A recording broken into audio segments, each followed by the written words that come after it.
Eavesdrop what the stars are saying, earthly tether, slowly fraying, floating helpless from the worst of jealous hunger, selfish thirst. Take a moment, kneel and meet the flowers growing at your feet.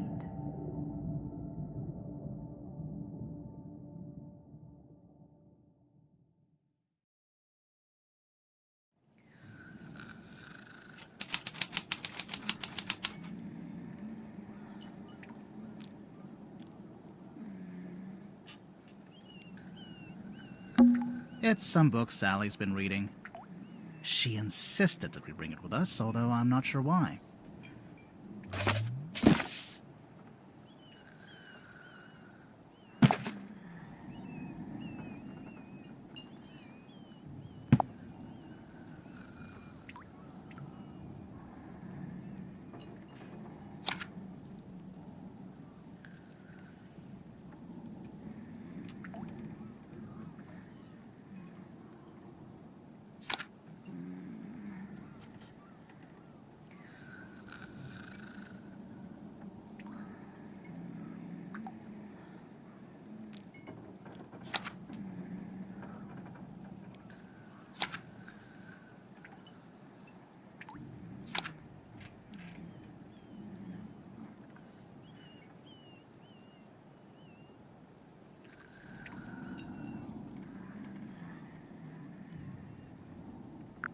X of the Helmsman by J.D. Werman. Looks like Sally's read through it a couple of times already. I wonder what's so interesting about it. It's the case file, the reason we're here. It was left for us right here on the bar.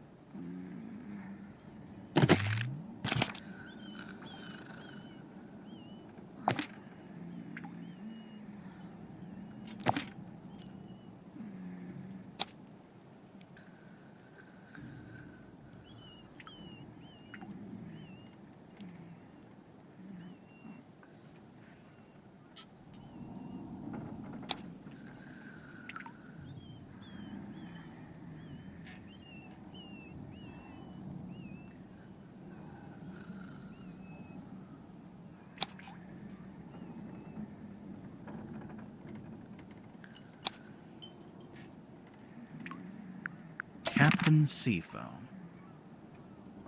As far as I know, that's who hired us, and who left the case file here in the inn. But where are they now? Where is anyone? Sally, what do you think?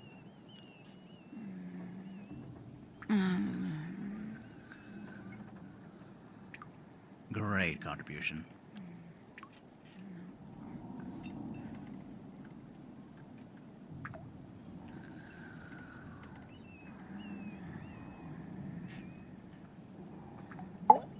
It's Sally. She's fast asleep. To be fair, it is 4 in the morning. I agreed to stay awake and see if anyone shows up. So far, nothing. I thought I heard something outside. Hello?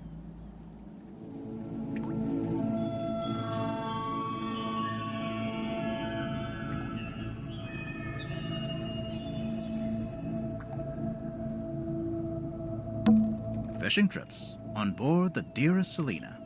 I'm guessing that's the name of the ship. Enquire with Felicia Stonetop at the bar, or with Sylvia Seafoam at the harbor. Barstools. The wood is rotting, so I've strategically chosen not to sit on them.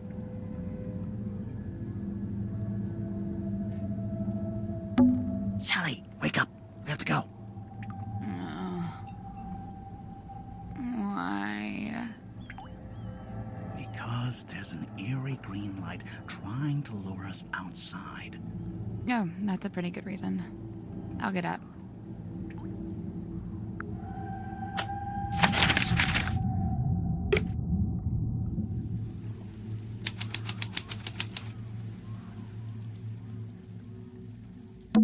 The Stonetop Inn, the best inn in Silkworm-on-Sea.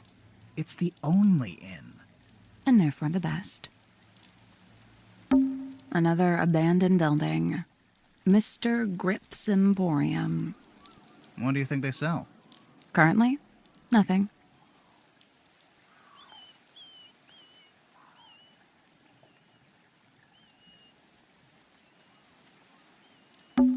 It's a billboard for a theater. Baroness Fortuna presents Fortuna Hall. Performing tonight, Waylon Wolf. Oh, tonight? Yeah, we didn't come all this way to go to the theater. Also, the sign is several years old. A large stone statue on top of a fountain. It looks like a fisherman wrestling with some kind of dragon. It says right here, the silkworm serpent. It can't be a serpent. It has legs. Right? There's an old lighthouse up on the rock. Can we go up to the top? Do you have permission from the lighthouse keeper? No. Then no.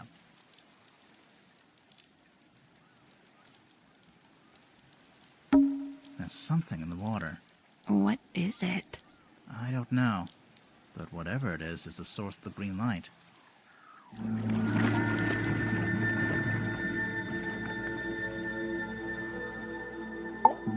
Are you awake? I thought I was, but maybe not.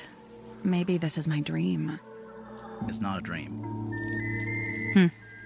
That's exactly what Dream Grimoire would say.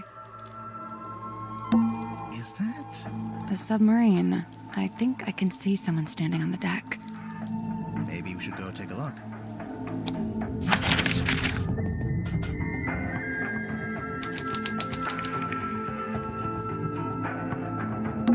An old wooden boy with a face.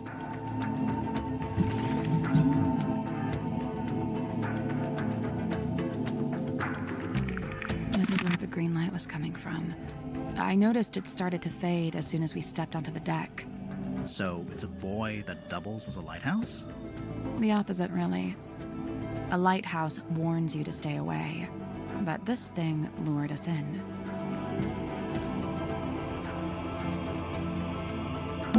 An old rowing boat. Or what? It only has one oar. Oh! Looks like it initially said Seafoam, but that got crossed out, and now it says Mortuga. I'm getting mutiny vibes from this. I don't know about you. It's the wrong way around. What? Take another look at the case file.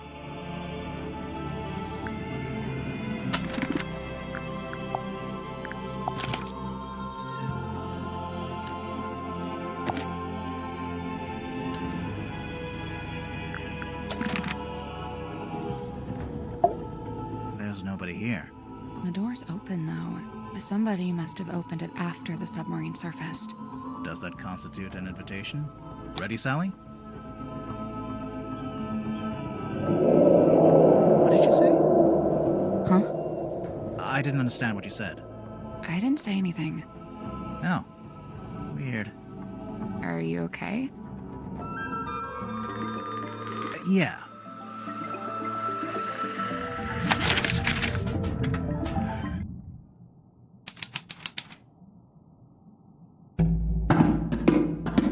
What's at the bottom of the ladder? I can't see. It's pitch black. Should we go back up? Wait, I think there's a lever.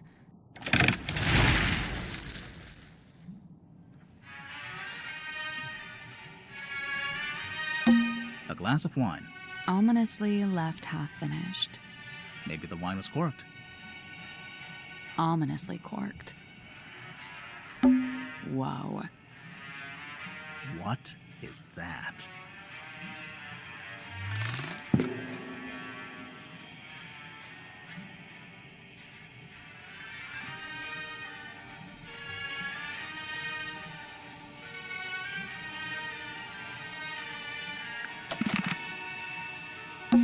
I think this door leads into the control room. I want to go into the control room. Well, you can't. It's locked. It's taped up on the other side of the door.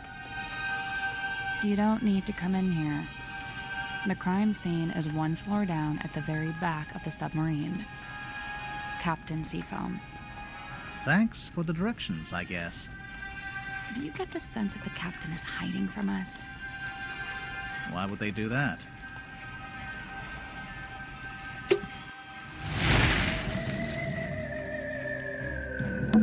I guess this is what lights up the room when you pull the switch. I wonder what they burned to make it pink.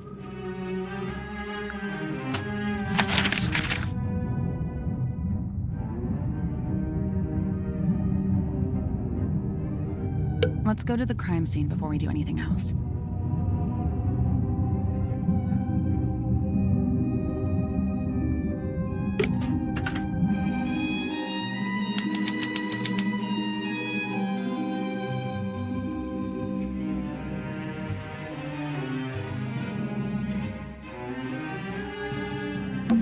Playing cards. Looks like someone got dealt a bad hand. Oh, really? I have no idea, I just thought that would sound cool. Pots and pans for cooking. Pufferfish lamp. A timeless classic.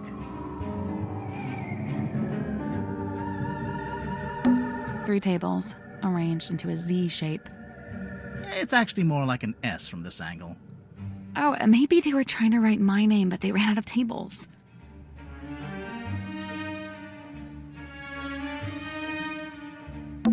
A wooden chandelier. It's a big metal statue of a serpent. There's a cabinet built into it, but I think it's locked.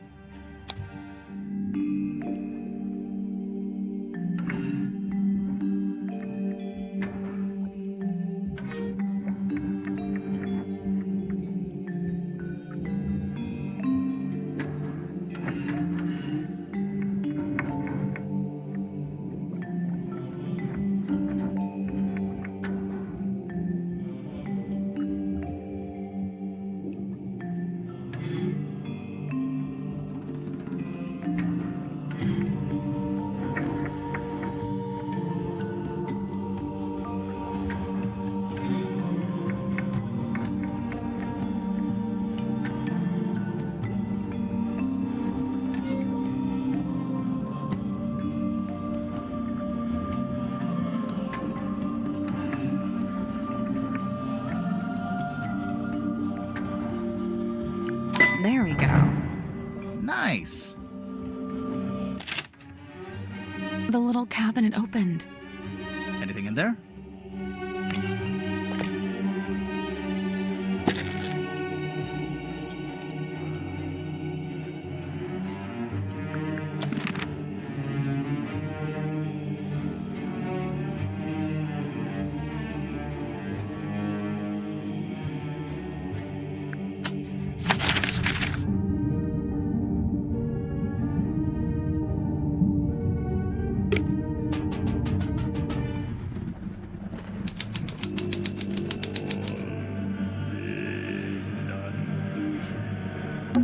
Someone's taped a drawing to the wall, although it's upside down for some reason. I think it's supposed to be a poster.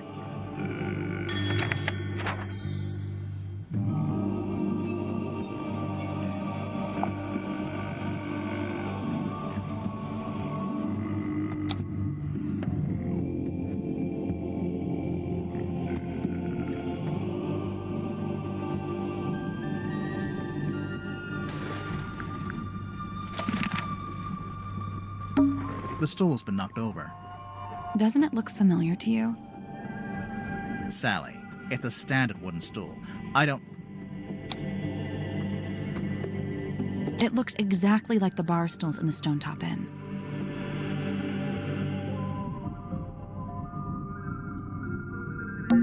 There's a little broken bottle on the floor. I'm guessing Mortuga dropped this when he died.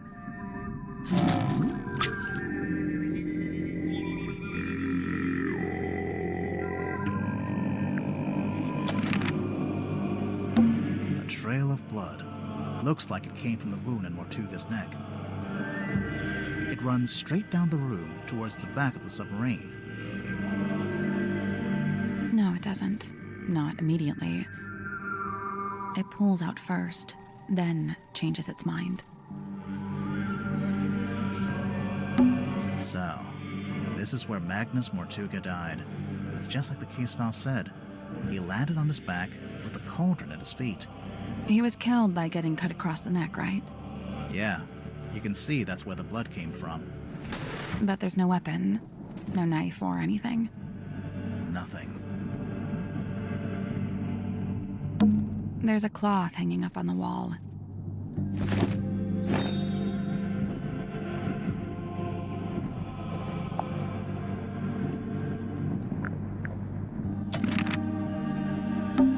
someone's hung up a banner with the words Illusion Theater painted on it. What's the illusion, I wonder? You know, I think this room's had some kind of rebranding. Rebranding from what? What was it before? Possibly nothing. A small room like this wouldn't normally have a name at all. This is the cauldron? Not quite what I was expecting.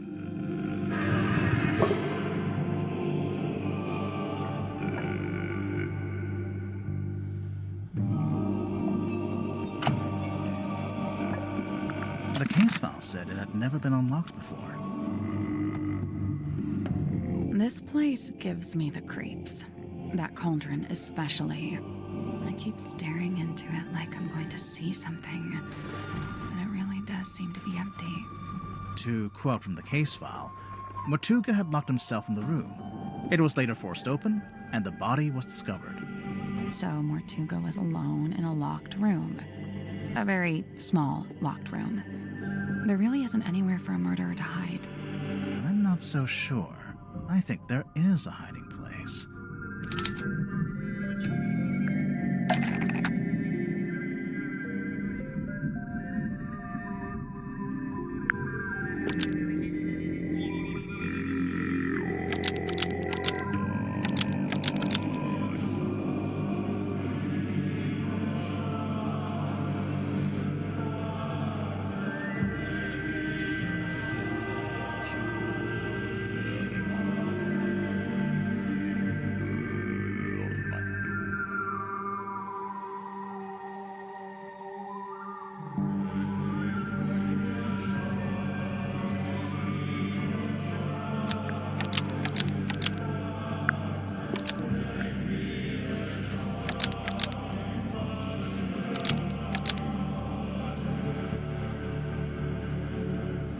Magnus Mortuga unlocked the cauldron and was killed by what was inside.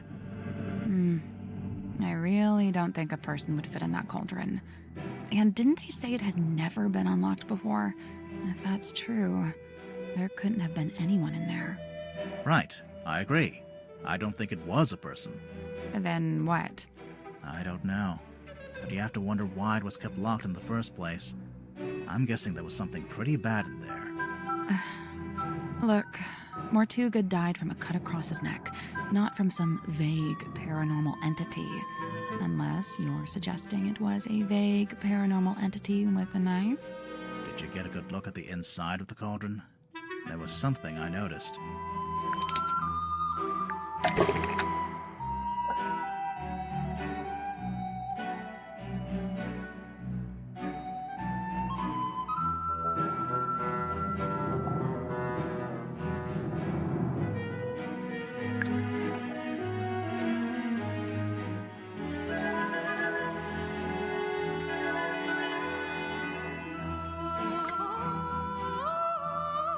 Scratch marks.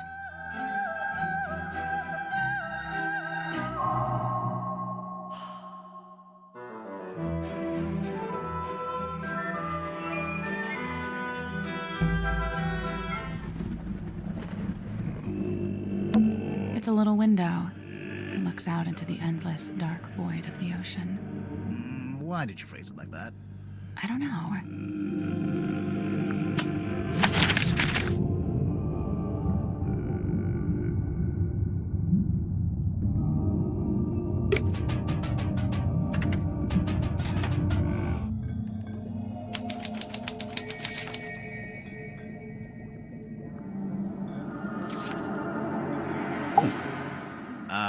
Hello, sir? Two strangers, emissaries from the world above. Yeah, hi. I'm Detective Grimoire, and this is Sally. State your business, and speak only the truth. Well, we're here on the request of the captain. Impossible. The captain is dead. Unless you received a missive from beyond the veil. I should have foreseen this, but now that I'm faced with it, it seems inevitable. No, sorry, she meant the new captain. Captain Seafoam. Cynthia? She's asked us to investigate the murder of Magnus Mortuga. We have to talk to all the suspects. Speaking of, can I ask your name? Zacharias Zephyr, the Dream Doctor. A dream doctor? I don't think I've met one of those before. That is correct. You have not. I alone hold the title. Because you made it up? That is correct. So, Dr. Zephyr, what does a dream doctor do exactly? He studies the parapsychological qualities of dreams. Parapsychological? Yeah, that's like psychics and telepathy and stuff, isn't it? How does that relate to dreams? Dreams are transmissions comprised of spirit energy from another dimension. Oh, sure. I mean, that's common knowledge. What kind of other dimension? Spirit energy originates in the spirit realm, of course. Like the afterlife? That is but one of many names. So, have you made any kind of discoveries or breakthroughs? Nothing I can meaningfully explain to you in your current state. What about all this stuff in here? What does it all do? Specialist instruments, most of them too complex or too subtle for you to comprehend. I don't know. It mostly looks like a bunch of old junk. It is an unrivaled collection of rare artifacts. All right. What's the rarest thing you've got? My rarest items are not for the viewing public. Okay, now I have to see what they are. The pull of the unknown. I realized I should have lied and showed you something of middling rarity to throw you off the scent. Lesson learned, huh? How come there's a room like this in the submarine anyway? When I arrived, it was but a simple infirmary. After I set up my equipment, we renamed it the Dream Chamber. And how long have you been here? I was the first person to be invited on board. I joined Magnus here shortly before the submarine's maiden voyage. So, presumably, you know why Mortuga became a submarine captain? Why? Yeah, like, where was he going? What was he doing? He simply told me he'd acquired a submarine and would be living in it for an undisclosed amount of time. That's all he told you? Yet surely there was more to it. I don't doubt it. He was a man of secrets, every bit as much as I. So when you started off, it was just the two of you. But now it's, what, 8 people? We were 9 souls, now 8. I'm not counting either of you. Yeah, I figured. Why did Mortuga want so many people on the submarine? Only a few of them were invited on board by Magnus like I was. The others crossed paths with him merely by the winds of fortune. The last dream before waking. A single phase. Non-lucid. Focus is soft but heavy. All is dark. The endless void. A low voice speaking a forbidden language. Emerging from the beshroudal of the night black sea. A face. Larger than I had known a face could be. I wake. The room is bathed in green light. A green light? Like from the wooden boy? Not dissimilar, but 1,000 times more potent. I leave my chambers, heading for the airlock in which I have some business. I meet Cynthia in the parlor as she emerges from the control room. I notice she is clutching the ship's compass. She also appears visibly upset. Like me, Cynthia is on her way to the lowest deck. She departs and I follow behind. I wait as Cynthia converses with Madame Tadpole at the base of the second ladder. Madame Tadpole ascends the ladder. She is moving with haste and purpose. She requests that I go immediately to the storeroom at the end of the corridor. Did you go? As soon as I concluded my business. Which was? Nothing of great import, merely something I needed to collect from the airlock. So you went to the airlock, and then you went to the storeroom? I did, right after I stopped off at my chambers. You understand I first needed to return certain items to their designated storage locations, after which I truly did do as Madame Tadpole had requested. I did ultimately regret my dallying. As it transpired, she had wished to inform me of Magnus Mortuga's death, and there his body lay, in the shadow of his stone cauldron, his blood pooling beneath him. A potent unease was already germinating amongst the group. Doubts were beginning to be sown, and fingers were beginning to point.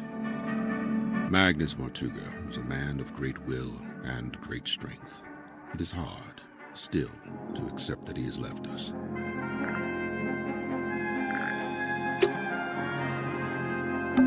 It's a weird glass bottle.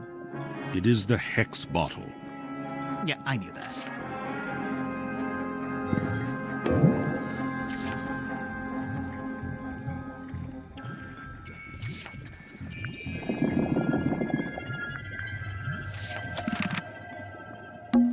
it's a weird crystal orb.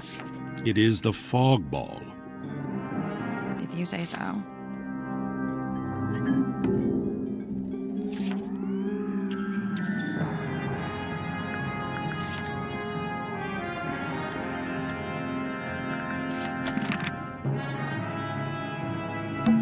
It's a weird metal helmet. It is the dream helmet.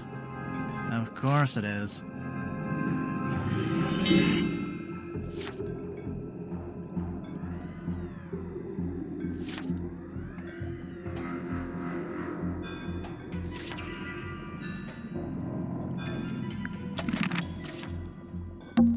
A set of small glass bottles.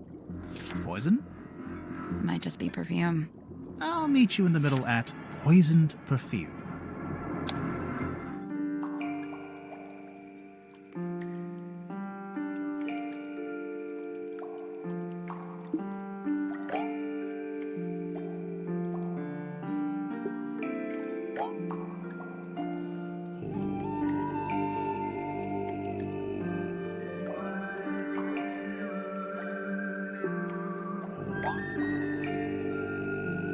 That was right.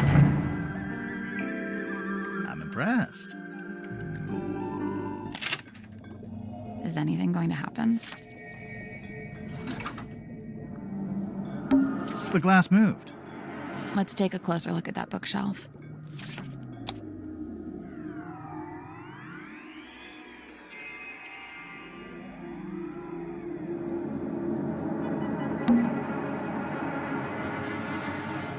I think I can see a face in there. That's probably just pareidolia. Who? The human habit of seeing faces where there aren't... Okay, no, I just saw it too.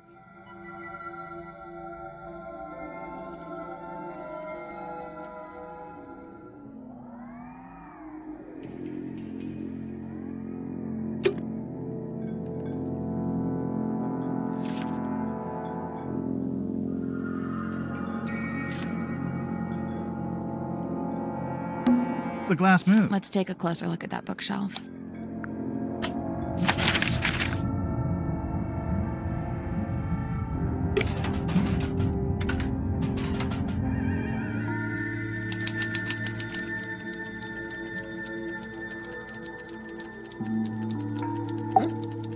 Hey, what's up? How's it going? It's going good, I think. Awesome. Yeah. I'm Dirk, by the way. Who are you guys? I'm Grimoire, and this is Sally. Oh, cool. So you're the detectives? Yeah, we're here to investigate the murder of Magnus Mortuga. Oh, yeah. It's a major bummer, honestly. He was a pretty stand-up guy. I mean, sure, kind of an oddball, but like in a good way, I mean, he was Dirk, you didn't tell us your surname. Oh, right. Sorry. Dirk Dansom, actor. So, yeah, anyway, hi, and what can I do for you folks? He's adorable. Can we keep him? No, you'd forget to feed him. I would, yeah. So, Dirk, you're an actor. What kind? Oh, well, so for ages, I just did commercials, and then about a year ago, I finally got cast in a movie. Nice. Anything I've seen? Well, it's called Hex of the Helmsman. I played the helmsman. Marcus Mordoom? Oh, you've seen it? No, but I read the book. Oh, man, the book is gnarly. I mean, I'm not usually one for reading, but I actually finished it. Yeah, the whole thing. Congrats. The author's a stand-up dude, too. J.D. Worman. You know him? Well, yeah, he's sitting right over there. You should go talk to him. Super friendly, loves meeting new people. I bet. Was your movie a success, Dirk? Yeah, man, it's making megabucks. Are you going to make a sequel? Well, they want to move on that ASAP, but, we're not ready to start filming yet. And what? You're taking your vacation on a submarine while you wait? No, I'm just tagging along here with Worman. Yeah, he wanted to take a trip out here, and I figure, the more the merrier. What do you make of the Mortuga submarine? Man, this place is wild. It's like something out of a weird old book. Nobody back home is gonna believe any of it. How do you like living here? Honestly, mixed bag.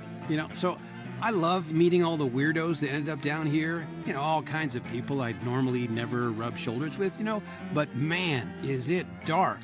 I mean, there's no sun, no day, no night. You barely even feel the time passing. Listen, if you're not careful, it'll get you. No, for real. You seem to be holding out. Ha, well, thanks. So far so good. How long has it been? Worman and I arrived a couple of weeks ago. We're the most recent arrivals, aside from Mariana. It's lucky they still had this room free. You ended up with pretty nice living quarters. I guess. I never really thought about it. Dirk, you're basically just a passenger, am I right? You don't have a job here on the submarine? Well, I set myself personal goals. Like what? I was trying to find out everyone's birthday. I got Cynthia's, Grip's, Tadpole's. Oh man, that one took some doing. Yeah, she does not like to share personal info, let me tell you. Mortuga, though? Brick wall, dude. He would not give me the goods. I got woken up when the submarine did a weird kind of movement, like a sudden tilt. It woke Worman up, too. So yeah, we were both sitting there, awake, not sure what's going on. At some point, I got curious what time it was, so I looked at my watch. But, as I was looking at it, it freaked out. Oh, the hands moving all over. And like they were trying to point in all directions at once, if that makes any sense. Anyway, I didn't have any more time to think about it since then we heard the scream. Yeah, Worman and I left our room, went through the mess hall and towards the storeroom at the end. It was unlocked. Sim was standing in the doorway.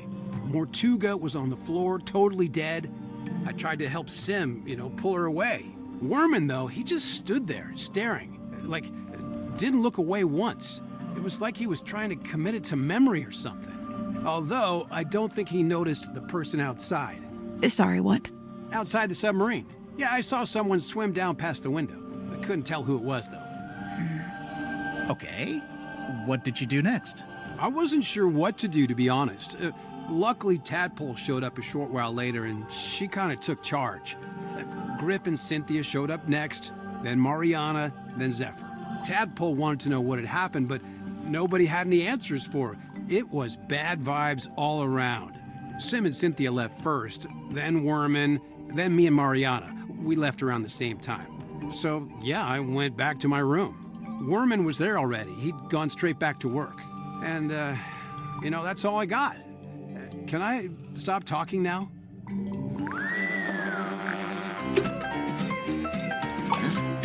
Sir, if you have a minute, I'm Detective Grimoire, and this is Sal... Two detectives, one short, one tall. Tried and true. Hey, I'm really not that much shorter than But which of you is the funny one? I'd say it goes back and forth. You still haven't told us who you are. The name's Worman. J.D. Worman. He's an author.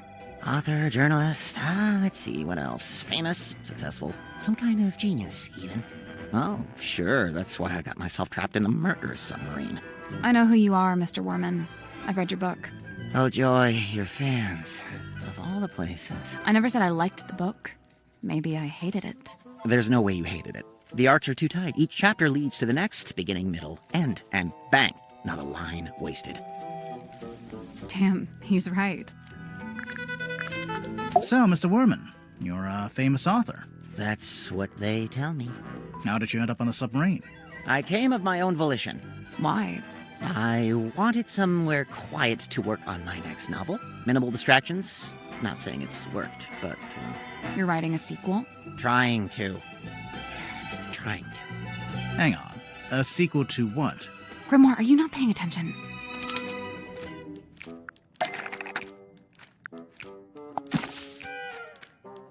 Ah, there she is. Benefactor and burden both. Sally, how did you know to bring the book with you? Because Mr. Worman's local to the area. It says so right here. Hailing from a small fishing town named Silkworm on Sea, J.D. Worman moved to the big city to write his first novel. My publisher wrote that. It's quite true, but she made it sound so saccharine. So you're from the town, you moved away, and then you came back.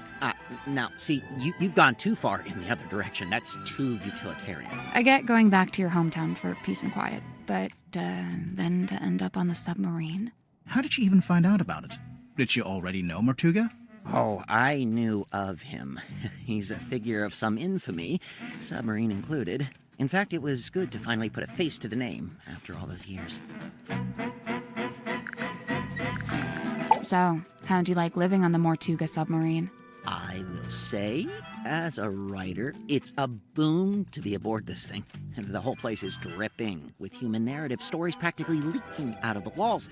It's also a lot noisier than I thought it'd be. I couldn't have guessed Mortuga would basically be running a bed and breakfast down here.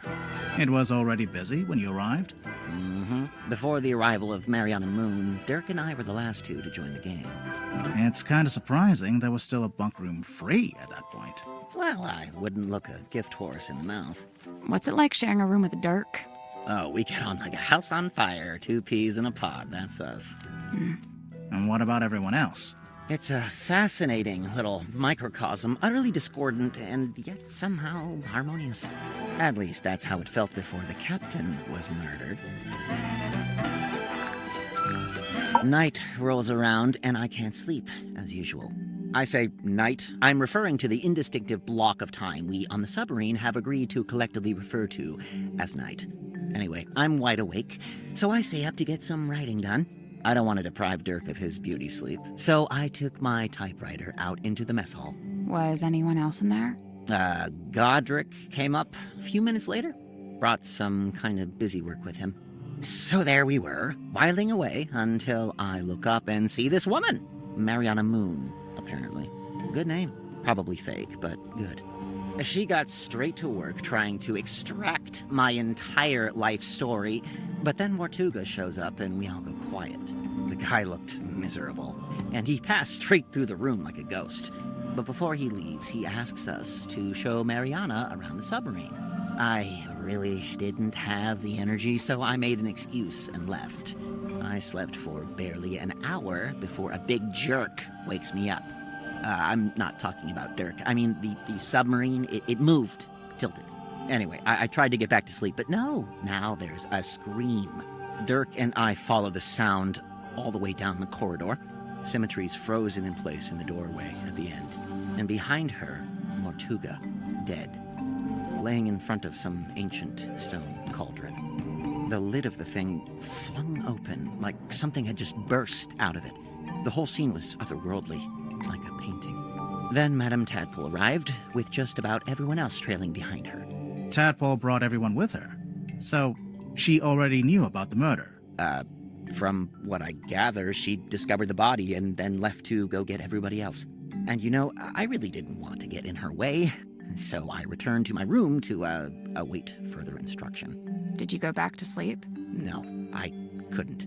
I went back to work. Figured I'd be better off keeping busy, you know.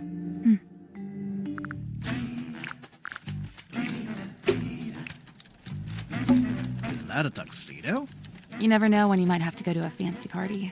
What's this in the front pocket? It's a cell phone. It's locked. What do you mean it's locked? How can a phone be locked?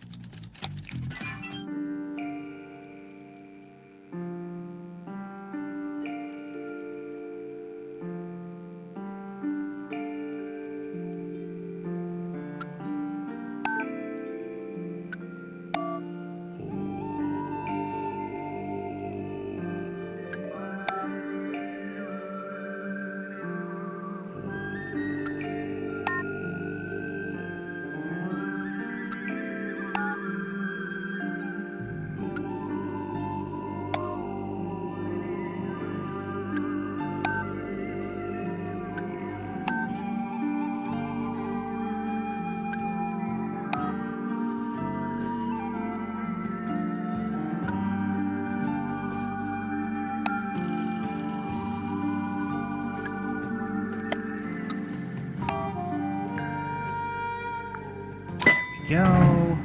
Nice. It's unlocked. So now we can look at it?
some kind of doll. Sally, no. It's a collectible action figure. Same thing. Gah.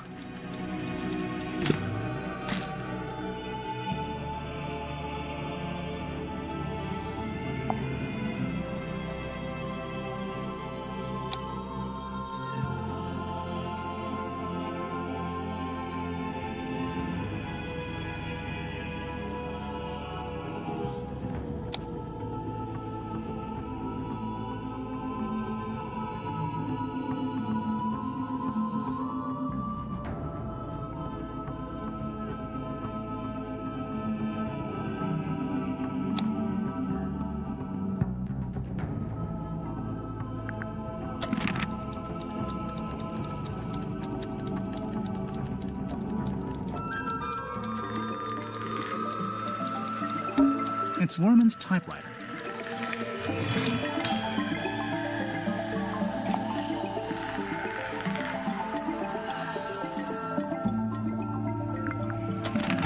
There's something strange about this typewriter.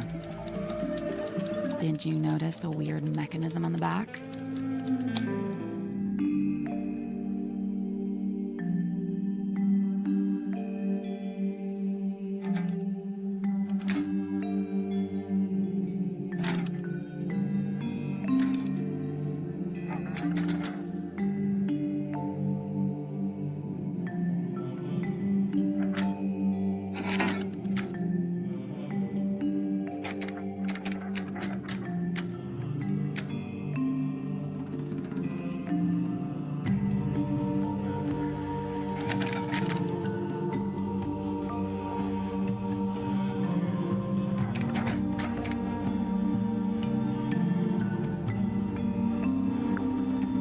That was right.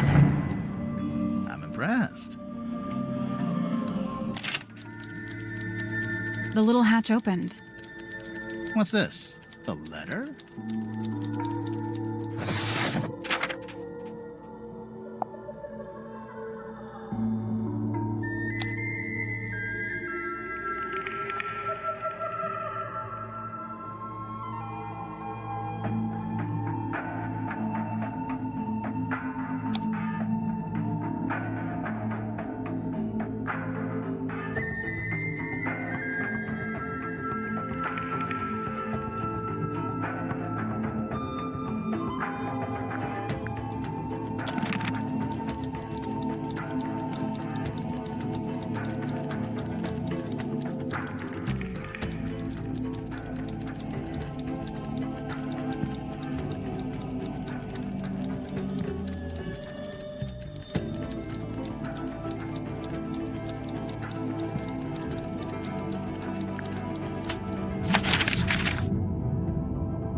Hello? Is anyone there? I think there's someone in that basket. What on earth are you doing? Customers, come in, and welcome to Mr. Grip's Emporium. Wait, what? I guess he's Mr. Grip. What's that? You'd like a succinct yet exhaustive rundown of our operational philosophy? I don't think I said that. Here at Mr. Grip's, we plot the unplottable, chart the unchartable, and measure the unmeasurable. No sea too vast, no night too dark, no fog too thick. With the right contraption in your pocket, even the great unknown may be quantified and calculated.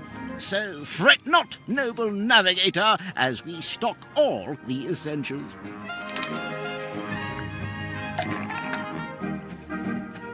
I'm sorry, you can't afford this item. I don't want it. I'm afraid you don't have enough money. I know! I'm not trying to buy anything! Apologies, you can't afford that one. Mr. Grip, we're not customers. We're detectives. We need to talk to you. Why didn't you say so? Now, what is it you wanted to know? Can I get your full name? Godric Grip of Mr. Grip's Emporium. And that's this little shop you run down here in the engine room, for some reason. This is merely the newest branch. The flagship site is back in Circuum-on-Sea. Yeah, we saw it. It's all boarded up. As well, I can't make a living selling compasses to the ghosts in a ghost town, can I? So that's what you do? Sell compasses? Seems kind of niche. We buy, sell, and service all manner of nautical navigation equipment. What's that? Ah, yes, we also provide cartographic consultation. We'll analyze and decipher any map, all for a low, low fee. Some maps may be invalid, fee to be decided on a case-by-case basis. Sorry, did you just talk to your stick? You mean Cornelius Kane? And he's given it a name. Great. Don't ask any follow-up questions. Maybe he'll let us move on. How'd you wind up here? I crashed my hot air balloon into the ocean. Whole thing came down. Dreadful. And of course, I've never been a swimmer, don't have the upper body strength. How'd you crash your balloon? A rather spirited disagreement with a flock of migratory pelicans led to an abrupt Sure, okay. And the actual reason? storm. There we go. Wait, so you're an aeronaut? I thought you were a shopkeeper. Yes, well, you're quite right, of course. But I'd been inspired to leave my shop behind and head out on a journey of discovery into the great unknown. That was the plan, at least. As you can see, I didn't make it very far at all. So there's a storm, the balloon crashes, you fall into the ocean. Then what? Enter Captain Mortuga. He finds me adrift, fishes me out of the water, and promptly places me here. In the engine room? Was every other room taken? On the contrary, only Mortuga and Zephyr were living here when I arrived, so I rather had the run of the place. Cornelius and I just agreed this would be the best place to set up shop, as it were. Why did you set up your shop again? You just said you'd been inspired to leave it behind. I had to make myself useful somehow, didn't I? Let's see. I'd taken Cornelius up to the mess hall. Poor fellow needed a little repair work, you see. Were you alone up there? Aside from Cornelius, I mean. No, Werman was there, working away on his typewriter. Then, all of a sudden, somebody new came down the ladder. A woman by the name of Mariana Moon. Werman and I conversed with her for a few minutes before Mortuga himself entered the room. He passed through towards the child's room and the storeroom, but before he left, he asked us to provide Mariana with a tour of the submarine. Werman feigned a sudden fatigue and slithered off back to his room, leaving me as the solitary tour guide. You do kinda look like a tour guide, to be honest. Yes, well, I won't bore you with a blow-by-blow. I'm sure Mariana will cover that in her statement. Suffice it to say, we ended up in the bilge at the very back of the submarine. And there we were, standing in the dark, when all of a sudden, a voice echoed down from above. Mortuga's voice? No, a young woman's, possibly two different women. The voices were followed by the sound of a blade, and finally a dull thud, like something hitting the ground. Sounds like a murder to me. What did Mariana make of all this? Well, apparently satisfied by our impromptu eavesdropping session, she made her farewells and left. You didn't go with her? No, I stayed a little longer. Did you hear any other weird noises? I did. First, the sound of the storeroom door wrenching open and then closing again. Secondly, some kind of short, heavy scrape, mechanical. And finally, a dull thud, like something hitting the ground. Sorry, again? How many murders were there? I didn't really know what to do with myself after that, but an unexpected lurch of the submarine caused me to very nearly topple over into the bilge water. So I decided to take my leave and return to the safety of my engine room. You didn't want to go upstairs and see what was going on? I certainly thought about it. Ultimately, I think it came down to cowardice on my part. You didn't want to run to the murderer. So, let's see. I was sat there, feeling rather pathetic, when Cynthia appeared in my doorway. What did she want? Well, she had a compass she wanted me to fix. I agreed to take a look at it for her. But that wasn't the end of it. She then told me she'd been asked to bring me upstairs, along with everyone else. And so, after fetching Mariana from next door, the three of us went up to the storeroom. I saw Mortuga's body laying on the floor, saw the cut across his neck. The cowardice I'd felt before compounded. Tadpole spoke to the room. She wanted a confession, or even just an explanation. It goes without saying that nobody was willing to offer one. Really, that's the end of it. After that, several things happened very quickly. Cynthia became captain, decided to bring in a detective. You two arrived, and here we are.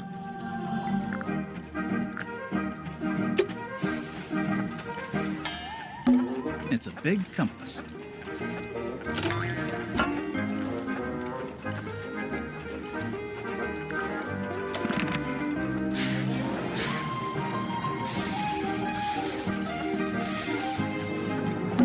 A selection of some of my more unusual compasses.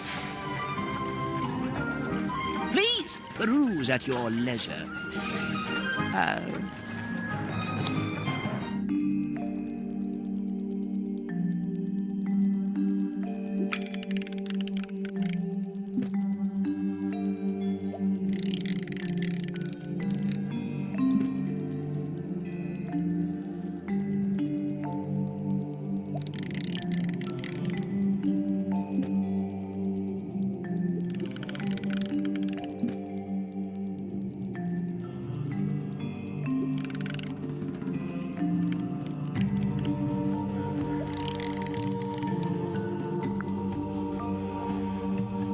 One. Good job. That's something unlocked? Nope. Yeah, it did. I heard it. Sounded like a box opening. Pure conjecture. It's open. What is that? Some kind of scroll? That is not for sale. Please don't touch it. Too late. Sorry.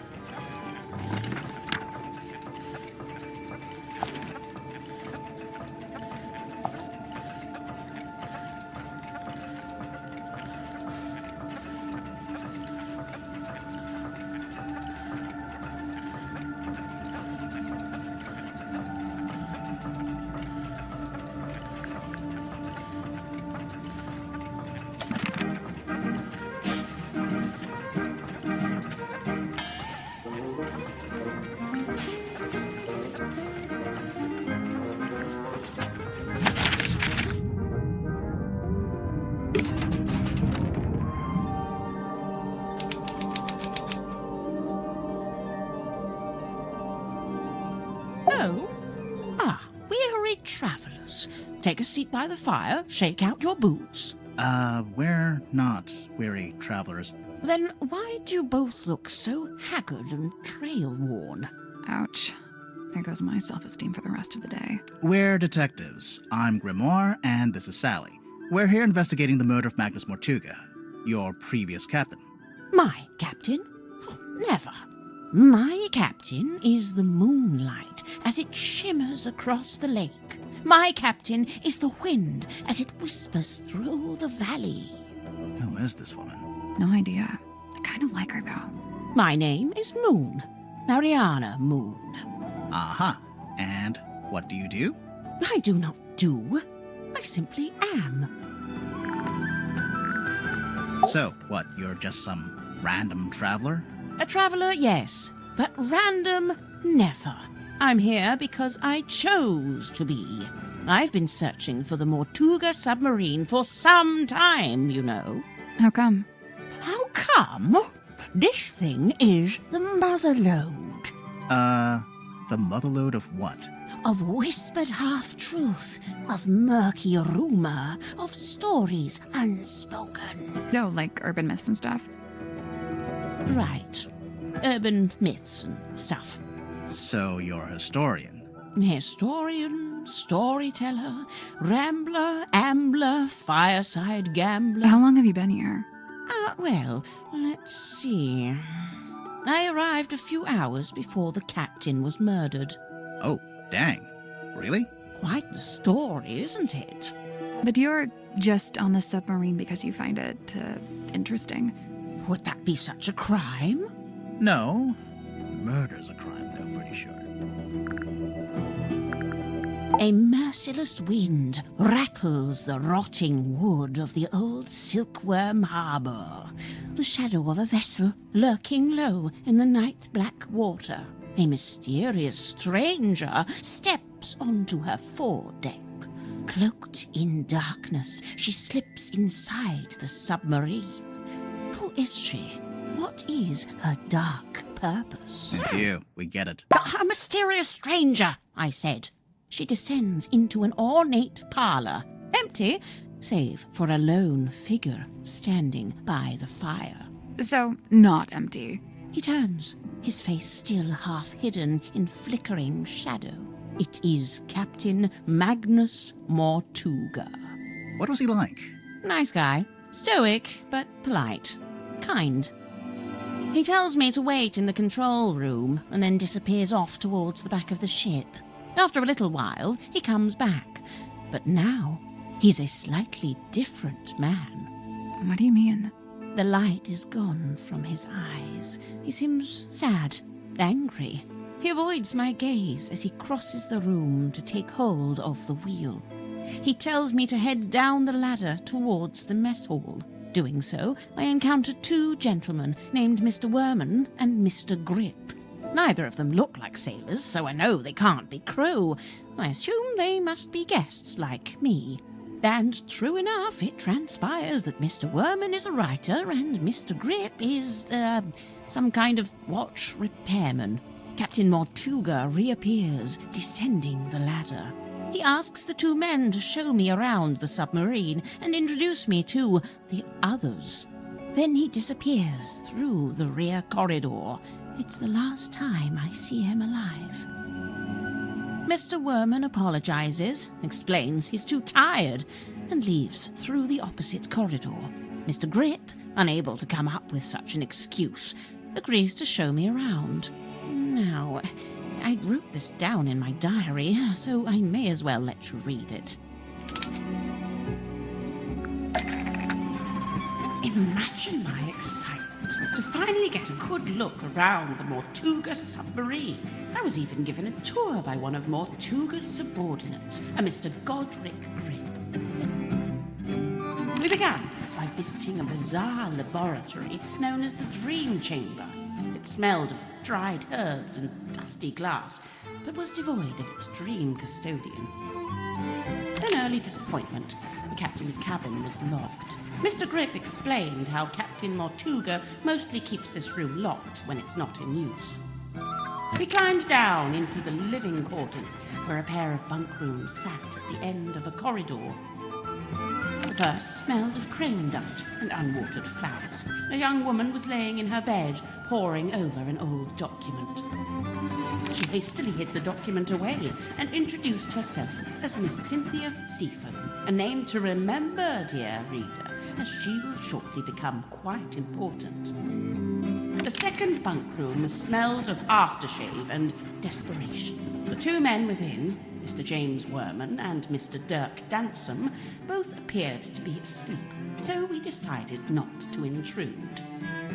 Next on the tour, a room inhabited, by the looks of things, by a young child who is also a stage magician. Sadly, this mythical child magician is nowhere to be seen. The room at the very end of the hallway was sealed with a heavy bulkhead door. Mr. Grip dismissed it as a storeroom that only Captain Mortuga makes use of. Perhaps you'll agree with me, dear reader, when I suggest the peculiarity of a simple storeroom being sealed off with such a significant door. Mr. Grip took me down to the cargo hold. It smells of damp wood and tarred rope. Yes, I describe it in the present tense, for it is here I sit as I write this very diary. Next door, the engine room, burnished bronze and tea-stained parchment. I learned that it's something of a nest for Mr. Grip himself, and thus was currently unoccupied. Outside, I encountered a Dr. Zacharias Zephyr, the aforementioned keeper of the Dream Chamber. Surprised to see us, he nearly dropped the empty glass bottle he was carrying. Clearly wishing to remove himself from the situation, the good doctor muttered something inaudible and disappeared up the ladder.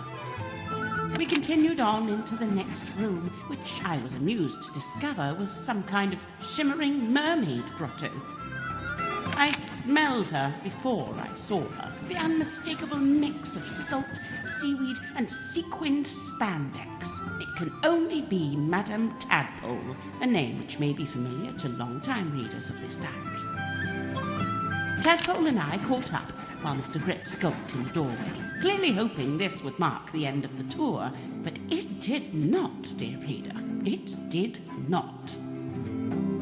Right, so, yes, I can see there's one more room to visit. Mr. Grip insists it's just the bilge, a dark, dank and smelly place, ill-frequented by humankind. I tell him he couldn't have sold it to me better if he'd tried. We enter the bilge, but it's too dark to see anything. Mr. Grip, who is clearly tiring of my company by this point, opens the vent in the ceiling to let in a little light. Moments later, a voice is heard, echoing down from above. Whose voice? A young woman, and then an older woman. I can't remember exactly what was said, but I remember thinking it sounded a little like poetry. What happened next? The sound of a scream, and then a dull thud. Oh. Yeah, that sounds like a murder. But which murder? Anyway, by this point, I've used up all my patience. So I decide to take my leave. I thank Mr. Grip for the tour and return to my new lodgings in the cargo hold. I have to put up my tent twice, as on the first attempt, a sudden movement of the submarine undoes my progress. After some time, Mr. Grip and the young Miss Seafoam appear in my doorway. It seems they've come to fetch me for some kind of official submarine business. We head back towards the mess hall, Mr. Grip and Miss Seafoam heading up the ladder before me. I spot Dr. Zephyr emerging from the airlock. He has a glass bottle in one hand and what looks like an old leather bag in the other. I update him with what little information I have and attempt to catch up with the others. Laying on the floor is the body of Captain Magnus Mortuga. Amongst the living, mutterings are breaking out. Murder and mutiny, cauldrons and curses. But with Zephyr finally in attendance, Tadpole calls for order, demanding justice for her slain captain. But nobody really seems to know what to say. The next morning, it's announced that Miss Seafoam has taken over as captain. And, well, here we are.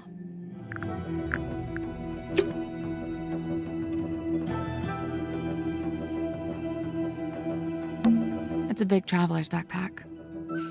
It smells like soil and grass. When you're done smelling it, there's something in the pouch I think we should take a look at.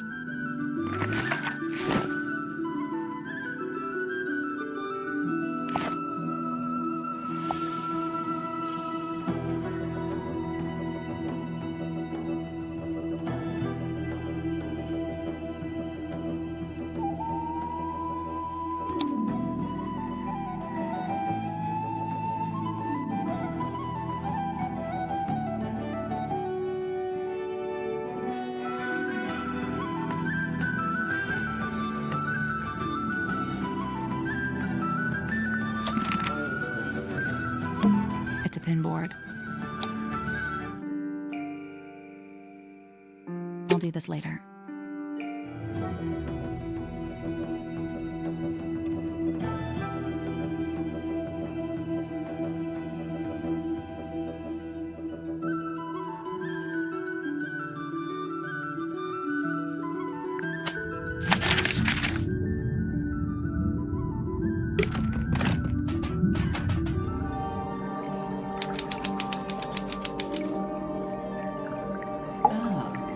Hey, it's me, Madame Tadpole. Yep, that's my name. First question. Go. Are you a mermaid, or what's the deal? Great question. Half mermaid. The top half, obviously. From the waist up, all mermaid. And as you can see, I have the legs of an ordinary human woman. an ordinary human woman. Who happens to be an Olympic-level swimmer. Second question. Go. So, Madam Tadpole, you're a professional swimmer? Or a professional mermaid? I'm not a professional anything, not anymore. I'm done with all that. Do you have gills? Nope, it's a tattoo. Sorry to disappoint. It's cool. Why'd you get it? I've always been real good at holding my breath underwater, like scary good. The other kids used to call me Fish Girl. Ah, kids can be mean. I'd say they had it right. How come you're here on the submarine? Okay, so I like to go diving. In the sea, deep. Oh, like with an oxygen tank and a mask? No. I don't use any of that stuff. Anyway, so one time I went too deep. I wasn't going to come back up. I was pretty much done for.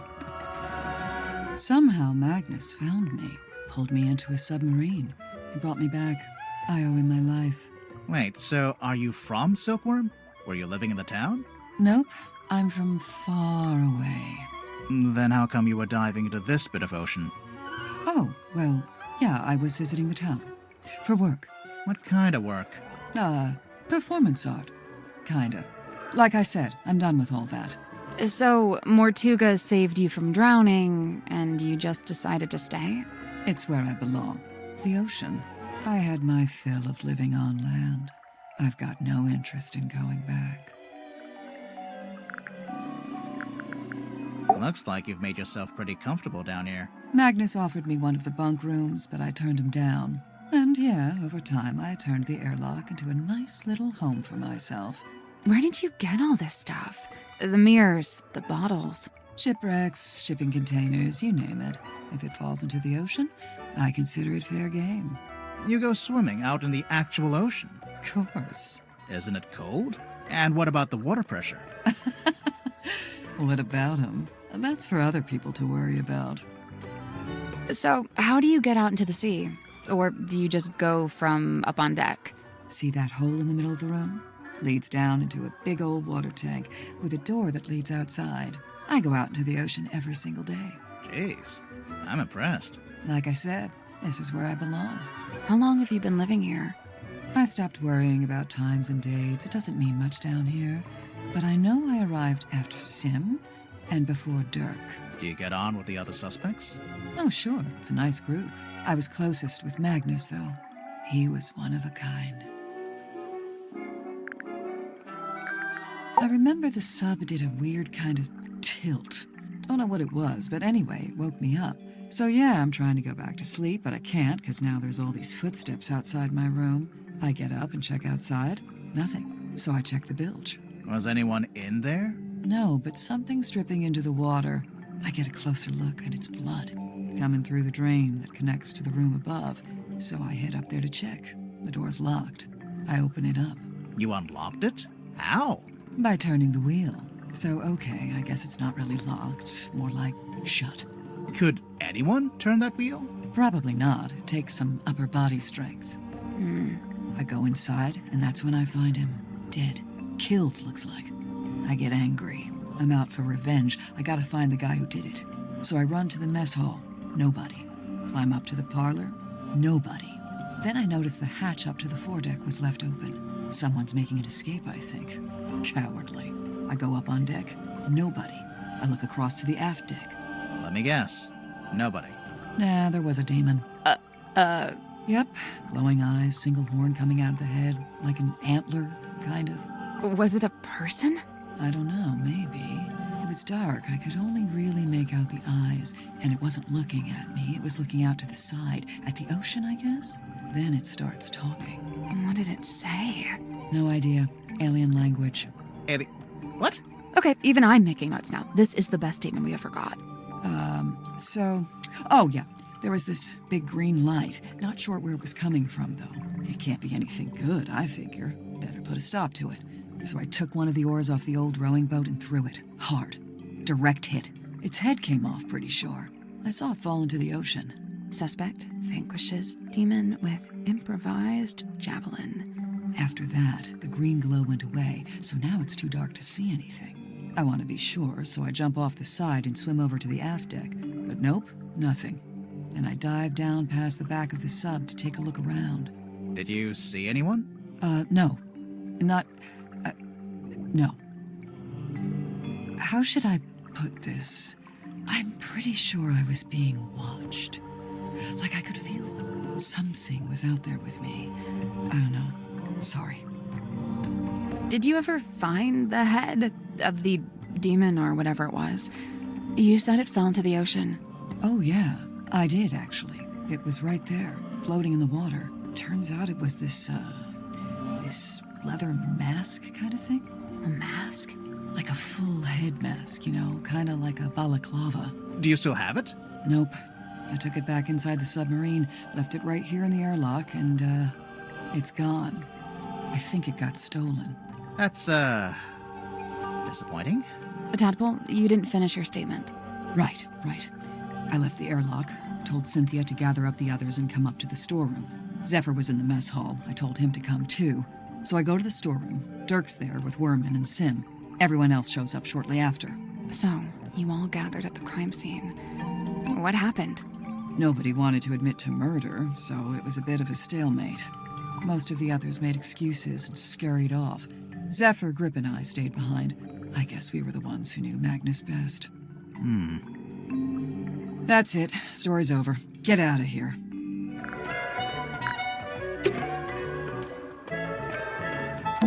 It's a diving helmet. One of those old, heavy ones. You think it's a safe? Nah, looks pretty dangerous. A safe. Oh!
Oh, that was it.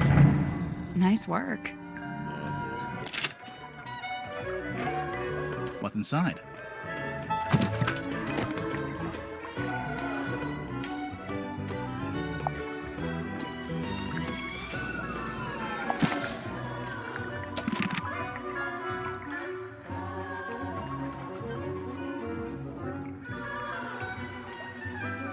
Sally, how do you feel about swimming? Nope, not happening.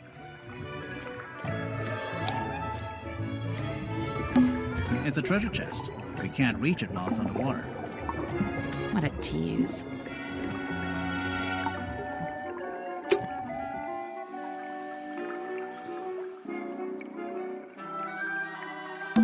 Old glass bottles. Looks like they've all been salvaged from the ocean. Hey, this one has a message inside.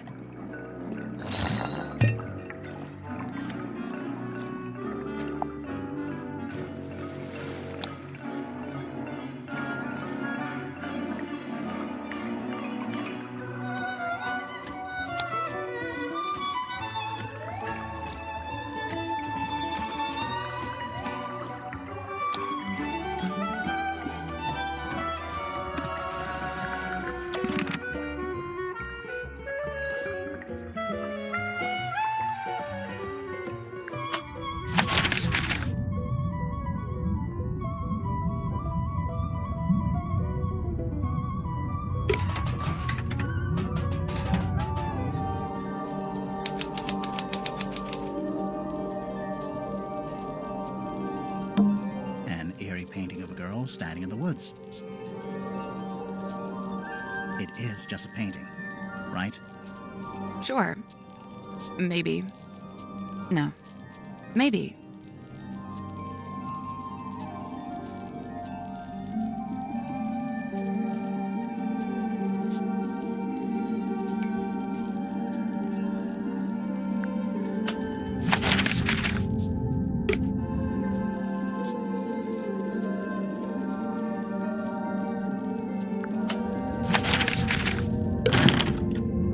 It's locked.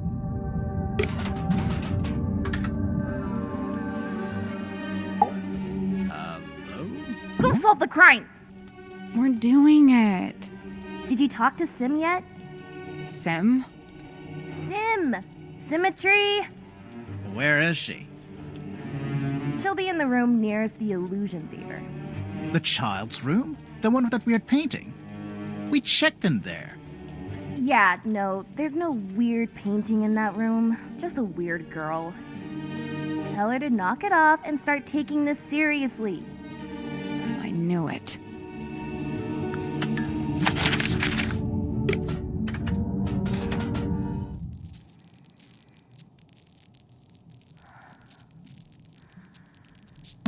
A page ripped out of a newspaper.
It's a wooden chest. What's all this stuff on the top?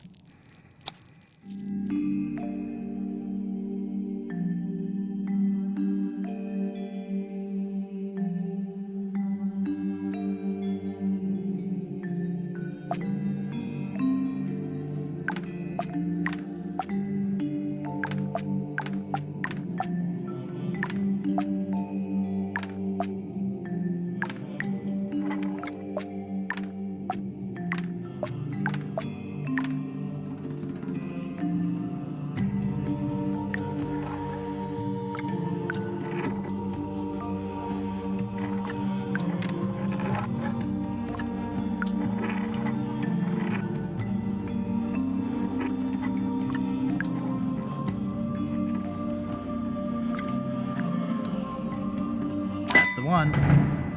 Good job. It opened. What's in there?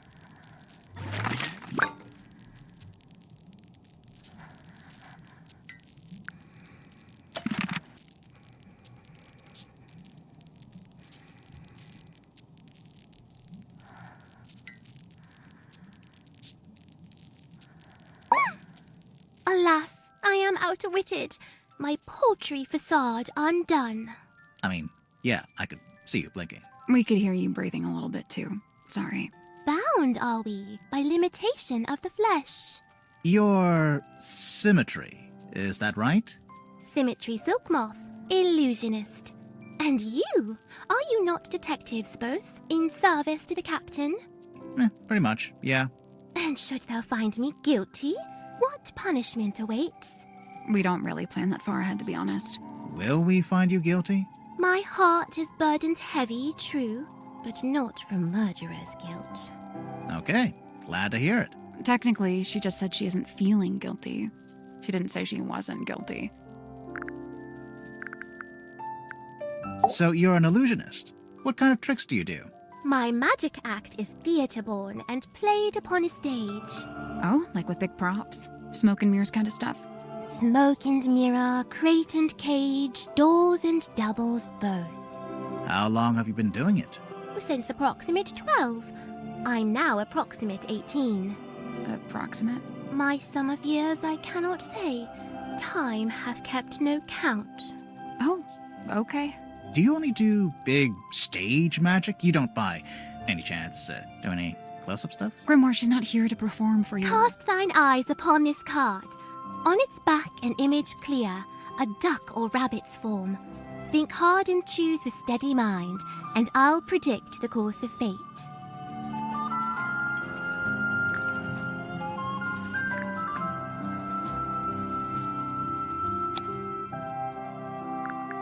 Think hard and choose with steady mind, and I'll predict the course of fate.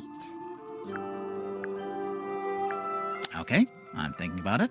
That's the trick. Sorry, but this is like the most basic optical illusion. There'll be a drawing that looks like a duck or a rabbit, depending on how you interpret it. What does it say? That's the trick. Sorry, but this is like the most basic optical illusion. There'll be a drawing... Okay, I get it. Very good. Well done. Is this your bedroom? My chamber shared with Cynthia Fair. Take a left down the hall. Oh, so this room is, what exactly? My place of toil. What are you toiling on? Many a thing, all a manner of things. Keeping busy, huh? I must remain of some use, lest I should become useless. What would happen then? Surely I'll be tossed into the sea, where I will promptly perish. Uh... Thereupon my listless form becomes a meal for a passing sea turtle. Symmetry. But oh, the turtle finds me scant sustenance, and he too will perish, and we'll both be dead forever and ever. Symmetry! Scene opens. Submarine interior. Symmetry lies awake in bed. We're really doing it like this. She is restless, wrought with guilt. Guilt about what? A sudden movement of the submarine wakes Cynthia. Cynthia, noticing Symmetry. Oh, you were already awake. What is wrong? The two young women briefly talk to one another. Not gonna give us that bit? Cynthia, getting up. Oh, I must go and inspect the control room. Exit Cynthia. Symmetry lays in bed a little longer. Symmetry, getting up. Oh, I must return to the Illusion Theatre. I cannot bear it. Return? The Illusion Theatre. The door is already open. Symmetry sees Captain Mortuga laying dead on the ground. She screams. She also sees a large face passing by the window. What?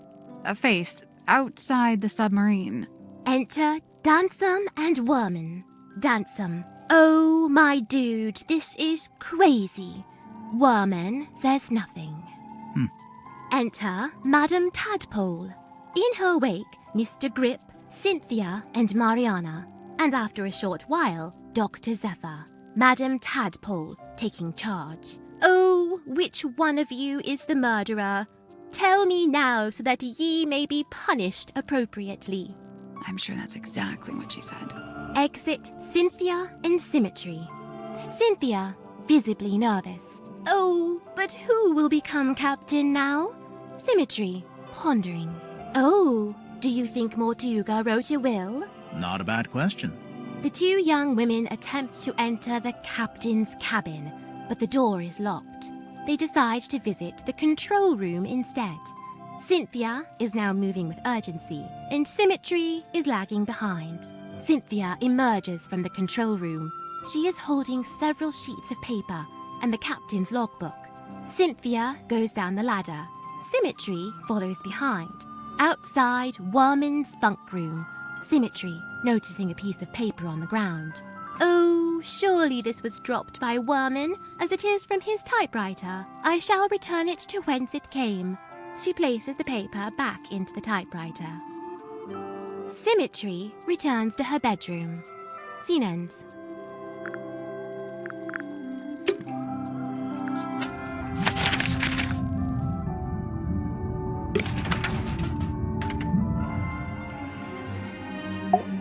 You spoke with Sim?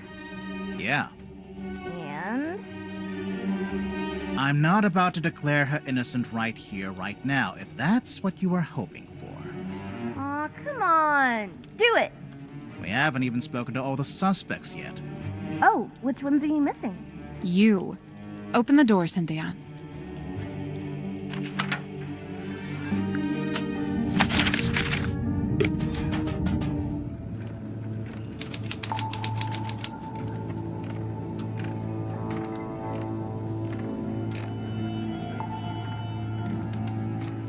Ooh. Hey, so thanks for finally letting us in. You know, I have to say, that really was pretty unhelpful. It is I, Cynthia Seafoam, fearless captain of the Mortuga submarine. Hi, I'm Sally. Aha! Then you must be Detective Grimoire, Correct? Yes? the world's greatest detective, here on my submarine. The world's... No, I'm not the world's greatest. Just a detective. She was probably talking about me. Now I assume you've come to make your official report. Let's hear it. I'm a busy woman, you know. Slow down there, Miss Seafoam. We just came in here to question you since you're one of the suspects. But I hired you! Yeah, no, that doesn't get you off the hook, I'm afraid. What? Really? Ugh, this is so totally unfair. So, how'd you end up as the new captain? It's just the way it's meant to be. It's all above board, okay? I didn't say it wasn't. I didn't actually say anything. Cynthia, what were you before you became captain? Do you have any credentials? 15 years experience as a nautical engineer and shipyard mechanic. Family business. You don't look much older than 15 now. I'm 18! Ugh! How does an 18-year-old end up on a submarine? I came by rowing boat. That's not really what I meant. Wait, the rowing boat we saw up on the foredeck, that's yours? Correct. You should know, it's in bad shape, and it's missing an oar. I'll add it to the list. So how come you wanted to hire Grimoire? Because there's a murderer in our ranks, and they must be rooted out. So what do you want us to do exactly? 1, you will investigate and ascertain the identity of the killer. 2, you will return here and report your findings to me. 3, you go home. 3, you pay us. 4, we go home. 3, she pays us. 4, we go get ice cream. 5, we go home. Deal. Wait, I didn't... Meeting adjourned. Why did you want to come to the submarine in the first place? To become captain? I sought an audience with Magnus Mortuga. I had things I wished to discuss with him. Like what? Matters of great importance. Affairs of great significance. Dealings of great... She's not going to tell us. Not yet. Won't get there. How long have you been here, Cynthia? I arrived a few weeks before Mr. Mormon and Mr. Danson. I'm assuming you don't live here in the control room. Where do you sleep? Oh, well, Mortuga put me in the bunk room at the bow end of the ship. I share a room with Sim. If you arrived before Dirk and Worman, the other bunk room would have still been empty. But Mortuga made you share. Yeah, I think he wanted to keep that other bunk room vacant. Oh, interesting. I'm not complaining. I really like sharing with Sim. She's great. So, what are you gonna do with the submarine now that you're captain? My first order of business, hiring you two. We really can't do anything else until this gets cleared up, you know? Sure, I get that. What about afterwards? We'll sail the 7 seas and have adventures. You know, that kind of stuff. I woke up when the submarine made an unscheduled maneuver. Everyone should have been asleep, but suddenly we were surfacing. How could you tell? When the submarine surfaces, the bow tilts up and the stern tilts down, and diving's the opposite. My bunk room's in the bow, and I could feel it tilting up. The bow is the front. I knew that. I wondered if someone other than Mortuga might be at the wheel. I was gonna go check, but then I noticed Sim was wide awake, looking upset. When I asked, she told me something had gone wrong with the new magic act she'd set up. I told her she could always take it down, rework it, and then try it again later. She seemed to agree with that, so I left her and went up to the control room. The control room was empty, but I could see we had actually surfaced, so I went up onto the foredeck to check. There wasn't anybody out there either. I had this weird feeling and really didn't want to go back to bed, so I went back to the control room. I took a closer look at the control panel to see if I could work out why we might have surfaced. Suddenly, the readings all started to go haywire. The ship's compass, the needle, it was, malfunctioning. So I pulled it out of its socket. Yeah, I figured it would need to be taken for repairs. So I left the control room but bumped into Dr. Zephyr in the parlor. He was carrying a little empty bottle made of green glass. I don't know why. I didn't ask. I went down the 2 ladders and towards the engine room, since I wanted Mr. Grip to take a look at the ship's compass. But then Madame Tadpole appeared and called out to me. She wanted me to bring Grip and everyone else and meet her outside the storage room upstairs. I went into the engine room and gave Mr. Grip the compass. I told him the needle would need replacing. Did he agree to fix it for you? Yeah, of course. He even said he had a bunch of replacement needles he could try out. Anyway, then we went to the cargo hold to fetch Mariana Moon, and the 3 of us went up to the storeroom like Tadpole had asked. We went down the corridor. The others were gathered outside the little room at the end. I looked through the crowd and saw Captain Mortuga laying on his back, dead. Everyone was trying to work out what had happened. Someone mentioned that Sim was the last person who'd seen Mortuga alive. I didn't like where the conversation was heading, so I took Sim and left. And yeah, that's about it. You went straight back to your room? No, I went back up to the control room first. For what reason? I was wondering if Mortuga had left any instructions or any paperwork. I wanted to read the captain's log too. Something tells me that's not the whole story. That's the whole statement, I swear. If you have any other specific questions, I'll, field them separately.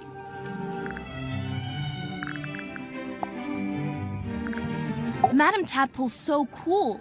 She's super strong and she can swim super fast. I bet. She knows all about the different kinds of fish. Wow. And she can hold her breath underwater for, like, ages. Of course. Also, she's traveled the world, she's had all these different jobs, met all these different people. I haven't done any of that stuff. Well, she's a bit older than you. Yeah, I guess. Dirk's okay, I guess. I've not got a lot in common with him. He grew up in a big sunny city. I grew up in a little gray fishing town where it literally never stops raining. I guess he's pretty wealthy now, too. From his movie. I don't know. I heard he didn't get paid that much at all. Really? Something about his contract, his agent. I'll get my violin out. I'm sure he's doing just fine. Let's change the subject. I prefer to not speak ill of my crew behind their backs. I think Cynthia just remembered she's supposed to be the captain. I'm probably gonna have to draw up some rules on keeping pets. It's not that I want to ban them, but, you know, maybe a rule about not keeping them secret. And, what's this got to do with Zephyr?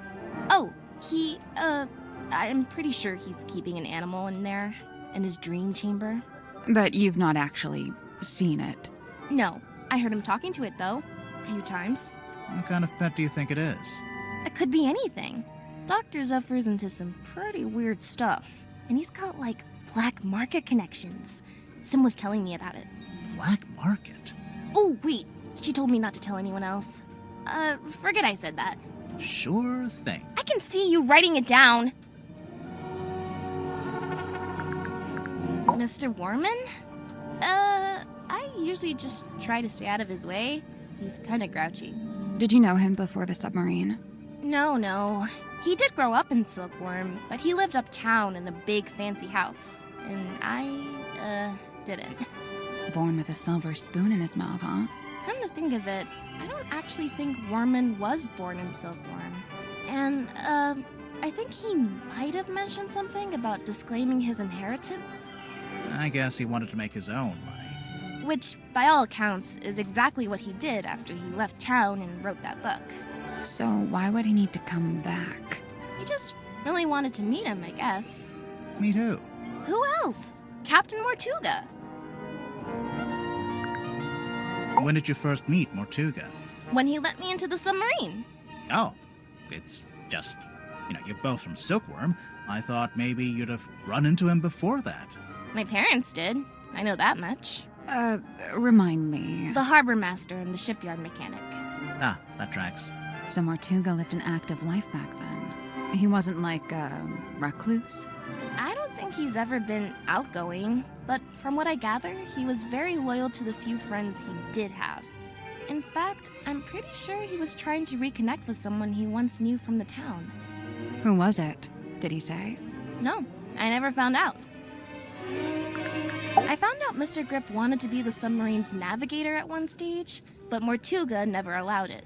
After I became captain, I half expected Grip to come and ask about taking on the role. But he didn't? Nope.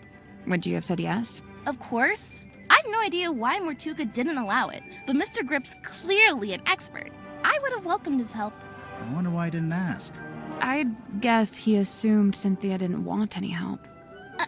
Sorry, Cynthia, but you do give off a kind of I can do everything by myself vibe. Just a little. Feedback duly noted. You said you're 18? Where are your parents? My stepfather's still in Silkworm. He's too stubborn to leave, even though the town's pretty much dead. Whereabouts? The shipyard beneath the lighthouse. That's where I live, too. Sounds like it might have been an interesting place to grow up. It used to be. Nowadays, it's basically just a big pile of rust. What about your mother? I'm sorry. It's okay. So, Cynthia, why did you want to become captain of a submarine? Not a submarine. This submarine. Like I said, it's just the way it's meant to be. Mariana Moon? I've barely known her longer than you have. Do you know why she's on the submarine? I have to assume she was invited. So, what? Nobody's allowed on board without being invited? Naturally. Who invited you? Okay, maybe I'm an exception, but Captain Mortuga granted me access and he let me stay. So it amounts to the same thing. You know, now that you're captain, you could tell Mariana to leave if you don't like her. I never said I didn't like her. I think she's very interesting. Wow. Sim's my best friend. Well, that's nice. She's really cool and weird, and she knows all kinds of stuff about illusions and magic and curses and psychics and haunted dolls. What a ringing endorsement. Curses? Oh yeah, Sim's obsessed. She's convinced that she's cursed. Or even that she is a curse. That's why she wears that locket. I don't know. This sounds like kind of an unhealthy predisposition. Oh yeah, totally. I'm actually pretty worried about her. Especially since, you know. No? So it's looking like Sim was the last person to see Mortuga alive. They were both in that storeroom the evening he died. The Illusion Theater. I wonder if Sim would let us take a closer look at that locket of hers. Can't hurt to ask. It's a throne. It's not a throne. Oh, well, what is it? Well, it's, the captain's control chair. There's a label taped to the back. Maybe it says what kind of chair it is. That's not a label. It's a whole document.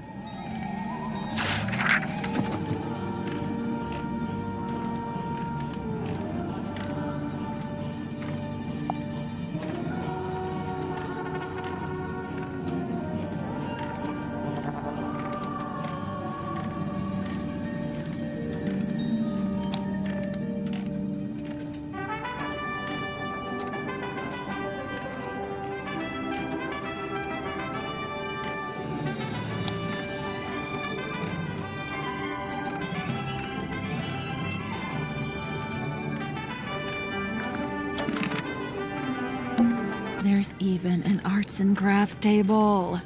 It's a normal table. Currently being used for arts and crafts.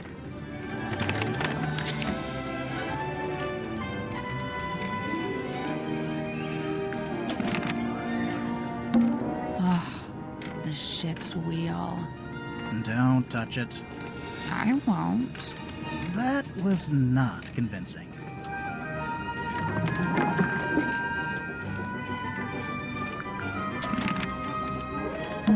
Don't touch that, please. It's behind glass for a reason.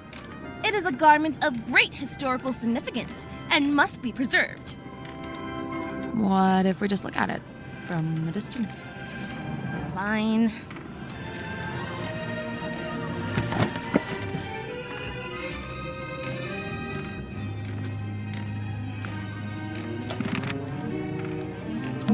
Can we look at the control panel? If you promise not to press any of the buttons. I will make no such promise.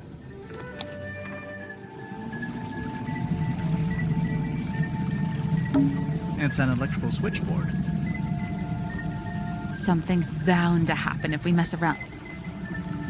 If we carefully and sensibly interact with this precision equipment.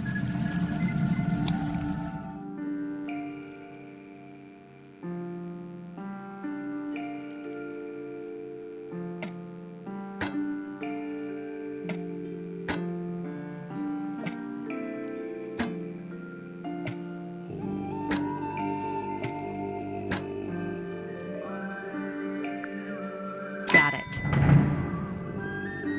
Nice work. Something unlocked. The hatch opened.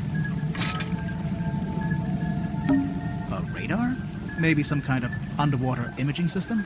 Either way, it's a machine that looks out into the ocean. Looks like something's missing here. Something with 3 small holes. Bowling ball? Coconut? There's a kind of waveform. I think this is for listening to the ocean. What are they expecting to hear? It's a ring-bound book.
Oh, right, I almost forgot. We should be able to get into Sim and Cynthia's bunk room now.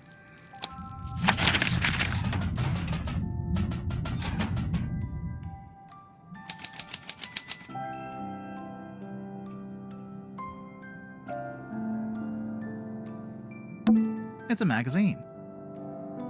Hey, this is pretty recent.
It's a pig. It's a safe. In the shape of a pig.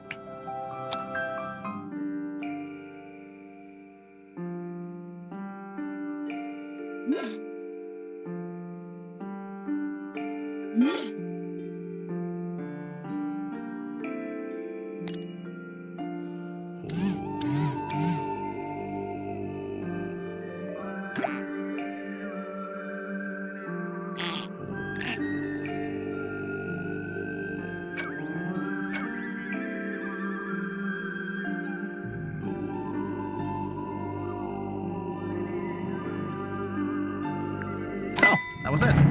Nice work. What's inside?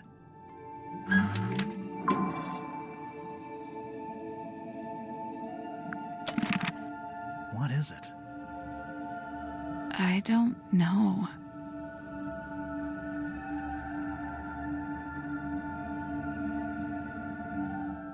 Well, I guess we can start by asking Sim and Cynthia about it. A framed photo. It's been hung from the pipe, so you can see it from the bed.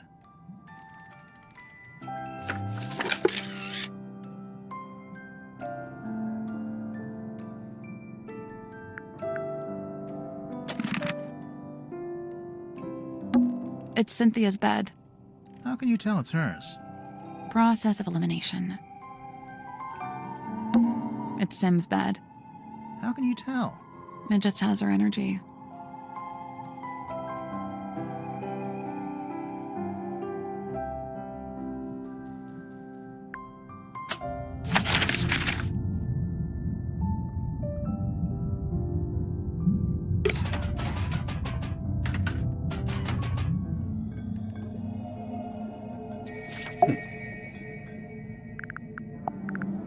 It really is fortuitous that Madame Tadpole found her way to the Mortuga submarine. Not only is she unusually well suited to living within the confines of the ocean, but she was also unusually compatible with Magnus Mortuga. As far as I know, the two formed a sincere friendship. Huh. I wonder if she knows any of his secrets. She may just. I'm to believe Tadpole had taken it upon herself to discover the source of Mortuga's internal anguish. In her words, she wished to understand him so that she could help him. It was in the course of this endeavor that she began scouring the ship for information. On one occasion, I entered the captain's cabin to speak with Magnus, but instead I discovered Tadpole quite alone, trawling through his bookshelf. I asked her what she was looking for. She said she didn't know. I noticed Mr. Dansom was quite determined to hold conversation with Magnus. What did Dirk want to talk to Mortuga about? Nothing. It was the act of conversation itself he was after. First-hand experience of Mortuga's mannerisms, affectations, and vocabulary. When I inquired as to why Mr. Dansom held fascination for such things, he said simply, research. So, Dr. Zephyr, I'm guessing you don't have an actual doctorate. Correct. I walk not the path of formal academic recognition, not for lack of trying, you understand. 8 separate institutions turned me away, asserting that my ideas were, quote, incompatible with our modern world. They forget, of course, that the modern world is a fleeting and ever-changing thing. Indeed, all of history's greatest scientists battled with such short-sighted stubbornness. So, you want to be one of history's greatest scientists and fundamentally change how we view the world? Is that so much to ask? I mean, yeah, it might be. So then how did you end up studying dreams? It was the result of acquiring a particular specimen. It opened up new ways to study the subconscious mind. A specimen? Like what? An animal? Yeah, I'm picturing like a lizard floating in a jar of formaldehyde. Something like that. So, what are you working on now? Here in your dream chamber? I'm studying subconscious spirit transmissions, analyzing their meaning, their intention. Do you need to be in a submarine to do that? Of course not. However, positioning myself here affords me other opportunities. Like what? The possibility of studying the most important specimen of all. If her transmission could be analyzed, interpreted, it would be an unparalleled discovery. Her? She is all that stirs in the minds of men that they shall never know. The being known only as the Mermaid. A person? I've told you all I know. Then apparently you don't know much at all. Correct. He joined us about a week or so after we first left port. He caused problems almost immediately. How come? Godric made some kind of official request, but Magnus had denied it. Their disagreement was something to do with navigation. For my own sake, I stayed out of it. How did you meet Mortuga? It was on my first visit to Silkworm many years ago. I was merely passing through, so I stayed at the inn where Magnus was working at the time. So Mortuga was just an innkeeper at this point? Not even. The innkeeper was a woman named Felicia Stonetop. Magnus merely worked under her charge. The two of them split their time between running the inn and running a small sailing ship. Sounds like quite a nice life. I have a curious observation about Mr. Werman. Unfortunately, I haven't had the time to perform an analysis, let alone propose a hypothesis. That's okay. Just tell us anyway. I observed that he did not seem at all saddened or sorrowed by the death of Magnus Mortuga. You can't know that. Some people don't always show emotion on the surface. Of course, quite true. However, Mr. Werman did display an emotion. Relief. Relief? Gazing upon the crime scene, much of the tension coiled up in Mr. Werman's body visibly dissipated, and thereafter he seemed energized, galvanized. It is no mark against Cynthia's character. She is a sharp young woman and capable engineer. But I was wholly surprised to learn that she had become captain. Did she never say she wanted to be captain? On the contrary, I was aware she'd held such aspirations initially, but I was under the impression that her campaign had ended in failure. Meaning? That Miss Seafoam had made her ambitions known to Magnus, but he had shut them down. It is hypothesized that Miss Moon was embroiled in some form of deal with Magnus Mortuga. What kind of deal? What would she give him? Money? His heart beat not for money and things. What did it beat for? People. Kinship. So, Mariana gave him a person? Maybe information about a person, or how to find a person. I first learned about Symmetry from a newspaper article detailing her residency at the Fortuna Hall Theater. On the surface, it was merely a review of a magic show, but I felt something behind it, something of great interest. To me, it spoke of someone with a close connection to the ethereal plane. Taking an excursion from the submarine, I attended the performance. Afterward, I requested an audience with Miss Silkmoth herself.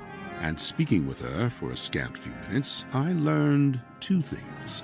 First, and most importantly, my instincts had been correct. She was indeed fascinated with the great unanswered questions of metaphysicality. She held a yearning to understand that which could not ordinarily be understood. A woman after my own heart. What was the other thing? You said you learned two things. That she was thoroughly unhappy with her lot at Fortuna Hall. The theater owner was a heartless woman who, among other indiscretions, did not compensate Symmetry for her work. But she had no family, nor any other connections. She had nowhere else to go. So you invited her to come live on the submarine? To put it simply, did she bring all her props and stuff with her? Everything she could carry. Why? Was she going to keep working as an illusionist on the submarine? No, Miss Silkmoth would be working with me here in the Dream Chamber. I notice she's not here anymore. Her tenure with me has come to an end. She has moved on to pastures anew.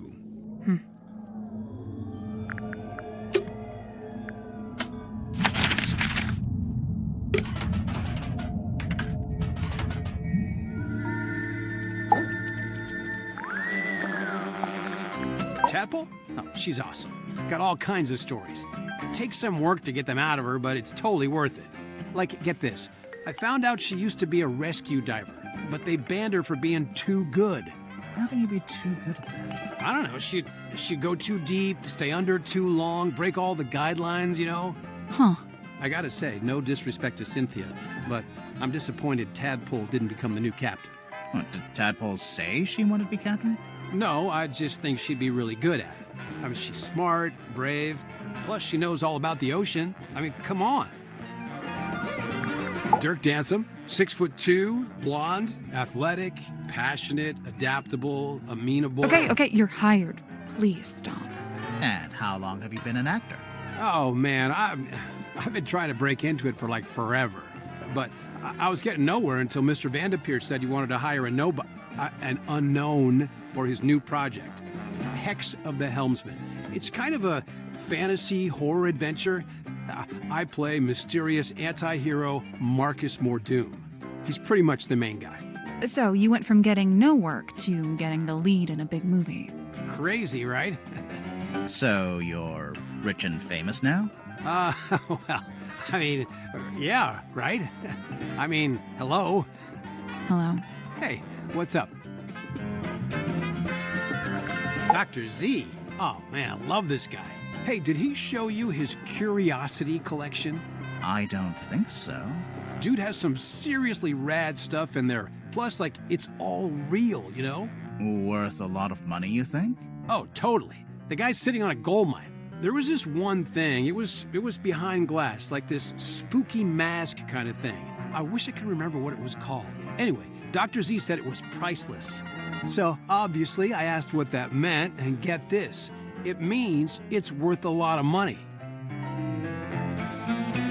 Do you know why Grip's running a shop down in the engine room? I don't know, he's just doing what he's good at. Which is what? You know, fixing compasses and stuff. It's kind of a niche skill set. You say that, but I heard he ran a pretty successful business back in the town. Yeah, we saw it on our way here. It's boarded up now, like everything else. Dirk, did he ever mention why he closed it down? From what I gather, it was making him money, but it wasn't making him happy. You know, he wanted to put all those navigation skills to use and actually head out on an adventure. Listen, I heard the dude died because of a curse. Is that true? No, there's no evidence of a curse. Oh, still. Did you get to know Mortuga before he died? Man, I tried. Dude was not much for conversation. You know, I tried explaining how I'm an actor playing a character that's kind of similar to him. Figured he'd be stoked. Let me guess. He was not, in fact, stoked. Actually, I tell a lie. There was one thing Mortuga wanted to talk to me about. Oh, yeah? He was super curious about contracts. Like the legal documents? Yeah, he wanted to know how they work. Like, how they can be used to make people do stuff or not do stuff. Weird. Orman's my good buddy. Yeah, he's like the cranky older brother I never had. How did you become friends? Oh, it was mandated by the film studio. What? Well, I played the lead in the movie version of Worman's book, so the studio figured we needed to be friends.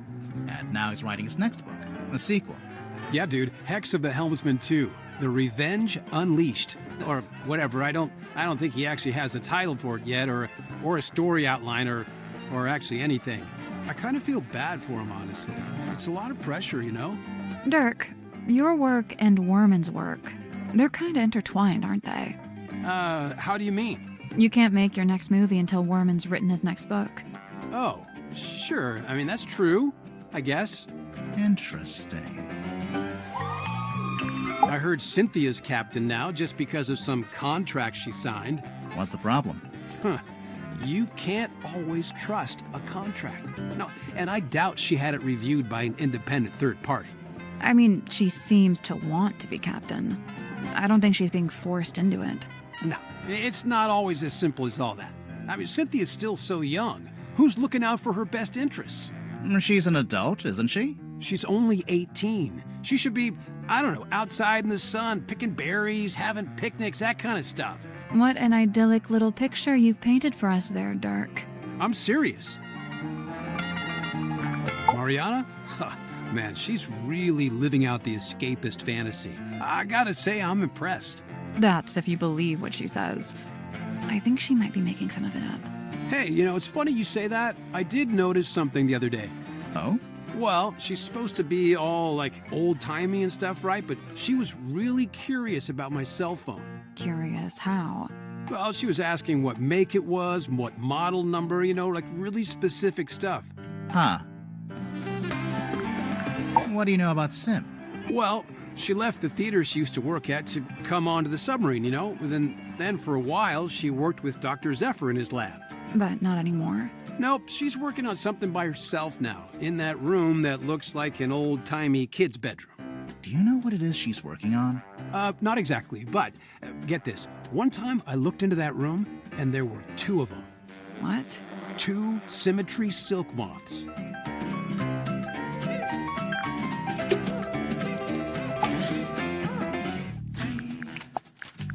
Madam Tadpole, simultaneously the most laid-back and most terrifying individual I've ever Terrifying? You don't feel it. To me, she gives off this indisputable, I will destroy you if I see fit to do so kind of energy. Maybe if you get on her bad side. Oh, I wouldn't dare. She'd crush me like a twig. She does look pretty tough. Who would you say is stronger, Madame Tadpole or Dirk Danson? Dirk's in good shape, but a lot of it's just for show. He's just gotta look good for camera. Meanwhile, swimming works out every muscle group. Did you know that? I didn't. Every muscle group.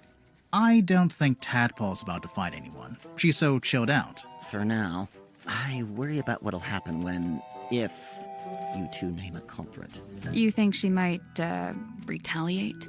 If she does, I'm not gonna be the one to stand in her way. I see you met Dirk. How do you know him? He's the actor they found to play the lead in the adaptation of my book. Did you not get a say in that? Oh no, that's several notches above my pay grade. It's all decided by the executives over at Wit and Whimsy. Sure, they keep me around as consultant, but I found that to be a pretty hollow title. Do you think he's a good actor, at least? Dirk? He was a good fit for the kind of film they ended up making. How's that? So, how come you two traveled to the submarine together? I traveled to the submarine. Dirk's just taken to following me around, for some reason. Maybe he just wants to be your friend. He's got plenty of friends back home. I don't understand what his deal is, but I already have a headache, so I'm just not gonna worry about it. What did he say he was? A dream doctor? Great. Good for him. He's researching spirit energy, I think. Lovely. More power to him. And he was the first person to join Mortuga's submarine, because they knew each other from before. Wonderful. Wait, really? Huh. Zephyr's not from Silkworm, though, is he? I don't think so. Interesting. Well, thanks a lot. Now I have yet another thing to think about. Have fun. You met Godric. What did you think? Personally, I like him. I found him a little irritating, the way he kept waving that cane around. He gave you the old welcome to Mr. Grip's Emporium treatment, eh? That's just what he's like at first. He'll settle down. Why does he do it? So, I have two theories on this. One, he's an introvert who falls back on his rehearsed persona when he gets nervous. Like when meeting someone for the first time. Right, exactly. What's your other theory? He assumes people will find the real him boring, not worth knowing. I don't think your two theories are mutually exclusive. They might both be right. So, what is the real Grip like, once you get to know him? I don't know. He's kind of like one of those savants, kind of odd, but seriously gifted. In his case with cartography, I guess? Navigation. That's quite a figure, doesn't he? Like something from myth. He was real, of course. Flesh and blood. I imagine you must have been curious to meet him. As anyone would be. Did you get to know him at all? It's funny. Going in, I'd heard he was, the strong and silent type. But I didn't find that to be the case. So he was friendly with you? In his own way. The day I first arrived, he invited me into his cabin, just to talk, apparently. What did you talk about? He asked me about my home life, my family, my father. Not to be rude, but why would Mortuga care about any of that? To this day, I'm not quite sure. I think maybe he was after some kind of information about the outside world and thought I might be a good source. So what made you want to become a writer? That's all I've ever done. I was given a job writing for a newspaper when I was pretty young. Given a job? Yeah, friends in high places, Like who? My father was the mayor. Ah, that'll do it. Did you enjoy writing for the newspaper? Sometimes. Other times it was painfully dull. I've got a tendency to lean towards hyperbole, and the everyday goings-on in Silkworm weren't always enough to satiate me. For every rumor of a cursed man disappearing into the ocean, you'd have 10 elderly couple file complaint over garbage collection. Rumor of a cursed man? Wait, you wrote an article about Mortuga? Oh no, I quit before that. I left town and went off to the city to be an author. And the result? Hex of the Helmsman. 50 national bestseller lists. As we speak, it's being translated into 5, 6, 7, 8 more languages. Must be nice. Your first book, and it's a big hit. I'm not complaining. Yeah, I can see why you'd be writing a sequel. I really don't have a choice, do I? This is how things go. If you get a success, you have to keep it going. Cynthia. Quite honestly, I give her about a week. A week until what? Until she cracks, packs it in. The pressure's already getting to her. I know the signs, believe me. You think Cynthia's gonna quit being captain? It's only a matter of time. And you know what? Good. She deserves her freedom. She's still young. No need to take on a burden like that. Nobody's even paying her, for goodness sake. But then who'll be the captain of the submarine? Nobody! Let it float loose like a piece of driftwood, that's what I say. It's not like we were going anywhere anyway, even when Mortuga was in charge. Maybe Cynthia does want to take the submarine somewhere. If she does, she's never mentioned it. Seemed to me that she wanted to be captain just to be captain, you know? Moon's your lead suspect, I presume. No. Why would she be? Oh, the timeline. She shows up, and bang, Mortuga murdered. Maybe it's just a coincidence. I'm just saying, nobody even knows why she's here. I'm not sure we know why you're here. I already told you, didn't I? Genuinely, I can't remember. Sim tells me she's halfway through reading Helmsman. Is she enjoying it? No idea. She was just asking what research I'd done into hexes and curses, and was rather disappointed when I told her I just made it up. I guess Sim's into that kind of stuff. I thought she was supposed to be an illusionist. Oh yeah, she was asking about that too.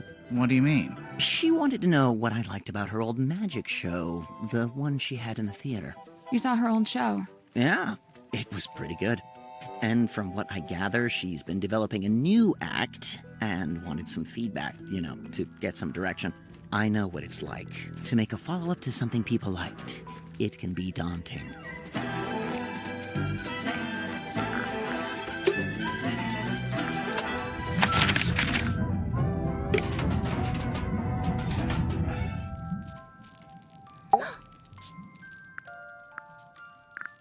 Sim, could we take a closer look at your locket?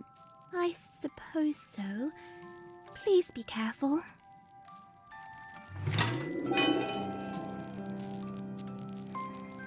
You really think we should open it? I don't know. Maybe. It's up to you.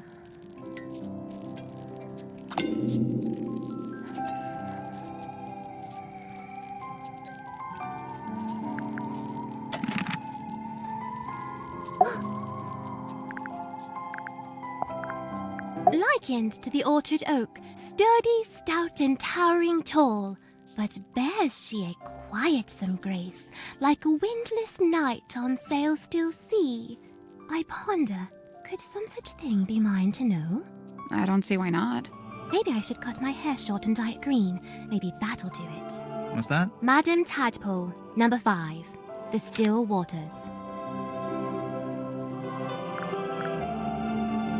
Hiding a dangerous secret.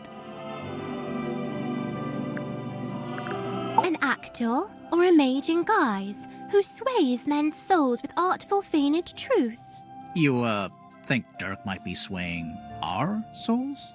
Fret not, as dwell he in this deep-sea womb, his strength's divorced from skyward source. Skyward source? The sun, I'm guessing. How do you know he likes the sun so much? Alone he's oft espied, atop our ship, and stood enrobed in warmer light. Dirk goes up on deck a lot, huh? By himself, I wonder. Dirk Dansom, number 8, The Shiny Penny. Capitalist greed? His life's long hope to pierce the veil and breach those blackest bounds. Solitary once, no more, for help is found in frightened form of fair and freckled face. She means herself. I'm following. A time bespent in chamber dream and chained to lofty quest. Then lo, a shock! Dismissed, bespurned, rejected. My lonesome purpose lost. Why'd he do that? Zachariah Zephyr, number 3, the entangled dream.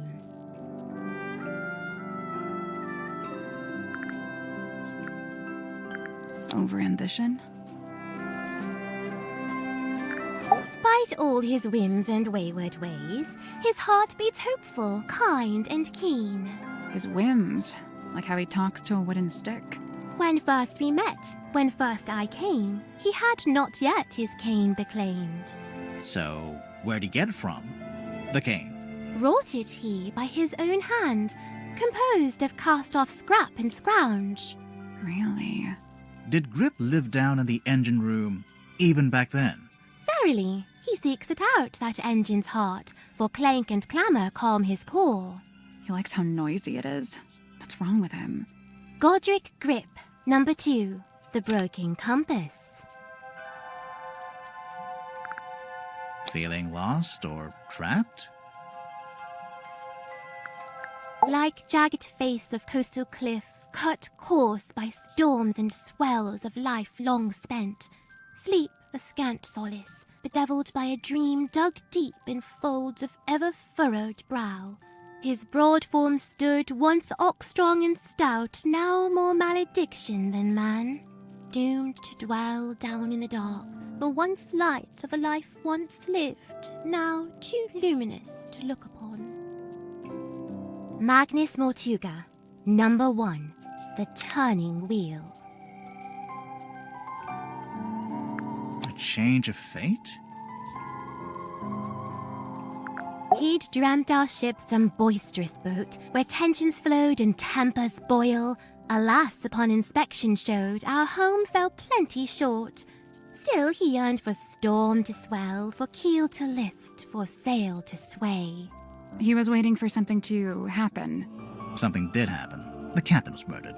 And crime dark scene, but consequently came the freshest focus for his ever ponderous gaze.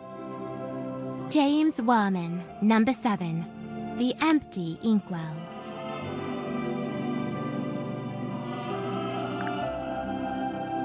Evidence of hard work? Fair Cynthia, O truest friend, my steadfast fealties won. You're both from Silkworm, and you're the same age. Do you know her from before? Though kindred bred neath sullen skies, now we met out with this sunken silver shell. You really never ran into each other in the town? She is bloomed from deepest silken soil, whilst I, mere wandering weed by a wild wind blown. Ah, of course. You make a friend, and then she ends up as the new captain. Must have been, a nice, unexpected bonus. 'Twas no sudden thing. Full well she plotted thus her course of fate, to helm this vessel next by rightful claim, for she, in law and title, holds its name. Is that so? Cynthia Seafoam, number 6, the leaden crown. A heavy burden?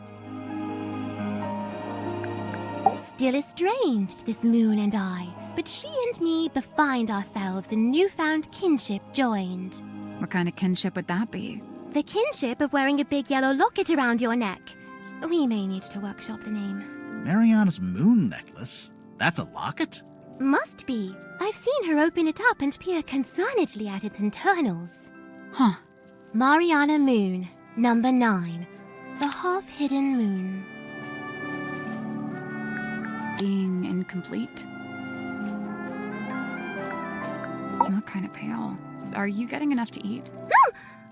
Alas, by flesh and frame and bone and blood I set but little store. Yeah, that's what I thought. So what do you set store by? Oh, like, what are my interests? Yeah. Enwrapped, enthralled, of cloth-in dolls, of effigies, of twins. Okay, sure. Of glass and gleam, of mirrored eyes, of phantoms falsely cast. Fine. Mirrors, okay. Oh! Of what, if aught, doth lay beyond this fleeting form of flesh?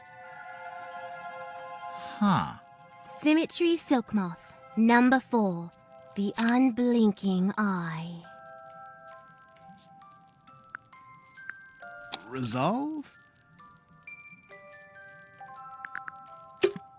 I wonder if Grip would let us take a closer look at that cane of his. Can't hurt to ask.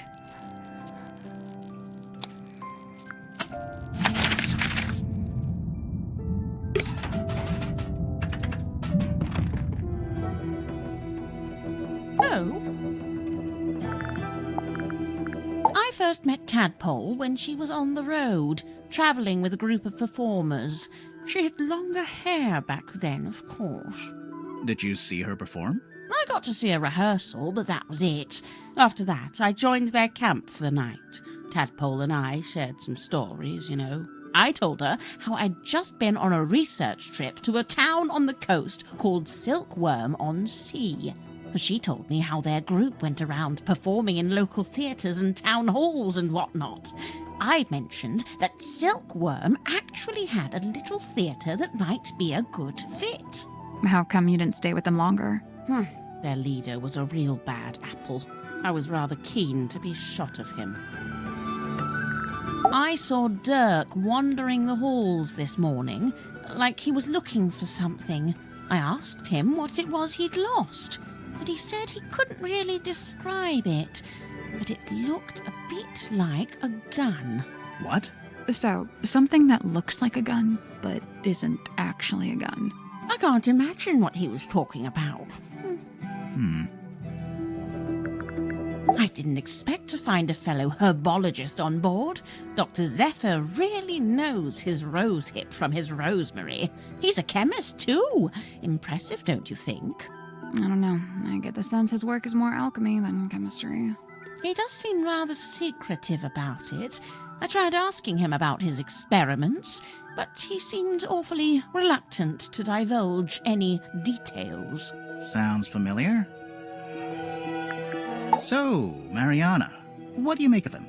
Godric, I mean. I will say, for someone with such a novel outfit, he's ever so quiet. Quiet? You disagree?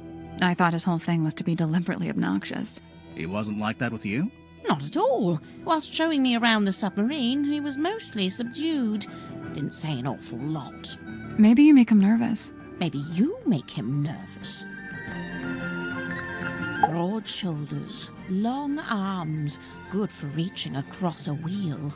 He had a hard face, but soft eyes. I'd wager he was once a very handsome man.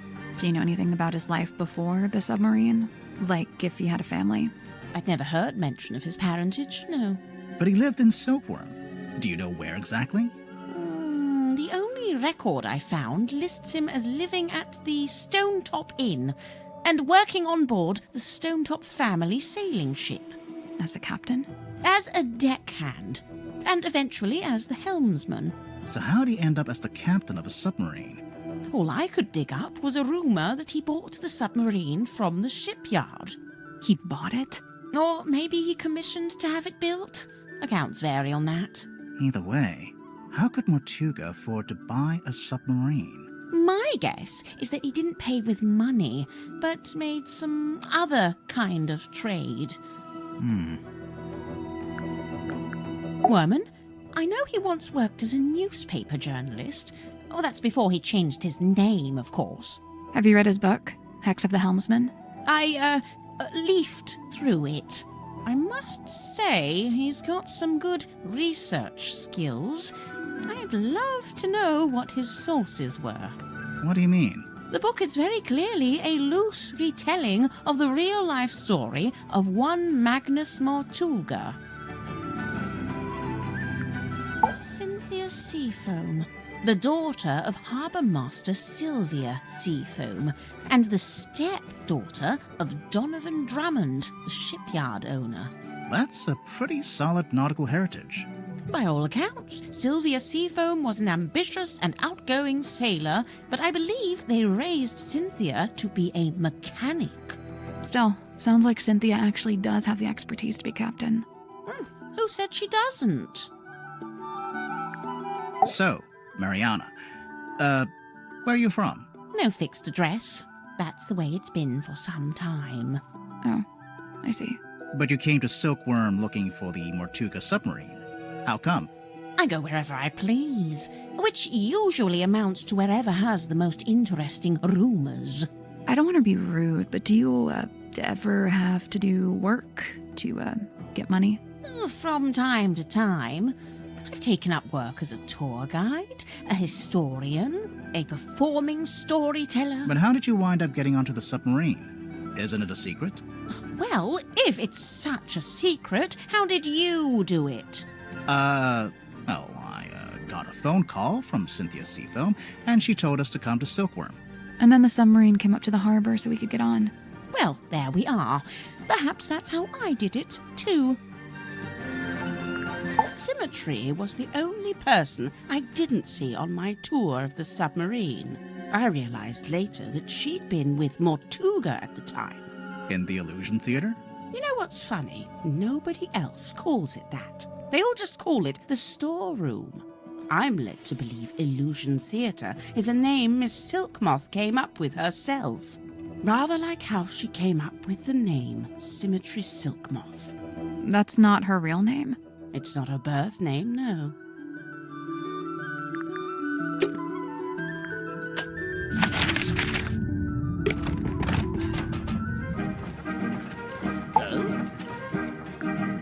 You wish to converse with Cornelius? He'll be thrilled.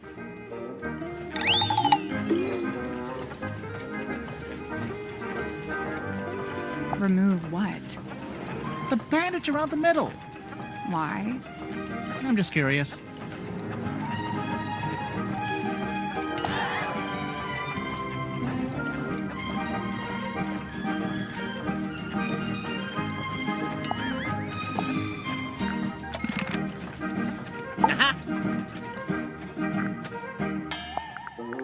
I'm convinced Tadpole's just branding. Nobody names their child Tadpole. Come on. Why would she need branding? You're serious? She's all branding. The name, the look, the identity as a half-mermaid, it's all theatrics. I just don't get why she'd need to have a fake identity like that. No, she doesn't. Not anymore. It's vestigial, I think, left over from some previous endeavor. Weird, isn't it? Bringing your old branding with you onto the submarine. What would be the point? I noticed Dirk seems to be trying to tell Werman what to write in his book. Is he just trying to make sure Werman gets it done? Or is he trying to get him to write it in a certain way? A little of both, I'd wager. Maybe he's in league with Werman's publisher. Dirk? That can't be right. If I recall correctly, he told me he worked for something called, Oh, yes, thank you, Cornelius. Wit and Whimsy, that was it. But I'm not sure what It's a movie production company. It's owned by Vincent Van de Peer. He's a director and producer. Well, someone's well informed.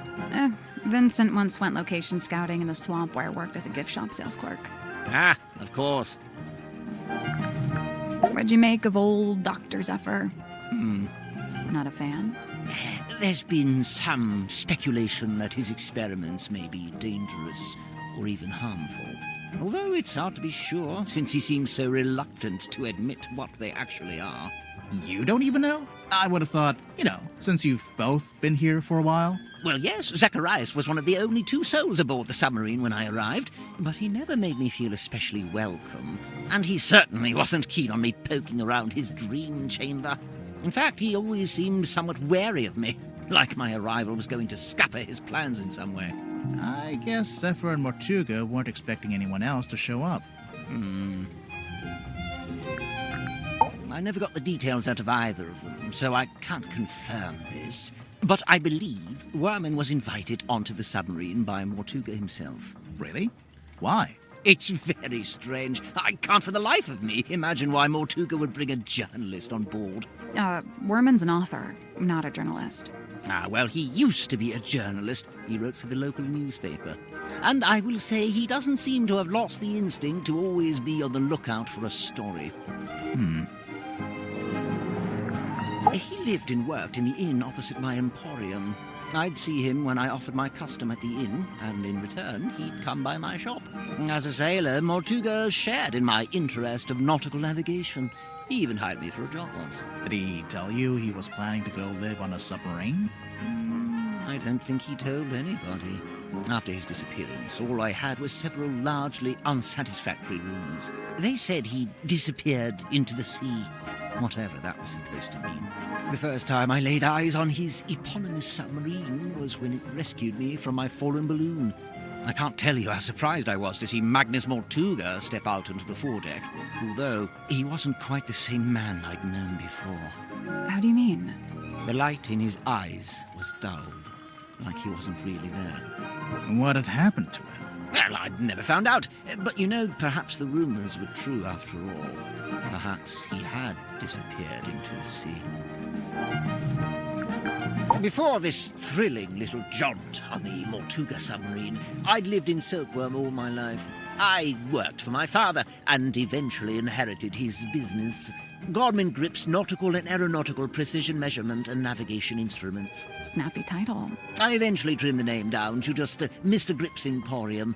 That was around the same time I hired young Cornelius here as a much-needed second pair of hands. He's a stick. He does not have hands. Yes, running that business was my whole life for many years. Slow, sometimes tedious work, but I was extremely good at it. I especially relished in the task of deciphering and restoring old maps.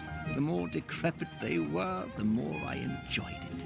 And now you live in the engine room of a submarine. Must be a big change. Yes and no. Young Cynthia seems quite convinced that she should be the new captain in the wake of Mortuga's death. Sounds like you don't agree. Well, now, I didn't say that. It's just... You don't think she's up to the task? On the contrary, from what I've seen, Cynthia is a remarkably bright and capable young woman. So much so that I bemoan seeing her spend her best years hidden away down here in the dark. No, it doesn't have to be permanent. She could be captain for a little while and then go do something else. You know, there was something I noticed while giving Mariana a tour of the submarine. Soon after we entered the bilge, she whipped out her tobacco pipe with a strange kind of urgency. Did she smoke it? Well, she put it in her mouth, but she didn't light it. What's that, Cornelius? You've never seen her light it? Well, now you mention it. Yeah, probably not a good idea to smoke inside a submarine anyway.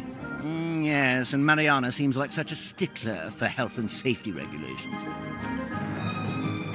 I will say, in the last day or so, the symmetry does seem particularly somber. Because of Mortuga's death? Yes, the problem seems to be that she considers herself a kind of catalyst. Does she? Why? Well, I believe she'd been working on some new project, and shortly before Mortuga died, Symmetry shared this project with him. And then he dies. It's probably just bad timing. What kind of project was it? I really have no idea. What's that? Oh, yes. Cornelius tells me he saw Symmetry drawing something while in the mess hall. A poster, apparently? I wonder if Mariana would let us take a closer look at that pipe of hers. It can't hurt to ask.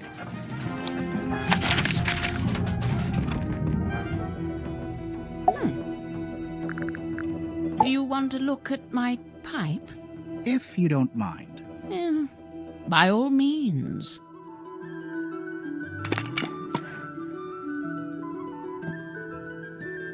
Sally, despite what you may have read in popular detective fiction, this is no time to smoke a pipe.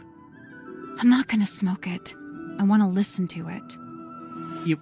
what? It's a little tape player.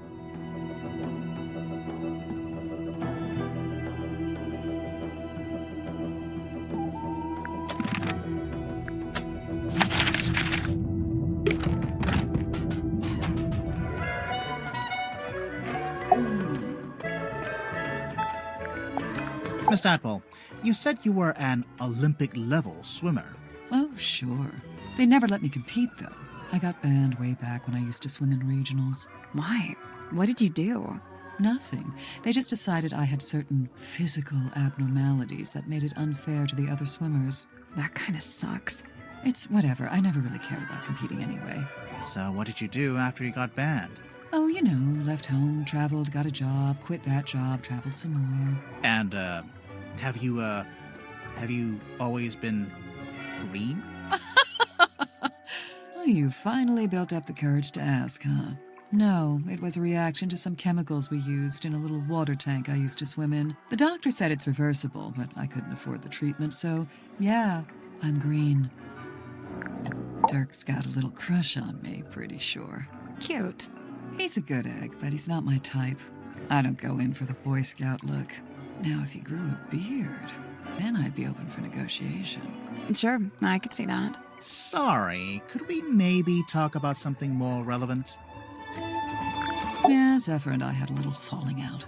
Over what? Something to do with his experiments?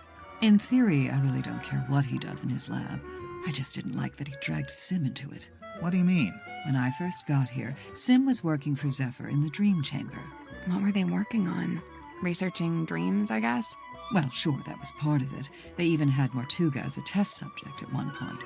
They were researching Mortuga's dreams? Look, it's not the dreams that were the problem. It's the communicating with spirits from the other world stuff.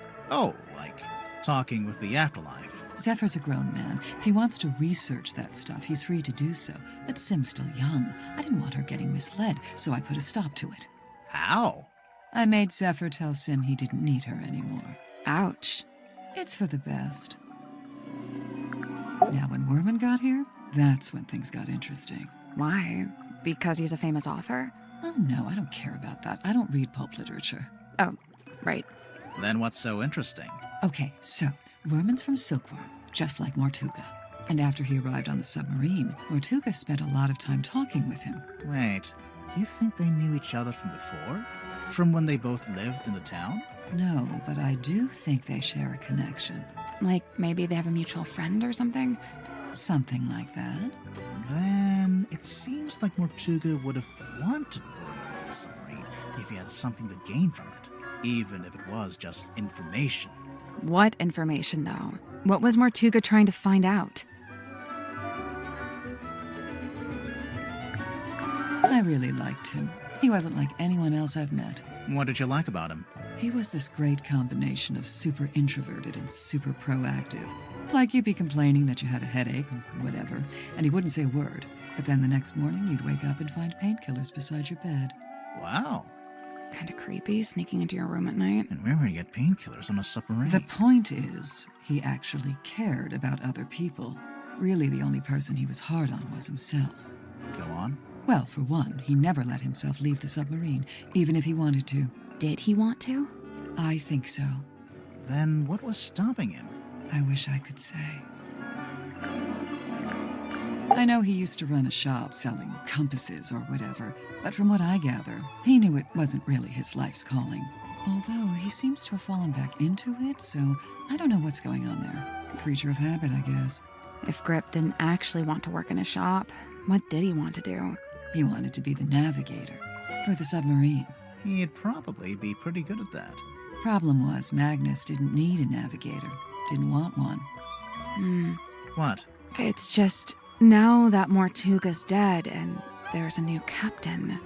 You're thinking Grip might finally get to be navigator? Under Cynthia? Maybe. I don't know. I don't think Grip wants to be Cynthia's navigator. I think he wanted to be Mortuga's navigator. Little Cynthia. She's cute, huh? I don't know if that's an appropriate way to talk about your captain. You're so right. You think her being captain is kind of a joke? It's not a joke to her. She cares a lot about the submarine. I just don't think it's doing her any good to care that much. It's just a hunk of metal, after all. And wood. Some of it is made out of wood, I noticed. Did Mortuga want Cynthia to succeed him as captain? Did he ever mention it? No, I'd say he probably felt the same way I do about it. Which is? That she's too young and too bright to be living down here in the dark. I couldn't believe it when she showed up.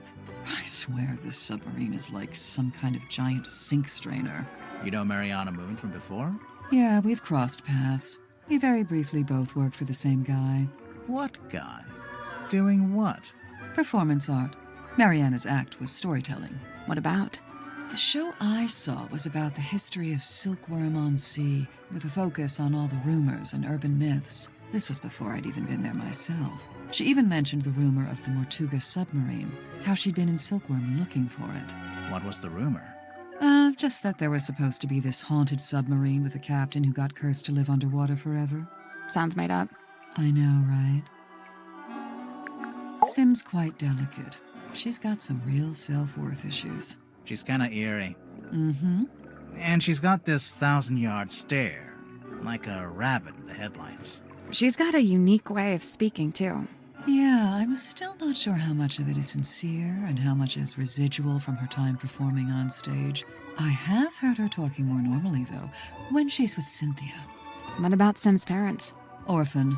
As far as I know, she was homeless for a while, until the system picked her up and she got moved into the theater. So, she's never had any kind of normal life. Nope. That 1,000-yard stare's starting to make a little more sense now, huh?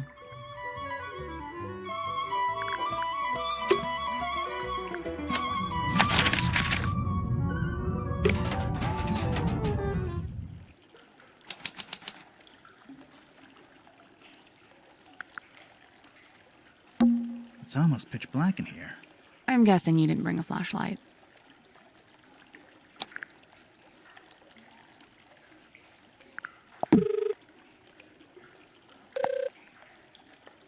We can use Dirk's cell phone.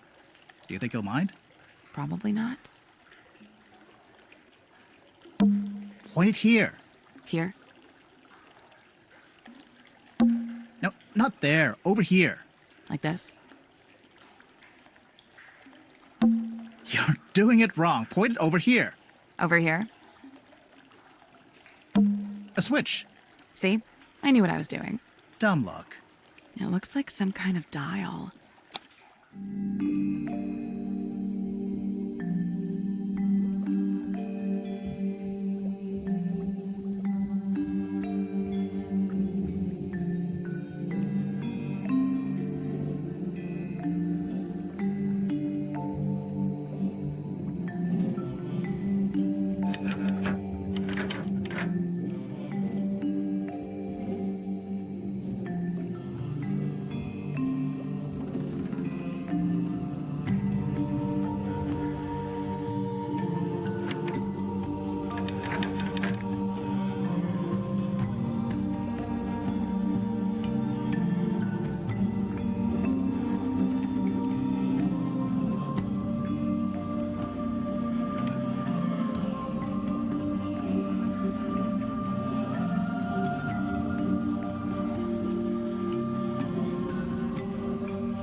did it.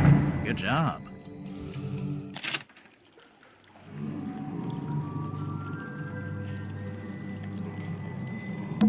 What is that? I have no idea. It's some kind of strange device. What should we call it?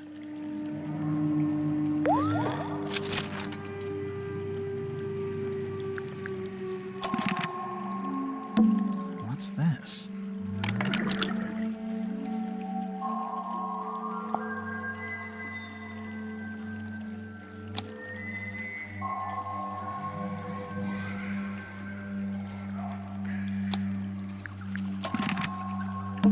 A glass bottle. It's just trash. And don't be so quick to dismiss it. One man's trash is another man's... Oh, yeah, no, it's just trash.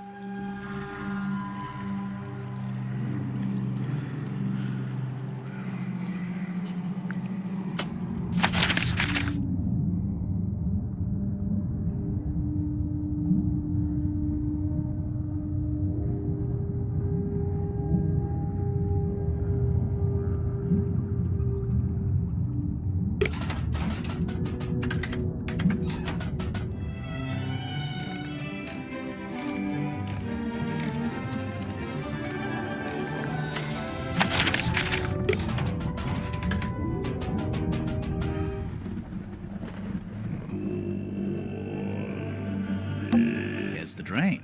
Hey, it's open. Wasn't it closed before? Yeah, we pulled that switch down in the bilge, remember?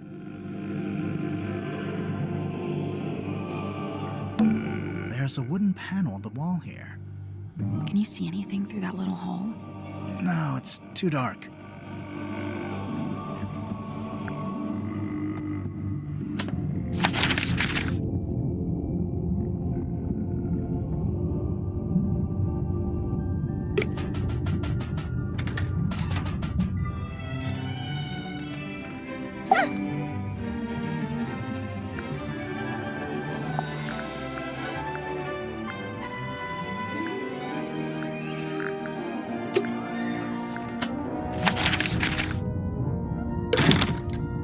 Locked.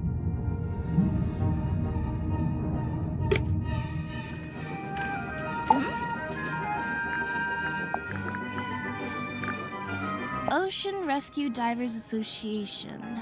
Ugh, they'd never let me in. I can barely even swim. But you live right by the sea. Pardon me for not swimming in the deep, freezing ocean. Give us your professional opinion. Laser gun? Shrek ray? Intergalactic hair dryer. It's an antenna. A really weird antenna, but yeah. Also, it's damaged. It's starting to rust, and there's sediment in the joints. Seawater can really do a number on electronics. You gotta be careful. Wait, so it's a cassette player for listening to music? Nearly. Looks like the tape can swap out. So? So maybe there are other tapes. Hey, yeah. I bet there are. I'm sure I saw a picture of this recently, but it looked different. Where did you see this picture? Somewhere in the engine room? Sim let you see her locket? Do you know what's inside? Did she ever show you? No, and I didn't ask. She's allowed to have secrets. Wait, you didn't open it, did you? Yeah. Was it okay? There wasn't anything bad in there? It's fine. Okay, fine. Good. That's your mom? Yeah, she was the harbor master. That's a pretty fancy jacket for a harbor master. Looks more like a naval officer. Yeah, well, she had a lot of big ideas. She was super ambitious, always making plans. My dad could barely keep up. That's your dad on the right? Yeah, stepdad, but yeah. Are you too close? Not really. We kind of drifted apart after a while. I locked it in the safe. I didn't think... What is it?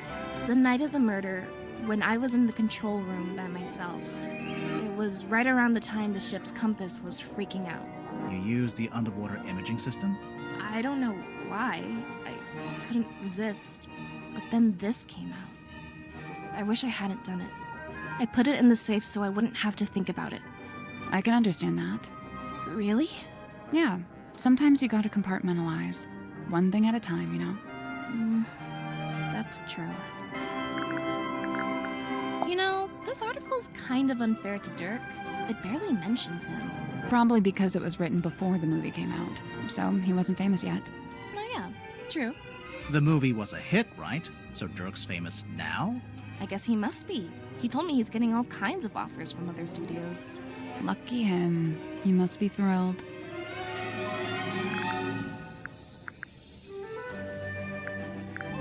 Oh, you found the captain's log. Sure did. How does it work? So, at the end of every day, you're supposed to print out one of these little cards with readings from the submarine's movements in the last 24 hours. Then, the captain signs it and writes about anything noteworthy that happened. So the card on the top, that's from the day Mortuga died? Yeah, I figured we should have a record of it. You took over as captain that same night? What of it? Nothing, just asking. So, I noticed you're the captain, but you're not wearing the captain's jacket. I have my own jacket. This one stays behind glass. It's just the way it's meant to be. Okay, so what about your jacket? It's based on the one Mortuga had. See? The epaulets are kind of the same. Oh, I've been wanting to ask someone about this. How come Mortuga's jacket is like half a jacket? Apparently he didn't want to wear anything on his right shoulder. Some kind of pain from an old injury, I think. How come there's two different wheels? The big wooden ones for steering left and right. The smaller ones for diving and surfacing. Speaking of, what does the S stand for?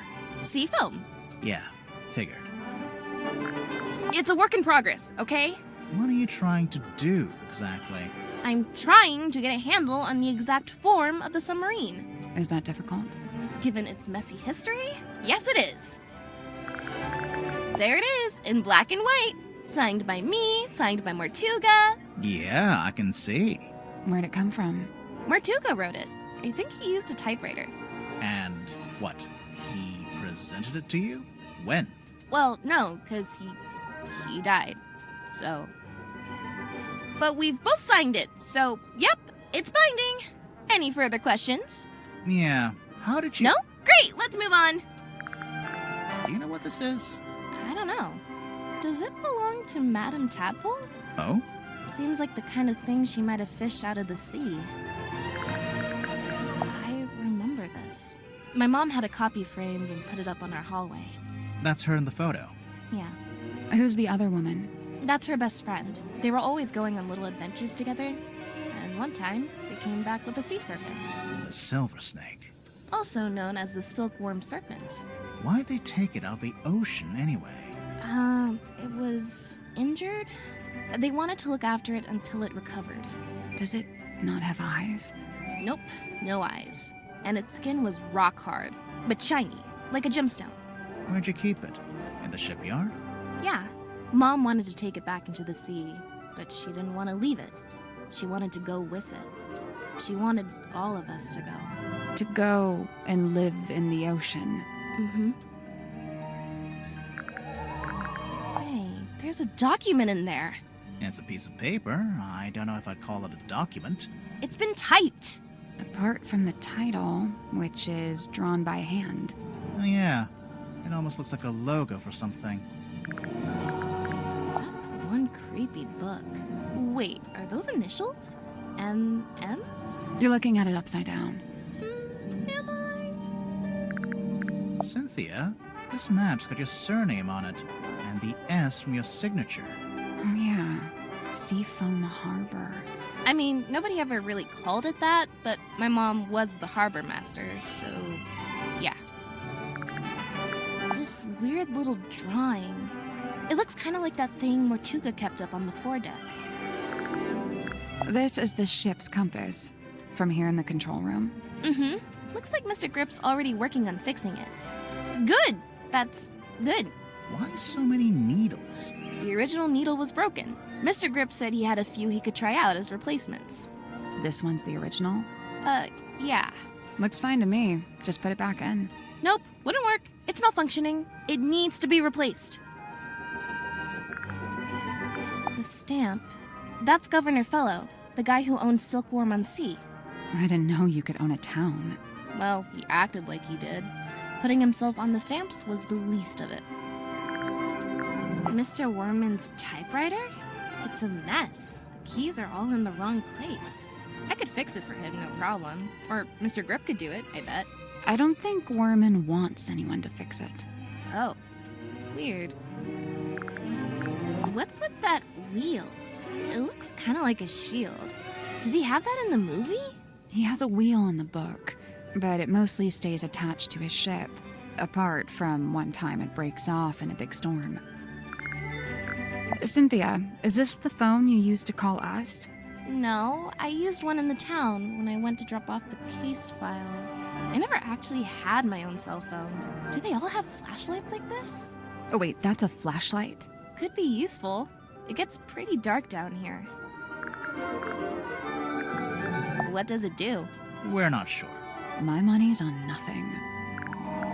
Oh, Sim's fog ball. What's this weird little antenna thing? Is that not just part of the design? No, I don't think so. Hey, it's that bottle I saw Dr. Zephyr carrying around the submarine.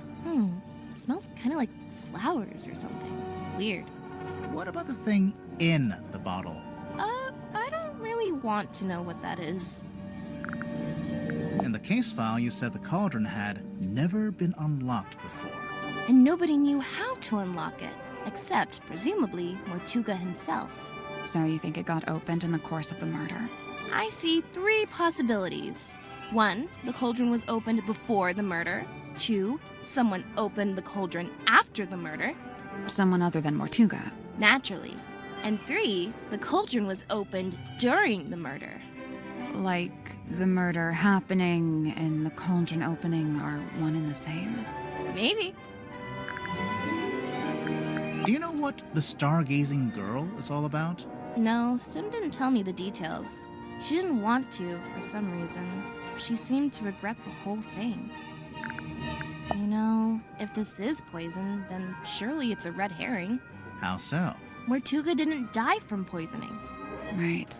So you think someone put it there as a false lead? I don't know. It's not a very good false lead. Baroness Fortuna. Who is she? She's the theater owner who adopted Sim. Did Sim like living with her? In the theater? Sim's reluctant to speak ill of her elders, but I get the sense that Fortuna wasn't very nice to her. Sun tablets? Yeah, for when you need sunlight, but you can't get any. Like if you, I don't know, random example, lived in a submarine. I'm considering having this taken down. I'm captain, so I'm allowed to do stuff like that. Why would you want to take it down? It's just unnerving. It's making some of the crew uncomfortable. Some of the crew? There he is, Mortuga's little mascot. What does he do? Well, you know, bit of this, bit of that. A big green light shines out of his eyes sometimes. Yeah, we saw it. It lured us onto the submarine. That's the idea. How does it work? Do you activate it from in here? Nope. It just kind of happens. Wooden buoy is confirmed to be magical. Aha! I see you found my case file. Sure did. How come you knew about Grimoire? Oh, I read all about the Tangle Tower case in a newspaper. I didn't know that got any press. Someone must have sold this story. I gotta ask, did Fiona end up leaving the tower? Or is she still there? Fifi? Yeah, she and Poppy moved out. Oh, good for them. They got a real nice place out in the countryside. That's so nice. I'm jealous! So this is what Mr. Worman did after he left town. Why would he need to leave town to write a book? I feel like you could do that from anywhere. It was probably more about making connections. You mean like in publishing? In anything. Silkworm's a real dead end if you got any kind of aspirations.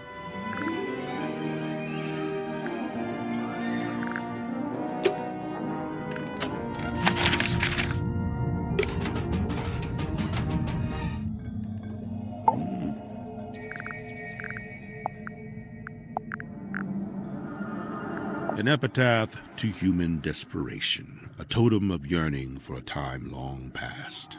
If you say so. A shrink ray, I assume? It actually does look like a shrink ray. All right, Grimoire, I'll be the guinea pig. Zap me. Of course, it could be an enlightenment ray. Perhaps you ought to zap me instead. No one's getting zapped. Mariana Moon's tobacco pipe. Yes and no. It's actually a dictaphone, like a little tape recorder. Curious. Is Miss Moon some sort of covert operative? Who knows? Maybe. I think she's just nosy. Godric Grip's hand-carved talisman. You think everything's a talisman. I thought it was just a part of the branding for his shop.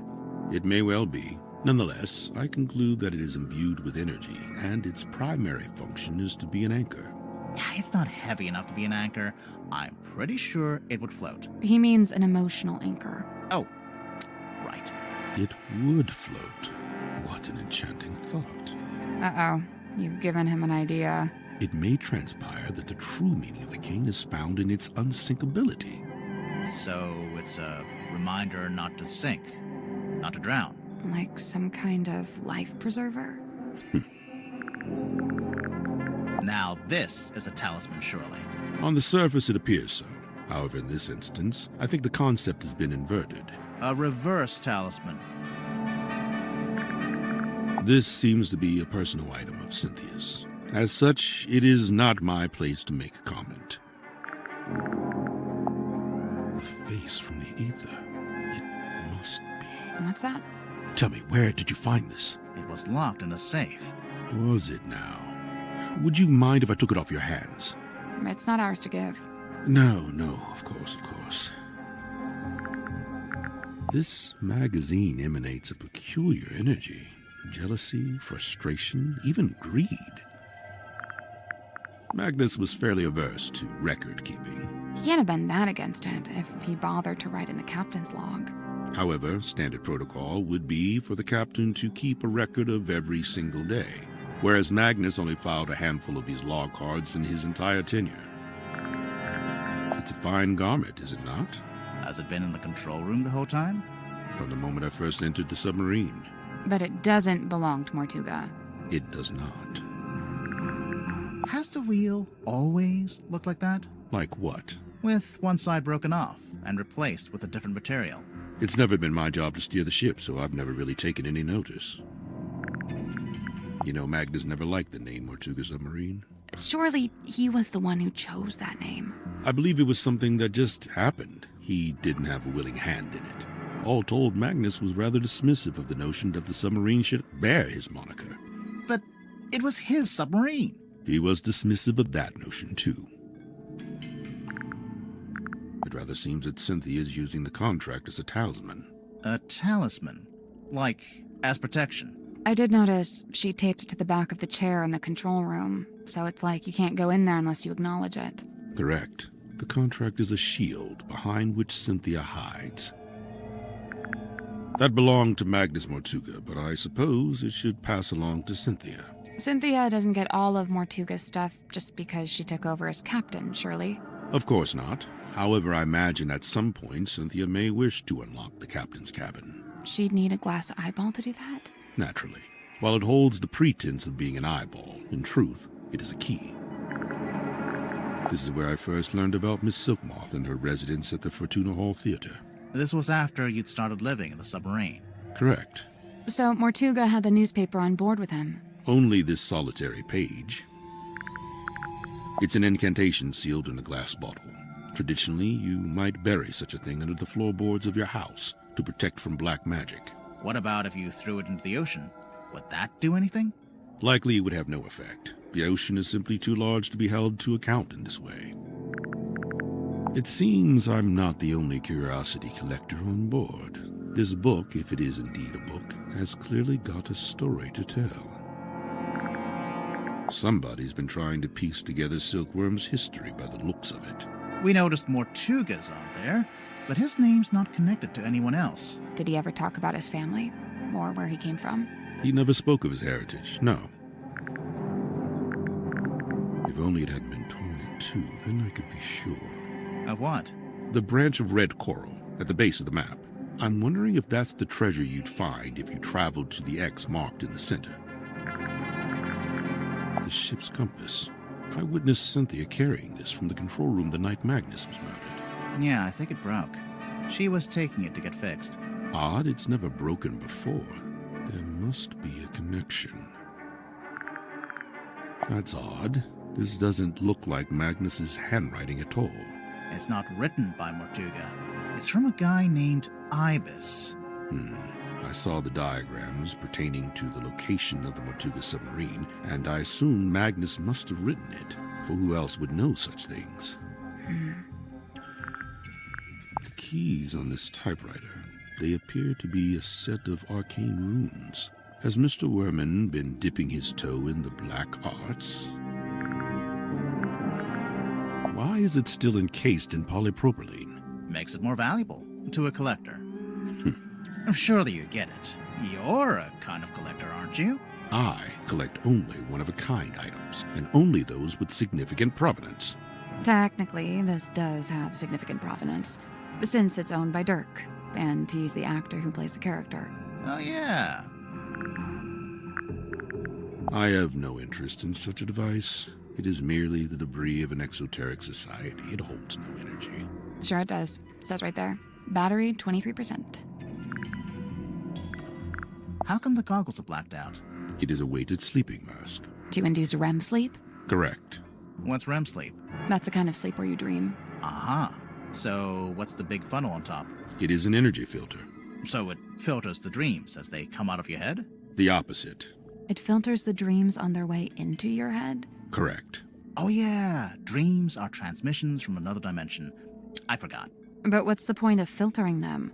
What does it do? To study the transmission, it is first necessary to change the format of the energy signature. Oh, like when you change a WAV to an MP3. This is a syntax with which I am not familiar.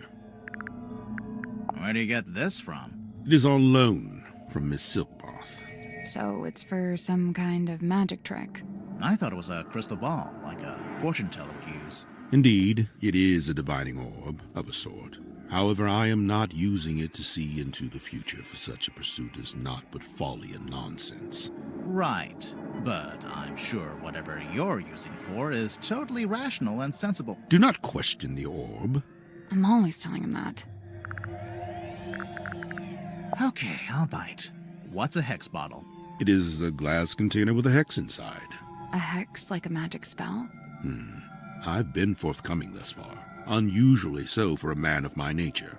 However, certain things I shall be keeping to myself, especially if it has no bearing on your investigation. What if we can prove it's got something to do with the murder, or the crime scene? Ah, well then you'd have forced my hand, wouldn't you? Before we left port on the submarine's maiden voyage, Magnus asked a favor of me. He wished for me to venture into the Stonetop Inn, collect this cauldron, and bring it on board. Why couldn't he do it himself? He'd have been strong enough, surely. I'm not sure exactly. I was already preparing to bring a large amount of heavy equipment on board. I suppose Magnus considered it logical to fold the cauldron into that set. Was it shut and locked? Shut, locked, and covered with the sailcloth. Magnus never told me what he kept inside it, if that's what you're asking. It's the cloth that Magnus used to cover the cauldron. Why would he need to keep it covered? Either to keep it away from prying eyes, or perhaps he concealed it for his own benefit. Dr. Zephyr, is this yours? I don't immediately recognize it. You sure? It really looks like something that'd belong to you. Of course, I do concede that I have many similar bottles here in my dream chamber, so it's wholly possible that it originated in my collection. Nice answer. Totally non-committal. As good as they were, it was not Miss Silkmoth's politricks that interested me. Rather, I was interested in the base mindset they were a symptom of. In particular, her ruminations upon the great unknowns of life and death. There are clues to it, right here. Look at the choice of words. Unfathomable, inconceivable. And on the reverse, you need only look at the chosen subject matter for her newest work. It's a Grim Reaper. Bottled sunlight. It appears somebody's looking to protect themselves from vampires. There's no vampire on board, is there? Of course not. What about Mortuga? I'll admit, it was a rumor for a time. I believe this to be a depiction of a being known as the Mermaid. However, I've nothing to compare it with, as it's the only depiction I know of. It doesn't look much like a mermaid. It doesn't look much like anything, really. Except for the fact it's got a face. At least, I think that's a face. Stories alluding to such a being were the reason I traveled to Silkworm in the first place. However, I was disappointed to discover that nobody in town seemed to know what I was talking about. It seems to be a secret held by only a very select few. How long has this been chained to the foredeck? Do you know? Since the conception of the submarine, as far as I know. The conception of its current incarnation, I should say. The wider history of the vessel reaches back a good deal further, of course. It seems our collective fate hangs on the outcome of your investigation. I guess. This is a good thing. It is high time for a shifting of the tides. What do you mean? There are too many souls aboard this ship, many of them seeking things they shall not find. A bit of light reading, It's a book about a hex. So I see. A charming pulp adventure by the looks of it. Is it the same kind of hex that's in your hex bottle? Let's see. No, they're quite different. The hex referred to here is merely an abstract form of curse that manifests, for the most part. Sorry, did you just read the entire book? Of course not. Just chapters 1 through 5.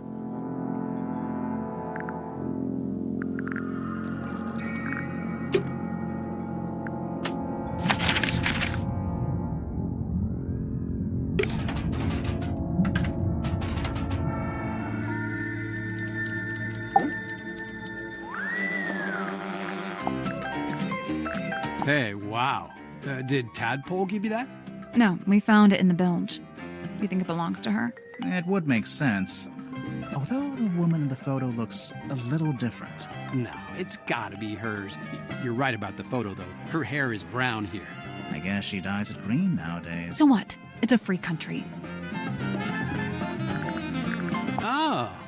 You know what this is, Dirk? Laser gun? A laser gun. Well, whatever it is, I think it's broken. Wait, really? I mean, oh, what a shame. Mariana's pipe? Huh. I've never actually seen her smoke that thing.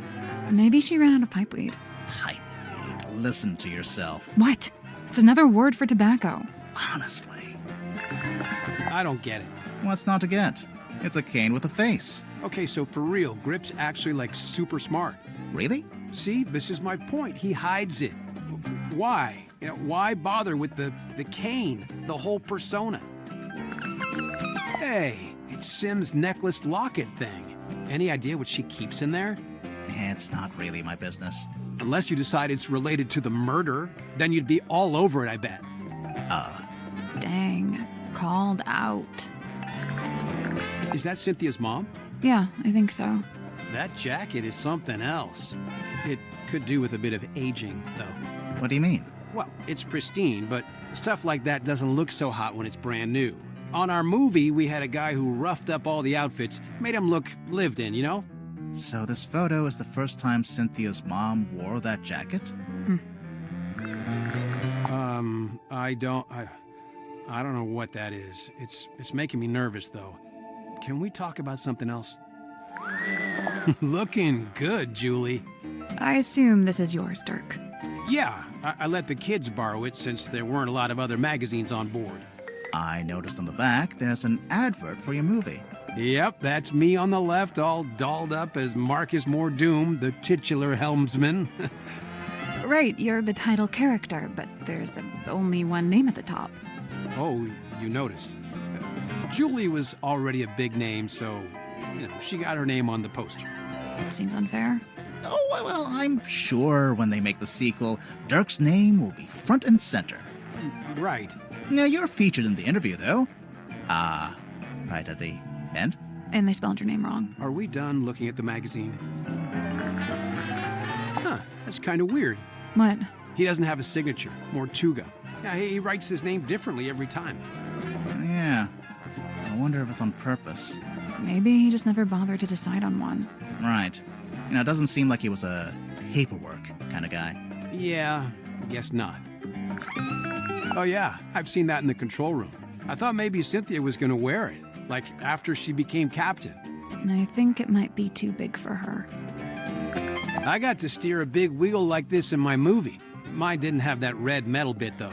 Also, mine was up on the aft deck, not, indoors in a control room. I'm glad Cynthia took my advice. What advice? She was looking super tense, so I told her to pick up a hobby. Arts and crafts is a good choice. Whoa, wait, this is the contract Cynthia signed to become captain? Seems that way. What's the problem? No, I don't like this at all. She shouldn't have signed it. Why not? You think she misread it? No, it's not that. Or what? Mortuga forced her to sign it? I don't really see the problem. Cynthia wanted to be captain, and now she's captain. I guess. Someone lose an eye? It's not real. Oh. It's got a weird smell. So? So maybe try asking Mariana about it. She's got a wicked sense of smell, like a dog. I'm serious. Hey, the guy who wrote this review has the same name as who? I'm not sure if I'm allowed to say. That's my bottle. What? Really? Well, yeah, that's one of my non-alcoholic beers. Of course, someone's waxed up the top and put a whole bunch of green stuff on the bottom.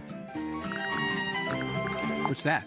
It belongs to Madame Tadpole, but it's locked. Oh, a combination lock. Let me try.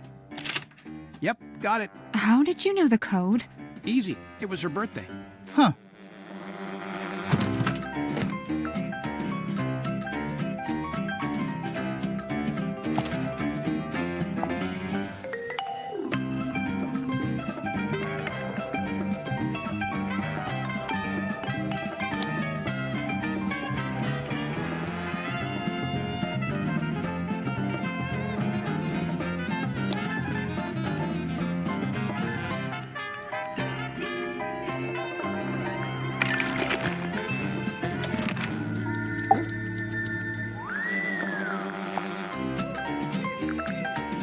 It's a map of Silkworm?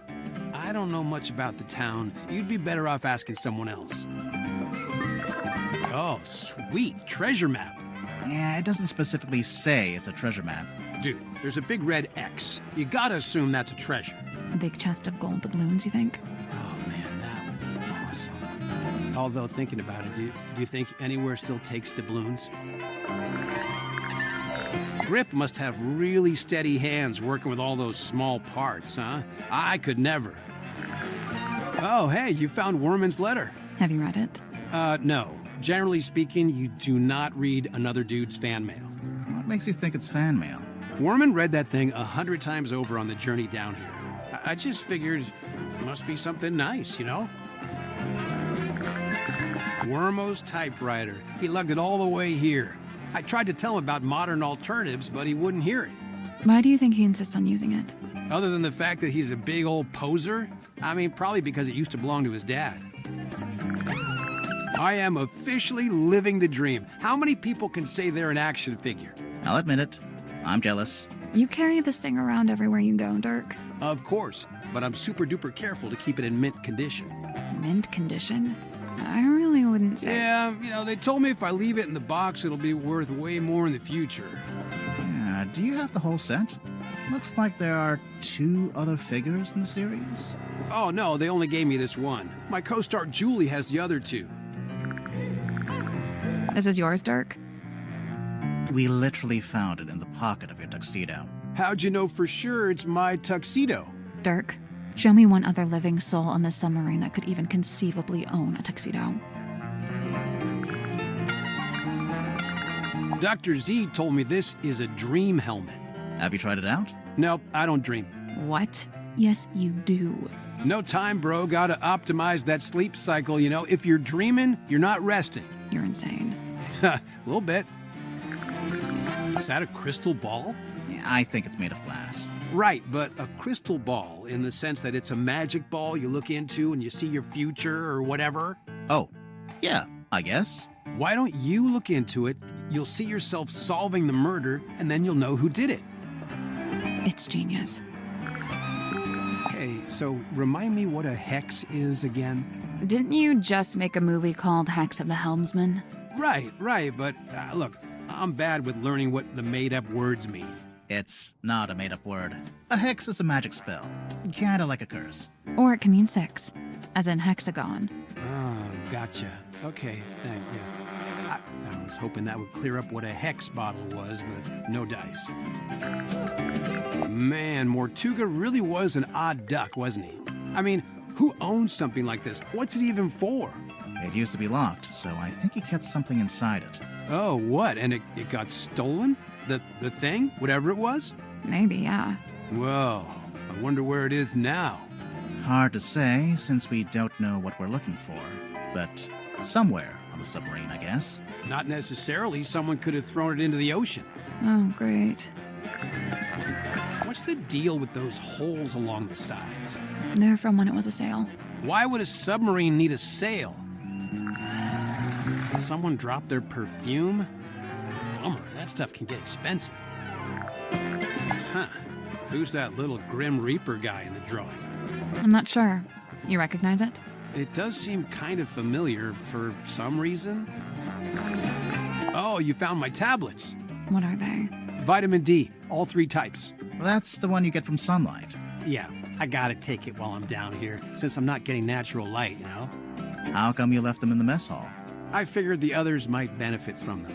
Not sure I had any takers, though. Her. Huh. Deliberately vague title. Love it.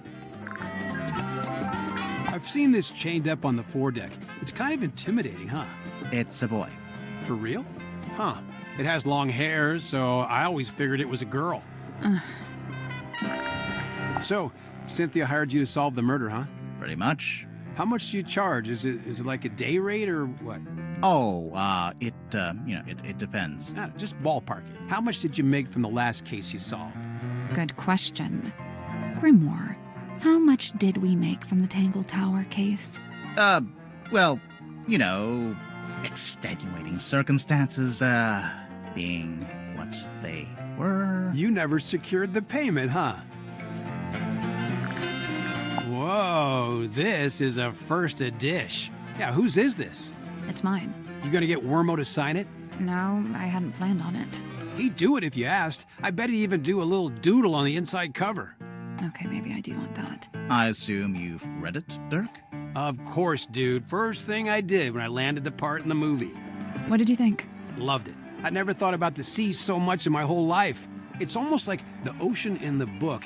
It represents something bigger,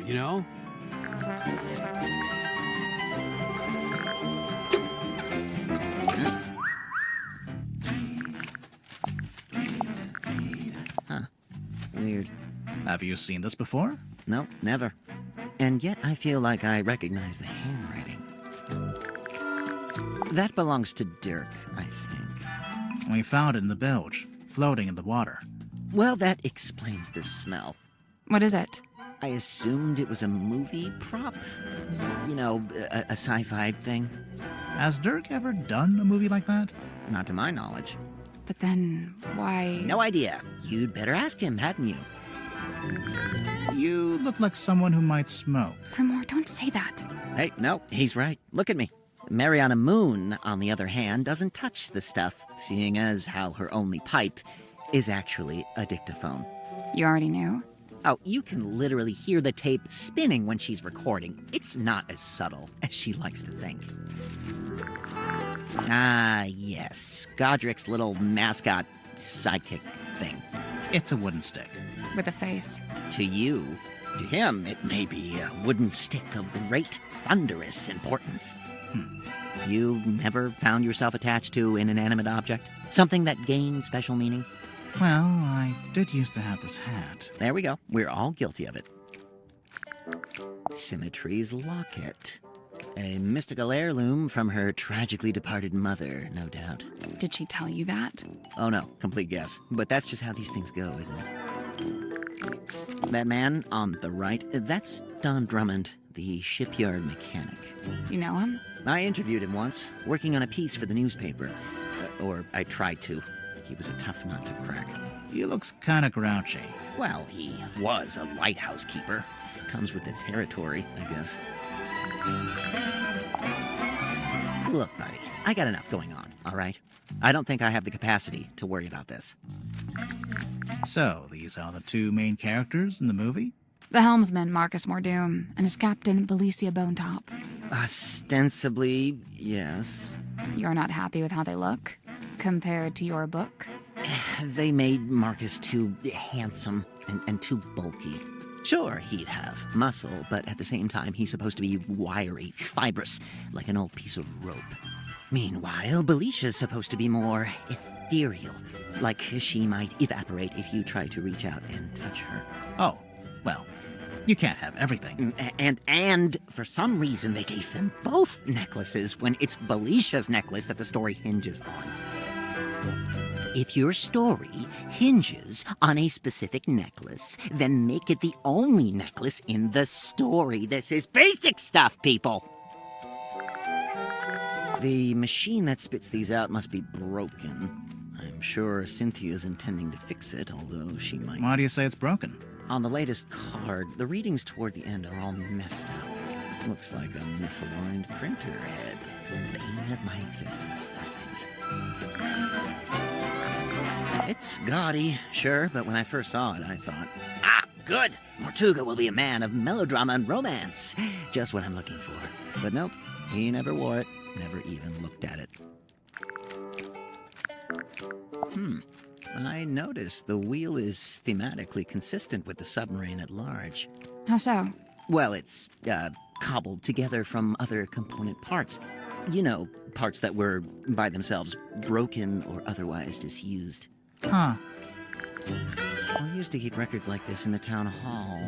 The blue parts from an original blueprint of a submarine, and the yellowish parts are from a technical drawing of a ship. Still a blueprint of sorts, but a bit older.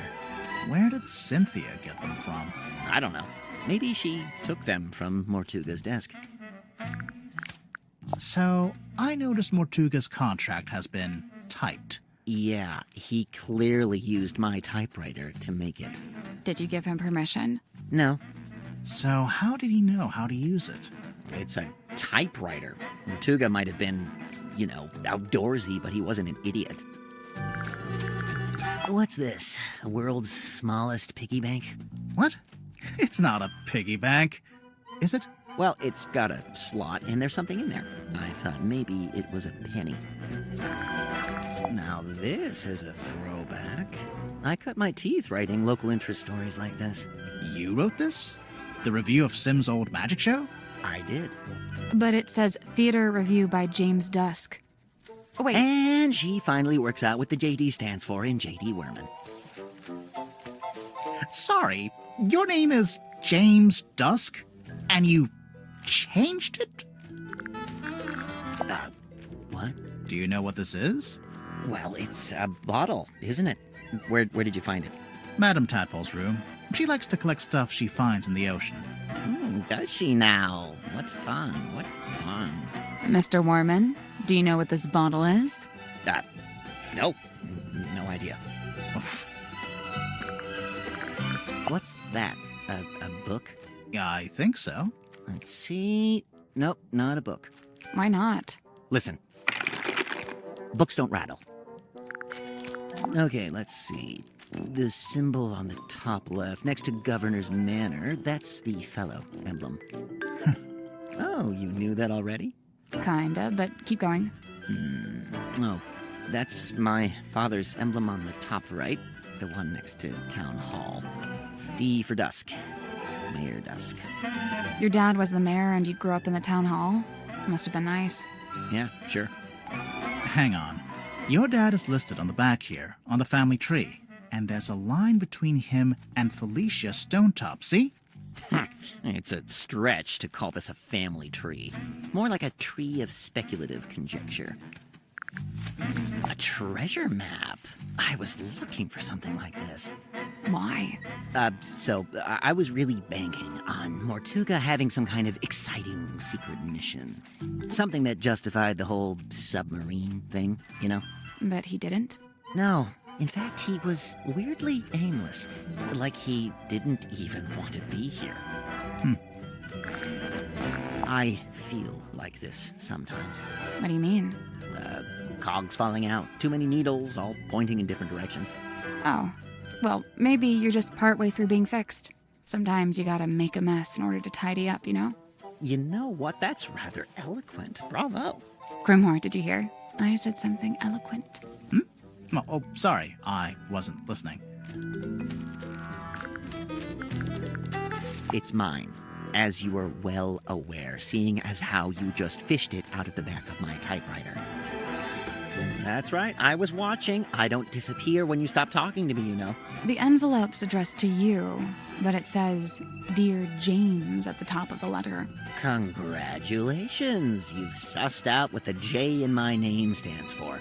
If that's the height of your investigative prowess, we're all in trouble. It's signed by someone named T.W. Ibis. Another astute observation. You know, of all the detectives I've met, you two really are the most recent. Grimoire, he's being mean to us. I noticed. How come the keys are all messed up on your typewriter? It's old. Sometimes they fall off. I guess I don't always put them back in the right place. And, what have you typed on that page? I'm taking another swing at a story outline for my next book. I can't make it out. It's some kind of weird grid. Cross-writing. Look it up. People used to do it all the time. What about these brass panels on the back? This one's my father's emblem, Mayor Dusk. That's why it looks like a D. And this is the governor's emblem, Governor Fellow. So that one's an F. I noticed on the back of the box it says, Series 2 coming soon. Look out for Hex of the Helmsman 2, only in theaters. Kind of presumptuous, isn't it? Considering you haven't even written the book yet. Thank you. That's what I said. I raised a fuss about it at the time. My objections fell on deaf ears, as usual. Why are they so keen to make a second movie, anyway? What else? Money. Oh, I can't stand these things. A procrastinator's worst nightmare. It's why I use the old typewriter. No distractions. Does Dirk spend a lot of time on his cell phone? Not in here. He goes up on deck to do it. Why? Who knows? It's not my business. Dr. Zephyr's got quite the imagination, doesn't he? What's this dime store trinket? It's called a fog ball. Is it now? It was in Zephyr's lab. It could be a priceless curiosity. Oh, yeah? A priceless curiosity that takes AA batteries.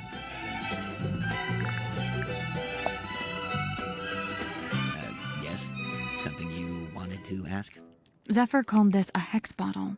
We thought you might know what it is, since, you know. I wrote a book called Hex of the Helmsman. Well, yeah. Wow. Yeah, no, I've got nothing. Done. Next. It's a strong image. The ancient cauldron opened for the very first time. It can't be the very first time. Someone must have opened it before. Semantics. So, what do you think was inside? Does it matter? I'm pretty sure it does. It might explain how or why Mortuga died. True. The murder weapon, maybe? Like a knife? Sure, why not? It would explain the scratches on the inside, after all. I guess. The Stargazing Girl. Sounds like a good title for something. Like a book? Or a film? A one-woman play, surely. Picture of a moon. Tried asking Mariana Moon? Wow, never would have thought of that. Occam's razor, my dear. Who? I don't think we've met him yet. Great pull quotes. That's some strong marketing for a small-town theater. Did you ever see the show? Yeah, I did, as part of my old newspaper job. Why is it called Lady of the Looking Glass? The central trick was Symmetry talking to herself in a mirror, only sometimes the reflection didn't move with her. How did she do it? My guess is the mirror can switch between being reflective and being see-through glass. You know, looking through to a second Symmetry on the other side. An identical twin, maybe? Probably just a very good dummy. How I wish I'd remembered to bring painkillers. Are any of these painkillers? Unfortunately, no. They're just supplements. And nice, harmless, organic ones, too. They wouldn't even take the edge off a headache. Have you ever seen this painting before? Before the submarine, I mean. Yeah, it used to hang in the Stone Top Inn. For a little while, at least. Really? Seems like it would scare away all the customers. Nah, old sailor types love stuff like this. It's a conversation piece, isn't it? I tried asking Mortuga what this was. No luck? He just said it was something he'd picked up on his travels. Picked up where? Floating somewhere in the middle of the ocean? Yeah. I assume so. Let's have a look. The victim locked himself in the room, body discovered, no weapon found, cauldron open for the first time. Yeah, nice. Just enough information to hook you without giving too much away. Cynthia knows what she's doing. So, you've read it, Sally, but Grimoire hasn't? Nope. What's it about? I'd really rather not reduce it to a single sentence. It's about a guy named Marcus Mordoom looking for something called the Devil of the Deep. And does he find it? I just think it'd be better if you took the time. Yeah, kind of. It gets a little abstract towards the end. So what, it's just Marcus Mordoom on a ship, and that's it? We're talking about several themes carefully laid on top of each other. It's also a love story. Marcus is in love with a woman named Belicia. She's his captain. I don't see her on the cover. Really, all the nuance is lost if we just... No, she's there. Kinda. Like I said, it gets abstract. I'll take your word for it. If you'd like to read it, I have a spare copy you can... Nah, that's okay. No time. You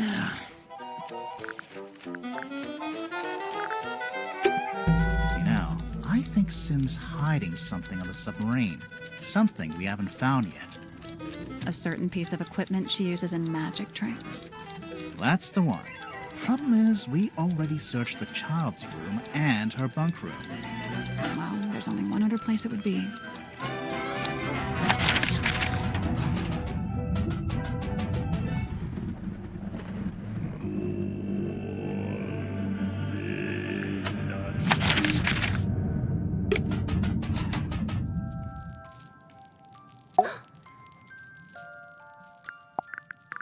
Dost thou require this card's consent when saving souls from drowning deep? Well, no, not really. Then what purpose doth it serve? A gun! It's not a gun. What is it? We don't really know. The unknown! A tobacco pipe? Yeah, sure. No, it's not. Oh, I know this game. One always tells the truth and the other always lies. No, that's not what's happening. Yes, it is. That little dapper hat he wears, I sewed myself from cotton cloth, and now he truly looks the part, mirrored to his master's garb. The king didn't always have a hat? Nay, was not but wood be carved, a simple stick with face adorned. And you thought he should have a hat just because Grip wears one? No, I saw a picture of it. At least I think I did. 'Twas my mother's own, or so I'm told. You don't know for sure? I was too young. I don't remember. I dearly hope to ask her and know the truth at last. Do you think you ever will?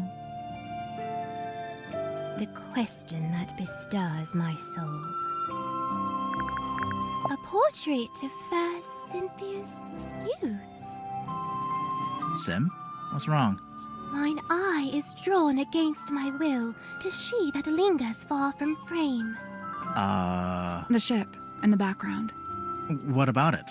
A sorry, sorrowed tale has she, for never fully wrought. Left to rust in stillborn state, the dream forever gone undreamt. There she is. Who? I don't know. I've never seen her with my eyes. I've only ever heard her voice. When? At night, when half asleep. Half asleep or asleep? What did she say? I wish I knew.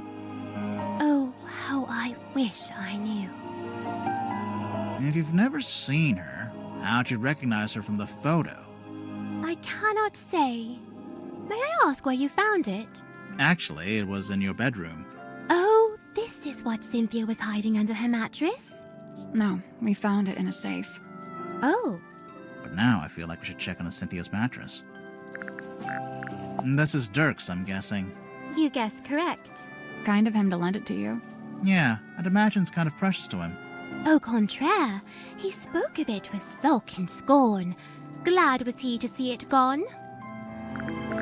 The numbers spoken by the ship, they falter, flailing weird and wild, as if she seeks to speak, yet lacks the tongue to voice her troubled thought.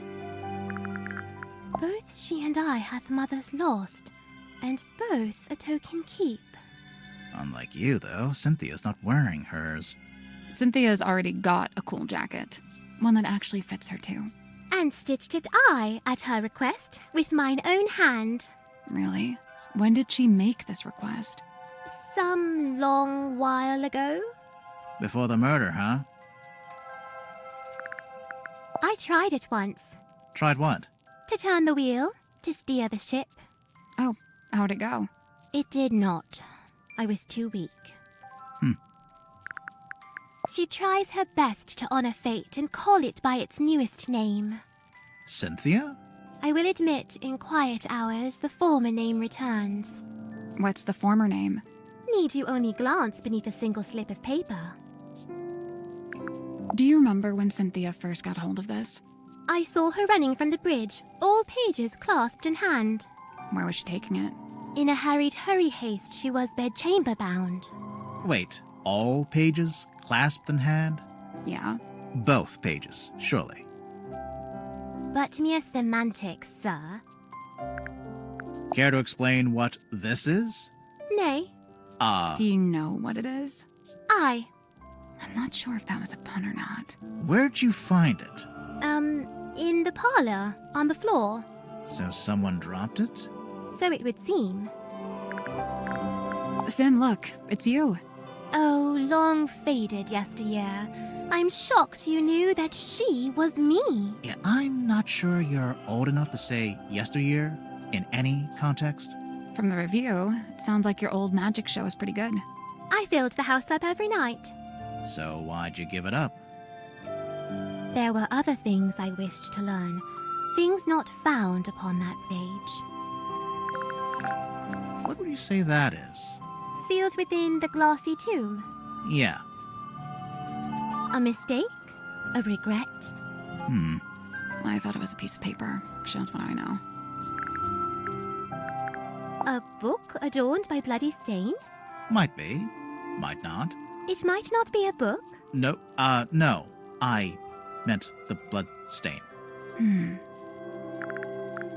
Against all odds, I've been inscribed upon this family tree, bound only by the bloodline of my matron's former kin. Your matron? That's Fortuna Fellow.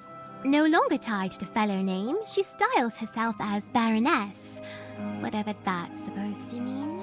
Sim, look, you've got two half-brothers. Kinda. Only in the faintest terms, but there they are, Flint and Felix.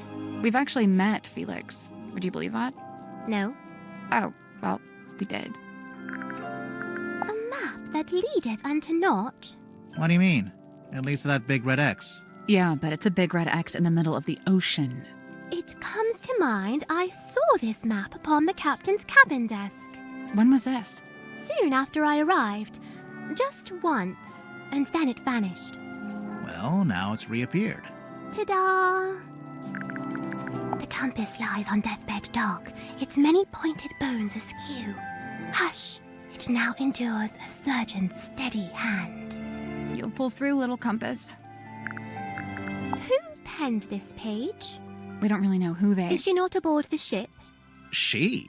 What makes you think it's a woman? The handwriting? That's girl's handwriting. It's so heavy. I can't imagine lugging this around everywhere. Werman likes writing on it, I guess.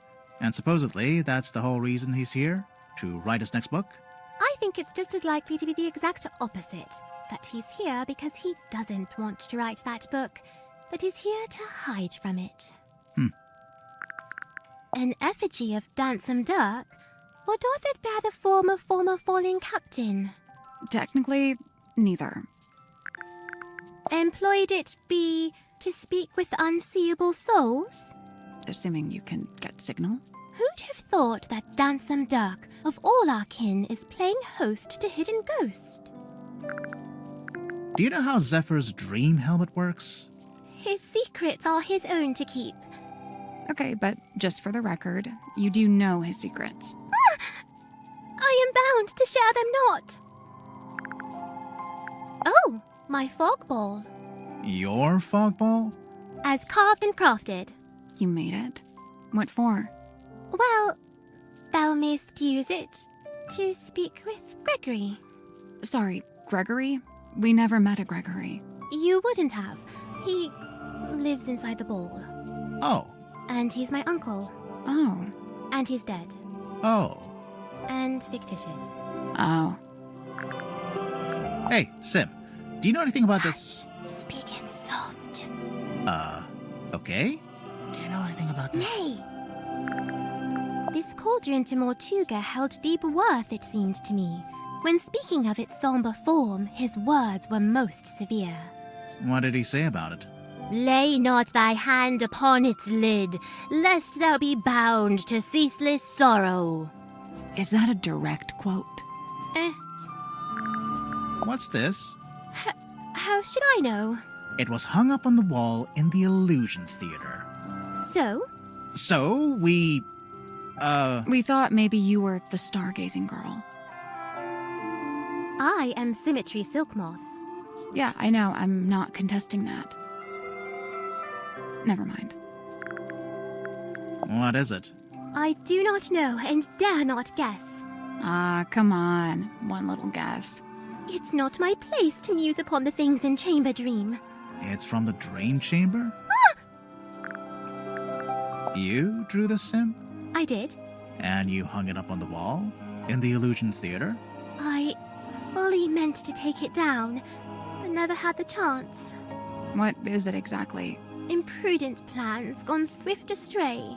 Plans for a new magic act? Why'd you hang it upside down? Upside down? Yeah, I thought maybe it was part of some kind of trick or an illusion. I didn't hang it upside down. I hung it right side up. Really? Why would someone bring along a bottled form of sun? Sunlight's good for you. Vitamin D, I guess. What does it do? All kinds of stuff. If you don't get enough, it makes you sad. You know how people tend to be happier in summer and sadder in winter? Silkworm sun is scantily seen, even in a summer sky. I swear, sometimes she just gets lucky with the alliteration. I find it hard to look away. Her flicker flame doth draw me in, and I am merest moth. What is it? Some kind of monster from the bottom of the ocean? No, not of the sea. She's of an even darker place. The fate awaiting guilty hearts once they are condemned. What? You get turned into a weird little wooden goblin head? Nay, bound in chains upon the deck and pulled along beside the ship. Oh, jeez. She's not serious. I don't think. The letter in fair Cynthia's hand, a plan devised by her and her alone. The plan being... Why, to hire a sleuth to seek the truth. That's us. Couple of sleuths seeking the truth. I implore, unravel swift this tangled tale, and name the knave ere further harm befall. Further harm befall who? With former captain slain, I feared the new be target too. Oh, I'm reading this myself. Oh, cool. Hey, did you like the bit where... I am but midway through. Prithee, spoil it not. Right, sorry. I guess we should go look under Cynthia's mattress.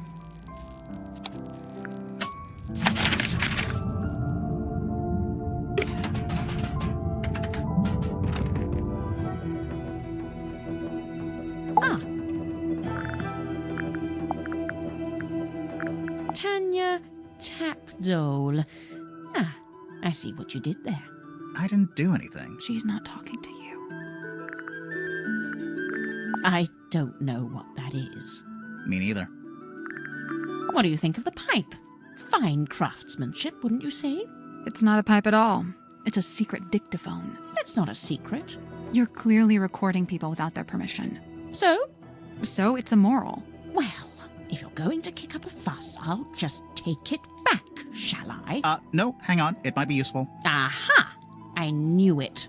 Tut at me all you like, but you can't deny the value of hard evidence.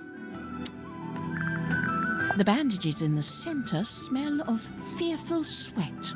The wood itself, it's mahogany, but it smells of salty ocean air. And the little hat smells like a dress worn by a doll. Dress worn by a doll. Lovely. Looks like gold to me. No way. Real gold.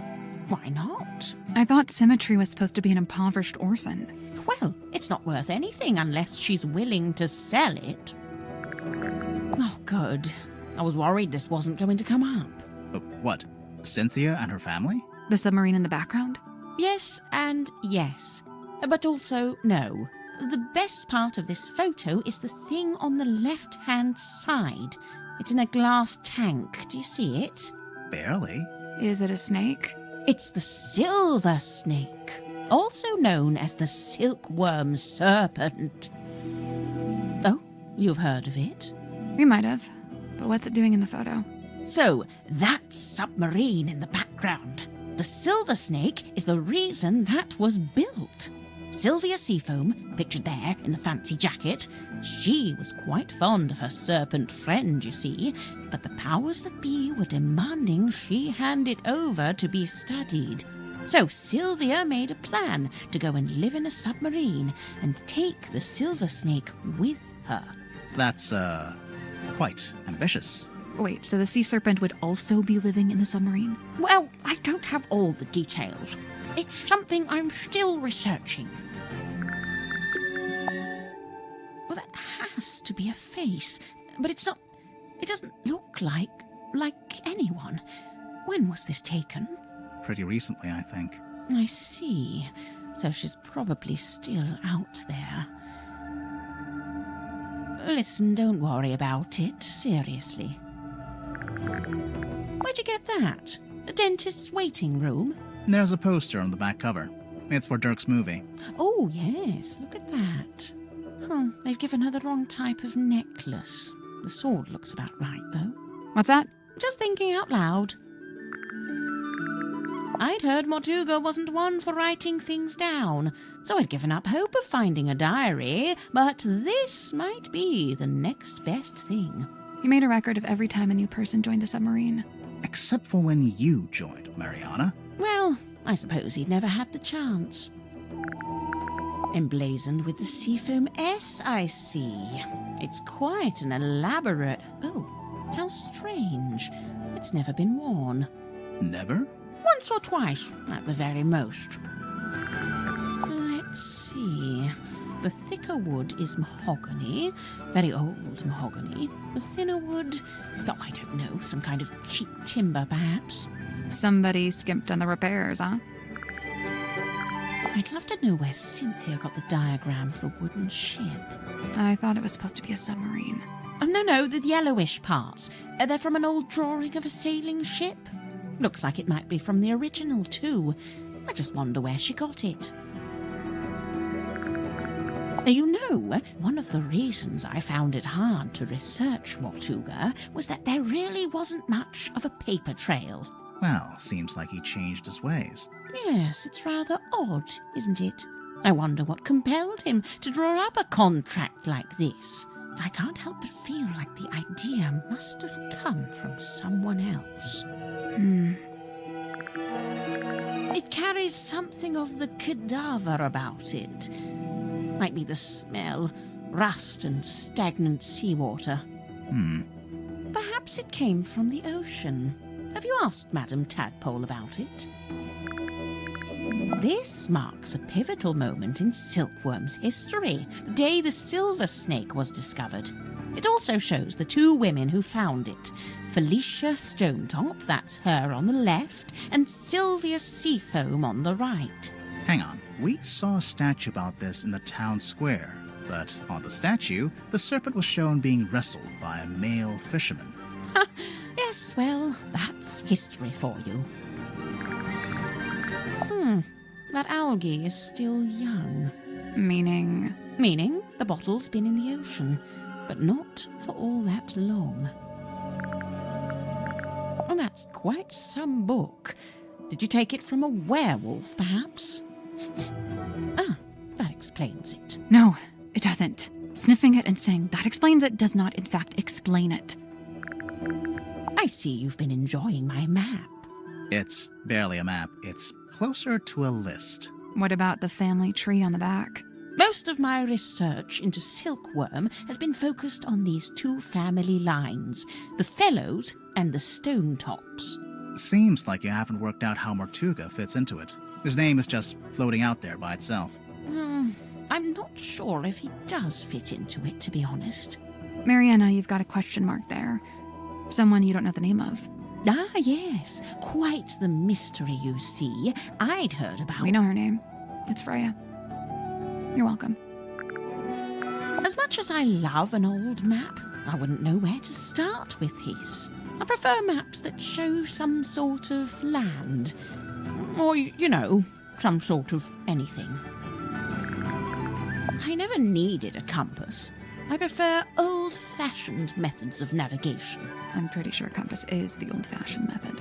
Not as old as the sun and stars, and unlike this compass, they never break and need repairing. I'm not sure it is broken, actually.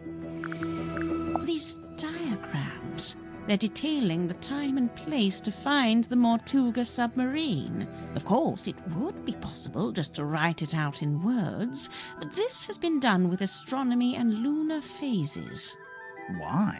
My guess is that it's intended to incite curiosity in the recipient.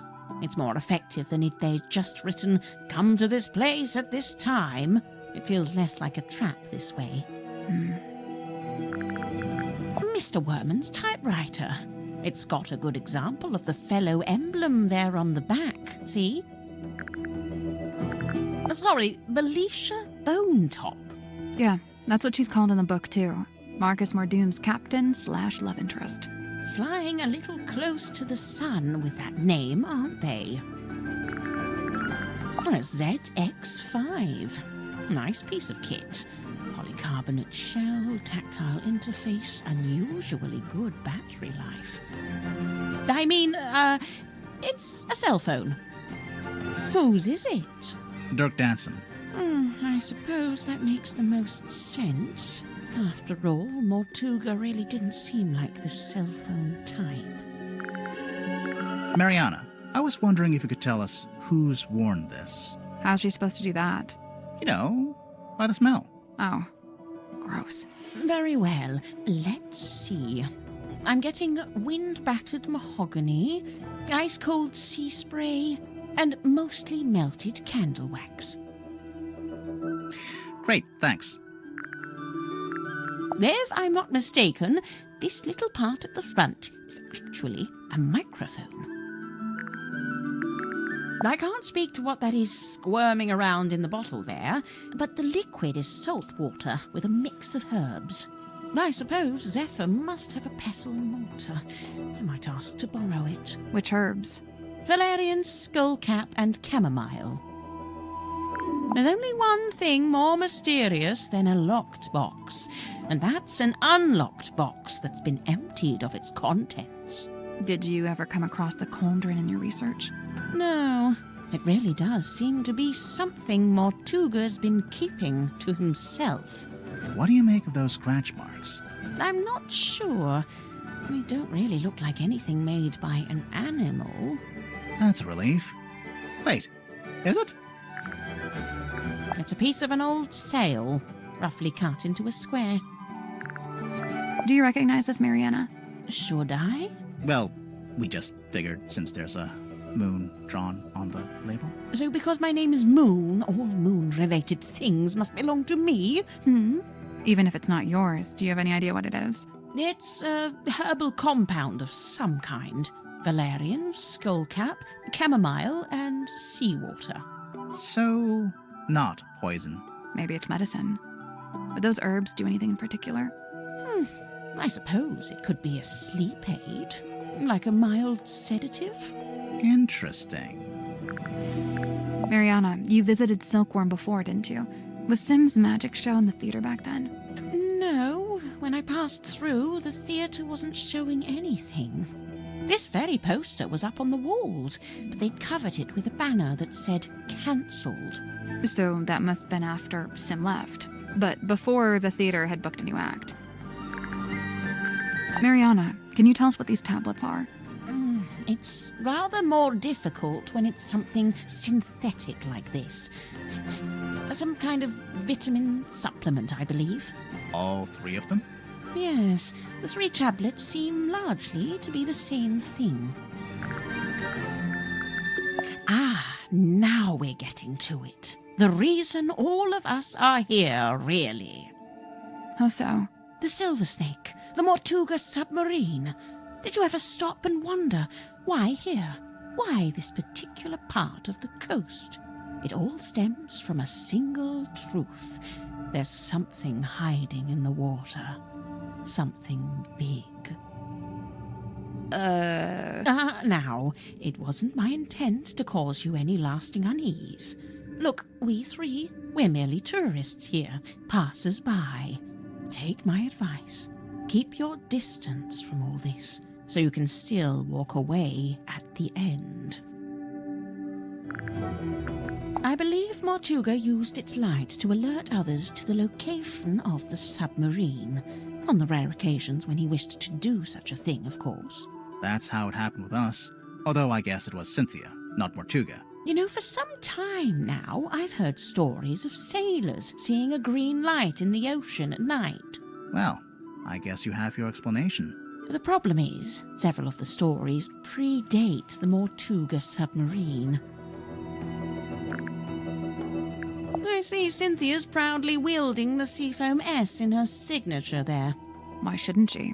Of course, she's well within her rights to do so, but I do think perhaps it sends a certain message.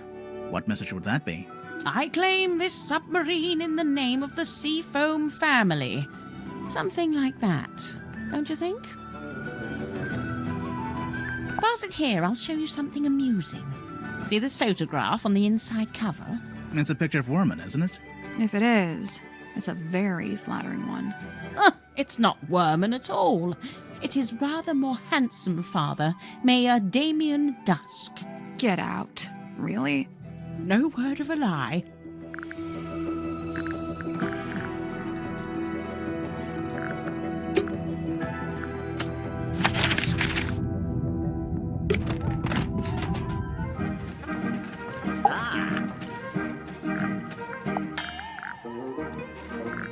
Tonya Tapdell. There you go. Sorry. Oh, I don't know. She probably did it to reduce drag, you know, like an aerodynamics thing. Hydrodynamics, I guess, if that's a thing. He'll just have an entire conversation by himself, huh? Do you know what this does? Doesn't appear to do anything, does it? Perhaps it's broken. Could you fix it? I only deal with the mechanical, the clockwork, and, at a push, the hydraulic. That's it! Mariana's pipe! She let you see it? She did. And? Did you discover anything? We did. Well, all right then. End of conversation, apparently. Why does it have a bandage around the middle? Cornelius? Oh, he fell down the stairs. The clumsy old thing. On a submarine. It's all just ladders, isn't it? I promise you that's not the issue I have with that statement. Bingo! Lillian's locket in the flesh. And Lillian is... who? By all accounts, some kind of sorceress. How come you know about this? Well, it's a brass trinket, and thus it's often placed within the jurisdiction of my expertise. Oh, yes, I remember hearing about this. A submarine constructed by the harbour master and the shipyard mechanic, who I believe was her husband. Where'd you hear about it? Just gossip from around town. Goodness me. What's it a photo of? Well, it's a face. I suppose we can agree on that. Doesn't look like any face I've ever seen. No, well, perhaps you ought to count yourself lucky. Are there really only 2 characters? It's just a poster. I'm sure there are more in the actual film. If it sticks to the novel, there actually might only be 2 characters. Mortuga's log. Let's find the entry about me, shall we? Here it is, right after Zephyr's. Godric Grip rescued from hot air balloon accident. To refer to it as an accident, a merciful gesture indeed. Yes, this was clearly made by someone who understands the value of iconography. You mean the S emblems? The whole thing? Do you know how the wheel got damaged? It looks in working order to me. No, look. Some of the spokes are different. It looks like they broke off and got replaced. You're quite right. Although it's not exactly at odds with the ship as a whole, is it? Meaning? Look around you. She's a ramshackle old thing. Sturdy, yes, even handsome in places, but undeniably a patchwork of sorts. What's the deal with this blueprint? It's kind of a mess. They say Mortuga bought an incomplete submarine and then paid for it to be completed. So it only makes sense that the blueprint's as ramshackle as the ship itself. Where'd he buy it from? How'd he pay for it? 1, the shipyard, I imagine. And 2, I have no idea. He'd never seemed to have any money. 2 individuals in potential of the ownership, while every recent development is exposed. No, I don't like it.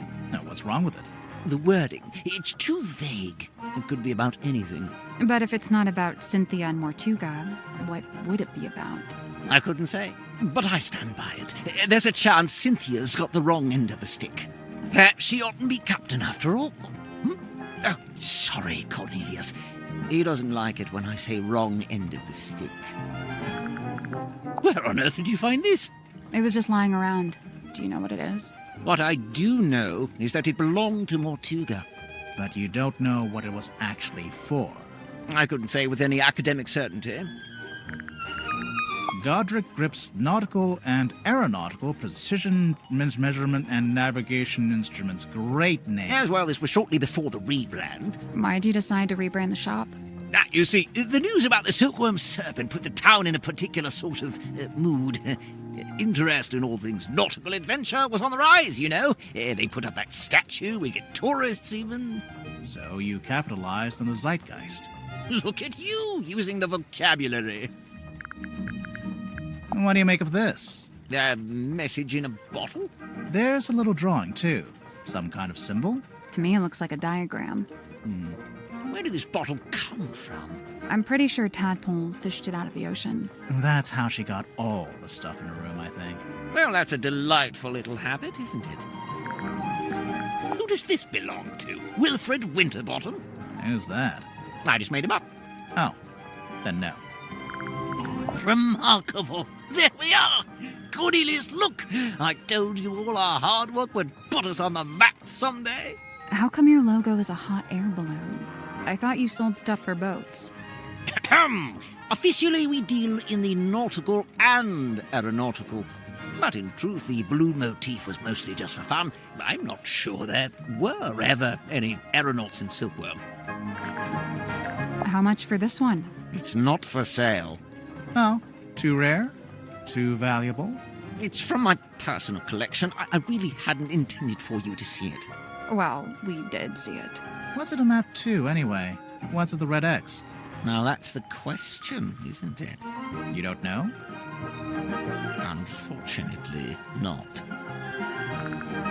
What's with all the needles and cogs and stuff? It looks like Grip's halfway through fixing it. That's what I figured, anyway. Thank heavens! That's what I was hoping for. Sorry, what? Perhaps I should explain. You see, Miss Seafoam came to me with a compass she needed fixing. I went to put the needle back on, but Cynthia stopped me. No, she said. The whole thing is broken. You'll have to take a look at the insides. You'll have to replace the needle. For some reason, she seemed to need it to be true. She needed the compass to be broken. I told her I had various spare needles I could try out as replacements, and here we are. And you left it out so Cynthia would see it? So she'd think you were actually fixing it? That's the idea, yes. So if you kindly put it back where you found it. Inked on the back of this letter of code. It's detailing how, when, and where to find the Mortuga submarine. This ibis person claiming to have information on Mortuga. You know who that is? No, Mortuga never mentioned anyone by that name. Not to me, anyway. Werman's still attempting to wrestle his grand opus into existence, is he? I rather thought he'd be done by now. That's the captain, is it? And her accessories are a compass and a map. So? So they made her the navigator and the captain. Typical navigator erasure. I don't really deal in anything post-industrial revolution. Try Cynthia. Oh? Teenage girl, cell phone. Just seems like a natural fit, wouldn't you say? Do you know if Zephyr made this himself? He must have done. He didn't have it when I first got here. In fact, I'm pretty sure he measured Mortuga's head to get the shape right. Aha! A crystal ball. Oh, how quaint. What's that? What's it for? Oh, you know, the usual. Whispering questions into the great unseen beyond, hoping without hope to get a response. There's some kind of pattern. It almost looks pictorial. Does it mean something? It might do. I imagine poor old Zephyr has been trying his best to figure it out. So what's the deal with this cauldron? I've no idea. Really? I figured you've been here a while. Surely Mortuga would have mentioned it? He never did. Seems like he was keeping it secret. From who? From everyone. Why would it need to be a secret? Maybe he just wanted it all for himself. Yeah, whatever was in there, I mean. It wasn't really Mortuga's modus operandi to be selfish like that. Quite honestly, it's more likely to be the exact opposite. What, so keeping it secret was him being selfless, somehow? Like if it was dangerous. He kept it hidden as a way of keeping you all safe. This is from a ship's sail? I think so. Did you sell sails? In your shop? No, ship parts like that fell within the remit of the Drummond shipyard, a few doors down. We think Mortuga might have dropped this when he was killed. You can think that all you like. Personally, I think it came from somewhere else. If it wasn't dropped by Mortuga, perhaps it was dropped by the culprit? Might have been neither. You're suggesting this bottle made its own way into the crime scene? Maybe. Cornelius tells me he spotted Miss Silk Moth drawing this while she was in the mess hall. What's it a drawing of, exactly? Let's have a look, shall we? That symmetry, I assume. And she's sitting on the cauldron, facing a window? Is that a sun? Probably. Although it could be a wheel. Ah, yes, wheel tablets. Yes.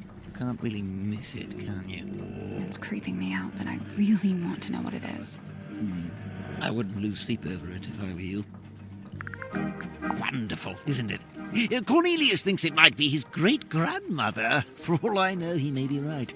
It belonged to Mortuga, I assume? Yes, and to me it sits right alongside that iron bell in his office and that stone cauldron in the storeroom. Together, they form Mortuga's collection of inexplicably cursed-looking nautical artifacts. Maybe they do form a set. No bladed weapon of any kind was found in the room. Yes, I noticed that too. The missing murder weapon. Classic. Any idea where it might be, or what? Not yet. Let's see here. Nope. Doesn't say it anywhere. No based on, no inspired by. Inspired by what? True events. Then again, I suppose it is largely imaginary and mostly guesswork. I'd imagine that gets him off the hook.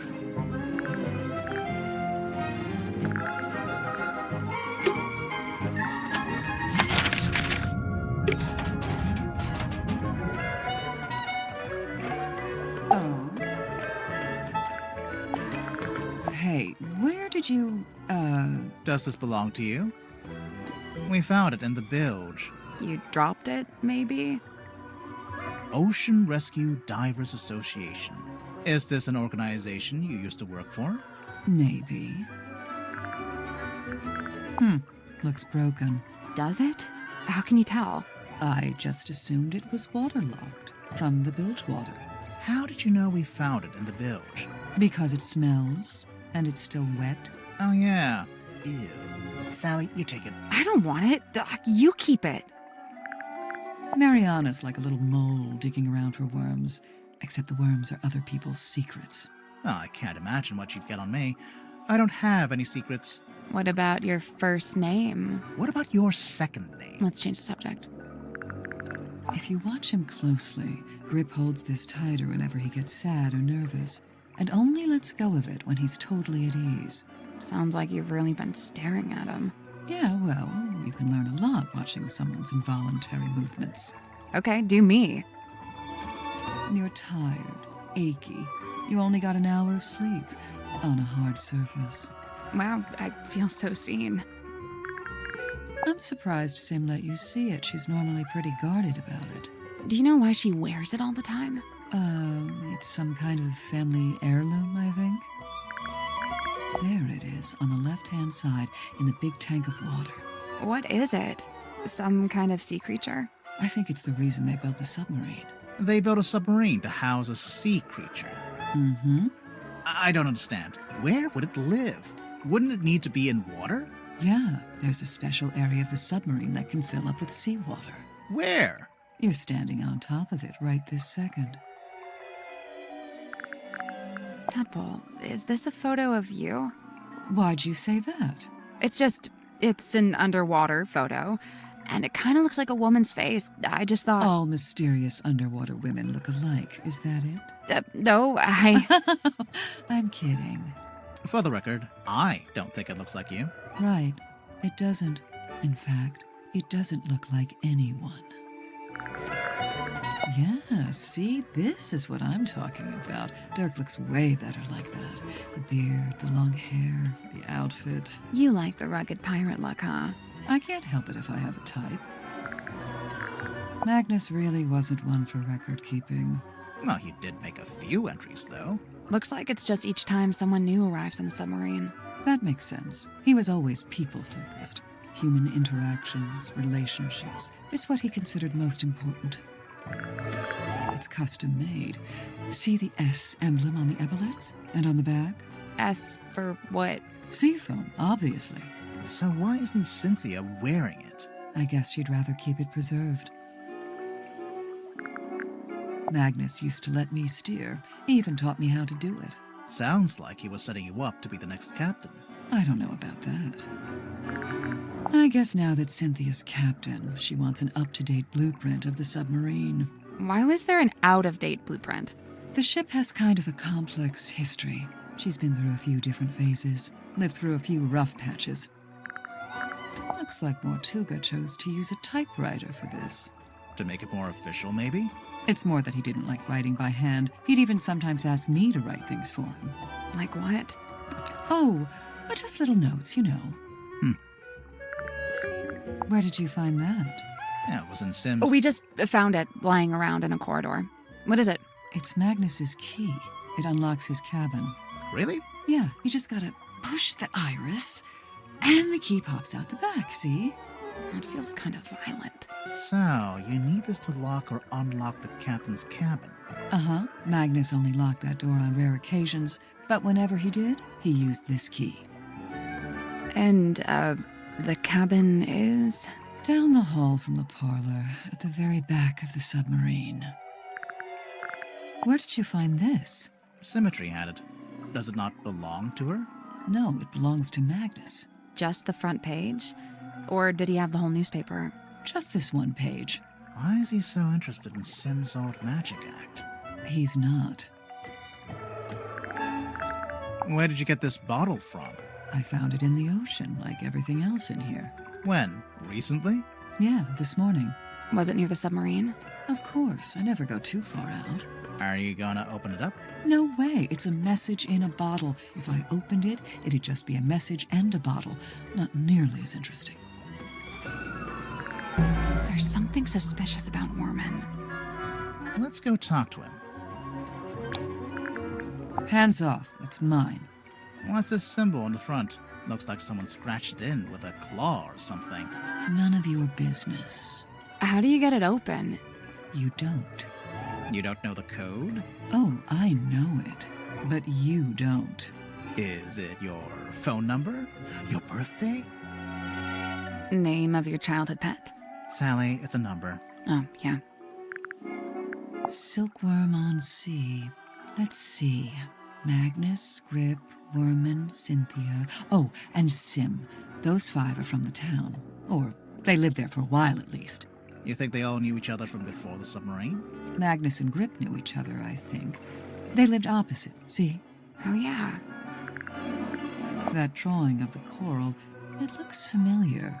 Oh, it's just a generic piece of red coral, isn't it? It reminds me of a piece I found in the ocean recently.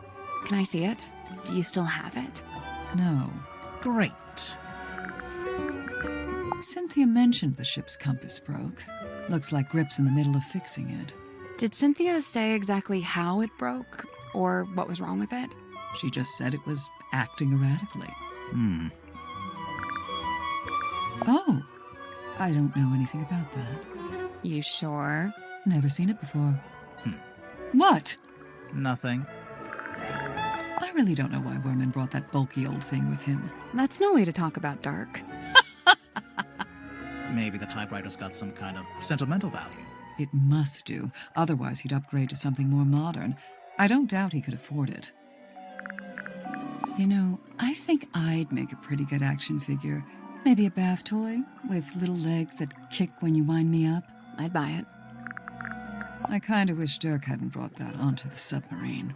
Why? Feels like it breaks some unspoken rule, having contact with the outside world. This pattern looks a bit like a dream catcher. What's a dream catcher? It's something you hang in your bedroom window when you're a teenage girl. Bingo. I see. That belongs to Sim, I'm pretty sure. It's something to do with her old magic act. You might be right, but we found it in Zephyr's dream chamber. Still? I told him to give all her stuff back. I'll have to have a word with him. Any idea what Zephyr's keeping in this bottle? Whatever it is, he dumps it into the ocean every single night. What? What do you mean? Every evening, he comes by the airlock and empties the bottle into the water tank below. And the water tank leads out into the ocean. Yeah, and then each morning he comes by with the empty bottle and fills it back up again. Why? What's he doing? I've never managed to work it out. All I can say for sure is that at one time, this cauldron spent several years underwater. Not just underwater, but in the ocean. I can tell by the growth of the barnacles and algae. There's no growth on the inside, though. Or on the lid. Yeah, I noticed that too. I'm pretty sure Magnus kept this in the storeroom. He had it covering the cauldron, I guess? It seems likely. Just to protect it from dust? Or maybe he was specifically keeping it hidden. This was on the floor of the crime scene. Do you know what it is? Poison, maybe? We don't know that. We don't know what it is. Doesn't make any sense for it to be poison. Magnus was killed with a blade, something sharp. Right, but there wasn't anything like that at the crime scene. Well, then it must be somewhere else. I saw posters just like this up on the walls in Fortuna Hall. You went to see Symmetry's show? No, by the time I came through the town, she'd already left. But her posters were still up? Yeah, the owner was scrambling to find something new. I don't think she wanted to admit she'd lost her star act. The theater owner, that's Baroness Fortuna? That's her. And did she ever find a new show? No. It didn't work out. Turk tried to get me to take these. He's convinced we've all got a vitamin D deficiency. He said that's why everyone on the submarine is, in his words, moody and weird. What? I feel like I know what this is. The thing in the painting.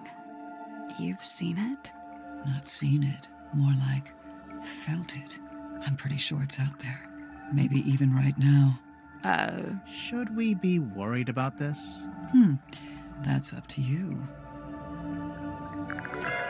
Magnus wouldn't bring this inside the submarine, but he didn't seem to want to get rid of it either. So it must have some kind of purpose. We already know what it does. We saw it on the way in. It shines a big green light so you know where to go to find the submarine. Cynthia had to ask my help in writing this up. She wanted to put Magnus's age, but she didn't know it. How come you did? He and I were friends. I was really trying to get to know him. Sounds like that might have been kind of an uphill struggle. Yeah, he didn't really like to talk about himself. So the main character is inspired by Magnus Mortuga? I think so, but Werman changed his name to Marcus Mordu. Nice. Real subtle.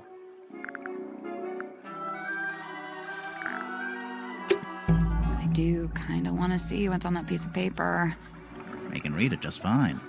But what if there's something on the back? So what, you want to break it open? Maybe, yeah.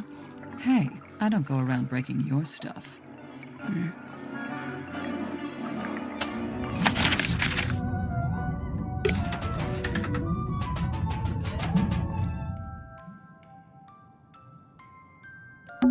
It's Sim's bed. How can you tell? It just has her energy. I hate to pry, but...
Locked.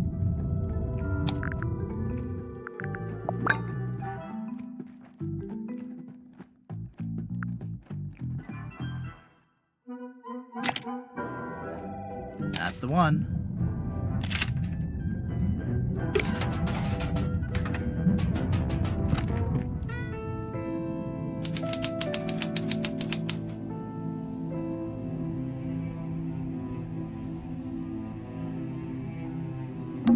It's a treasure chest.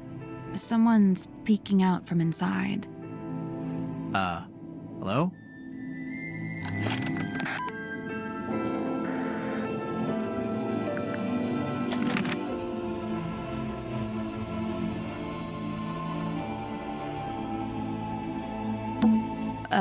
Is that a bell? I think so. Why is it hanging over the desk?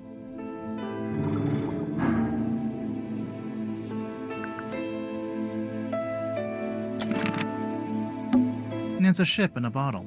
Really? What ship is it?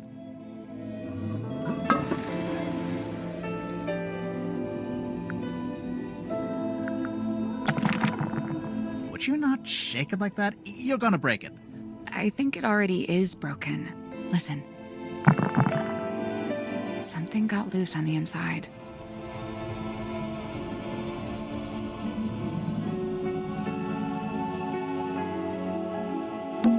It's a painting.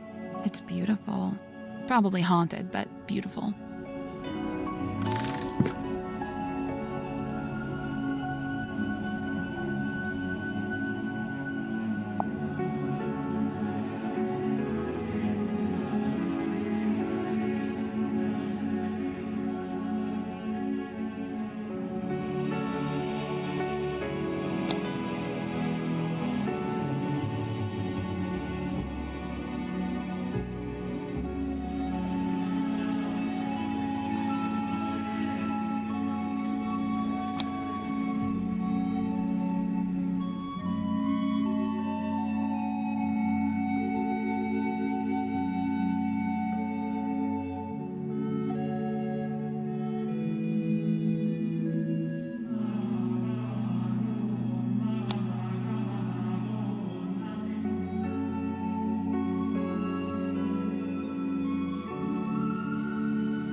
So, who is it? Grimoire. Let's make sure to ask everyone about this. Everyone. Yeah, I'm curious to see what kind of responses we get.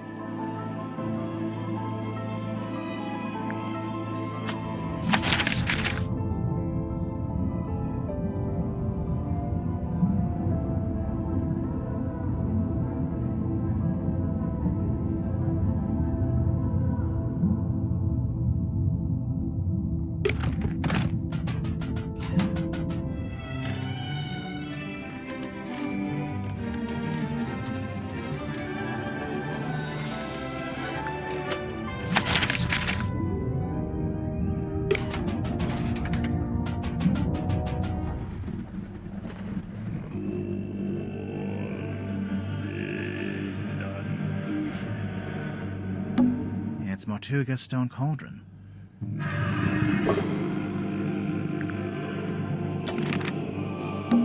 There's a cloth hanging up on the wall.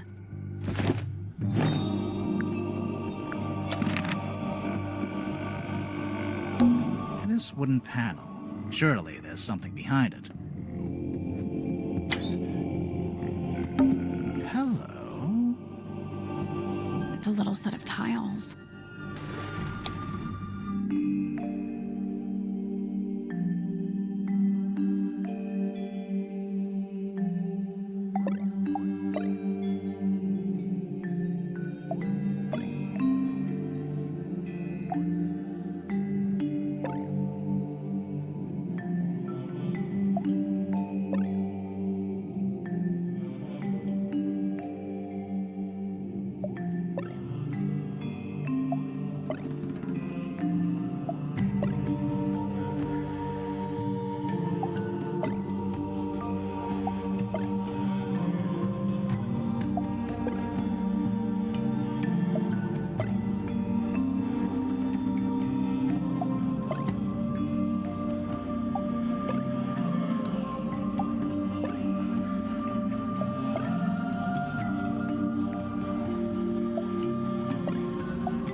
Oh, that was it. Nice work. It's unlocked, I think. Right, let's get this thing open.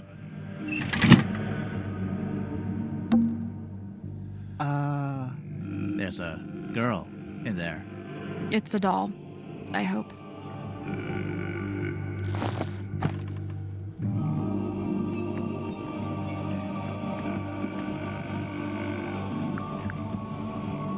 So it's a life-size doll that looks like symmetry. Well, yeah, but I think there's more to it than that.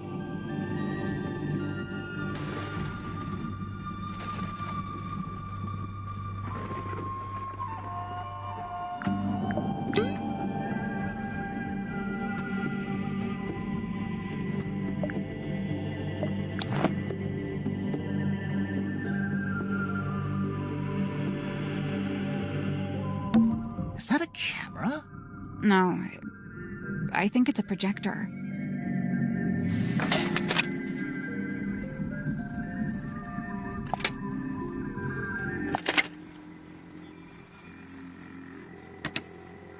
Close your eyes, my love, and be still, for this is the end and the beginning.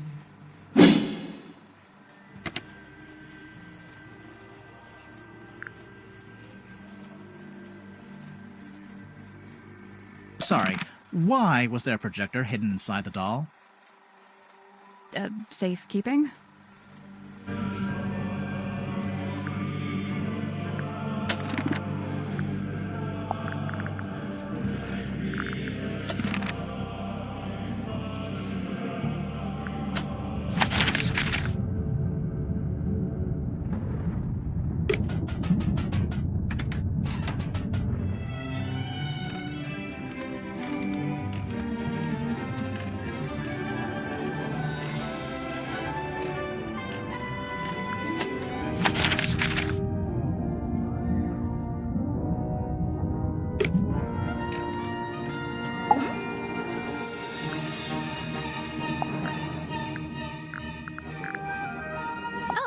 It's Sim's projector.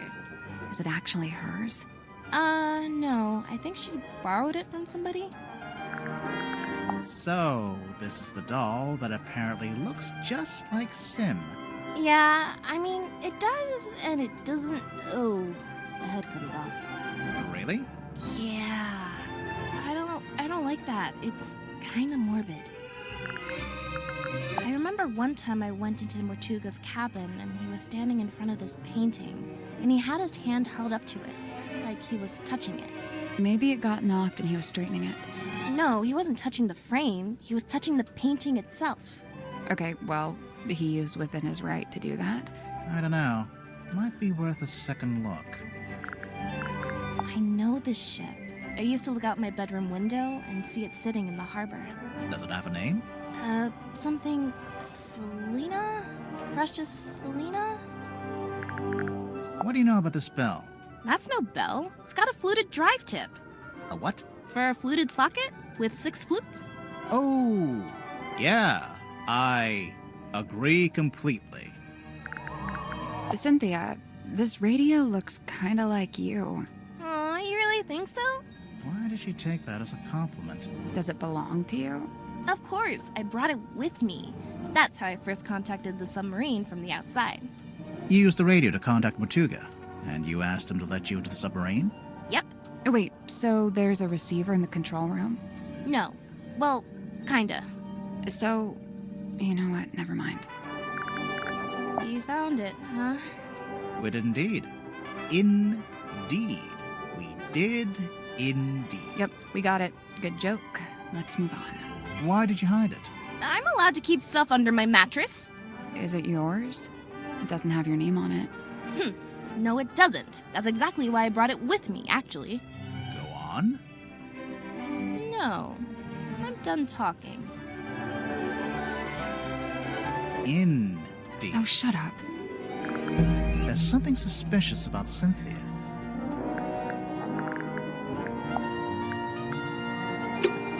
Let's go look at that painting again.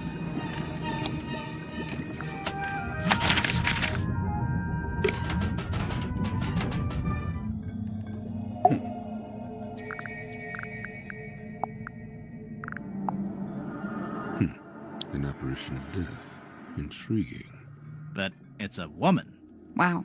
Death could be a woman. You don't know.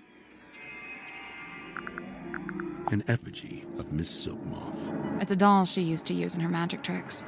I'm still not quite sure why she brought it onto the submarine, though. It's possible that it's bound to her, and thus leaving it behind was not possible. Bound? Through magic.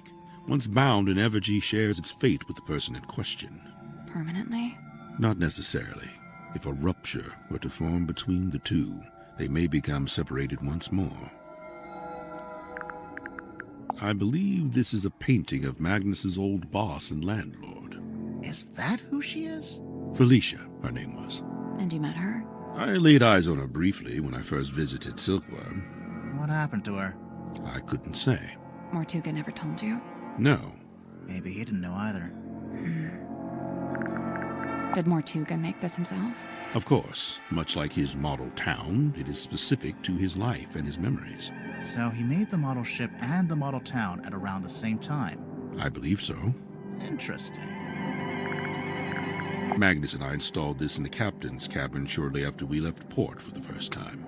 It is exceptionally heavy. Did Mortuga tell you why he wanted a big iron bell hanging over his desk? He merely said it was an object of great importance and that he'd like to keep it close by. Do you have any idea what it is? He referred to it as a bell, Detective. Yeah, just going by the shape. But it doesn't ring, so we're not sure. You may be more correct than you know. Personally, I believe it is a bell. Not in the musical sense, but rather a diving bell, which is to say it's designed to be lowered to the ocean floor. With a person inside? I doubt it. It's not really big enough. Fascinating. Some unseen entity is attempting to speak with us through the radio. I think it's just broken. Of course it's broken. That's precisely what opens it up to ethereal transmission. I stayed at the Stone Top Inn myself. Back then it was under the care of a woman named Felicia. but it seems to have passed on to Magnus sometime later. I find this strange, for he was not a member of the Stonetop family.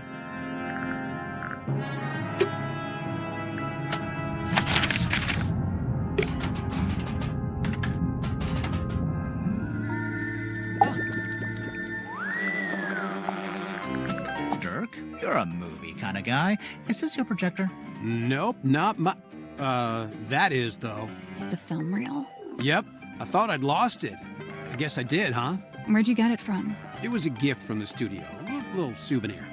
What's on it? Oh, it's just like, a bit of a scene, a daily, you know. No? Where did you lose it? I don't know, mess hall, probably. Where did you find it? It wasn't the hollowed out stomach of a dog. It was in a cabinet. Normal cabinet. Oh, okay, cool. So, can I have it back? Hey, I didn't know Sim had a stunt dummy. It's not a stunt? She's planning to do a scene where she falls off a cliff into a crocodile-infested river. When the stunt is that dangerous and the stunt guy refuses to do it, you use the dummy. What a babe. I mean, yeah. This Mortuga's girlfriend or something? I don't think so. Of course he'd land a girl like this, of course. I don't know. Wasn't he kind of a gloomy loner? Yeah, chicks eat that up, man. Hey, is that the Queen Serena? Is that what the ship's called? No, that's the name of the ship in the novel. And in Dirk's movie, too. I'm guessing. What does it do? I thought it was a bell. Only it doesn't actually ring, so not really a bell, but... No, I think it's some kind of mechanism. The part sticking out of the bottom looks a bit like a screwdriver, don't you think? A radio? What's the range on that thing? No idea. I'm pretty sure it's broken anyway. It might get a better signal up in the control room, or up on deck. Down here you get nothing. The walls are way too thick. That is one old document. I'd be surprised if it hasn't expired by now. Expired? Yeah, things like this normally have an agreed upon... Oh, no, there's no date. Huh. I guess it runs in perpetuity. What about if you ripped it in half? Ha! You know what? I found that doesn't actually do jack. No, I know. It works in the movies, but in real life, voiding a contract is a more complex procedure. Well, that's no fun.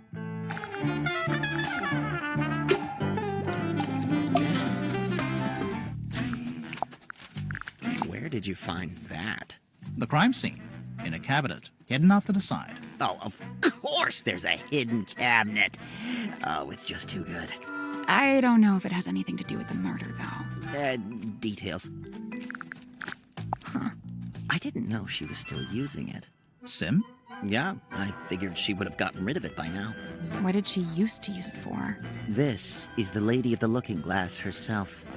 It's a body double. Kind of like having a twin, but you don't have to pay it anything. I couldn't believe it when I saw this in Mortuga's cabin. Had you seen it before? Yeah, this painting used to be in my house. What? In my father's study. It hung there for at least a year. Why? Where'd he get it from? I believe he bought it from the town's governor, a man named Fellow. So how'd Mortuga end up with it? I couldn't say. Charming, isn't it? Is it based on a real ship? I'd assume so. Mortuga did work as a sailor of sorts back before the submarine. He had his own ship? Oh no, it was a stone-top ship he worked on. The same people that owned the inn. It looks like the little Mortuga standing by the wheel. So that'd make him the helmsman. Yeah, that's right. I want to know what this is. It's got to be something. We're not sure either. Did you see the carvings around the outside? It's a little story in 4 parts. There's an egg, then it hatches, then there's a baby, then it goes into the water. Into the ocean, I think. I'm not sure it's a baby either. It's broken. Or possessed by an evil spirit, one of the two. The Stonetop Inn's been in the town a long time. Did you ever go in? It was a little bawdry for my tastes, but that's sailors for you. My father was a frequent patron, though. He had a thing for the innkeeper. Did you ever see Mortuga in there? It's possible, but I don't remember it. He probably looked different back then, anyway. The deeds seem to say that Don Drummond was the most recent owner. I noticed.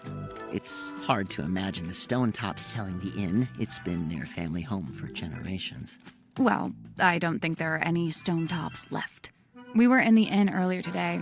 It's been abandoned, just like everything else.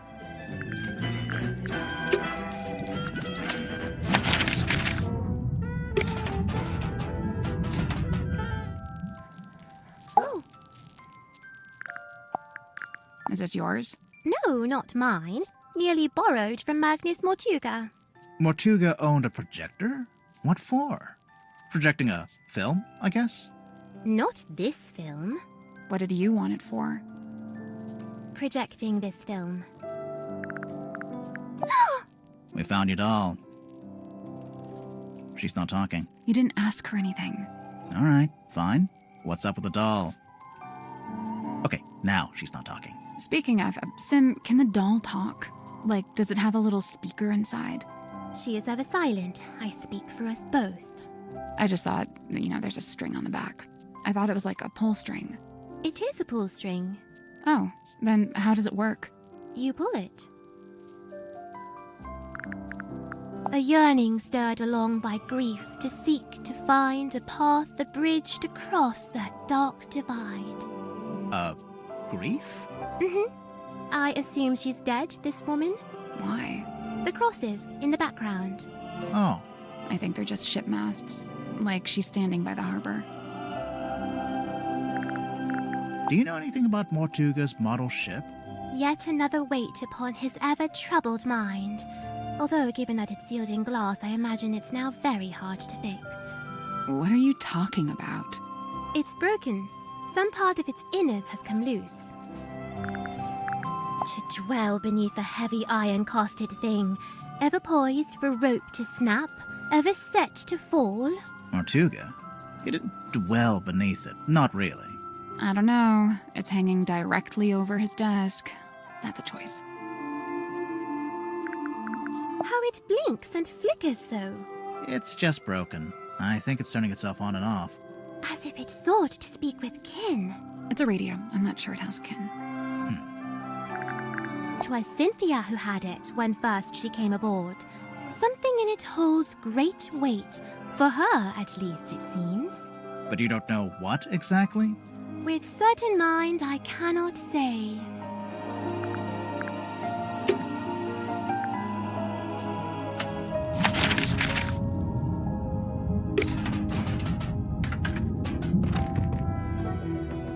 Oh? Close your eyes, my love, and be still, for this is the end and the beginning. That voice. Well, that's the voice I heard when I was down in the bilge.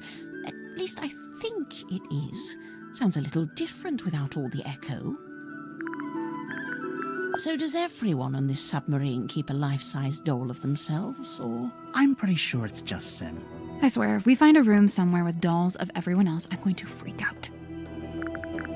This here, that's the Stonetop emblem. Oh yeah, we saw it on the sign outside the Stonetop Inn. Do you remember, Sally? No, but I was basically still asleep at that point. What are those letters above it? Initials. SS. Stonetop C? Secret stone? Selina Stonetop. The owner of the painting? The painter herself. Now, I'd have to assume this is the Stonetop family ship, the dearest Selina. How do you know it's that ship? Is there a photo of it? It's evident by the selection of little wooden people on board. The dearest Selina was captained by Felicia Stonetop, that's her there, and one Magnus Mortuga was her helmsman. What did they use it for? Oh, I don't know. Fishing? Tourism? General gallivanter? What about the woman tied to the front? Well, that's a representation of the ship's figurehead. It has the smell and feel of something that's been in the ocean for quite some time. Only there's no evidence of it on the surface. No barnacles, no algae. Maybe it's a type of metal that resists that kind of stuff. Or maybe someone just cleaned it. You know, if and when I make a mysterious observation, I'm not necessarily looking for immediate logical explanations. Sorry. Sorry. I thought the submarine didn't have a radio. I don't think it does. This is more like a child's walkie-talkie. Oh, yes, you're quite right. Probably has a short range, too. If it's a walkie-talkie, then what happened to the other one? Good question. Where on earth did you find this? Cynthia had it. I don't know. You two have all the luck. I spent a year researching silkworm and never found anything this good. What's so good about it? It's penned by Solomon Stonetop himself. They say he built the Stonetop Inn with his own hands, and in doing so, he founded the town of Silkworm-on-Sea.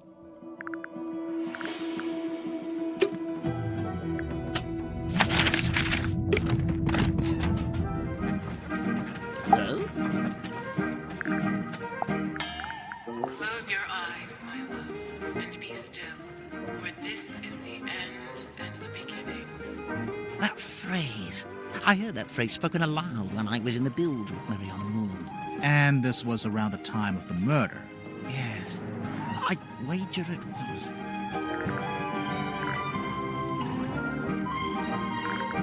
Miss Silkmoth's a talented seamstress, and she carved and painted the head too. Undeniably forlorn, isn't it? What do you think, haunted? It's probably haunted, right? If it was haunted, then it was only because Mortuga himself was its ghost. He seemed drawn to it, entranced, always held within its orbit, unable to drift away. Oh yes, Mortuga's little model ship. He always kept it on his desk. Although I'd wager it's more than just a paperweight. Is it based on a real ship? It's likely. Mortuga did have a ship, or rather he worked on board one. I very much doubt he was the owner. Do you know what this is? Oh, I'm not sure. Maybe something left over from when it was painted?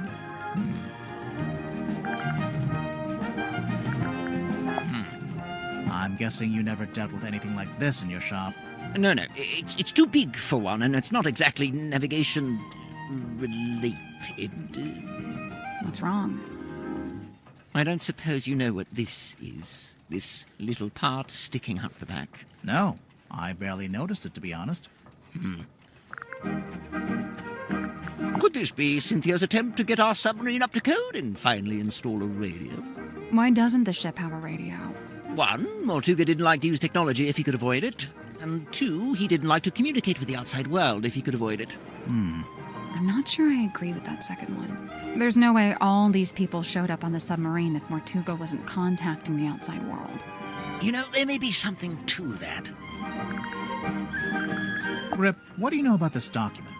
Ah, yes. I believe it belongs to Cynthia, and she gave it to Mortuga shortly after she first arrived.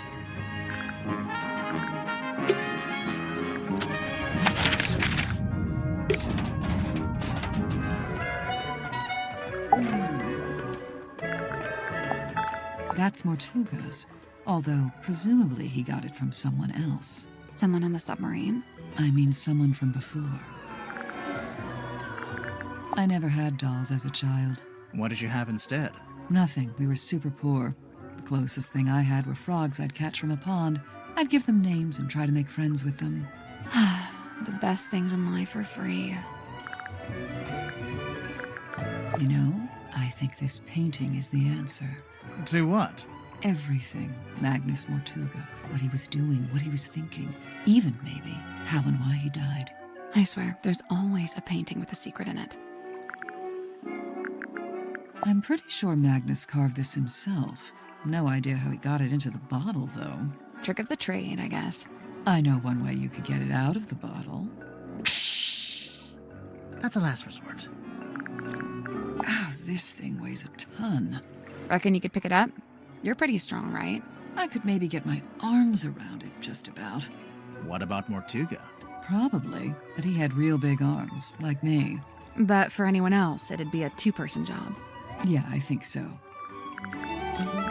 It's a radio, dressed up like a little doll. Do you know who it's supposed to be? Is it not Cynthia? I don't think so. The Stone Top Inn. That's where Magnus lived, back before the submarine. He lived in the inn, but he wasn't part of the Stone Top family, surely. No, I don't think he had any family in the town.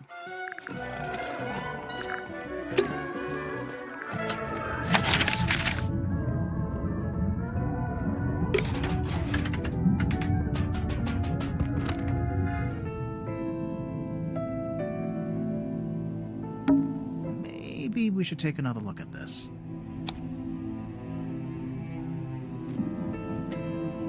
Is that the sun?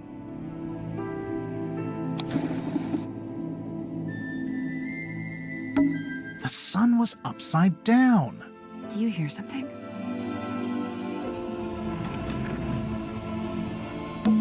That's it? What? It's just going to hang in the middle of the room? You can reach it, can't you? Yeah, but... Then I don't see the problem.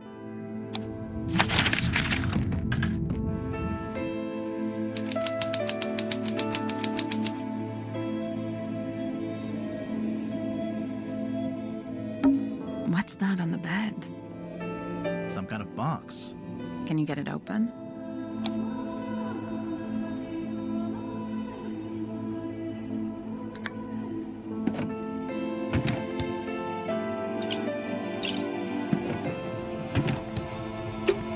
There's no way to open it. Seems that way. Well, that was disappointing. Yeah.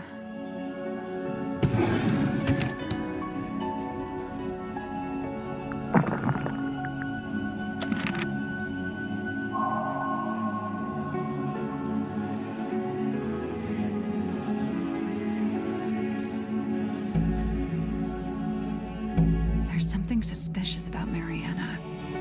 Let's go talk to her. What is that? It's a model town.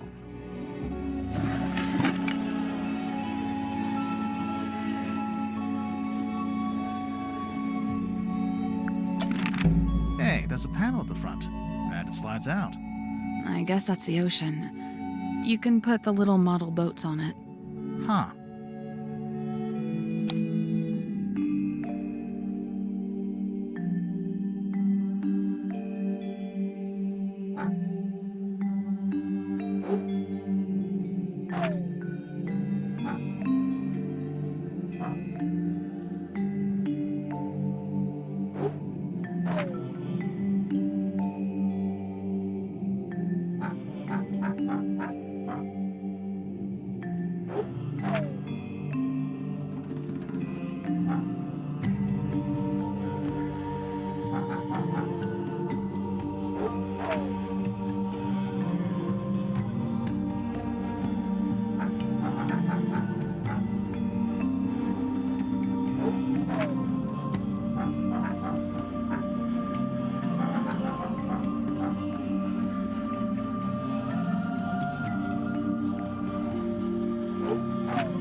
Nice work.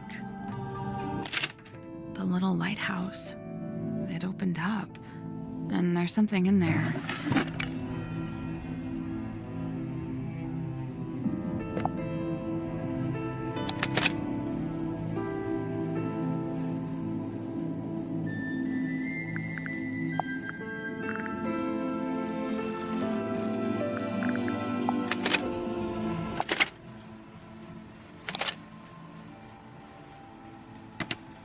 You really want to turn back after you got the map sussed out and everything? There's no wind. It's an ill omen. Oh my God, Magnus, you're so dramatic. All I need you to do is steer, all right? I'll handle the scary stuff. Felicia. You can't change my mind. Sorry. I spent too long planning this. Anyway, we'll be there in a few hours. Be where, exactly? Right. I didn't really explain it yet, huh? I've asked several times. You always wriggle out of it. Well, I've got nowhere to wriggle now, do I?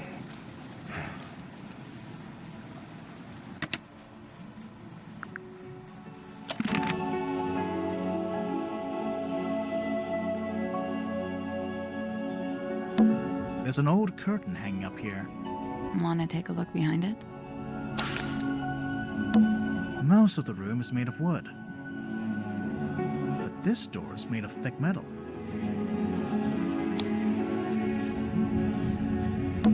I can see an old wooden deck. It looks a bit like a pirate ship. Yeah, I bet.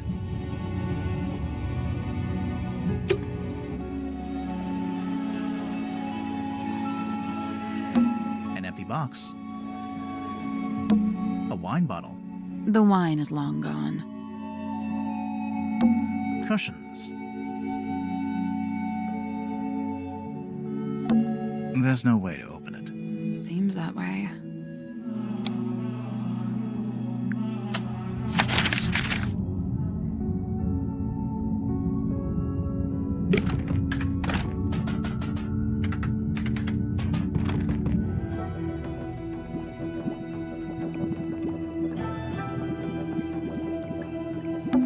It's a pinboard.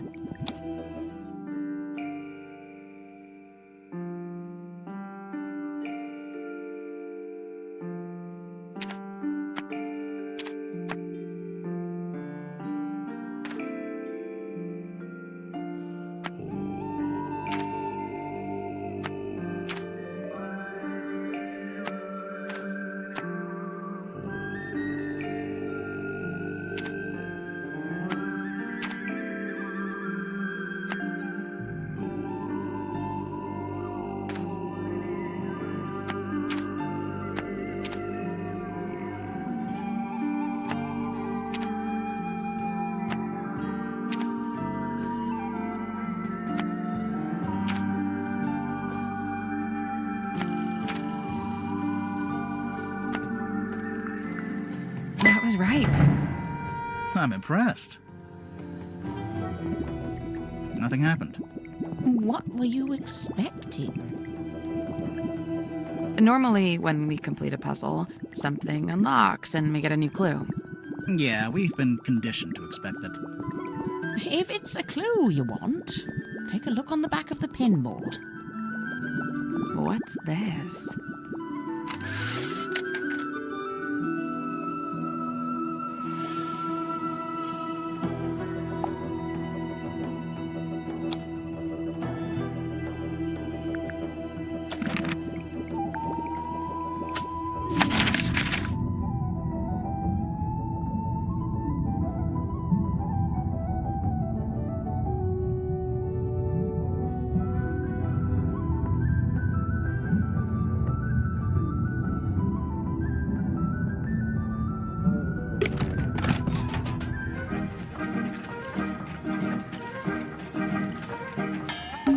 Grip, can we take a look in the basket? Yes. Will you be getting out of the basket? No.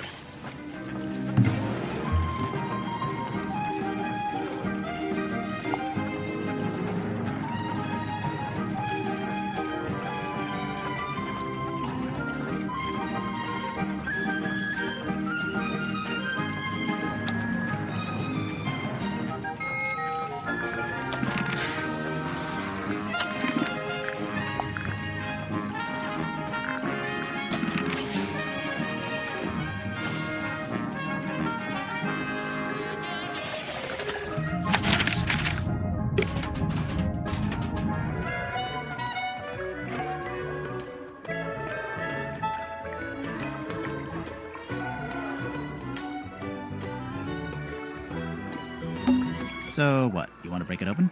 Maybe, yeah. Hey, I don't go around breaking your stuff.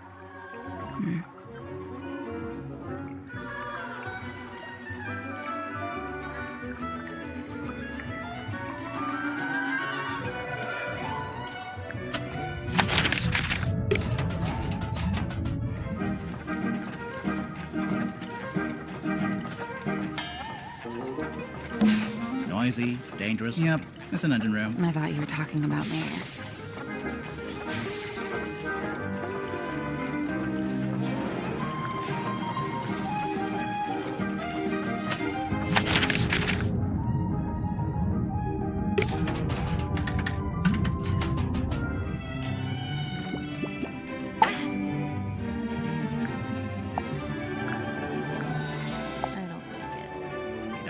what's inside?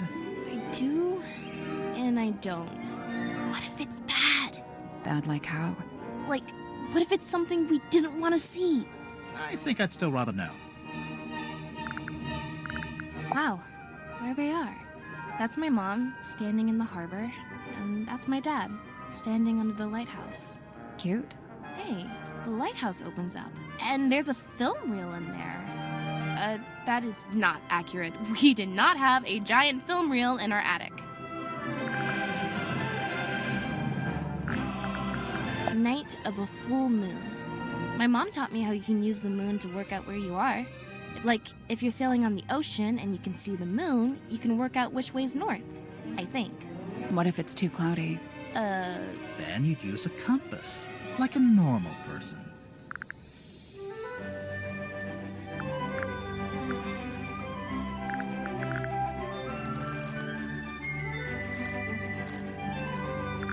My parents used to shop here from time to time. They'd complain that Mr. Grip would charge them full price, even though they were locals. Heh, Grip's not one to give out discounts, huh?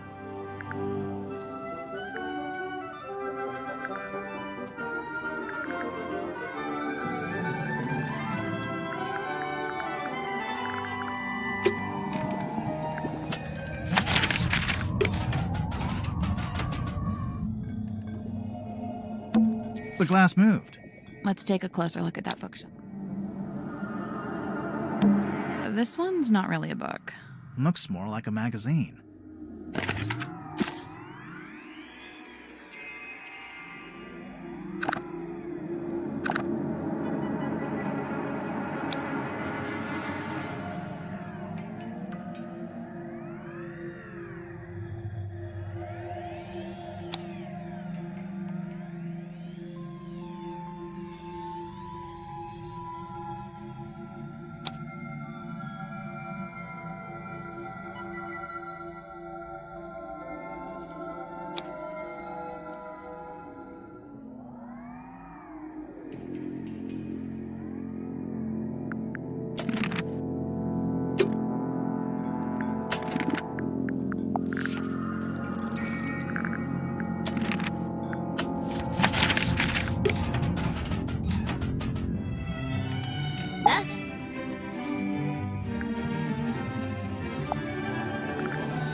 About this one, the silver snake. What do you know about it?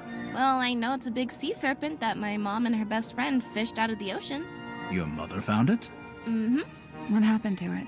Did she keep it? For a while. Eventually, some men came and took it away. Where is it now? I don't know.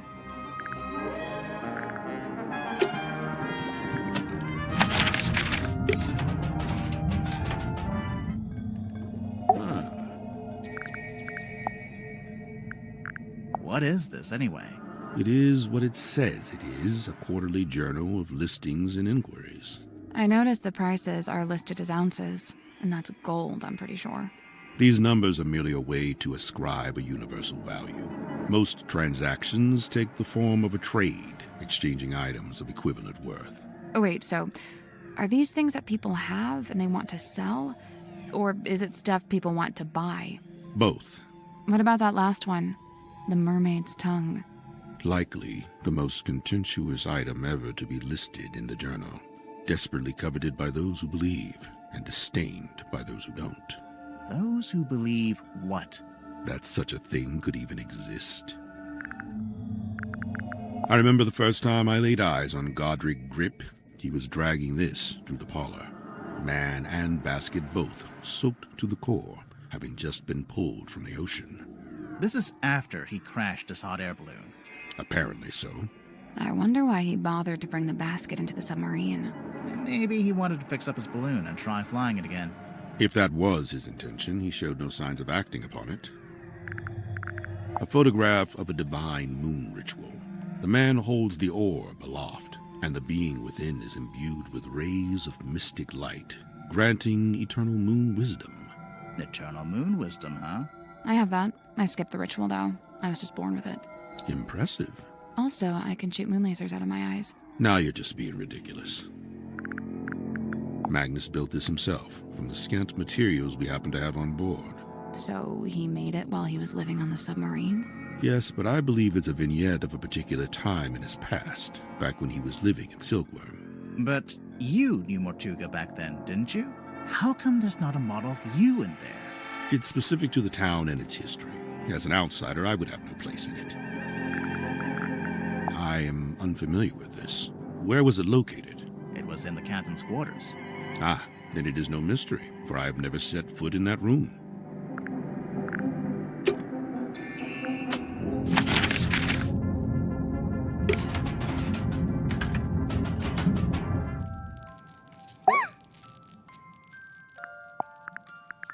Lillian's locket.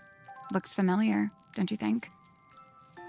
I didn't know it had a name. Kindly close the book. I have no desire to look upon it longer. Oh, sure. Here you go.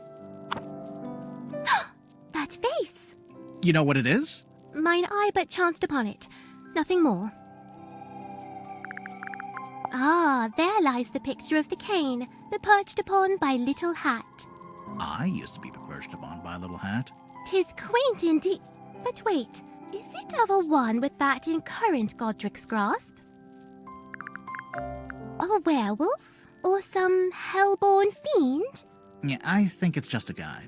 But his eyes, they burn of wicked flame. Well, it's either wicked flame or it's just red eye from using a flash in low light. A teeny tiny town of toys? Or fossil formed of... Oh, that's my house. Right there. Your house? Yeah, the theatre where I lived. Cute. Dusky box of dark allure. I cannot turn mine eyes. What lies within? We're still trying to work that out. Any guesses? Surely some solemn secret, dark and dreadful. Oh, it better be after all this.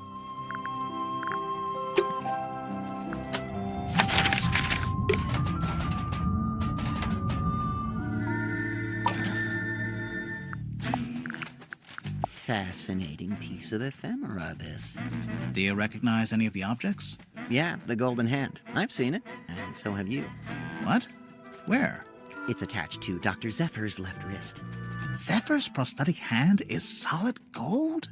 Not quite. It says here it's made of an unknown material 90% similar to gold. Now, it also says it's able to touch ghosts, so best take it with a grain of salt. Chart the unchartable, plot the unplottable, and measure the unmeasurable. Nice tagline. I think it's a little much. For a shop that sells compasses? It's not about the compasses. The thing he's really selling is wanderlust. Wonder what? The desire to explore the world and experience the unknown. Ding! Points for Sally. What's this? A little painting? It's a photo. A photo of a mermaid floating in a crystalline orb, held aloft by a muscular demon werewolf. Yeah? If you say so. This is supposed to be Silkworm, is it? Is it not accurate? Far from it. I don't think it's trying to be accurate. It's more about Mortuga's specific... Hang on. Is that my father? Which one? This guy. He's got the right look, and he's standing outside the building that would be the town hall if it wasn't just a wooden cube. Huh. I'll make a note of it. What was your father's name? Damien. Damien Warman. No, Damien Dusk. Oh, a locked box. What is inside? Oh, I must find out at once. You're not impressed? Half the time, with things like this, the writer hasn't even worked out what's inside. They just want the reader to speculate. Keeps them invested. Okay, but this is real. It's not somebody's fiction. How can you be sure? Maybe someone planted the box to distract you, knowing you'd get all curious. I bet there's nothing inside. Look, I'll shake it. There's something in there. Multiple things, sounds like.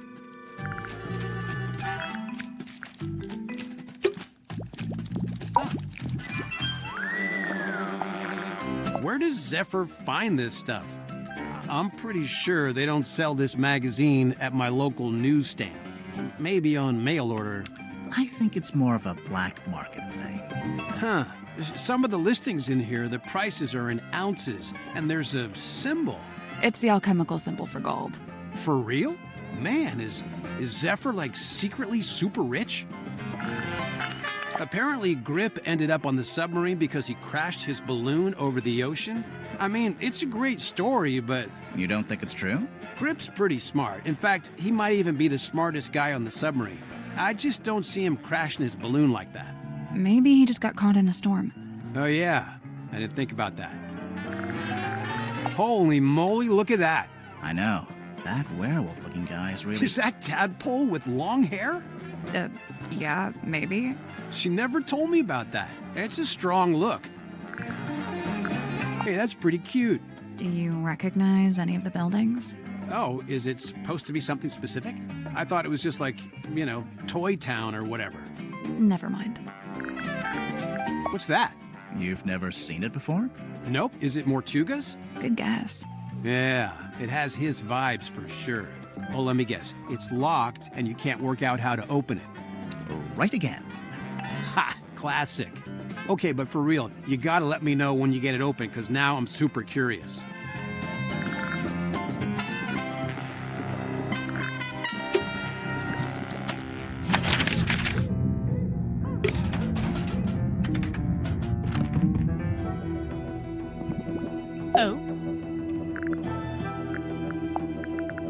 Now, where did you find this? Zephyr had it. Did he now?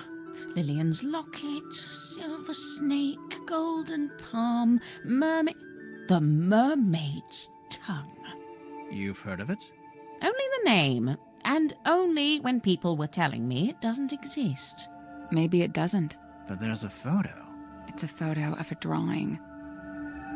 What's it supposed to do, anyway? The description in the book here is pretty vague. They say it allows humans to commune directly with God while they're still alive. What? God? In here it says, said to facilitate communication with she who lies beyond the veil. She who lies beyond the veil, God, other dimensions, aliens, the afterlife. You know, it varies. But the sentiment is the same. Though it's a wretched thing, really. An echo of man's desperate, futile desire to wring answers from a silent universe. I can see why people would say it doesn't exist. But Zephyr's trying to get hold of it. Well, he may be. It depends. On what? The strength of his will. I'm getting mahogany, embedded with sea salt. Maybe from when Grip crashed his balloon into the ocean? No, the basket is made from wicker and carbon fiber. The wood inside the basket, that's the mahogany. Huh. When did you take this photo? Says it right there. On the night of a full moon. How come that guy has glowing red eyes?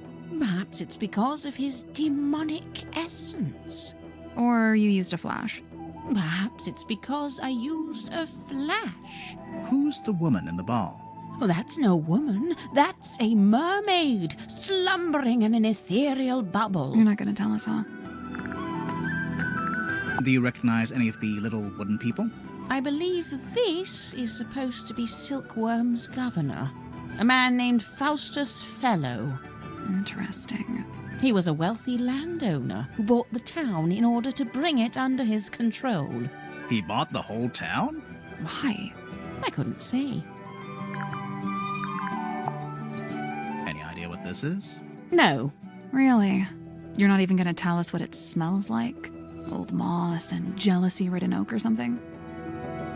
It's not oak, it's cedar. Aha! She still didn't actually tell us anything. Yeah. I retract that aha from the record.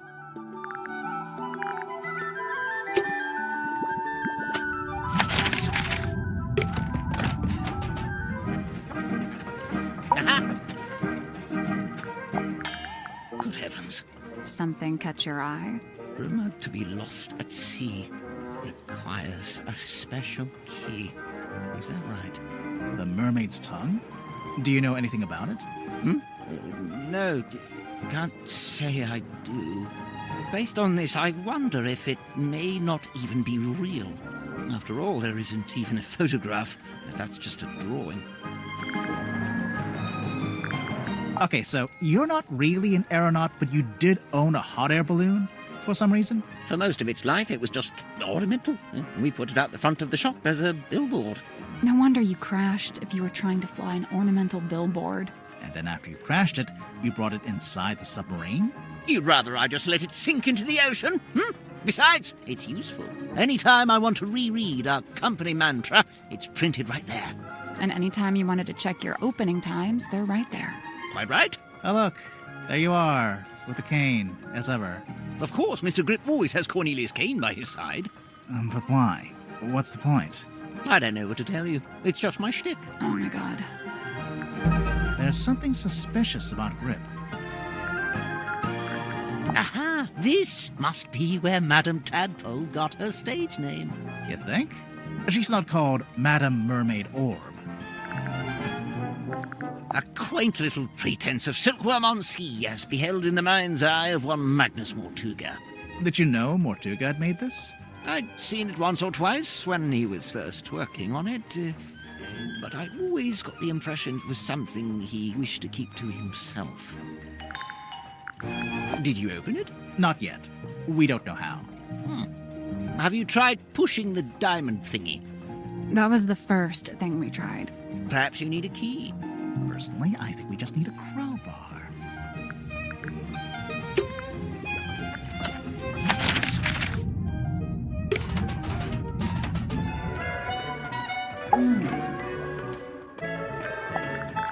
Do you recognize any of these objects? The mermaid's tongue, rumored to be lost at sea.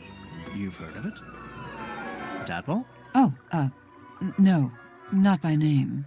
Maybe Zephyr was trying to get hold of it. Yeah, maybe he was.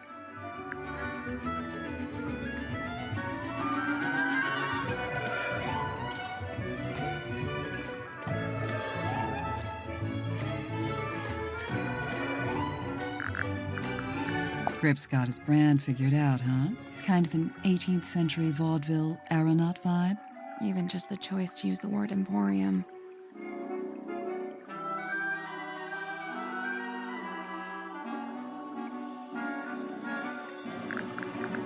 Is that you in the photo, Miss Tadpole? No, I'm not that buff, and my beard isn't that thick. The woman in the glass ball. She looks just like you, except she has long hair and a mermaid tail. It's a fake tail. I don't wear it anymore. It actually slowed me down. Not that I could really swim in that little ball anyway. So who's the guy? Just some guy. Not important. Magnus carved and painted it himself, so it's very specific to his life. It basically only shows the buildings and people that were relevant to him. I noticed Mortuga himself isn't on there. No, I think he's somewhere else. Do you know what's inside? No. It must have been something, though. There's no way all this kicked off over an empty box. What do you mean? As far as I know, that box is a very recent addition to the submarine. I think it may have been the catalyst that led to Mortuga's murder. Now I really want to know what's inside.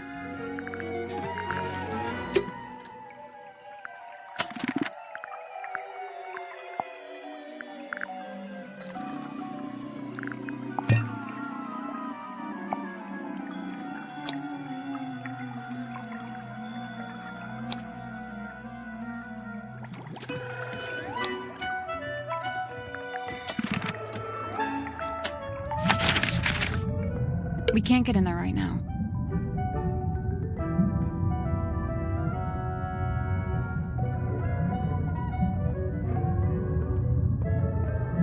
We can't go outside right now.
cargo hold. It's made entirely out of wood.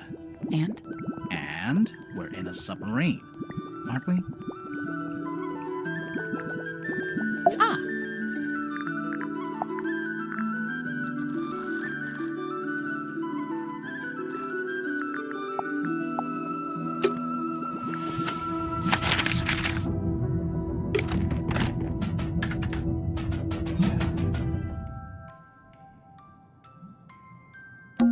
Look at that little wooden house. Aw. Looks like it'd be a nice place to live.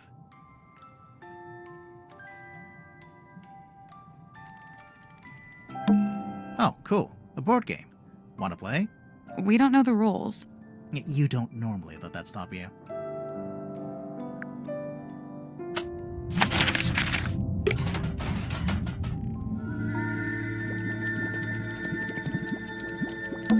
It's a suitcase. Clothes are neatly folded inside. It smells like men's aftershave. I'm getting bergamot, cedarwood, and notes of citrus. You done sniffing the suitcase?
Give it up. Just let me take it. I'm sorry, Tanya. I cannot.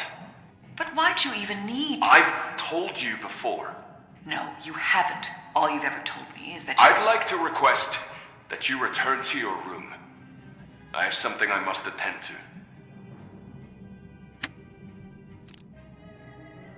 Hey, listen, why don't we just kill him? Now, that helps both of us. If he dies, we're both free, right? Come on, I know you don't have any better ideas. The stargazing girl stares into the ink-black void. Upon her trembling lips, a question born. A forbidden query of what may be and what may not be. The void, unyielding to the girl's plight, stares back. It speaks. Close your eyes, my love, and be still, for this is the end and the beginning.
There's something suspicious about Dirk.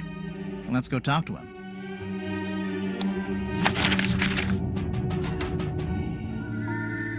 There's something suspicious about Symmetry. Let's go talk to her. There's something suspicious about Tadpole. Let's go talk to her. There's something suspicious about Zephyr. Let's go talk to him.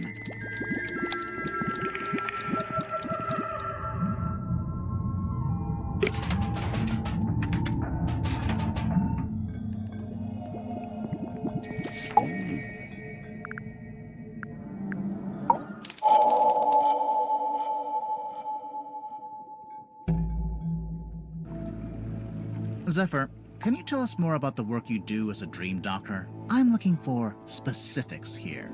I've told you all I think you could understand. To be blunt, it's not a line of inquiry that should concern you. That is to say, my experiments have no connection with the murder. You say that, but we found something at the crime scene that we think belongs to you. Specifically, something we think is related to your little dream experiments.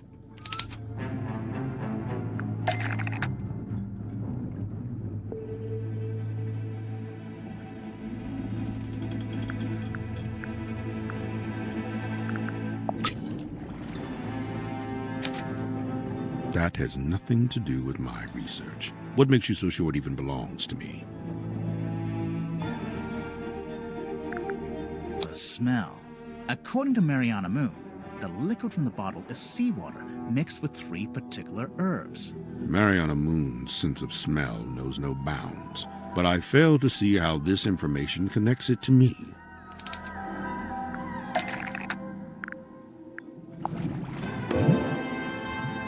The liquid in your Hex bottle has the exact same 4 ingredients. Irrelevant. The Hex bottle isn't anything to do with my dream experiments either. So what is it? What's in the bottle?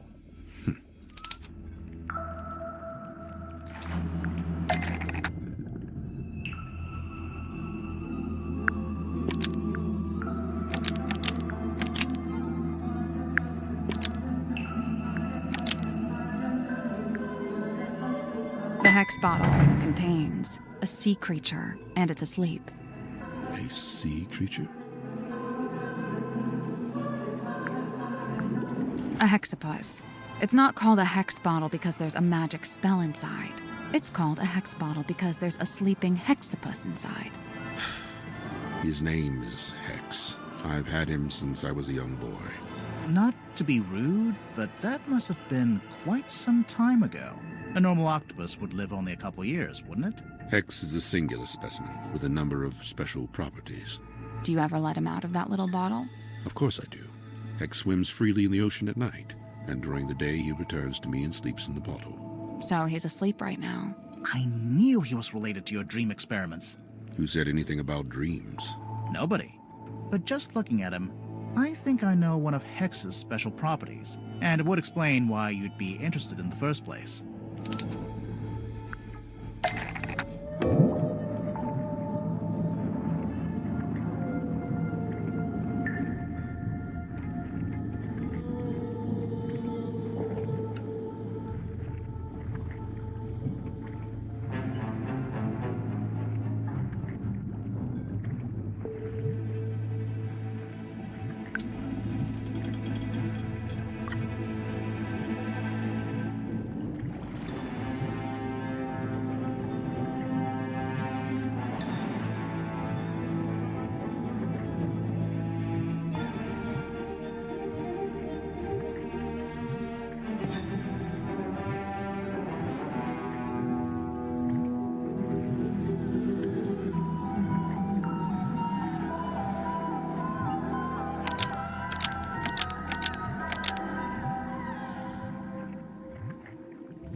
Pure subconscious projection, unmarred by the insecurities of the waking mind. That's pretty cool. I can see why you became a dream scientist. So the hex bottle was the original, and then you made the dream helmet more recently. They are two distinct objects. There is no such connection. Oh no?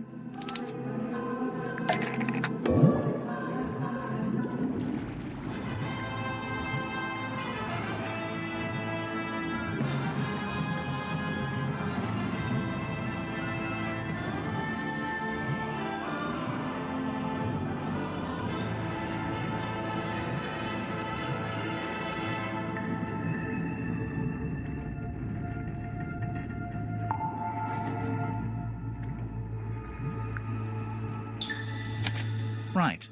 The dream helmet's clearly just a scaled-up version of the hex bottle, specifically scaled up to human size.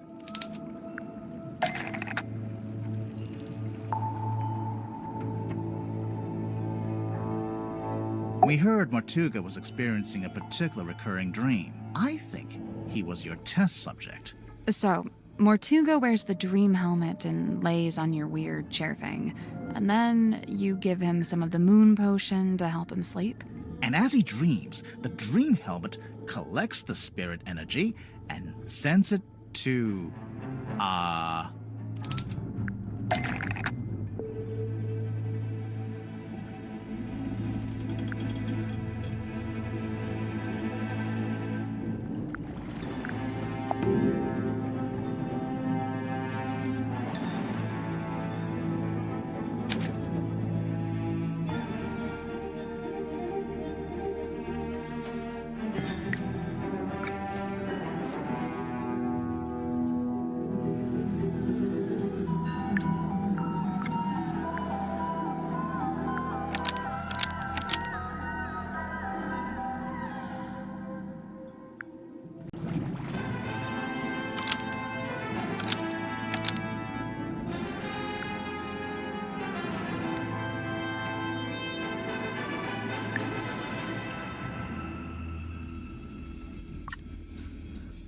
This antenna wirelessly transmits to this antenna, and the fog ball receives the dream energy. Do not think I cannot hear your mocking tone. It may surprise you to learn that I have indeed had some success in this area. I did once successfully filter something into the fog ball, and I witnessed a face inside the glass, however briefly. A face? No doubt the visage of someone from beyond the veil. Unfortunately, I have been unable to consistently replicate it. Did you make a record of it? I thought I did, but I can't remember where.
This is the right clue, but let's be specific.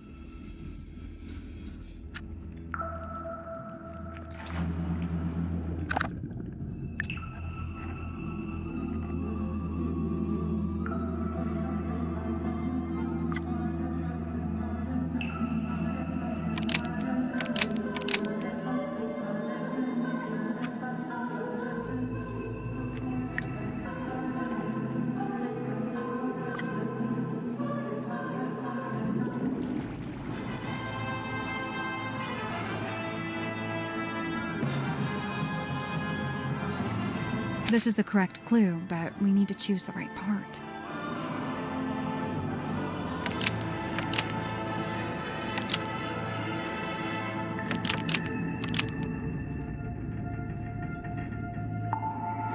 This is the right clue, but we want a specific aspect of it.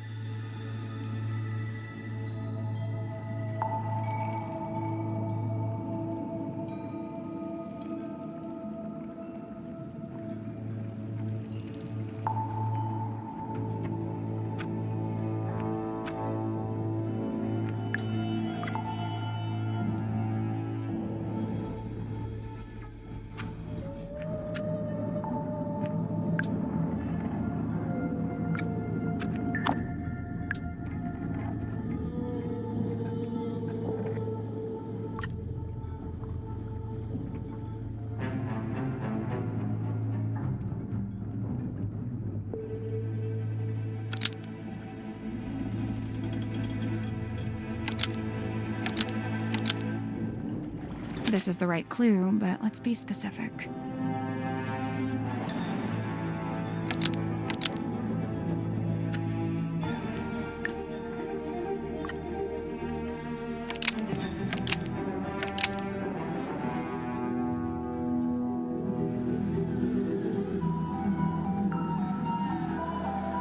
This is the correct clue, but we need to choose the...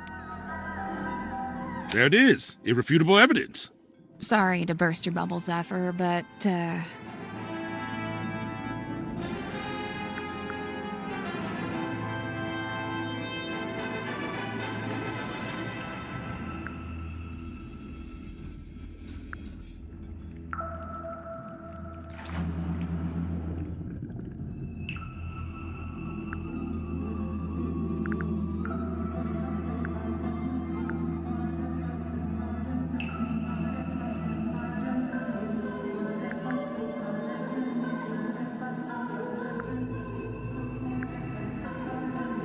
the fog ball was designed to show that exact face.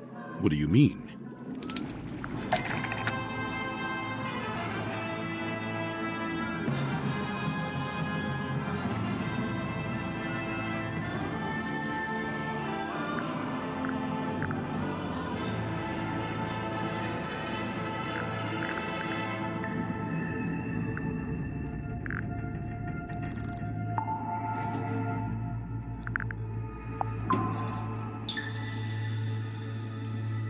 That's not it.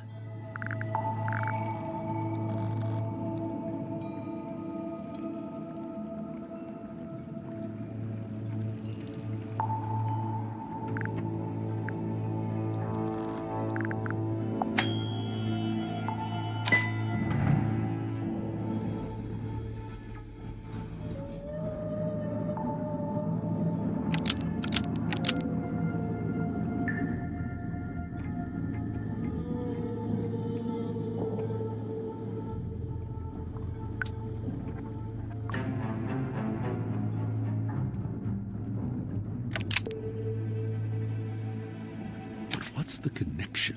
What causes the face to appear? A certain voice.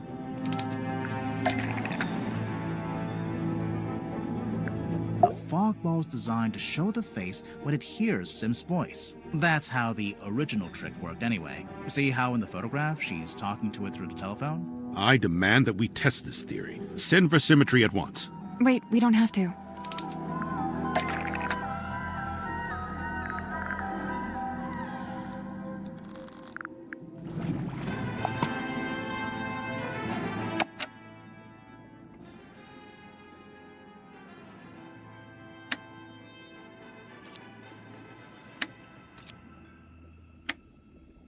Stargazing girl stares into the ink-black void. Upon her trembling lips, a question born. A forbidden query of what may be and what may not be. The void, unyielding to the girl's plight, stares back. It speaks. Close your eyes, my love, and be still, for this is the end and the beginning.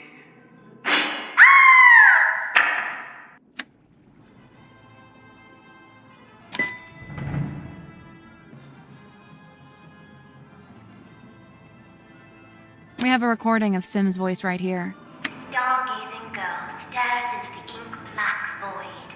Upon her trembling lips, a question born. I don't say this to be cruel, but it seems like your dream experiments are, inconclusive.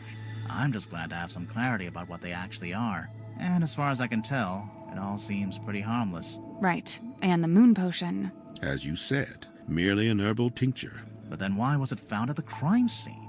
That I do not know. Do you know if Mortuga had any on him? Did he ever borrow a bottle from you? It's a possibility.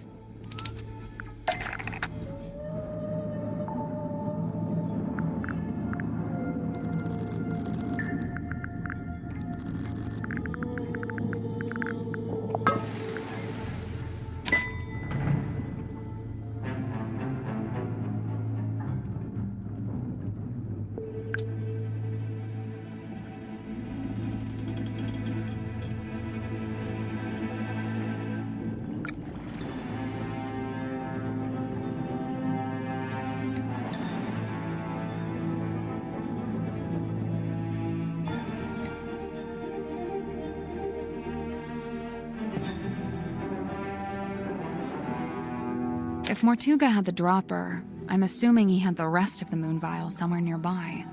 Curious. Where exactly did you find this? It was on his desk, in the captain's cabin. And yet, the moon vial was discovered at the scene of the crime, 1 floor below.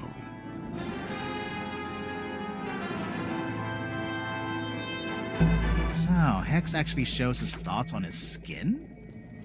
Yeah, it's incredible. Hey, what if we got him to think about something else?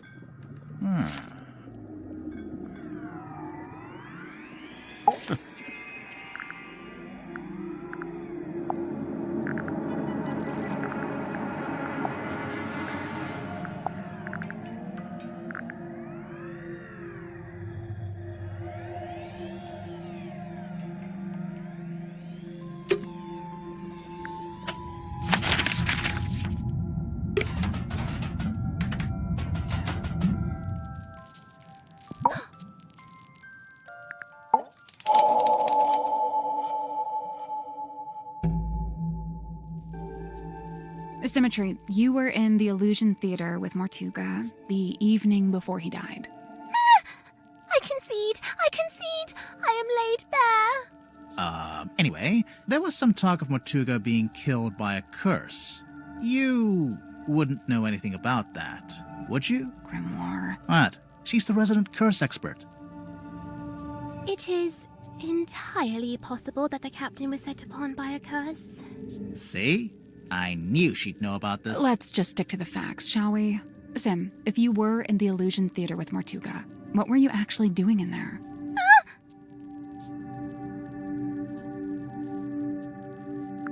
A performance. Like a magic act? A foolish act. A callous indulgence through and through. I don't understand. Did it go wrong?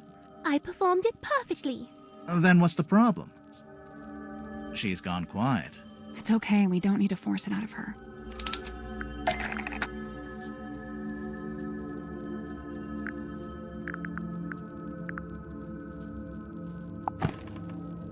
We'll get to that in a minute.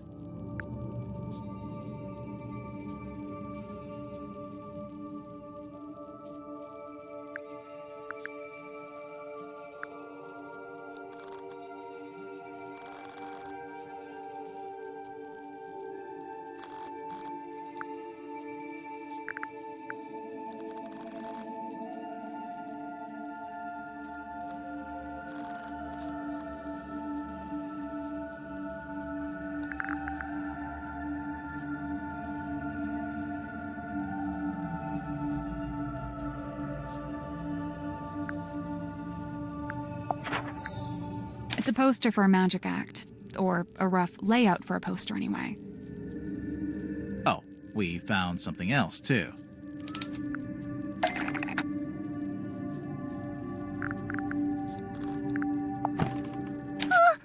Sweet sister inanimate, I implore you, leave her be. Her hands are clean. The doll is a prop used in magic tricks. What kind of magic trick would need a life-size doll? Any trick where you need a double, obviously.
Your magic act, Lady of the Looking Glass.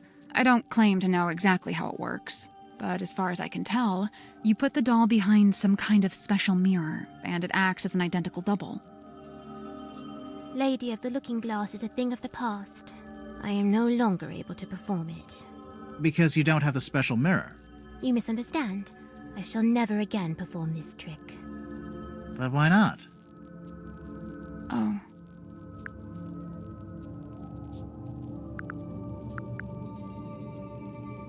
Because Sim and her doll are no longer identical. Sweet sister stays ever a fresh-faced child. No such fate is writ for me. So you can't use the doll at all anymore?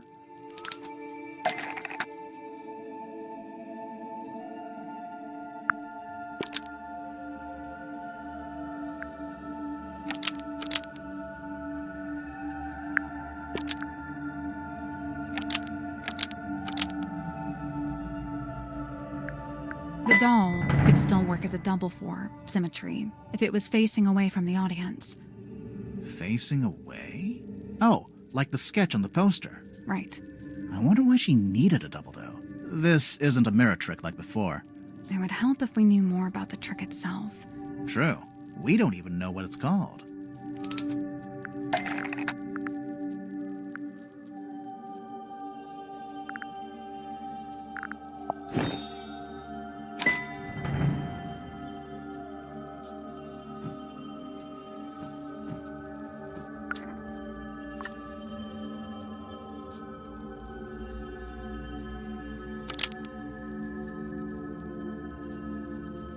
The Stargazing Girl. Says it right there. Besmirched by my own penmanship. Truly the folly of man. Why would the title be written on the sailcloth? I'm pretty sure she used it during the magic act. She draped it over the cauldron. It's not like that in the original sketch. See, in the drawing, the cauldron's uncovered.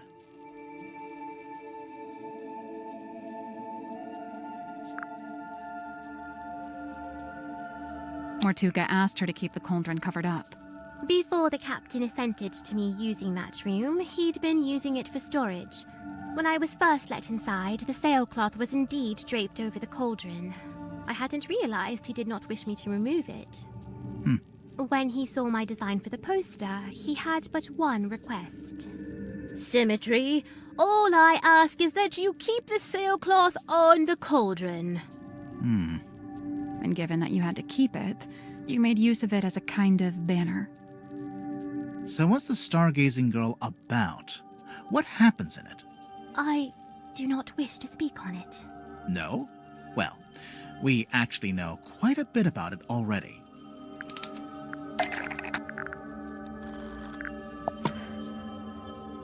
Stargazing girl stares into the ink-black void. Upon her trembling lips, a question born. A forbidden query of what may be and what may not be. The void, unyielding to the girl's plight, stares back. It speaks. Close your eyes, my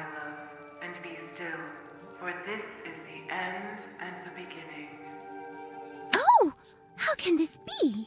Mariana Moon was in the bilge at the time. I guess the sound traveled down through the open vent. Her pipe is a dictaphone. Dang. So the first voice belongs to Sim, and then there's a second voice, a woman's voice.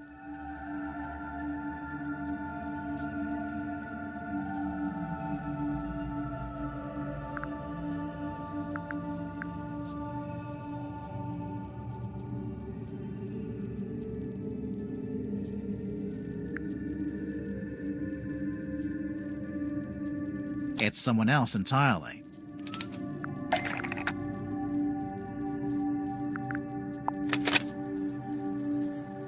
This film matches up to the audio from the pipe recording. And see how in the poster there's a little Grim Reaper guy?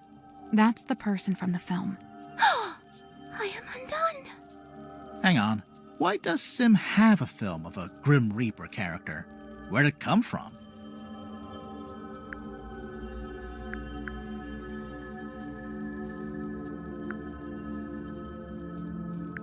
It's a scene from Dirk's movie.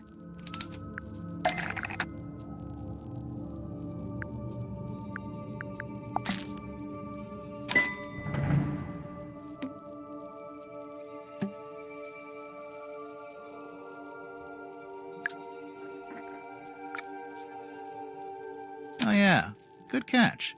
Okay, so Sim put the projector into the doll, and it projected onto the circular window at the back of the room. If the doll was sitting on the cauldron, where was the real Sim?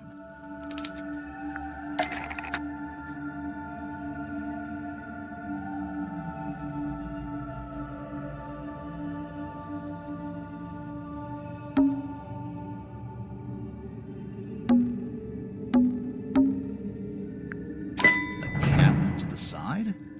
I don't get why she couldn't just sit in the cauldron herself. Listen to the end of the recording again. Close your eyes, my love, and be still, for this is the end and the beginning. Right at the end, it sounds like something falls onto the floor. Something solid.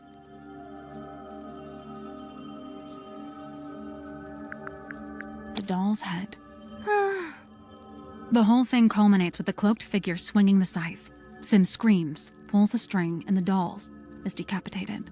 Oh, geez, that's kind of dark. I lay awake that night, eyes wide with regret, able to bear it no longer. The decision was made. I would tear it all down, the whole misbegotten affair. So that's why you went back to the Illusions Theater. And that's when you found Mortuga. The image of his lifeless form. It filled me with a great thunderous guilt. But why? You think you might have actually caused Mortuga's death, somehow? I know not the manner of Magnus Mortuga's death, but I do know this. The night of the stargazing girl, it was his last. So, even if his death was unrelated, you feel bad that your trick was one of the last things he ever saw. When we began, you implied that I laid a curse upon him. And I say this. Maybe I did.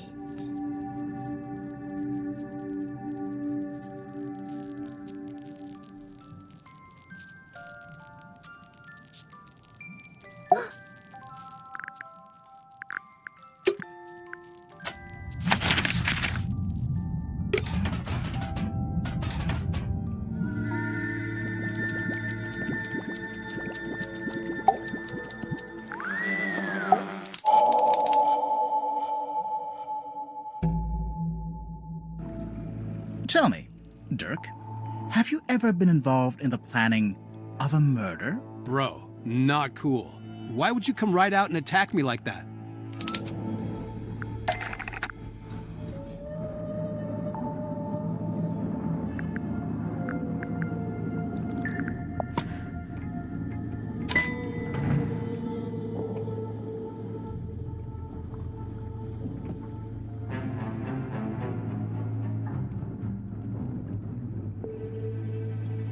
This is the right clue, but let's be specific.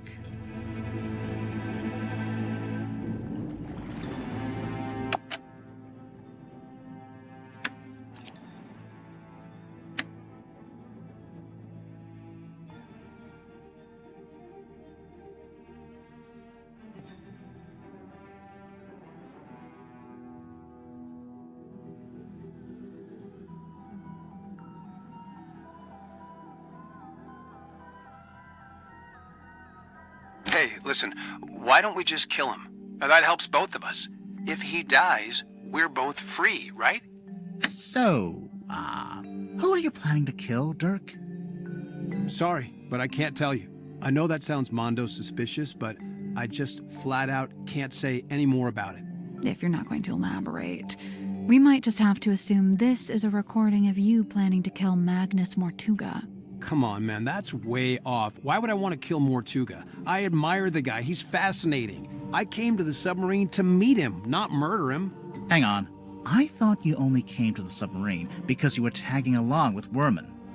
I mean, yeah, it was Worman who wanted to come to Silk Worm and, find the submarine, but I figured if I came with him, I could meet this real guy, the real Mortuga, for research. Oh, wait, I'm falling behind. Dirk, why would you want to research Mortuga?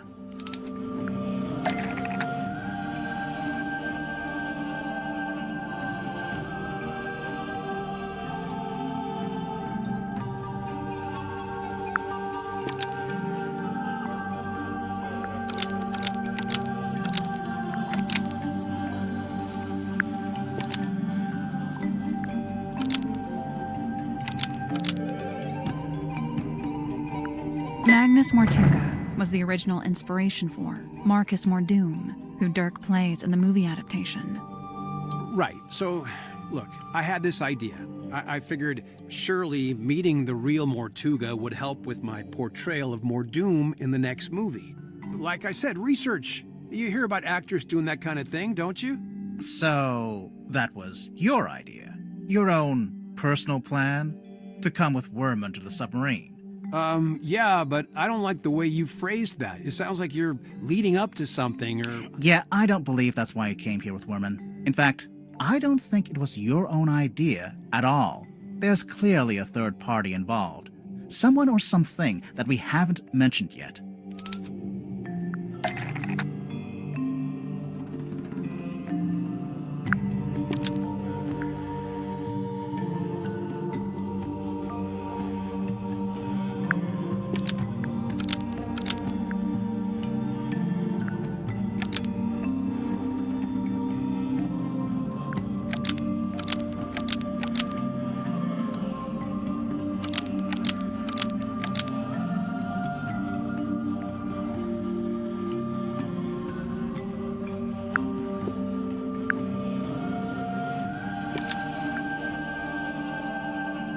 The movie producer asked Dirk to spy on J.D. Worman and report back. It seems like you're basically here as an informant for the Wit and Whimsy production company. You know, those guys who pay your salary. Spy on Worman? No way, you got it all wrong. Besides, how am I supposed to report back to Wit and Whimsy? They're hundreds of miles away, and we're floating out here in the middle of the ocean.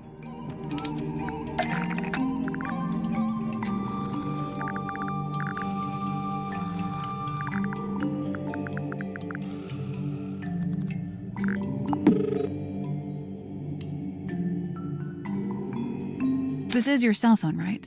Yeah, but it doesn't get any signal out here, not even standing on deck. It's quickly running out of battery, too.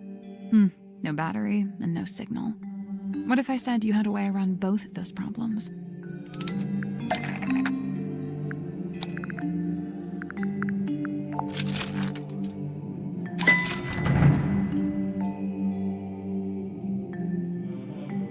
I think this weird ray gun-looking thing is actually a custom antenna for your phone. I'd imagine it doubles as a battery charger, too. Pretty convenient. Bro, I don't know what you're basing this on. I mean, look, you plugged it in, but the battery still isn't charging, and I'm still not getting any network signal.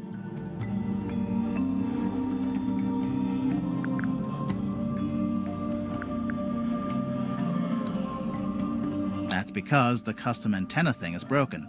Oh, for real? Oh, man, it doesn't look broken. I'm pretty sure it got waterlogged after someone dumped it in the bilge water. That's where it was? No wonder I couldn't find it. Okay, whatever, you got me. Consider me fully got. You know, this thing doesn't look like any kind of retail model. More like a one-off bit of custom engineering. I'm guessing the production company issued it to Dirk specifically for this journey. probably when they realized he'd be out in the ocean and might need some help getting a phone signal. Yeah, so Mr. Vanderpeer really didn't want me going off-grid, so he set me up with a way to turn my cell phone into a kind of heavy-duty satellite phone. And what did Mr. Vanderpeer want you to keep him informed about, exactly? Dirk doesn't have to admit to anything else. All the evidence we need is right here.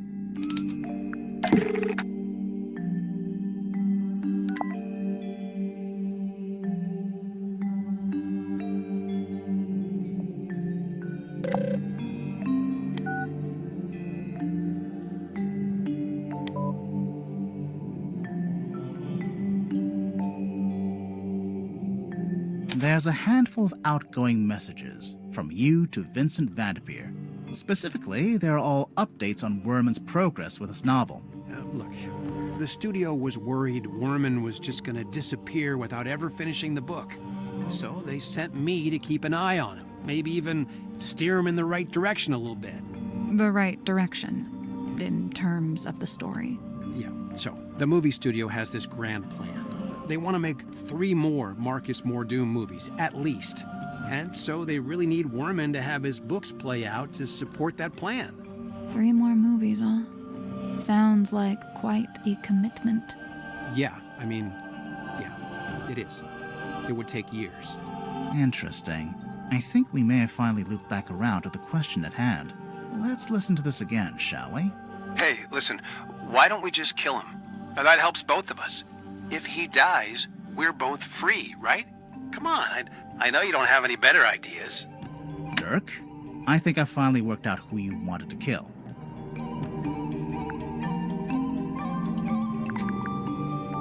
Marcus Mordoom, the fictional character. The person you're talking to in the recording must be Werman. You're suggesting he should kill off the Mordoom character in his next book. Hey, come on, dude. Do you deny it? Why would I want to kill off Mordoom? That's my character, my job.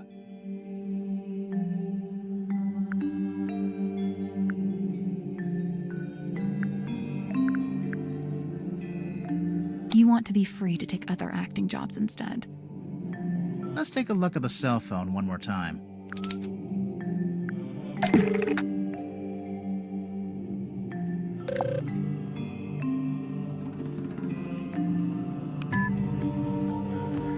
There's an email in here offering you a big role in an upcoming movie, and another email from your agent reminding you that you're not free to take it, and won't be for several years.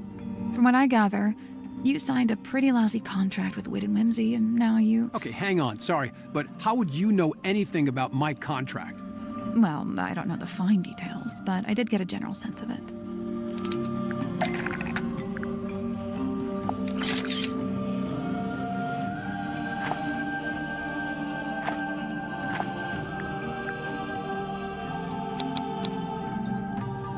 It seems to me like your co-star soaked up most of the budget for the movie, and you ended up with a bad deal. Possibly because you were too keen to sign whatever contract they gave you. Possibly just because you didn't have much negotiating power, since you weren't famous yet. You know, a little from column A, a little from column B. You said yourself the studio wanted to make at least 3 more Marcus Mordoom movies. So you're stuck in that lousy contract for several years. Unless you can somehow ensure the next movie is the last one. So, if Werman kills off the character in the books, that would stop the studio making more movies? I'm not convinced that would actually work, but okay.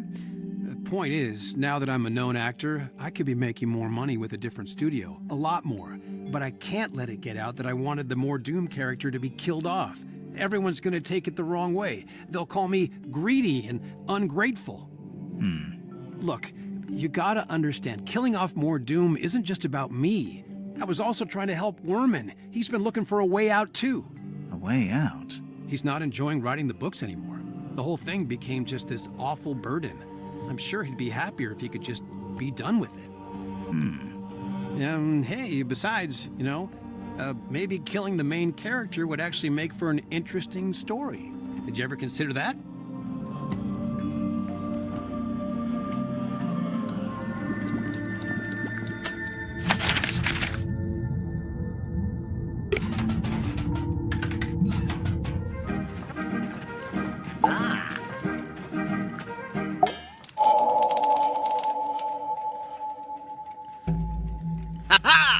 that's you. I've been looking forward to this part. Yeah, there is something or someone that I'd like to ask you about.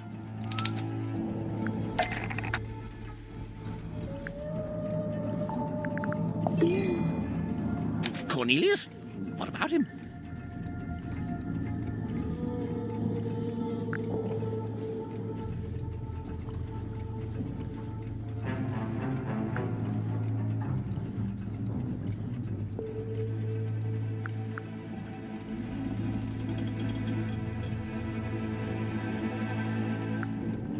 Dysfunction. Sure about that? Not really. Cornelius? What about him?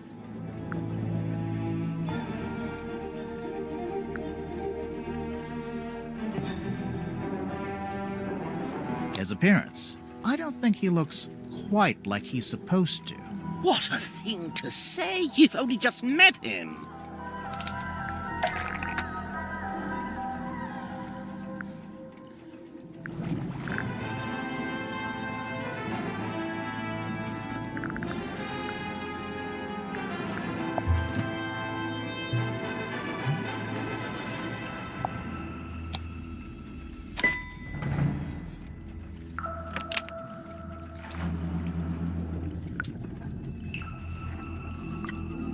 This is the right clue, but we want a specific aspect of it.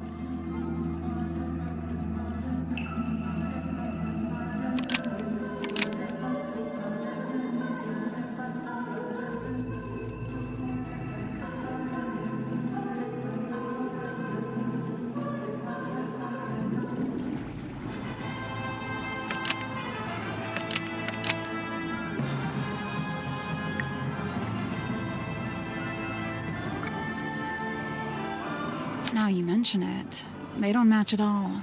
The one you've got is a different shape, and it's made of wood. This is what you're grilling me about. Why would the two canes look different, though?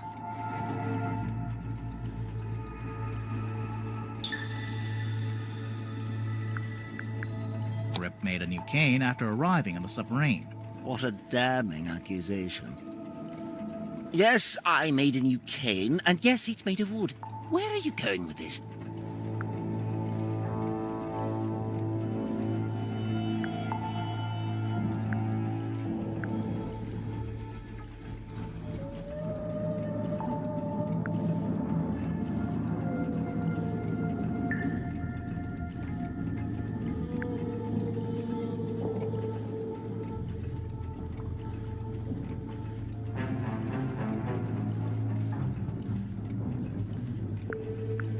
Where did the wood come from?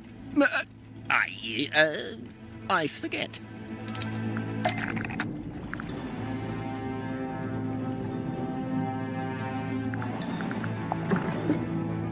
There's a faint resemblance, I suppose. But aren't the wheel spokes a fair bit shorter than Cornelius?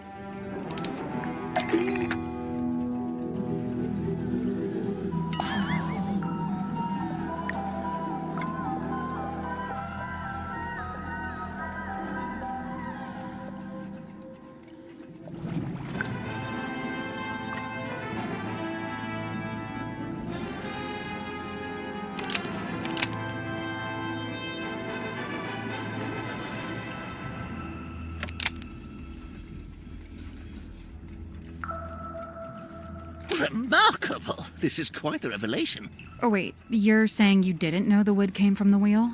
Of course I didn't. Why would I know anything about that?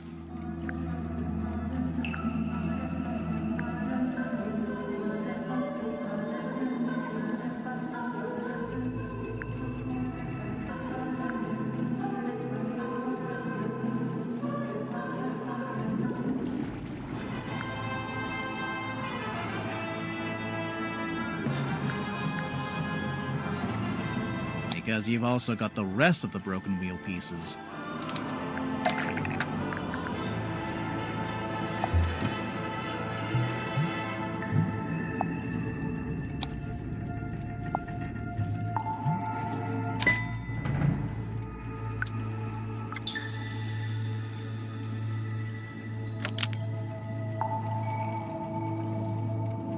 So, Grip, I I have to ask, do you know anything about how the ship's wheel was broken? Yes, I was there when the wheel was broken. In fact, Mortuga and I, we broke it. You broke it? I was trying to take control of the wheel, and Mortuga forcibly wrenched it out of my grip. He was very strong, you see. Wait, you tried to steer the submarine without permission?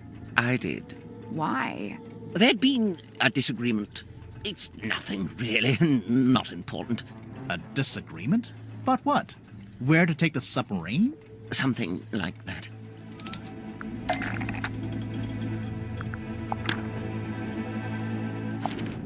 Oh, right. I'd forgotten you'd seen that.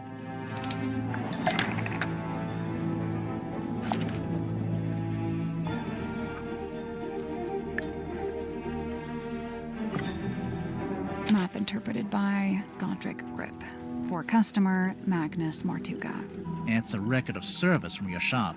Not the one here in the submarine, but the real one in the town. It's all there in black and white, I suppose. Yes, indeed. Some time ago, Mortuga came into my shop. He showed me the map and asked if I'd be able to interpret it for some voyage he was planning. Interpret it? It's marked with an X, but there's nothing in the way of coordinates, nor are there any apparent landmarks, given that it's just describing an area of ocean. So, how did you work it out? By employing every ounce of my skill, by working harder than I'd ever worked. Something about that map, the mystery of it, the feeling of chasing down the unknown. It grabbed me, and it didn't let go. For 2 weeks, it was all I thought about. I was so focused on it, I barely slept. Easily the most thrilling job I'd ever taken on. I even waived the payment. I couldn't in good conscience charge for something I'd enjoyed so much. The problem was, afterwards, all my other work suddenly seemed banal. I began to daydream of that thrilling feeling, that pursuit of the unknown. It led me to eventually close up shop and head out in my balloon, on a voyage of my own, which, as you know, ended rather abruptly. Right. But to be pulled from the ocean by Magnus Mortuga himself, and to find that very same map laying on his desk. I asked him at once if he'd ever followed the map to the coordinates, and he said he hadn't. I was disappointed at first, but then I realized we had the submarine. We could still go, right now. But Mortuga told me we would be doing no such thing. In fact, we weren't to be navigating anywhere. Instead, he seemed insistent in hovering near the Silkworm Coast, like something was keeping him tethered to it. So, you tried steering the submarine yourself? I'd convinced myself it was what Mortuga secretly wanted, even if he was refusing to admit it. I thought a little nudge might be just what he needed. Get him out of his comfort zone, you know. But as I've already admitted, it didn't go to plan. Mortuga came into the control room, we briefly thought the wheel was broken, and that was it. My request denied, I soon found myself opening a new branch of Grip's Emporium right here in the engine room, which, of course, necessitated the construction of a new Cornelius cane. There's one thing I don't understand. If Mortuga didn't intend to use the map, why did he keep it around? I don't suppose we'll ever find out. I think I know. You do? Mm-hmm. There's a good reason why Mortuga didn't want to follow the map.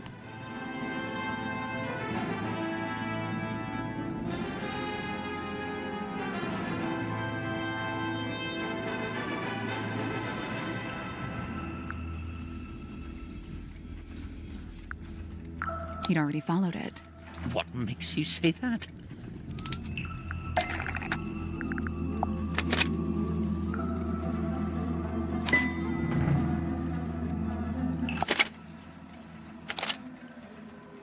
This is a film of Magnus Mortuga and a woman named Felicia Stonetop.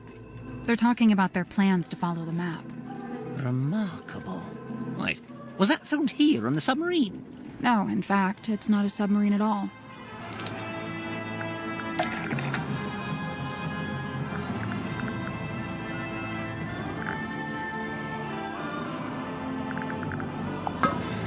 The ship was called the Dearest Selena, but it belonged to Felicia Stonetop. She was the captain and Mortuga was her helmsman.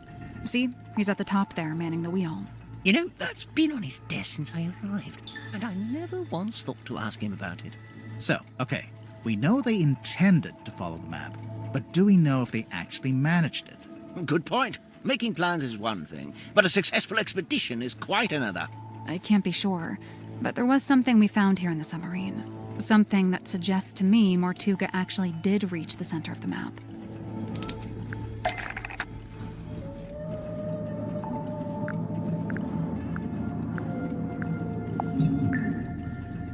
What's that got to do with it?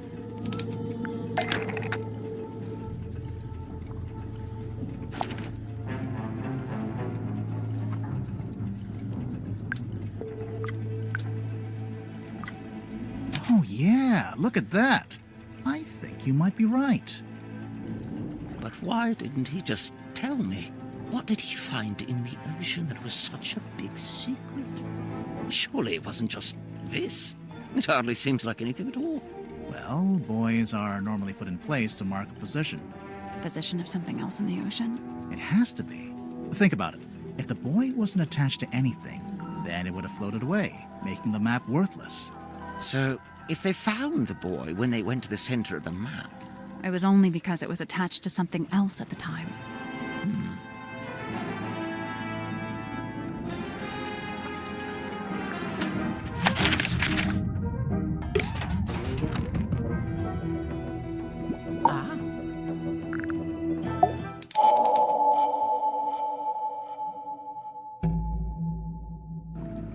Mariana, you arrived in the submarine shortly before Mortuga was killed. Correct. And yet, you still haven't told us how or why you're here. I find that pretty suspicious. Oh, it's most suspicious. I quite agree. She's not talking.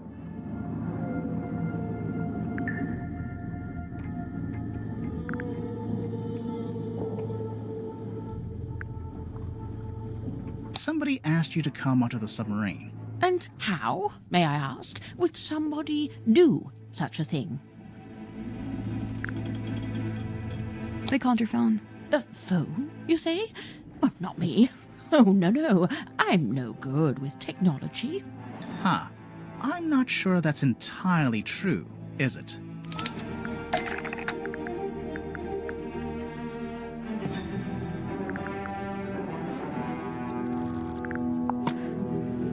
It didn't escape our notice that your pipe is a fairly sophisticated dictaphone. I'm pretty sure that counts as technology. A dictaphone, yes, but not a telephone. But you do have a phone. Or at least you did at one point.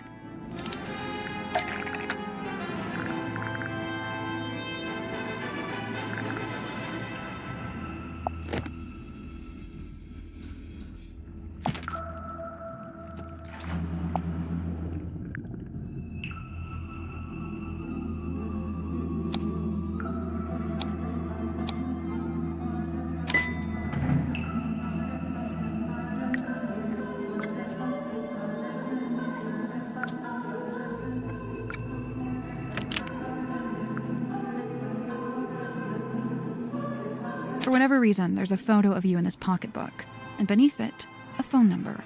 I assume it's your number. Of course it is. But you... Are you watching? I'm only going to show you this once. Ready? Moon phone. Nice, isn't it? Had it custom made. Can we look? No, you can't look at it.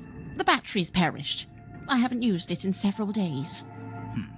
But if your number is written down in the pocketbook, then anyone on the submarine could have called you, back when you still had battery. They'd have the number, but how would they call me from the submarine? There's nothing resembling a phone or a radio hooked up in the control room.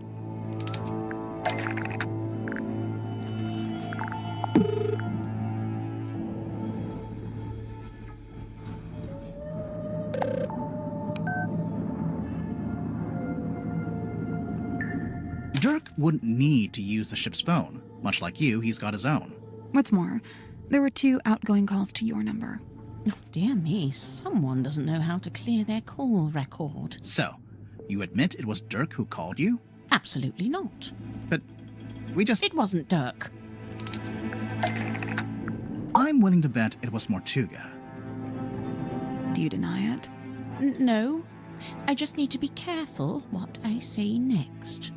Well, with this in mind, I think I can say why you're here on the submarine.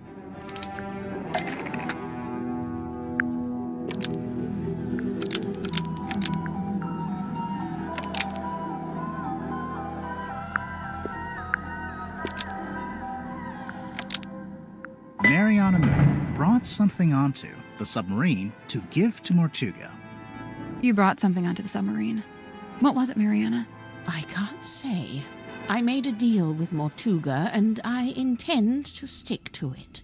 I can't talk about any of this.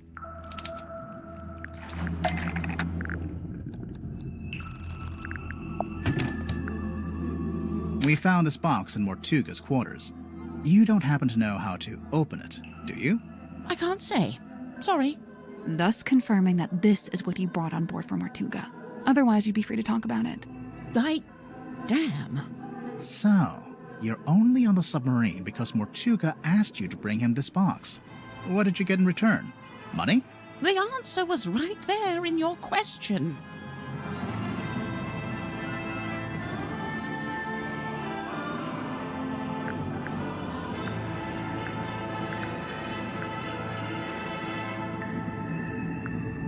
In return, Mortuga gave you access to the submarine. Couldn't believe my luck. I'd been looking for the Mortuga submarine for some time, unsuccessfully, of course. Why? For a lifelong purveyor of local legends and urban folklore, this place is the Holy Grail. So, I'm guessing you won't tell us what's in the box? Correct. I shan't be doing that. Or where it came from? Or that. No. So don't even ask. Actually, just by looking at it, I think we could work out where the box came from. We need a clue to compare with the black box. Something we can use to work out where it came from.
This F emblem was the inspiration for this F emblem, suggesting the box is from the Silkworm Spectator.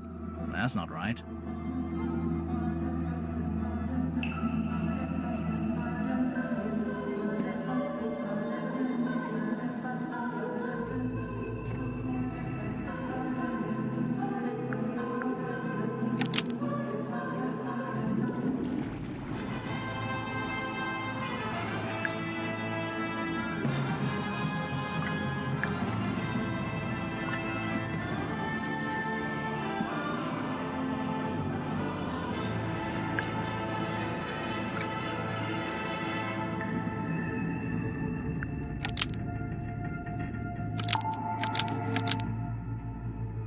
This F emblem was the inspiration for this F emblem, suggesting the box is from the Silkworm Spectator.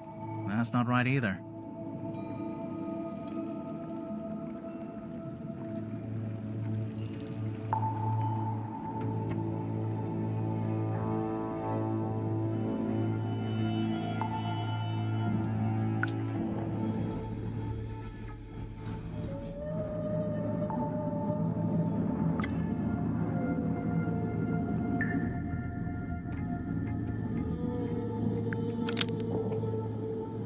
This F emblem was the inspiration for this F emblem, suggesting the box is from Fellow Manor. Almost. Maybe just change one thing.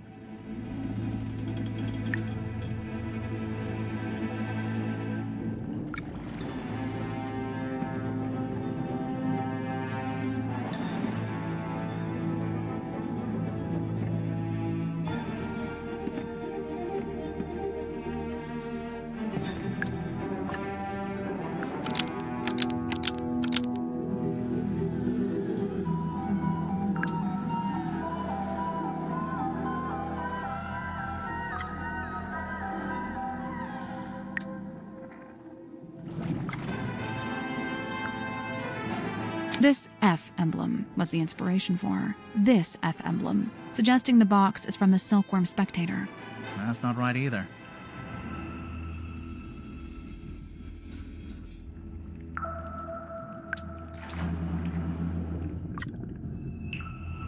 This Silkworm Spectator logo was the inspiration for this F emblem, suggesting the box is from the Silkworm Spectator.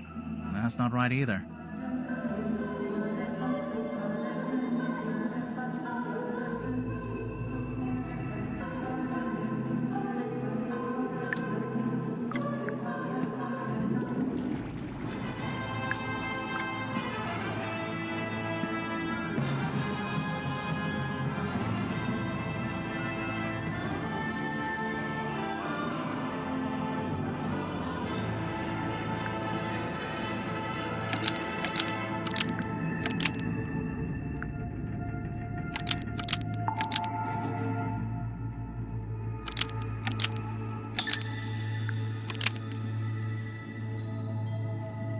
This F emblem is the same as this F emblem, suggesting the box is from the Silkworm Spectator. Almost. Maybe just change. This F emblem is the same as this F emblem, suggesting the box is from Fellow Manor. That's what I get for diligently labeling my map, I see. Lovely. Wait, so Mortuga called you up and asked you to get this box from Fellow Manor. What did he... No, he didn't mention the box. Then what? He did ask me to go to Fellow Manor, but what he wanted was information. Oh, wait, why couldn't he go himself? An excellent question. I'm still pondering that one myself. So what kind of information did he ask you to get? Can't tell you. Sorry.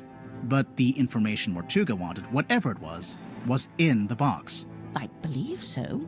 How would you know? Did you open it? She must have done.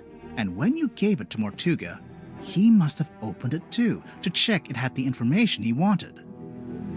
As I've said, I came on board the submarine via the foredeck, and Mortuga met me in the parlour. He took the box and told me to wait in the control room while he went down the hall into his cabin. So I waited in the control room. I was the only one in there, but, What? I could hear Mortuga opening the box. How? I've no idea. He was on the other side of the ship, but I could hear him quite clearly. Although it was quite a thin sound, rather like it was coming through a telephone. I wonder...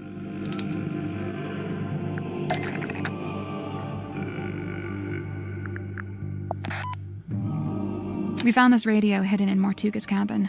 It's kind of busted. Seems to be turning on and off by itself. So the radio was picking up the audio of Mortuga opening the box and transmitting it to the control room? When I heard the sound, I did initially think it was coming from the control panel, but as I mentioned, it doesn't have any kind of radio. So it's still a mystery. Did you record the sound on your little pipe dictaphone? Of course. You did? But we listened through all the tracks on the tape and didn't hear anything like that. Oh, really? I'm quite sure I made a recording of it. Hang on. What kind of sound are we even talking about? The sound of someone opening a box? Mariana, how would you even know what you were hearing? Oh, that's simple. It's because he was talking to someone while he opened it. What? Oh. I don't know. I could only hear Mortuga's voice. But he was definitely having a conversation. Was he talking to himself? I suppose it's possible. What was he saying? I don't really remember. Thanks a lot. This has been frustrating from start to finish. My pleasure.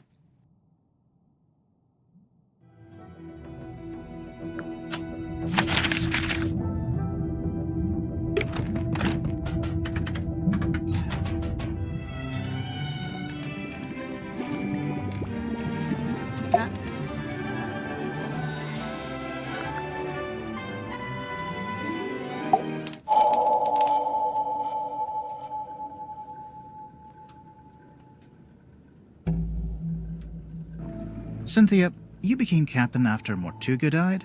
Yep. It's just the way it's meant to be. Just the way it's meant to be, right? We got it. But, there was something you used to claim the captaincy? A document?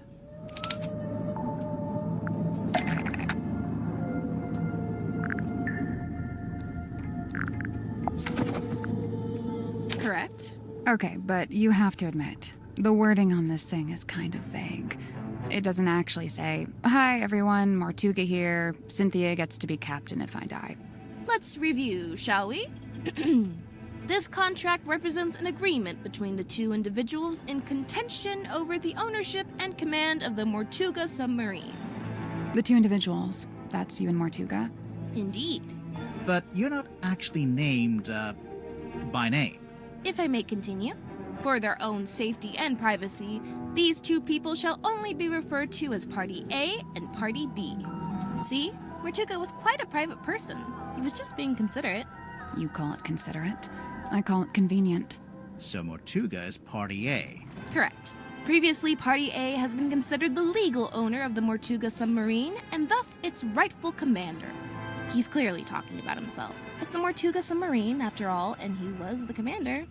However, a recent development has exposed that Party B is in fact the legal owner of this vessel. Party B. That's you. Affirmative. A recent development. There's more of that deliberately vague wording. I have a question. When exactly did Mortuga write this contract? When exactly? I don't actually know. You don't know when he wrote it? Well, it must have been sometime after I came aboard the submarine. I assume it was after I presented my case to him. Cynthia might not know, but we actually have some insight on this. For one, we know how the contract was written. How it was actually created, I mean.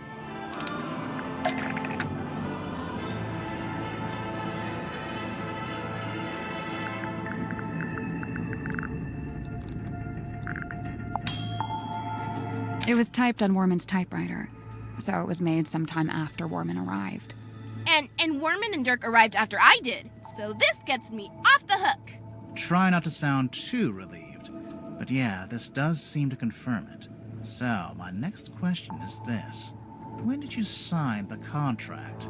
A little while ago. Some amount of time ago. If this conversation gets any more vague, I'm going to cry. Was it a day before the murder? A week? Surely it was at some point before the murder. Otherwise... I think it might be time to make an accusation.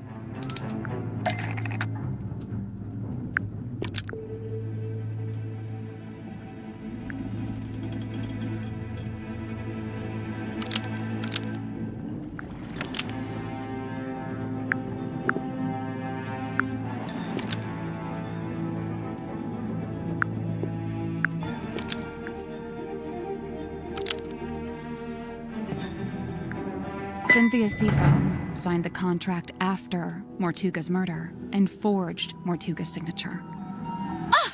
Such a rude accusation! So rude! I assure you that is Mortuga's exact signature. Do you have any evidence that it's been forged?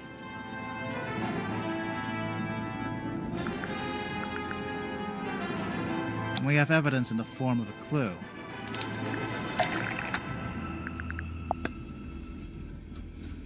Captain's log. It's basically a stack of cards printed out by the submarine's control panel.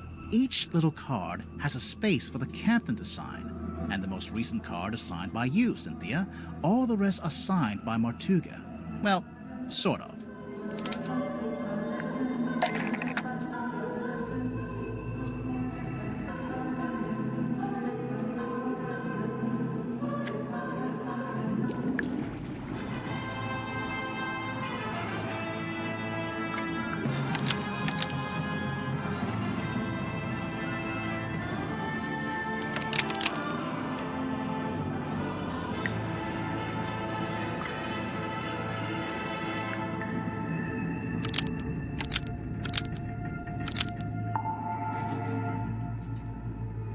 Mortuga's signature on the contract is an exact match of Mortuga's signature on this card, but it doesn't match any of the other cards. Yeah, it's a perfect match. What's the problem? The perfect match is the problem. You were too accurate. If you'd done a worse job, you might have gotten away with it. What do you mean? If you look through the cards, Mortuga never signs his name the same way twice. But the signature on the contract matches one of them exactly, which seems to be proof that you copied it, or traced it, or whatever it was. Oh. Whoops. Didn't notice that. I thought it was his signature.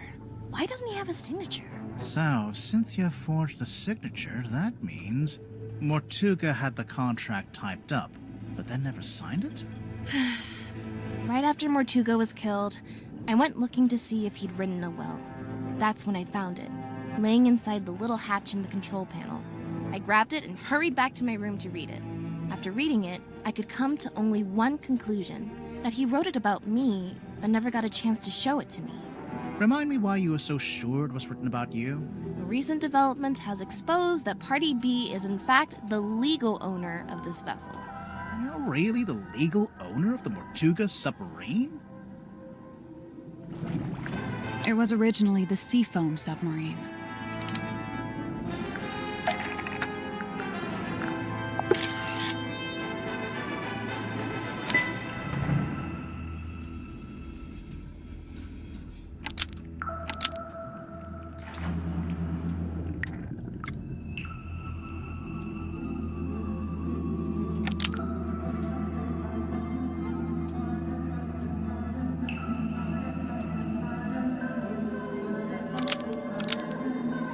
This is the right clue, but let's be specific.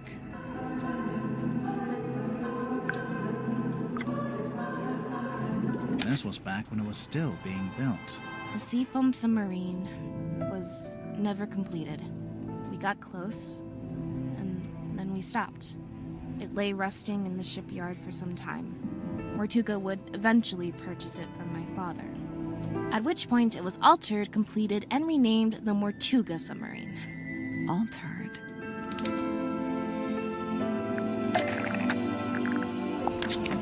Yeah, the blueprints from my mother's original design.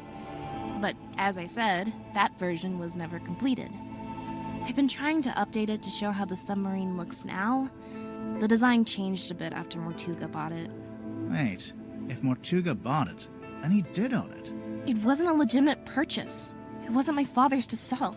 So, the recent development mentioned in the contract, that was me, informing Mortuga that his ownership of the submarine was based on an illegitimate purchase.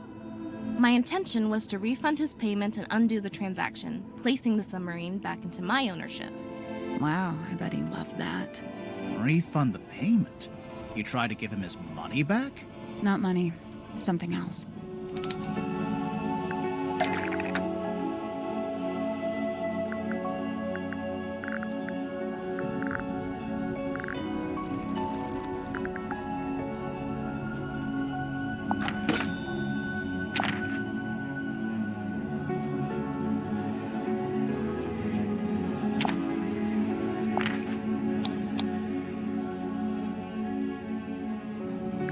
The deeds to the Stonetop Inn, originally owned by the Stonetop family until it was passed into the ownership of Magnus Mortuga. And then...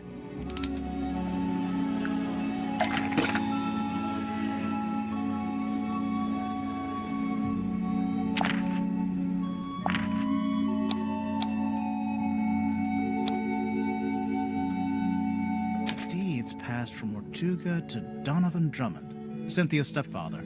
So that's how Mortuga paid for the submarine. He sold his house, basically. I came aboard with the intention of giving the Stonetop Inn back to Mortuga in exchange for my mother's submarine. And that's exactly what I did. But did Mortuga actually accept your offer? When I first made the proposal, he didn't give me an answer either way. He looked at the inn deeds very closely, read the whole thing, front and back. Then he handed them back and told me he'd need some time. Before I heard anything else about it, he was killed. Obviously, I thought I'd never find out what his decision was, but then I found the command contract. It seemed like he decided to accept my proposal after all, and just not had a chance to tell me.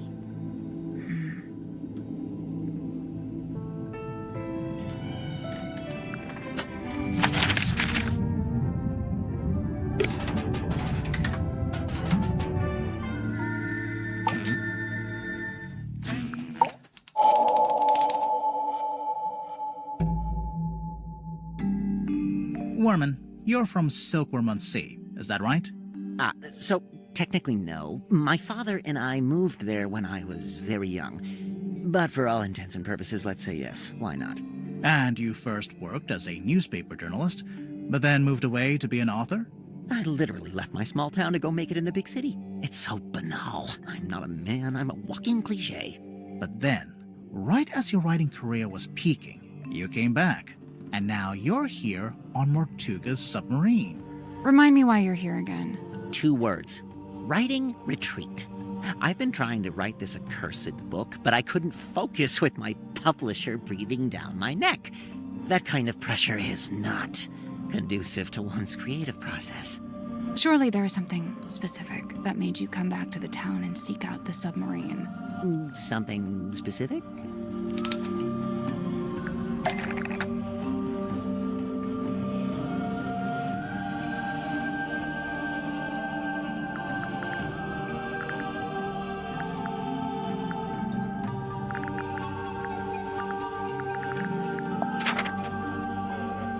So you got this letter from someone called T.W. Ibis, who says... Ibis? Never heard of him. Oh, it's a him.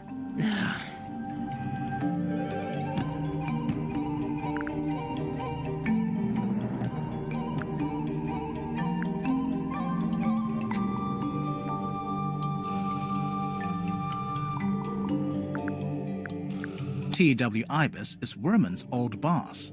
And, what gives you that idea?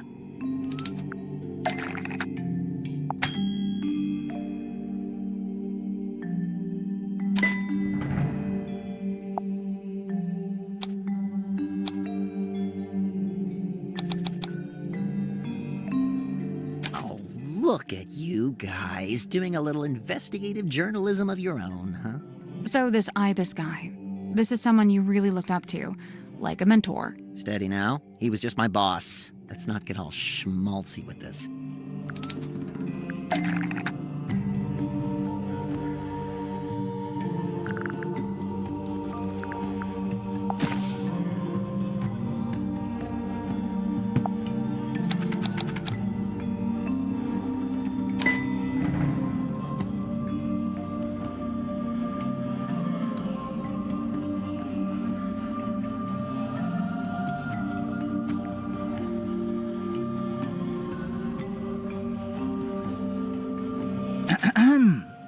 For T.W. Ibis, who imparted upon me what it is to love the art of writing. I'm aware of what it says, all right? Can we just settle down? Guys, there's something bothering me. The letter has a diagram on the back showing you how, when, and where to find the Mortuga submarine. Of course. How else do you think I managed to find it? Magnus Mortuga's submarine is the stuff of urban myth. It's not exactly public knowledge. But that's my problem. How would Ibis know about it? He's not on board, is he? No, and as far as I know, he never was. He's not even living in the town anymore. But then how... Yeah, no, I have no idea. FYI, I've officially decided not to worry about it. Looking at the actual letter, he first insults your integrity as an author, and then presents a solution, basically offering you the chance to get onto the submarine and find Mortuga yourself. A chance to meet Mortuga. So that's what convinced you to come back here.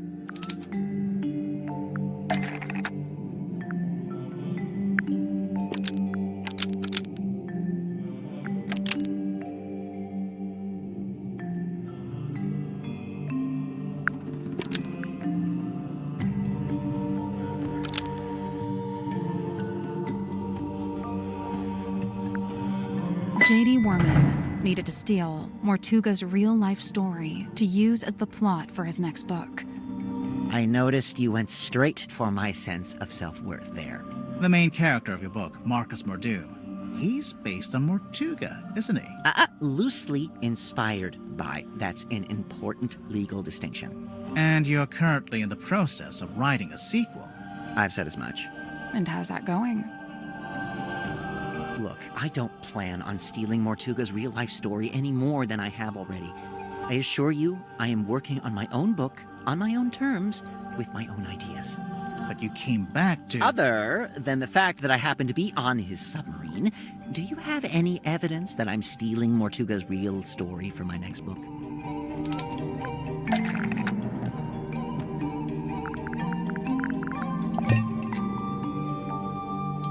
There's a piece of paper in this bottle with something written on it. In fact, it's a little typed story that details the circumstances of Mortuga's real life, death. A story? I don't know. It reads more like an arcane incantation. Why don't you ask Symmetry about it, or Zephyr? Just look at that symbol. What is that? Some kind of sacred geometry? Really not my wheelhouse at all.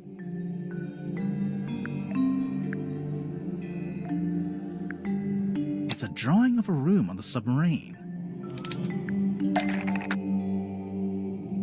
It's a diagram of the crime scene. There's the window, the cauldron, and Mortuga's body laying on the ground.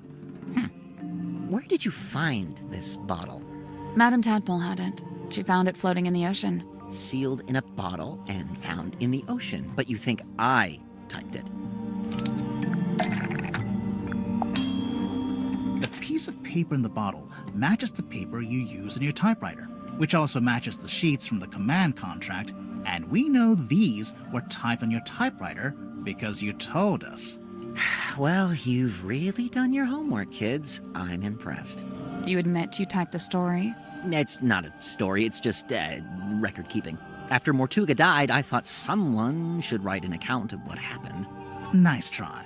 But just looking at it, I can tell it's supposed to be a plan for your next novel. We need a clue to compare with the message in the bottle. Something to prove it's a story outline for Worman's next novel.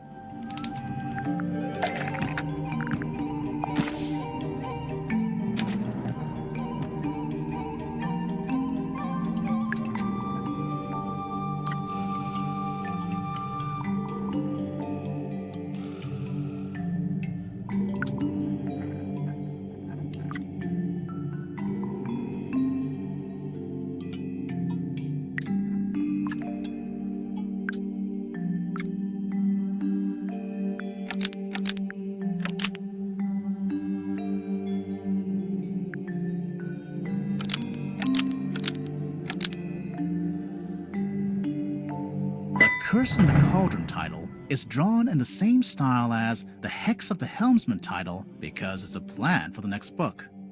Oh, now you're using graphic design against me, a little below the belt, don't you think? It really does seem like you took the events of Mortuga's death and turned them into a story outline for your book. Yeah, all right, don't lecture me. I'm not exactly proud of it. I'm fully aware that this is, murky moral ground. Why was it in a bottle in the ocean? As soon as I typed it, I regretted it. Stealing Mortuga's story all over again? For what? Just some book? I wanted to destroy it, but I couldn't bring myself to do it. So instead, I sealed it in a bottle and threw it into the ocean. It goes without saying that I never expected it to make its way back onto the submarine. So what are you going to do now? You know what I'd like to do? Give up. Call my publisher, tell her I tried, but I quit. I'm not going to write the book. Why don't you? It's just not that simple. There's a lot of money riding on this, people's jobs. Throwing in the towel now would be pretty selfish. And you already tried coming up with your own ideas for the story? Tried and failed. Repeatedly. I've come to the conclusion that I must have just got lucky the first time and that I'm not actually any good at this. It's funny, I'd already decided that Mordoom was going to be killed off. That was the one idea I'd actually had. But I couldn't think of an interesting way for him to go. What's the hook? What's the setup? And then Magnus Mortuga is killed. Tragic, obviously, but at the same time, it was perfect. The locked room, the empty cauldron. I couldn't resist it. Wait, Worman, I had a question. Another one? You'd not met Mortuga before you arrived here in the submarine, is that right? Yeah, never met him. That's why the offer in the letter was so tempting. Right. But then, where'd you get the information about him to inspire your first book? The first one? Oh, I just asked my father. Your father knew Mortuga? You never mentioned that. He didn't, but they had a mutual friend.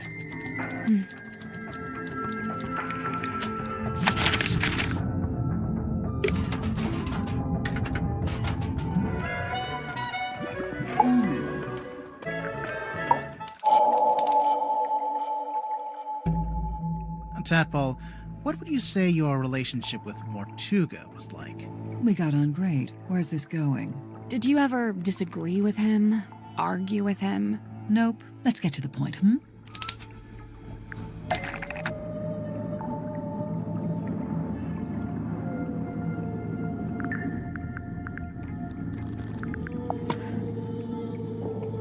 on, give it up. Just let me take it. I'm sorry, Tanya. I cannot. But why'd you even need... I've told you before. No, you haven't. All you've ever told me is that you... I'd like to request that you return to your room. I have something I must attend to. Someone sneaking around recording me with a dictaphone? Seems like it. It may have been recorded without permission, but it's still a record of a conversation you had with Mortuga.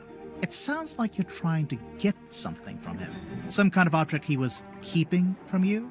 An object? Nope. So then what were you talking about? I don't want to tell you. You'll take it the wrong way. It's just, you were seen rummaging through Mortuga's bookcase. The one in this cabin. Someone sneaking around watching me rummage through bookcases? I thought maybe you were looking for this.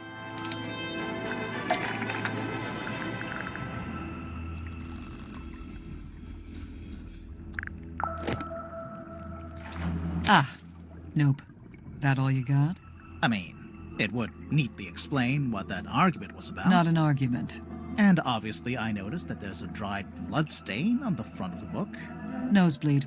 Very common among divers. Oh, really? I assumed it was Mortuga's book because of the MM initials. Nope, it's nothing to do with him. It's just some old book. It's not important. Now that's not quite true, is it? It's not even a book. It opens up into a little box.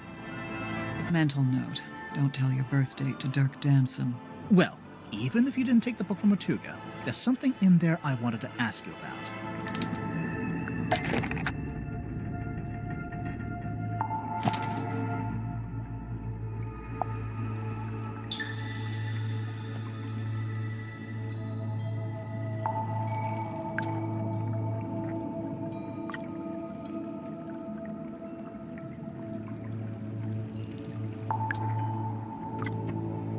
Do you know who this is? Sure, Tanya. Says it right there on the back.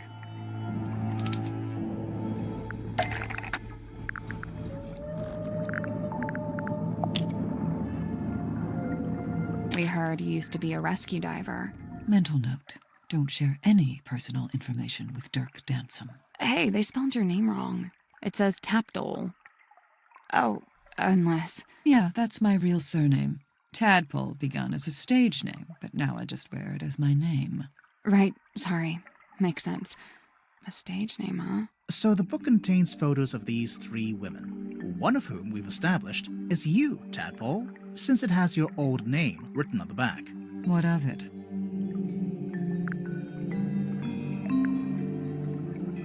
It probably means the book didn't originally belong to you. Right. Why would you have a record of yourself? I told you, it's nothing to do with Mortuga. So who does it belong to? Nobody. We need a clue to compare with the pocketbook. Something to suggest who the original owner was.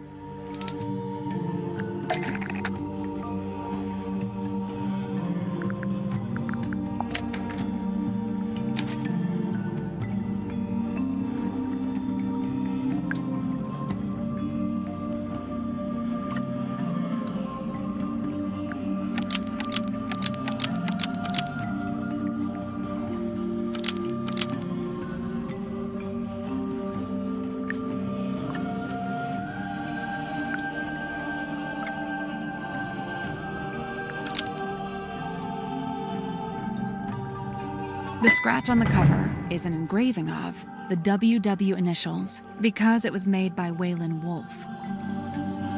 So the man in this photo, Waylon Wolf, we think was the head of some kind of traveling show. A group that you, Tadpole, used to be a member of. Hey, look at that. I'm actually impressed. Presumably, the pocketbook is where he kept records of the various people he had dealings with. Tanya Tadpole, Mariana Moon, Baroness Fortuna. The first two we know about. But what about Fortuna? What does she have to do with Wolf?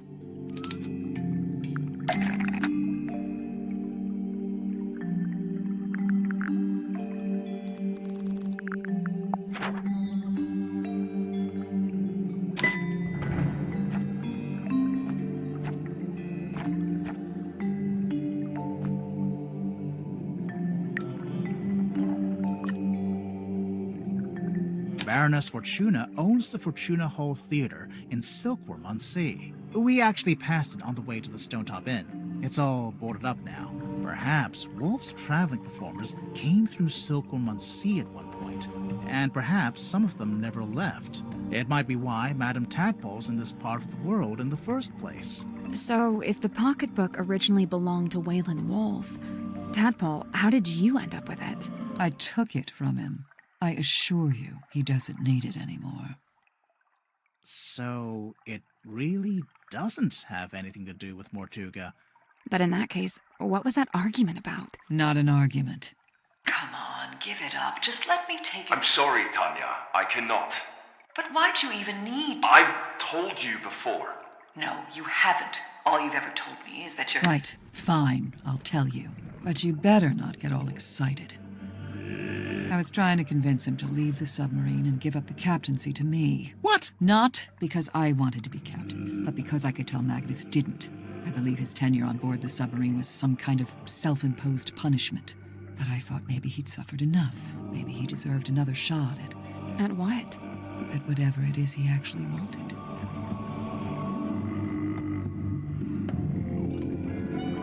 I think it's finally time to make our report to Cynthia. She'll be thrilled.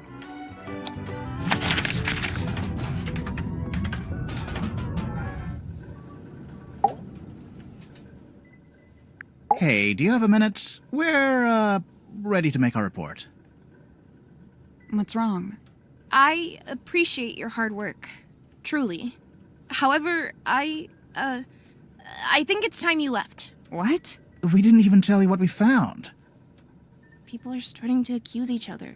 I don't like it. So you're giving up? You're not gonna see this through? Sorry, but I just think... maybe... What? That's just the way it's meant to be? I need to go. Everyone's gathering in the mess hall. I'll resurface the submarine, and you can leave via the foredeck. I guess we'd better go.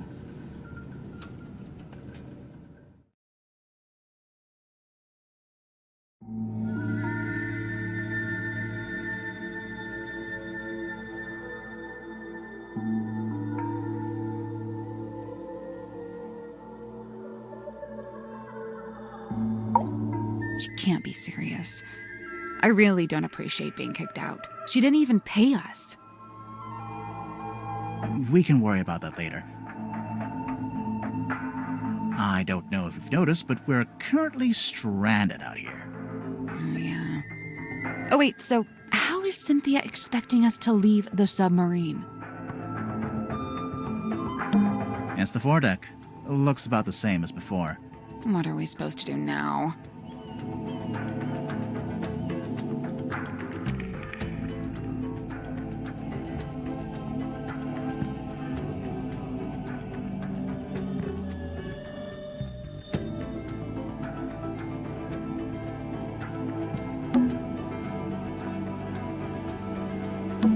It's the rowing boat. Oh, wait, you don't think... Did Cynthia really think we'd use that boat? Or did she just forget to take the submarine back to town? I don't know. She seemed really off. Did something happen? I think she's just getting scared. Scared of what? Exposing a murderer? Of the truth. Of facing the truth and all the consequences of it. Whatever they end up being. We're not really going to leave, are we? No, we're not done. Not yet. But what do we do? Remember what Cynthia said? Everyone's gathering in the mess hall. Seems like something of an opportunity. Aha. Not just that, but we're back on the surface too. We sure are. So, what are we waiting for?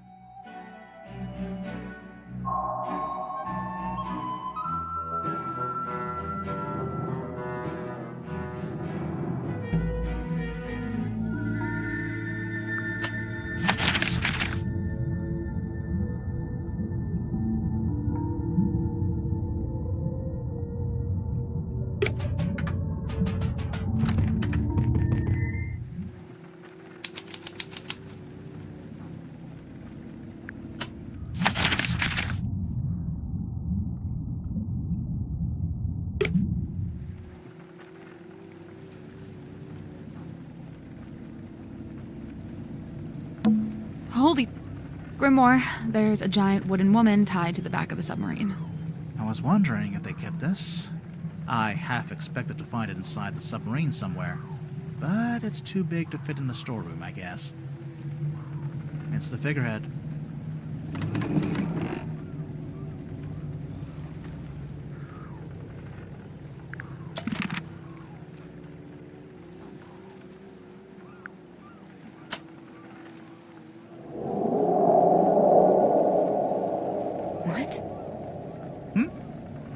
You just said something. No, I didn't. But...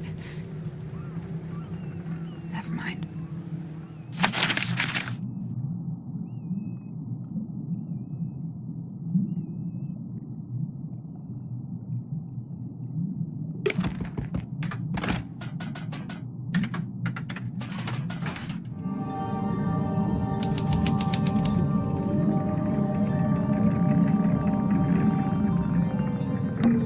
It's a real, actual treasure chest. Let's open it. Hold on. I'm just savoring the moment. And done.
That was right. I'm impressed. What's inside? Ouch. Ouch. What happened? I cut my finger. There's something sharp in there.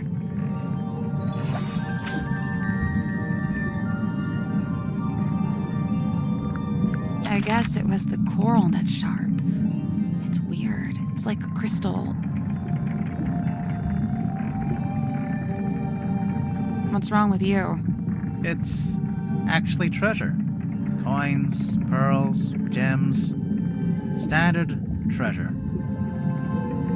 You were hoping for something else? I assumed to be something weird, something confusing. Something to turn the case on its head, you know?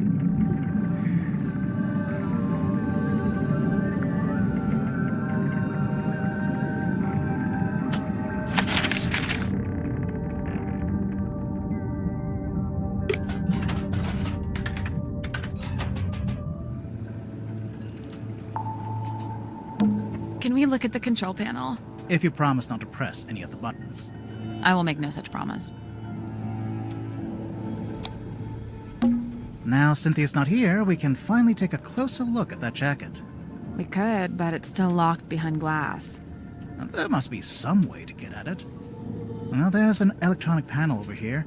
Some kind of switch, maybe?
Go.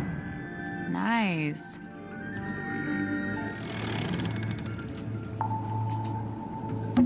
I've been dying to check in the pockets of this thing. Oh, hey, there's something bulky in here. Ooh, it's a radio. It's just like that one we found in the captain's cabin. Well, almost.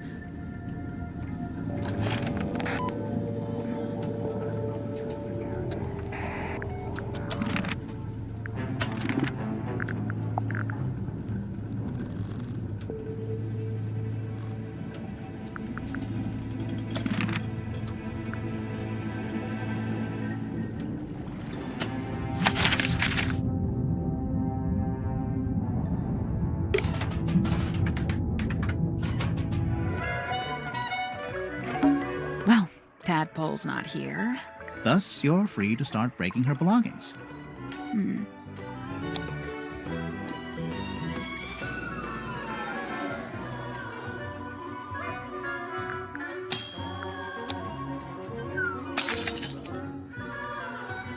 Now we can finally take a proper look at this.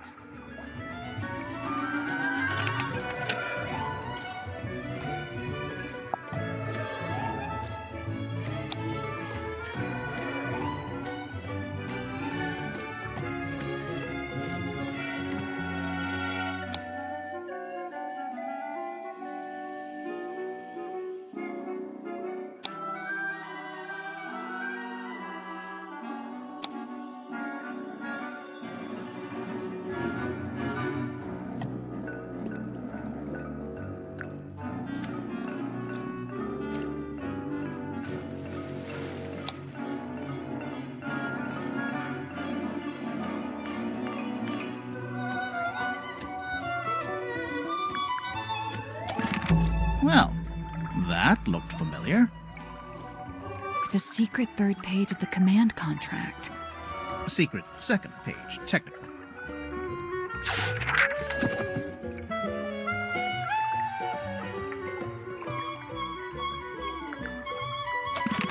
You know, maybe we should go back to the mess hall.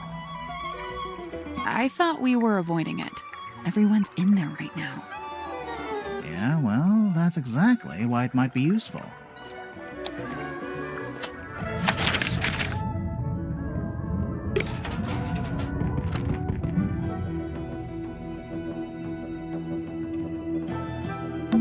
It's Mariana's tent, and she's not here to stop us looking inside.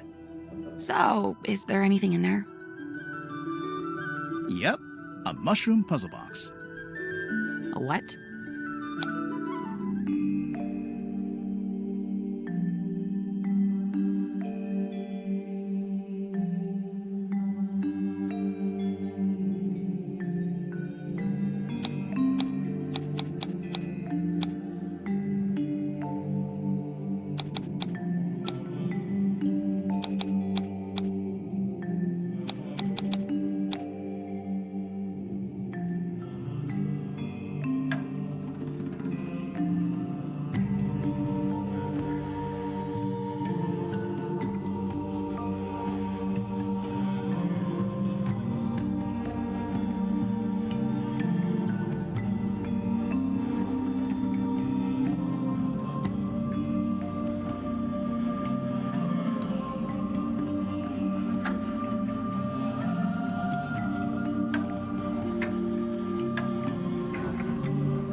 That was it.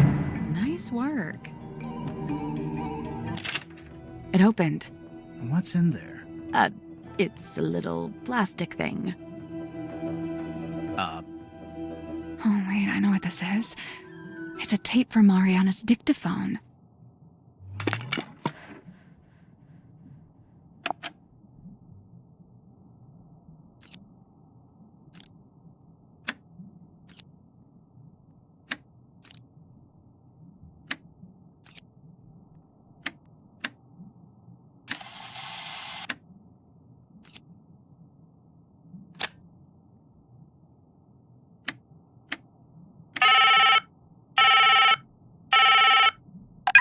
Hello, who's this?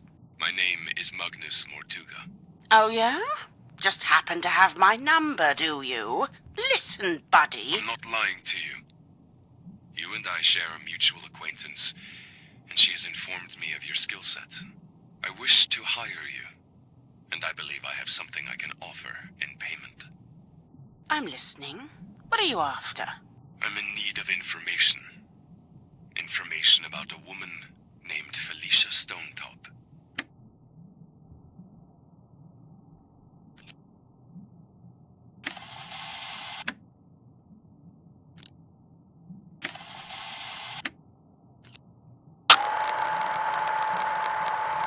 I really don't know why you're here. This doesn't concern you. Even if it does, it is wholly unrelated to our unfortunate voyage.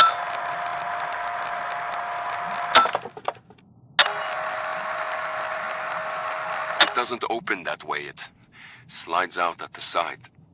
Let me do it.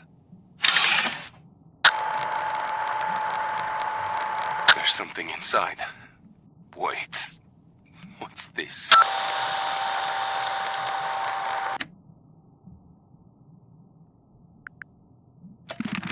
That recording, it's Mortuga opening the black box.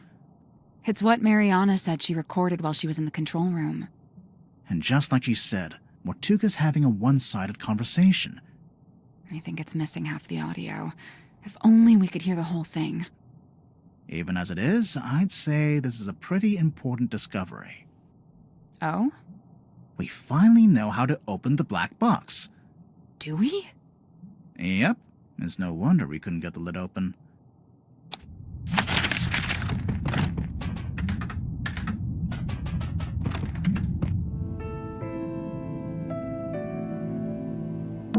Maybe there is a way to open it after all.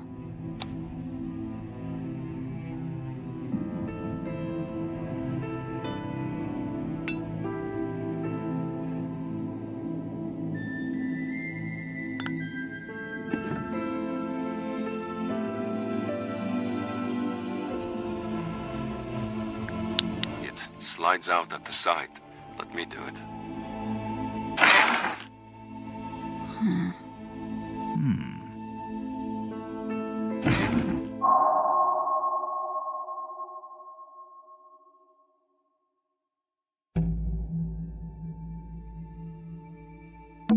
Here's an envelope.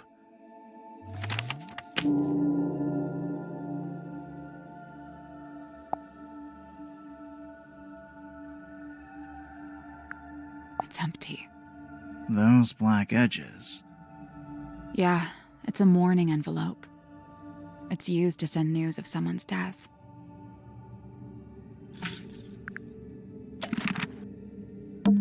It's a film reel.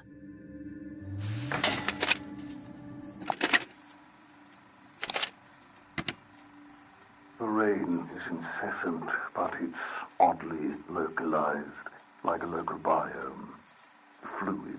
What I believe to be amniotic fluid is being diluted. I'm curious to see what happens.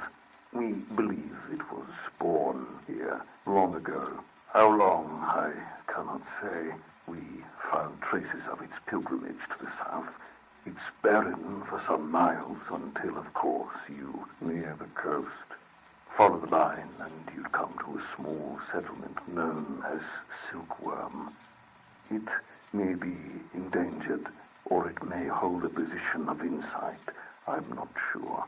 I'd like to suggest one of you travel there and find out. Faustus, I thought perhaps this might interest you in particular. Ask for a man named Solomon Stonetop.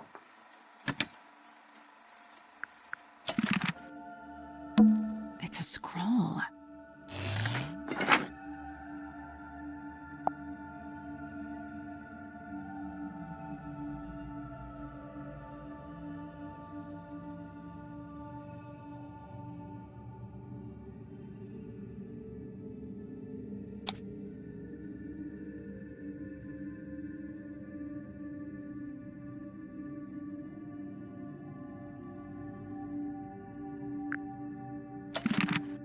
Yeah, I know. Should we put it back together? All in good time.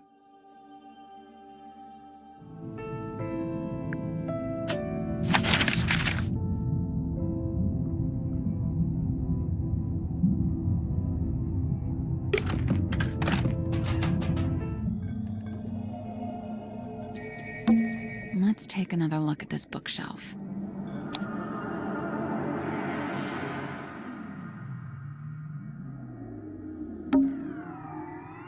Why don't you reach in? Maybe there's a switch or something on the other side? Why don't you? Because I absolutely do not want to. Ugh. Here goes. Got it. Hello? Hex? Is he still asleep? Hello. Sorry, you startled me. Hex is my friend. I may be of help. His thoughts and memories are rot visible upon his skin. Surely you wish for him to think upon the last time he saw Magnus Mortuga?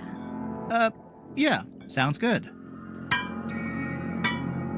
What's she doing? She's just tapping the glass. Shh.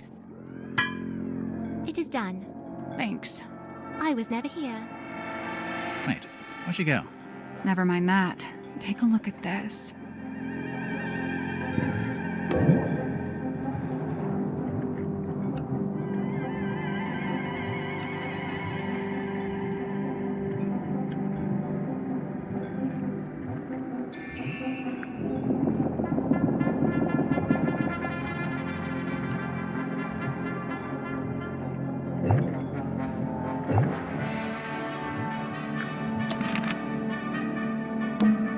Bookcase moved. It was a secret door. Sally, you must be thrilled. My secret door quota is well on the way to being met.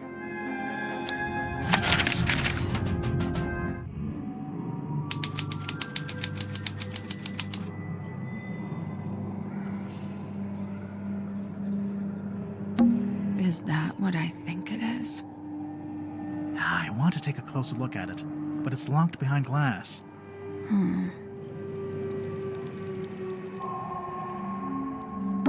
There's a bunch of little skulls down here.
Go. Nice. Now what?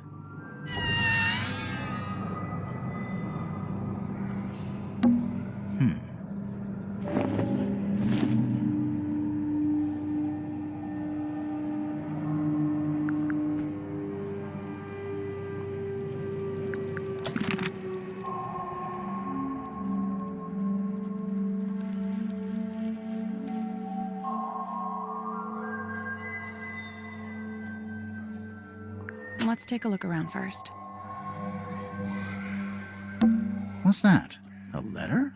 2 letters.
Oddities. Knickknacks. Doodads. Assorted anomalous artifacts. Nice.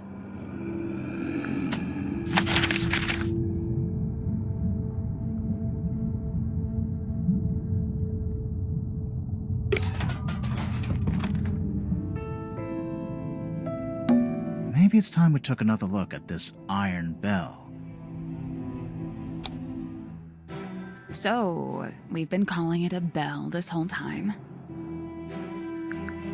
It's not a bell at all. It's a mechanism that connects to another clue.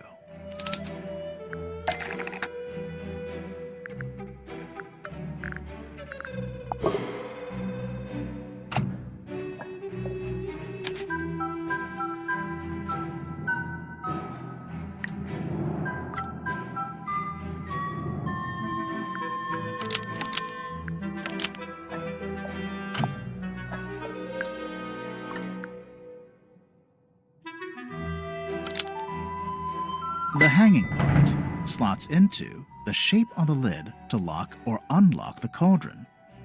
If the bell attaches onto the top of the cauldron, then it must be possible to move it down into the room below, into the illusion theater. What are you suggesting? We carry it along the hallway, down the ladder, along another hallway? No, there's gotta be some simple way to do it. Yeah, let's take another look at this room. Should we move the table? I'll let you do that. Should we move the rug? Me again, huh? Should we move the lid? I can take this one. Wow, thanks. It's open. Looks like it's exactly the right size for the bell to go through. So what now? Do we just turn the rope winch ourselves? I guess we could, but it's probably easier if we use the handle. I don't see a handle. That's because it's not in this room. Ah. Is that everything? Nearly. There's one more room we need to revisit.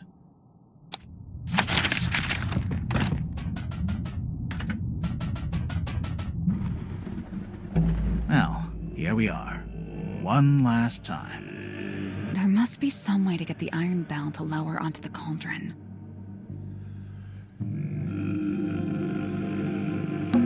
We'd better shut it.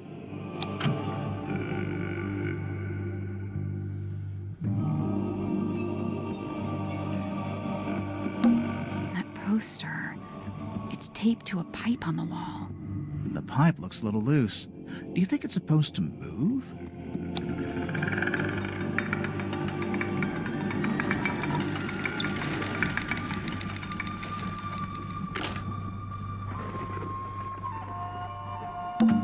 What do you know?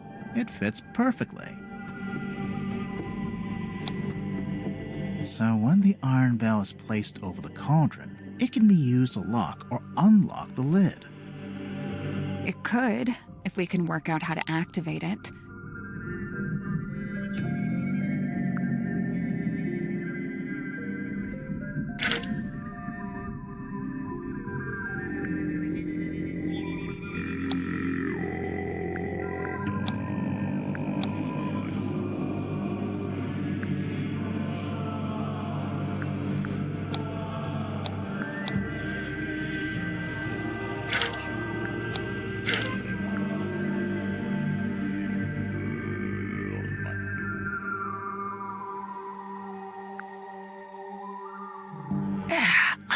Quite reach both handles at the same time.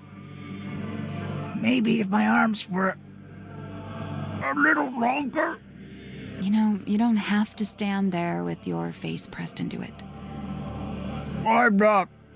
Because there's two of us. We can take one handle each. Oh, right.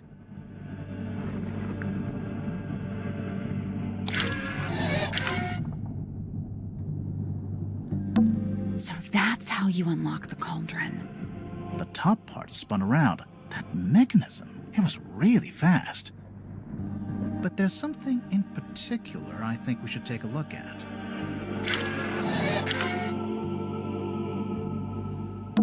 That little metal part isn't supposed to be there, huh? I wonder.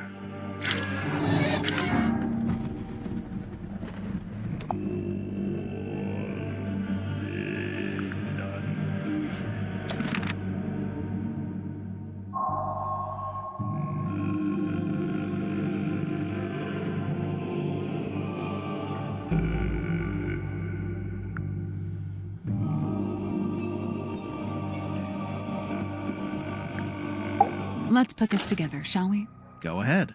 So, Mortuga opened the cauldron in order to take something out of it. And that's when he was killed. Okay, but how was he killed? The iron bell.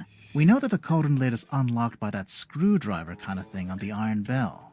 And so, if Mortuga wanted to unlock the cauldron, he'd first have to lower the bell into this room, like we just did. You know, we've actually got evidence for this. First-hand evidence, no less.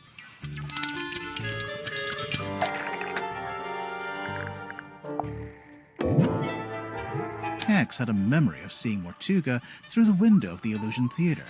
Oh yeah, look at that. The dark shape that lowers down in front of Mortuga. That's the iron bell. Must be. But then to actually unlock the cauldron, you have to turn the handles on both sides of the bell. Yeah, well, we just did that too. It was easy. I mean, sure, if you've got two people taking one handle each. But how did Mortuga do it? He did it by himself. You think? I'm pretty sure, yeah. There's even a record of him trying to do this once before. Is there? What kind of record? Felicia Stonetop's diary, from their time on the Dearest Selena. Magnus put his arms around it to turn the things. He can just about reach, but I told him not to do it like that. Might not be safe, since we don't know exactly what'll happen. So I said we could do it together, one each. So Mortuga could do it by himself, but only just. Right, only just. In order to reach both sides, he had to place his body directly up against the bell, just like you were trying to do before I told you not to. And that's what got him killed?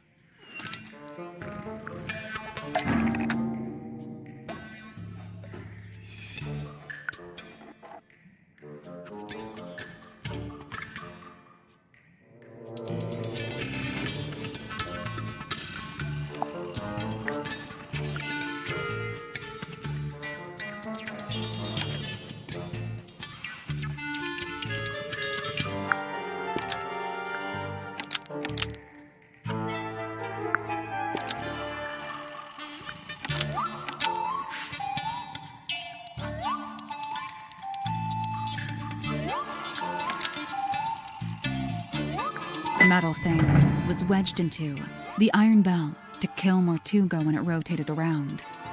Mortuga was cut straight across the neck when the upper section of the bell swung around. We saw how fast it goes, and it's really heavy. It must have a whole load of force behind it. The little metal thing, it's not actually part of the iron bell. Someone must have put it there. Right, the culprit, presumably, knowing it would kill Mortuga if and when he tried to unlock the cauldron. Only it's, kind of small. Even if you did press up against the bell, I'm not sure it's long enough or sharp enough to cut you.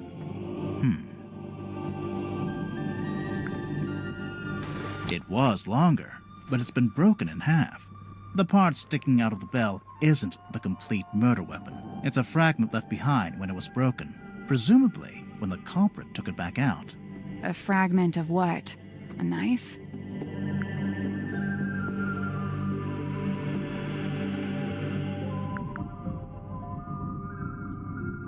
Something taken out of the black box.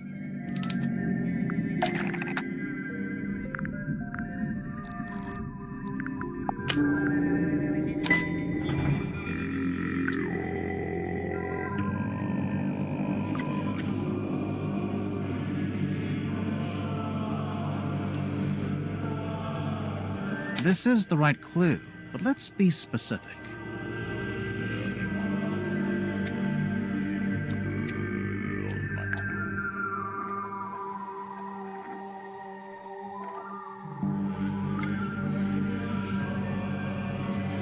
The envelope's empty now, but there's an imprint of what was in there when Mortuga first opened the box.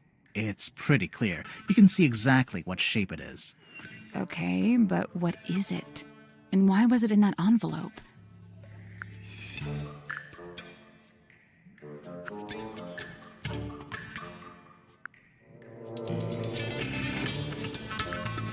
A necklace.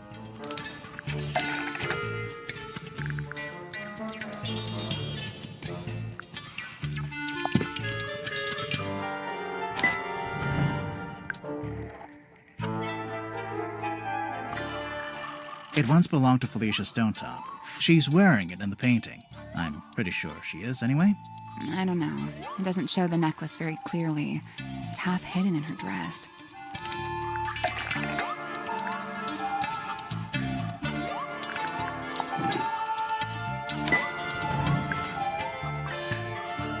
Here it is, as worn by Selena Stonetop, Felicia's mother, who presumably passed it down to her daughter.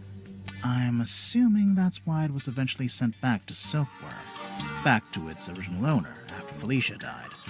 So, the mourning envelope was sent to Fellow Manor, and then Selena, or Governor Fellow, or whoever, they put it in the black box. And then eventually Mariana comes along, finds the box, brings it onto the submarine, and hands it to Magnus Mortuga. Who then opens it while he's in the captain's cabin with the culprit.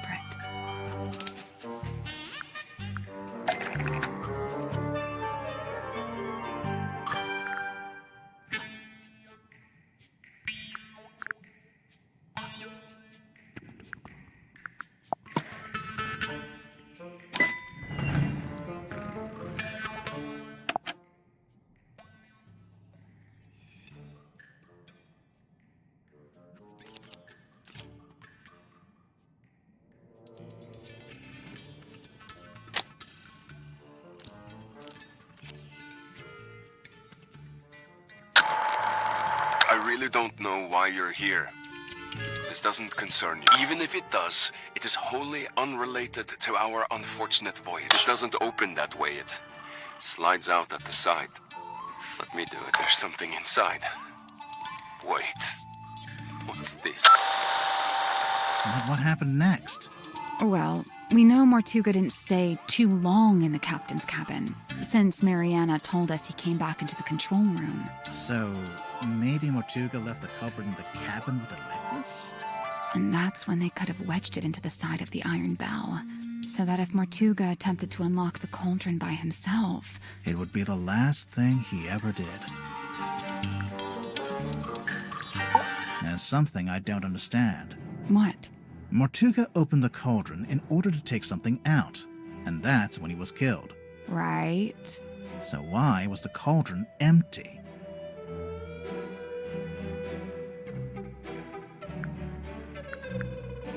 The culprit stole the contents of the cauldron. That's the only way to explain it. But how did they get to it? How did they get to the cauldron? You mean because the room was locked? Well, not technically locked, but Mortuga turned the wheel to shut the bulkhead door from the inside, and he shut it tight, probably as tight as he could, and by all accounts he was pretty strong. The culprit didn't need to use that door. They came in via the captain's cabin. You know, through the hole in the floor. Surely Mortuga would have made sure nobody could get into the captain's cabin. How?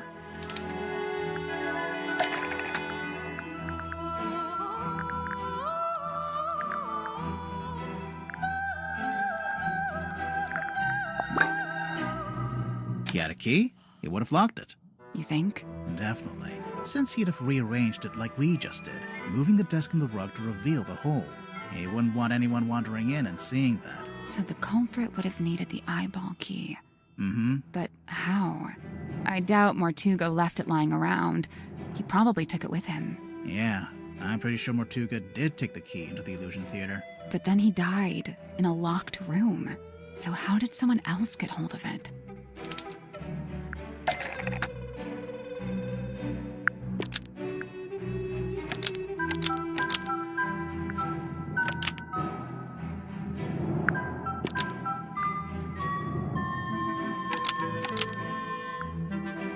The eyeball key fell through the vent under the cauldron and landed in the bilge. It fell into the bilge? Remember how it smelled kind of weird? That's the bilge water smell. So the eyeball key just happened to roll across the floor and into the vent? No, it didn't happen by accident. The culprit tilted the submarine.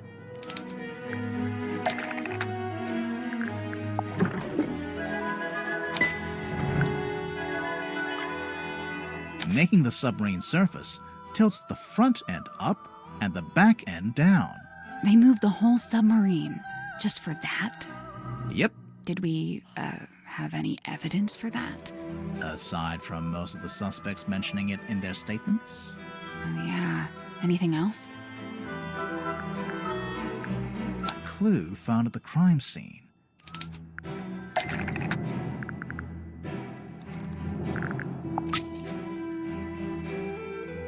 The moon vial.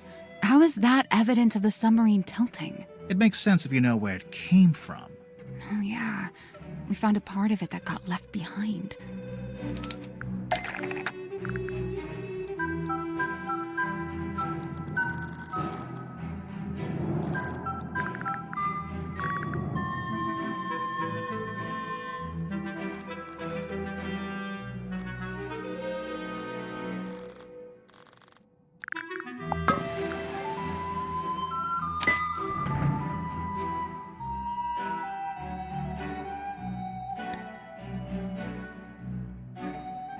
So the moon vial rolled right off Mortuga's desk and through the hole in the floor. Anything else?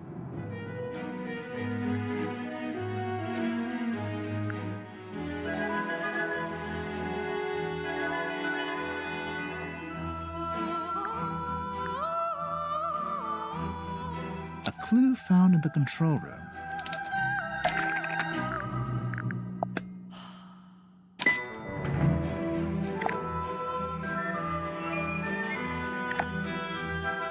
A log card from the day of the murder.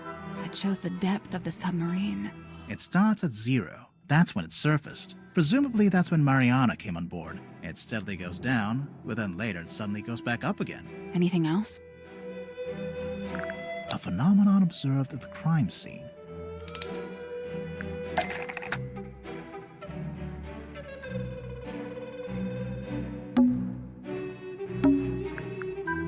Mortuga's blood. It pulled out first, but then started running down towards the bilge vent. Once the culprit had the key, they could let themselves into the captain's cabin, which, as we know, gave them access to the crime scene from above. They climbed down the rope, through the hole, and into this room, where they were free to take the content of the cauldron for themselves. Although, to get out, they'd need to climb back up the bell rope, meaning they'd have to leave the illusion theater with the iron bell still lowered onto the cauldron.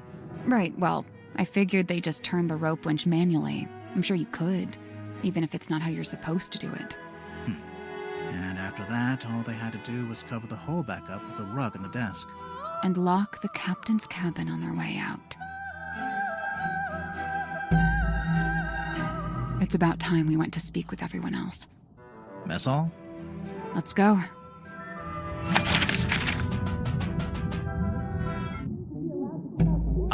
Where did everyone go? Wait, do you hear that? I can hear them arguing. I think they're above us. In the parlor? What's going on? Captain should be allowed to give out orders. Otherwise, what's the point? I can't even think I'm being reasonable. What's going on? I'm sorry, everyone. Look, I know this isn't ideal, but this is just how it needs to be until we can... Cynthia, you have visitors? Hi. Hey. We're back. What's going on? Cynthia's decided to lock us in. I've just locked the foredeck access, just for the time being. How come?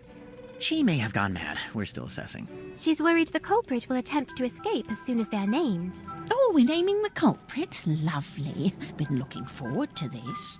We're still doing that? I thought Cynthia fired the detective dudes.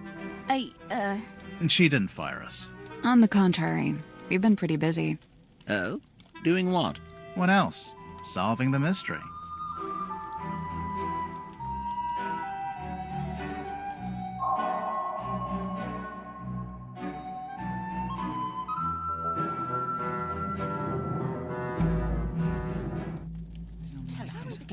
I'm not a fat, not at all. No, not. I know thy task is grave, but use a gentle hand, for we are frail and fragile souls. Could be a good thing. No promises. She's losing it. Still, Although I for a can't minute, confirm. surely the captain should be allowed to give out orders. Otherwise... Surely the captain should be allowed to give out orders.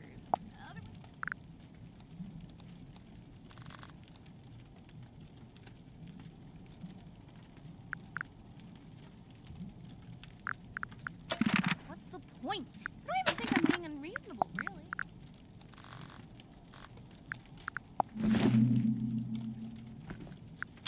Not any more than you were before. So what are we looking at? Do you have the murder weapon?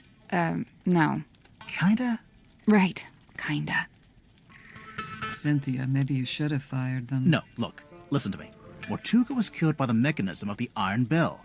It lowers onto the cauldron and they fit together. It's a big mechanical lock. Right, and there's this little metal thing wedged in the side. It's not part of the iron bell itself,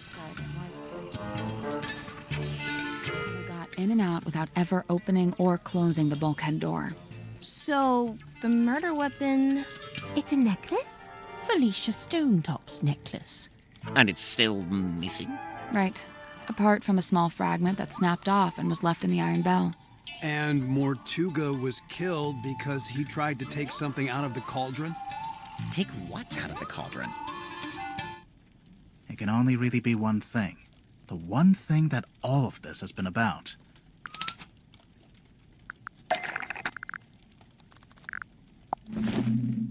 The mermaid's tongue.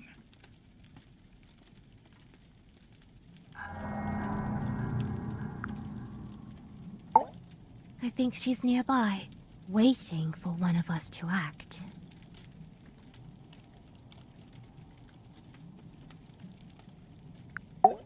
The mermaid's what? It's a kind of ancient artifact. Mortuga found it on a sea voyage years ago. Right. The same voyage captured on this film reel and depicted in this bottle. Captain Felicia Stonetop and her helmsman, Magnus Mortuga. They went off into the ocean on a ship named the Dearest Selina. And came back with a mermaid's tongue. And that's what Mortuga kept in the cauldron? But it was empty. It's been empty since we discovered the murder. Quite right. If this mermaid's tongue came out of the cauldron, where's it been this whole time? Well, we found it in Dr. Zephyr's cabinet of curiosity. Did you? Fascinating. But what is it? What does it do?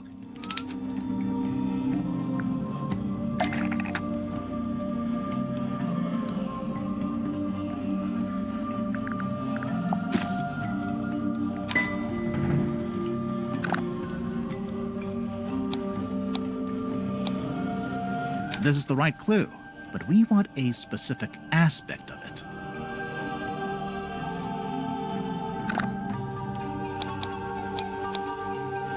The mermaid's tongue, said to facilitate communication with she who lies beyond the veil.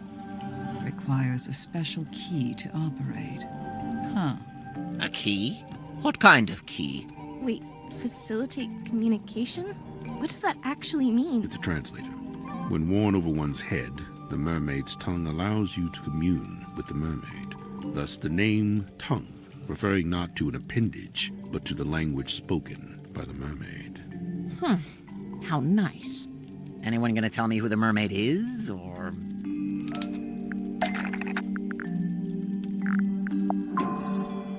So there's a painting, painted by Selina Stonetop, we think. And a photograph taken with a submarine's underwater imaging system. And, why would you need a translator to talk to her? She's not local, or what? She speaks a language none of us could understand. It is said that attempting to commune with her without harnessing the mermaid's tongue would drive one mad. But how does it work? Nobody knows. Nice. Convenient. It is a powerful and priceless artifact. Oh, it's powerful, all right. Look what it's doing to all of you. I don't know, guys. I'm not sure if I'm buying into this thing. Kinda just looks like some grody old leather mask. That's because it's not complete. How do you know? So this image here, it's a photograph of a drawing. A cropped photograph, too. The good news is, we've got the real thing.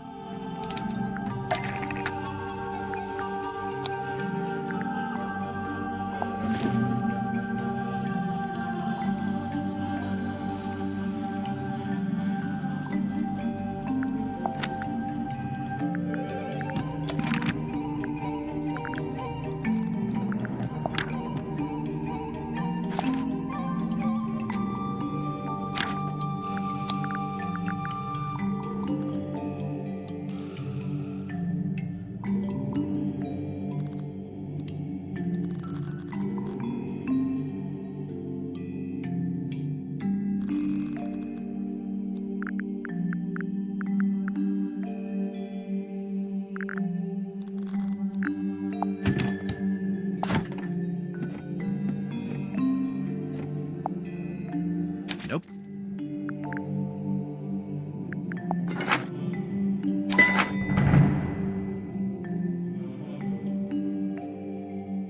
It turns out the ocean map shows what it's supposed to look like.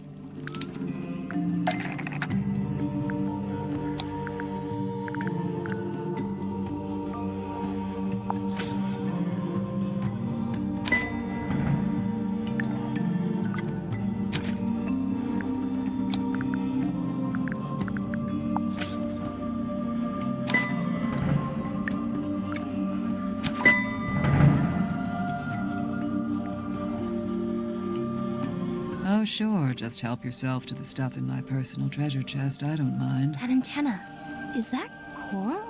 It looks sharp. It is, and it's hard, like crystal. I'm pretty sure it explains the scratch marks in the cauldron. But why did Mortuga keep it locked in the cauldron?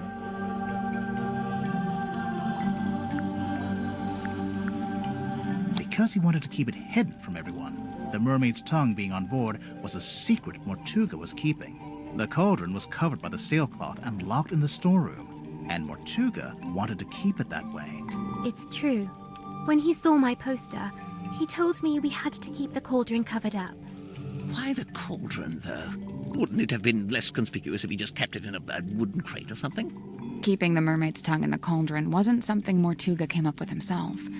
Even before he ever found it, it's just where it's always been kept.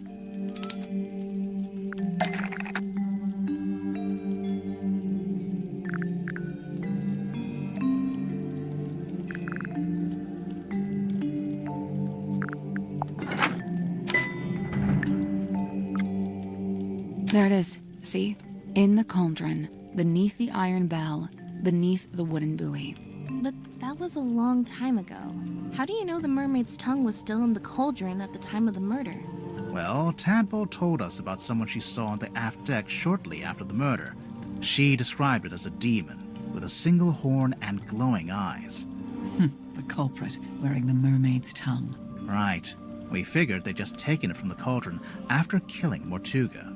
So the culprit knew about the mermaid's tongue, knew what it was, knew how to use it? Definitely. But Mortuga never really told us about any of this. How did the culprit know about it?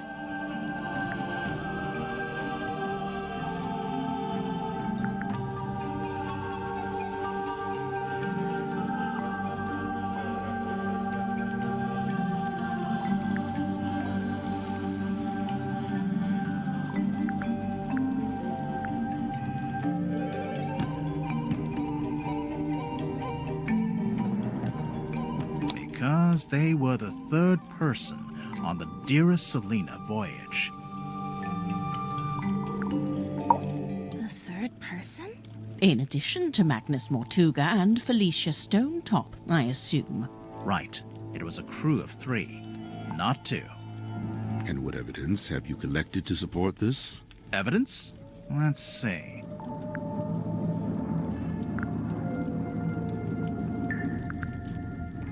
Mortuga's film reel.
Oh yeah, look at that. Spooky. Let's see.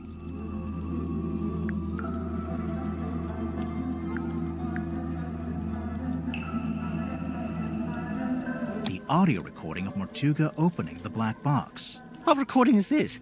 I really don't know why you're here. This doesn't concern you. Even if it does, it is wholly unrelated to our unfortunate voyage.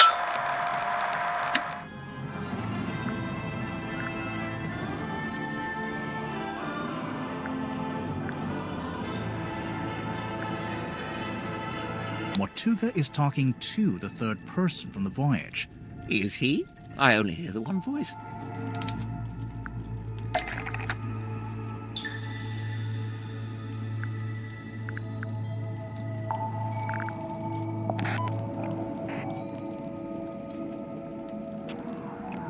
Before it reached Mariana's pipe, the audio was transmitted from the cabin to the control room by these radios. Only they're faulty, or one of them is, at least. It turns itself on and off every few seconds. The cadence happened to line up with the conversation, so you only get Mortuga's half. Huh. That's quite the coincidence. Personally, If I'd written that, I'd feel guilty. There are more things in heaven and earth, Mr. Werman. Yeah. Let's see. The ship in a bottle.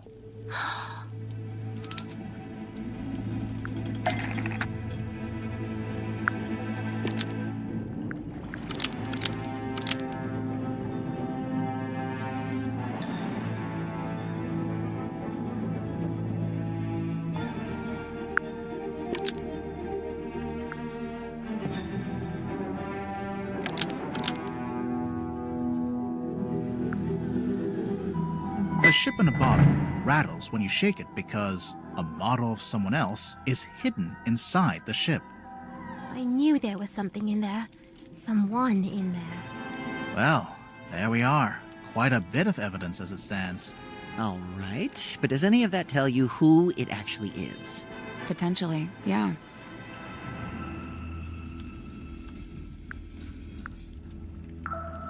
The ship in a bottle rattling when you shake it. Wait, the model person inside the ship? There's a way to work out who it is? I can think of a way. Let's do it with logic and reasoning, shall we? First, we'll compare the ship in a bottle with Mortuga's other wooden model.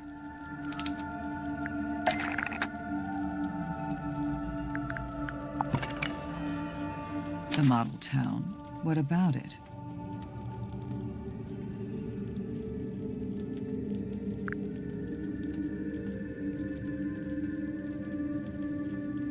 The people who aren't in the town. What do you mean? Mortuga and Felicia aren't in the town because they're on the ship. Selena too, I suppose, since she's the figurehead. I don't think they're who she's talking about. It's important to remember that the model town is specific to Mortuga's life. When adding the model figures, he only included people he had dealings with. And he only detailed the buildings he was familiar with. The rest are just generic blocks. With this in mind, there's someone else who should be here, but isn't.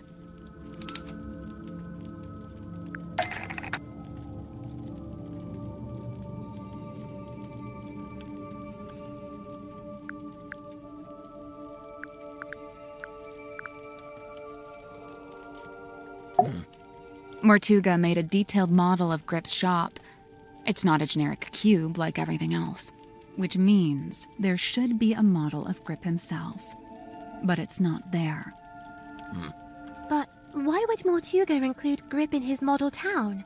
Did they know each other? And if they did, how did Grip end up going along on Mortuga's ship?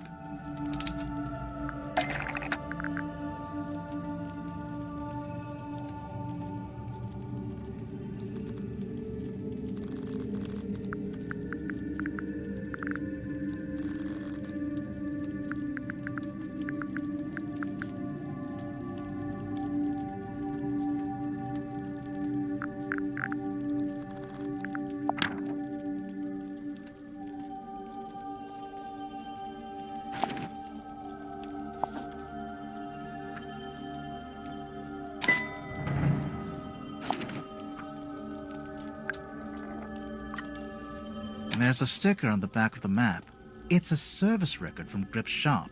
Mortuga hired Grip to interpret the ocean map, which he did. But Grip didn't ask for payment in money. Instead, he asked to come on the voyage. This isn't proof. Not really. Well, there is one thing we could... Do it. If you don't, I will.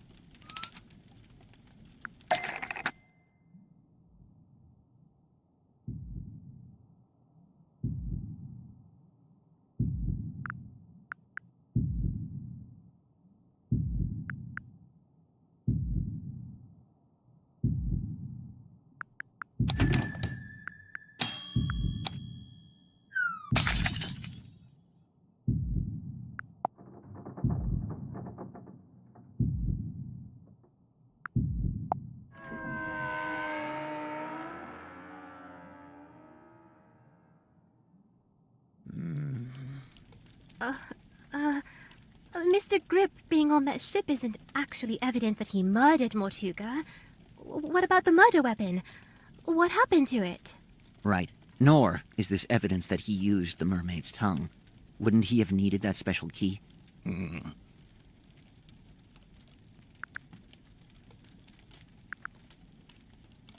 Grip still has both the murder weapon and the key.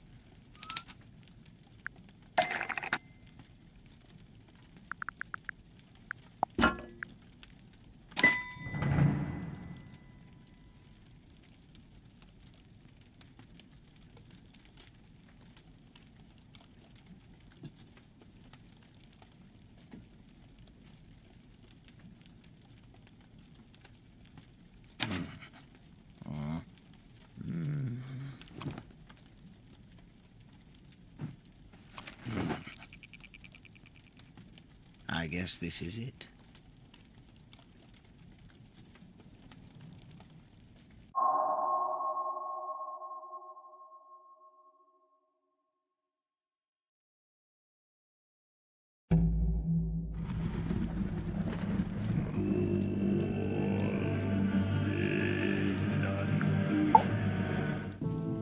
Plot the unplottable, chart the unchartable, measure the unmeasurable.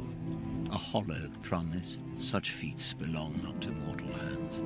But after years of fraudulently offering this to others, I began, in earnest, to yearn for it myself.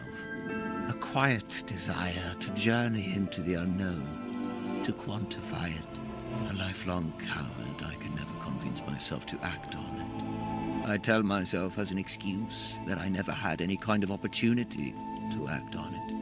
Until one day, I did.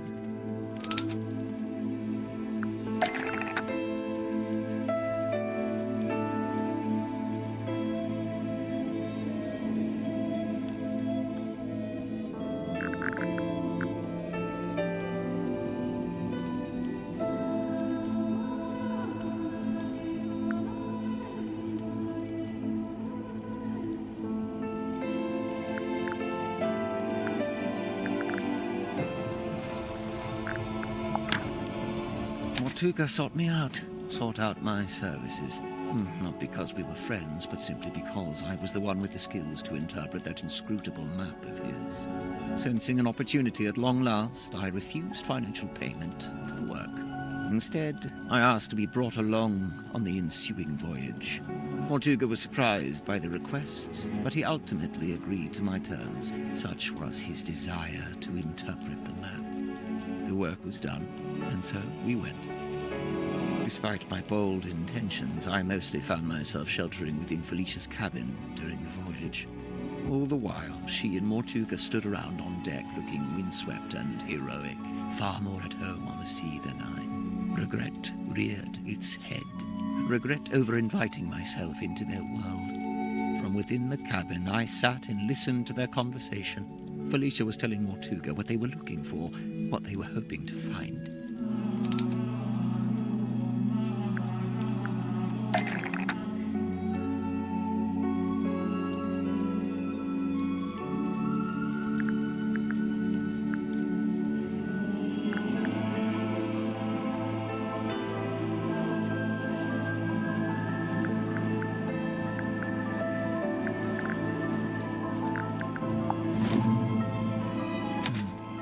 Did Felicia know what it was before she found it?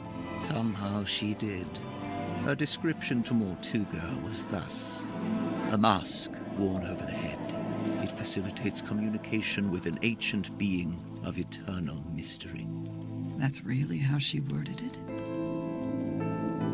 With the right contraption in your pocket, even the great unknown may be quantified and calculated. And here it was. Not a map, not a compass, but a communication device. A translator. Besides knowing what it was, Felicia also knew how to find it. How its location in the ocean would be marked with a wooden buoy that glows with green light. We waited. Night fell. But before long we were indeed signaled by this very light, and the buoy was sighted. Mortuga hauled it up, pulled it all up, right onto the deck. It was heavy, but he was strong.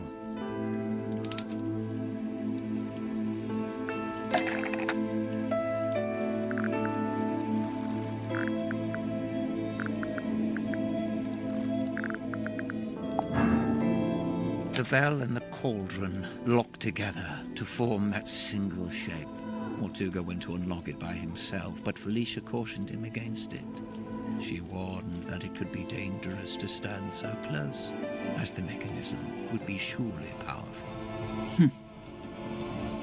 And so they unlocked it together, taking a handle each. Felicia took the mermaid's tongue from within the cauldron. Did it have the coral and the gemstone eyes? Yes, they were attached. And what about the necklace? Felicia had it around her neck. She'd come prepared, clearly. Did she use it? Yes, I watched her do it. She used the necklace key to wind up the mermaid's tongue and placed it over her head. Felicia spoke through the mask. Her voice was changed. The mermaid was summoned. Entranced, I rushed out onto the deck and leaned over the side. Mortuga clambered up to the wheel in an attempt to steer us away from harm. The mermaid reached out and grabbed the wheel. And Mortuga's right shoulder? Yes, of course. His fingerprint mark. Mortuga held fast, but a portion of the wheel broke off and fell into the ocean. With her other hand, the mermaid grabbed the mast, almost snapping it in two. The ship buckled and I was thrown off the side into the ocean. I was underwater, but I was held in place by a hand, her hand. She was speaking to me, but it was a language I could not understand. I wanted so much to understand. Sensing the disconnect, she let go. The moment passed. A lifetime. I became vaguely aware that I was about to drown, but I didn't want to leave. At this moment, the broken piece from the ship's wheel floated up in front of me. By its intervention, I was reminded of my earthly existence, my life beyond this singular moment. I was overwhelmed with a cowardly desire to return to the surface, to see the sun, to live, to breathe. I grabbed onto the broken wheel and let it carry me up to the surface. The mermaid was nowhere to be seen. Neither was the dearest Selena.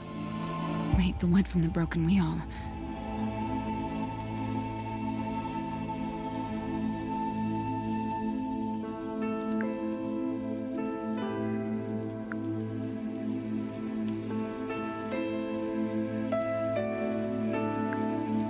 It eventually became Cornelius Kane. Correct. It has been my earthly tether. The feel of the wood in my hand, a tangible reminder of that desire I once felt to live and to breathe. But what happened? Weren't you stranded in the ocean? Somehow the currents carried me back to the Silkworm Coast. I took the broken wheel piece back home and fell into a deep sleep.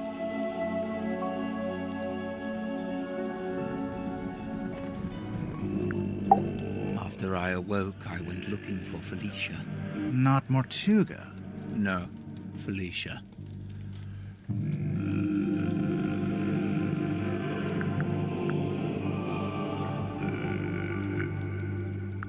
Felicia had been the one wearing the mermaid's tongue. Correct. Given what I knew of its function, I surmised she may have understood what the mermaid had said to me. I went to the Stone Top Inn, but Felicia was not there. I searched through the empty building until I came to Mortuga's room. I was encouraged to see that he had at least retained the wooden boy and the iron bell. Mortuga was in his bed, asleep. He looked ill, weak. I woke him up. I asked him about the mermaid's tongue. What had happened to it? Where was it? At first, Mortuga said nothing. He merely looked at me. He told me that he and Felicia had locked it away in the cauldron and thrown it back into the ocean.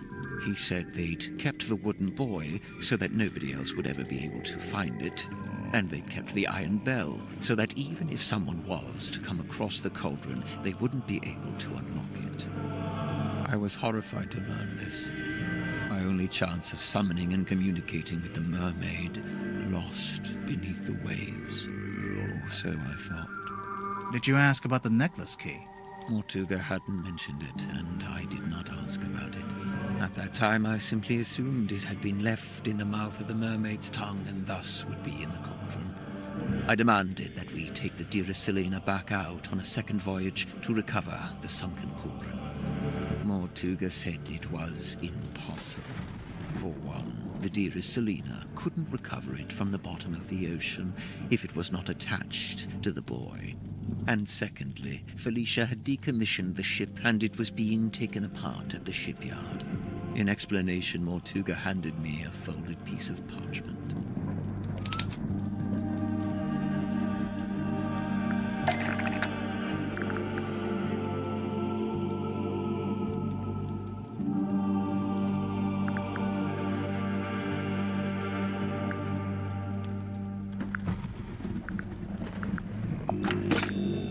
It had inscribed a note from Felicia.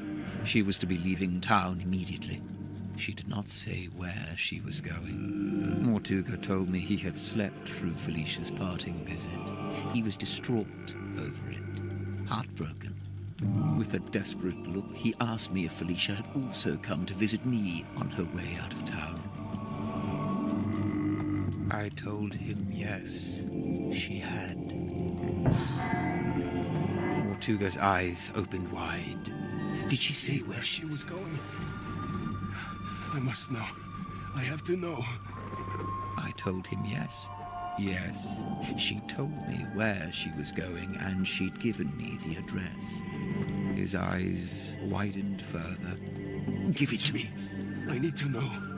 I'll go after her. I told him I would, in exchange for the mermaid's tongue. Mortuga told me again how it was impossible. There's no way. It's lost. You need to let it go. I didn't want to hear it. I left the inn still clutching the deeds. I went down to the shipyard and spoke with Donovan Drummond. He had begun taking apart the dearest Selena. I inquired about purchasing Drummond's unused submarine, the Seafoam submarine. He told me he would be willing to part with it, but it had never been finished. In order for it to be seaworthy, it would need several new parts that would take a long time to build. However, I was determined to find a solution.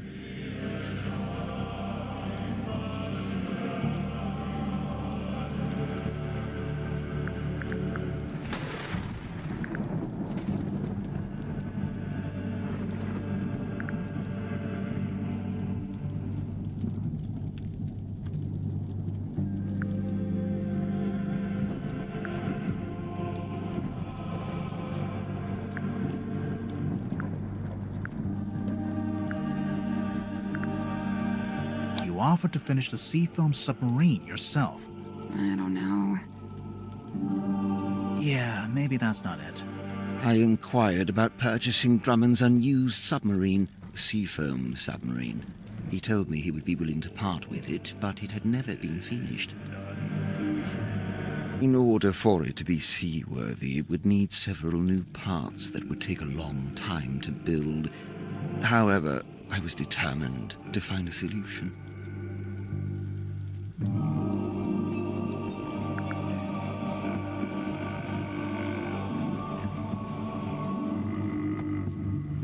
You offered to buy both the Seafoam submarine and the dearest Selena. Correct. I suggested we could use parts from the sailing ship to finish the submarine. Drummond merely asked how I was going to pay for 2 vessels. I showed him the deeds to the Stone Top Inn. He accepted it as payment. Is the inn really worth as much as 2 vessels? Perhaps not. But in truth, I think Drummond was glad to have an excuse to part with them. Besides, I knew all too well the allure of a worthy challenge. A chance to put one's skills to their fullest. Indeed, the task of combining the 2 incomplete vessels into a single seaworthy one was highly intriguing to him. And so, it was done. But if you commissioned it, why was it called the Mortuga submarine? Who painted that on the foredeck? Drummond did. He didn't want it to say Seafoam any longer. Too many painful memories. But why Mortuga and not Grip?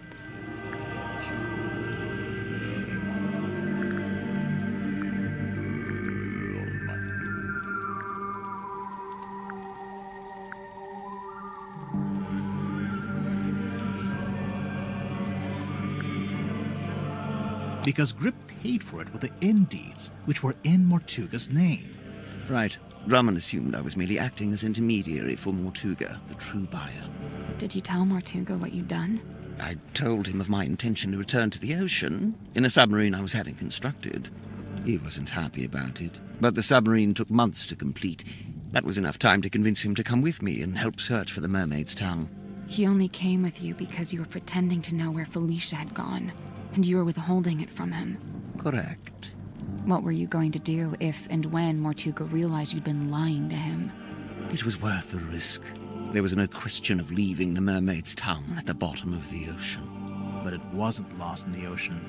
Mortuga had it the whole time. Correct. As I had lied to him, he had lied to me.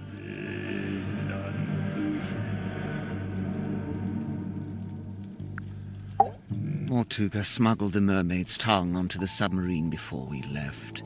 He didn't want to leave it behind, but he didn't want me to know he had it. Smuggled? How?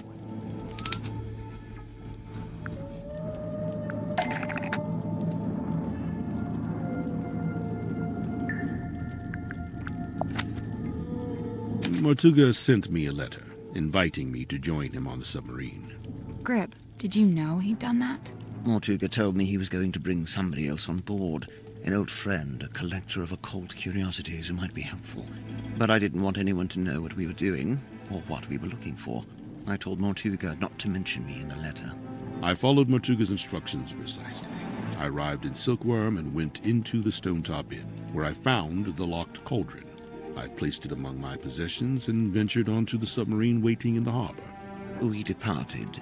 Zephyr thought he and Mortuga were the only two souls on the ship. I stayed hidden for a week, before staging a balloon crash and pretending that Mortuga had rescued me from the ocean. That way I was free to move around the submarine in view of Zephyr, but he could dismiss me as a hapless traveler picked up along the way. So, to begin with, it was just you three. But it didn't stay like that for long. It didn't.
Well, that's about the long and short of it. No. What? You can't leave it like that. You've left them with misconceptions. You should tell them what you know. All of it. What do you mean? Misconceptions? Maybe one or two, yeah.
Told you, you didn't make him sad.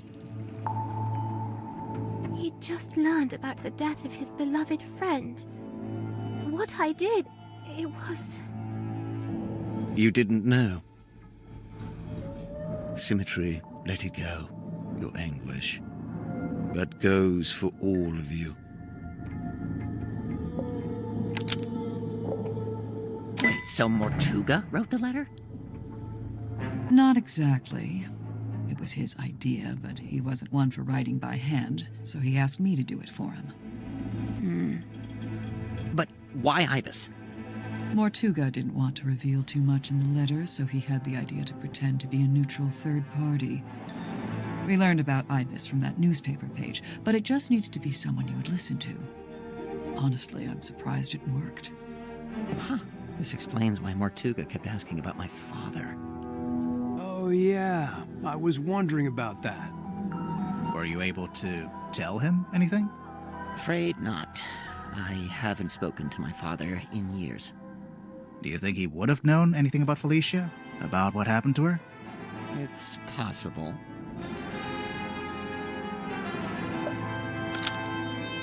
So, who was it for? Me. Once Mortuga found out the inn deeds had been used to pay for the submarine, he realized for the first time that he was its legal owner. He really hadn't known that before? No, he'd always assumed I paid for it with my own money. Armed with the new information, Mortuga attempted to use it to control me. Thus, the command contract. What exactly was he hoping to achieve? To strong-arm me into telling him where Felicia had gone, and to cease my search for the mermaid's tongue. But it didn't work. Of course not. Wasn't Mortuga supposed to be paperwork averse? I'm surprised to learn he would try to control someone with a contract. Where would he even get an idea like that? That's my bad. I ended up telling him all about contracts, you know, what they are, how they work. I guess Mortuga thought if I could be controlled by a contract, maybe someone else could be too.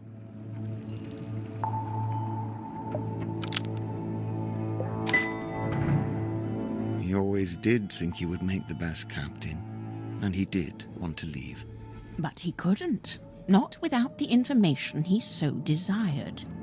Not just that. Since it turned out he had the mermaid's tongue on board the entire time, I don't think he wanted to leave me on the submarine with it. He didn't want me anywhere near it. He was trying to protect you. I'm aware. Mortuga's actions, his decisions, all motivated by that same singular desire. It was all in effort to locate Felicia Stonetop. Her. Likewise, it transpires that Godric's actions were also motivated by a singular desire. To commune with the mermaid. Her. And when they opened the black box and found the mourning envelope, found the necklace key, it all came to an end. Well, what are you waiting for? Go ahead, open it. Godric, I really don't know why you're here. This doesn't concern you. Oh, but it does. I'm to believe the box may contain information on Captain Stonetop. Even if it does, it is wholly unrelated to our unfortunate voyage. I'll be the judge of that. There could be anything in there. Listen. I prefer you not to shake it like that. Besides, it doesn't open that way. It slides out at the side. Let me do it. What's all this? A scroll? An envelope? There's something inside. Wait. What's this? We both know what that is. That's Felicia Stonetop's necklace, isn't it? Isn't it?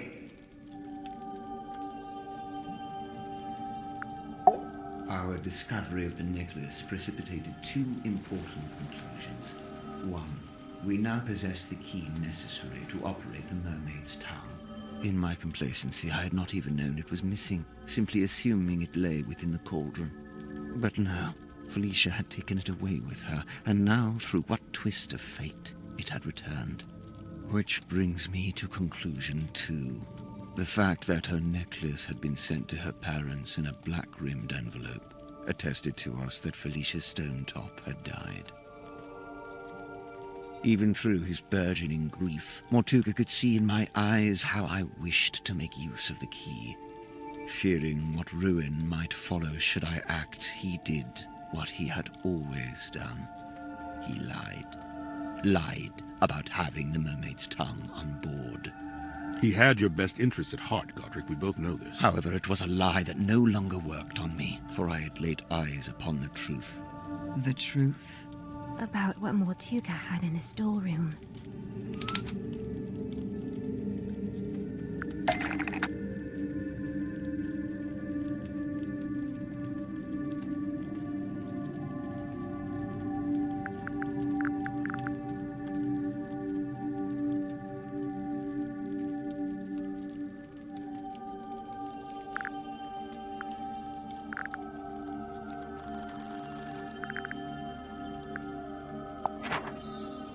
Correct. I had seen Symmetry's drawing of the cauldron. He asked me to change it. I was going to change it. So now you had everything you needed. The key, the bell, and the mermaid's tongue itself, albeit locked in the cauldron. On that note, I had also surmised Mortuga's reason for rigging the iron bell onto a winch above his desk. I concluded that he had set it up this way so that he could unlock the cauldron and access its contents himself. You think he wanted to use the mermaid's tongue? You'd like to suggest Mortuga would be immune from such things, hmm? I concede it may have been an alluring prospect, but actually choosing to act, it displays a dangerous hubris. Well, maybe he just wanted to be able to get to it, but not actually use it, you know? Grip, did you actually accuse Mortuga of wanting to open the cauldron? Of wanting to use the mermaid's tongue? I did, and he flatly denied it, which caused an argument. Truth be told, we were both sick of each other. The last vestiges of our mutual decorum fell away. He attempted to shut me down with cold logic, insisting that it was not possible for one man to simultaneously turn both dials on the iron bell. Wait, is that true?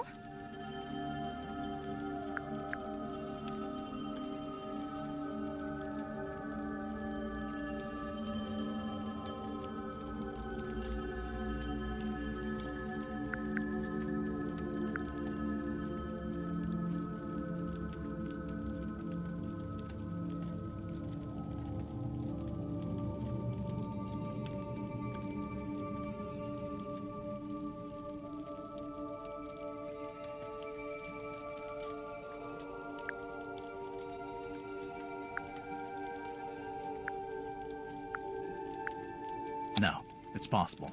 It is, if you have a wingspan like Magnus Mortuga. And I could see in his eyes that he intended to do it.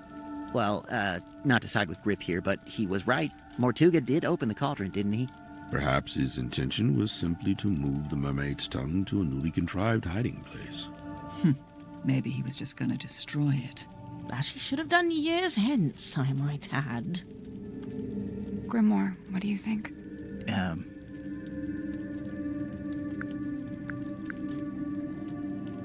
I think he wanted to hide the mermaid's tongue somewhere else. Whatever the reason, I knew it was only a matter of time. And what's more, following our discussion about the mechanism of the iron bell. I understood the specific physicality of the task ahead of him. Physicality? In order to reach both dials, Mortuga would need to hold his body close against the iron bell. His head, his neck, would be right up against the mechanism. Overcome with frustration and grief, Mortuga had left the room. He had left me with the necklace key. I felt it in my hand, the metal cold and sharp. I climbed up onto the desk and wedged it into the iron bell around the back so that it would not be seen. At least, not until the mechanism activated. You're a murderer. Call me what you will. To me, it was merely insurance against continued deception and greed on Mortuga's part. If he indeed decided to keep the mermaid's tongue for himself, if he decided, as he always had, to keep it from me, then it would be his last decision. The rest you know. Having first locked himself in the room, Mortuga unlocked the cauldron and was killed by the blade of the necklace key.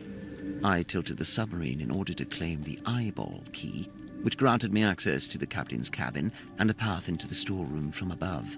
I took the mermaid's tongue from the unlocked cauldron. And then you went up to the aft deck and used it, didn't you? I tried to, but you stopped me. You're welcome. Tadpole then dove into the ocean and collected the pieces. Including the coral and the gemstone eyes, which she kept for herself. Yeah. As for the mask itself, I just left it in my room. And I took it when I later visited the room to collect hex from the dome tank. Wow, you're admitting it, huh? I admit I moved it to a more secure location, ultimately a wise decision, wouldn't you say? Except it's not there anymore, is it?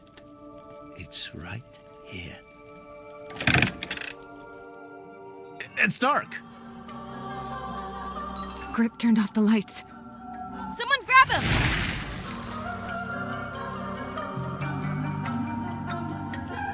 Let's stay where we are for now.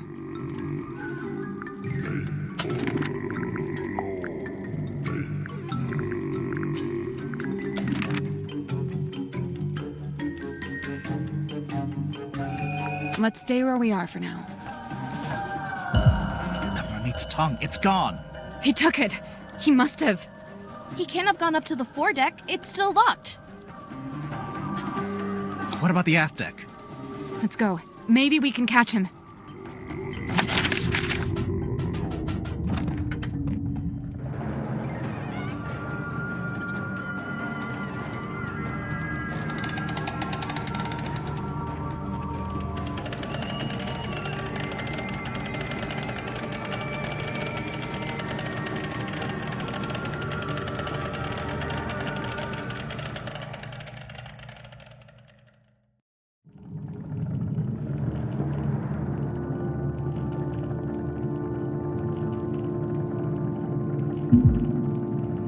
He's wearing it.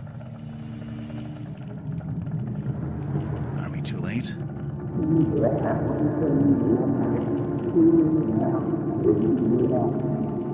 I don't... Grip? Are you...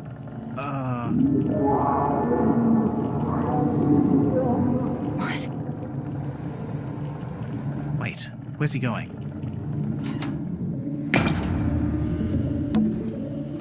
It's the compass. He fixed it.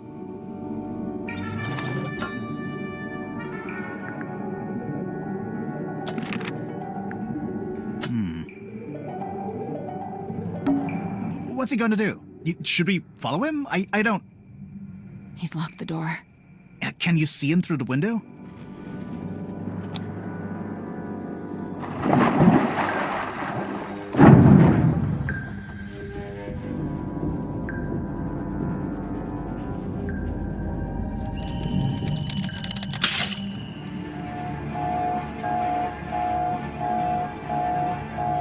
This is bad. The pressure change, it's too sudden.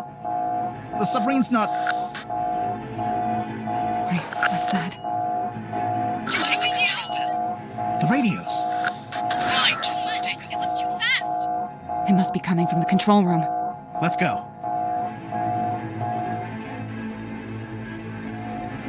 We're being held down. We need to resurface. The submarine can't take it. The controls are going crazy. Wait.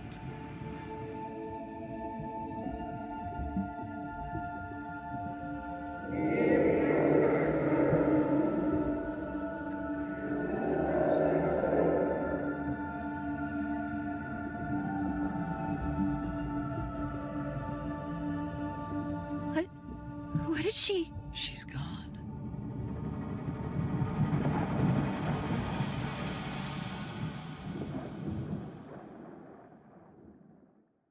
She let us go.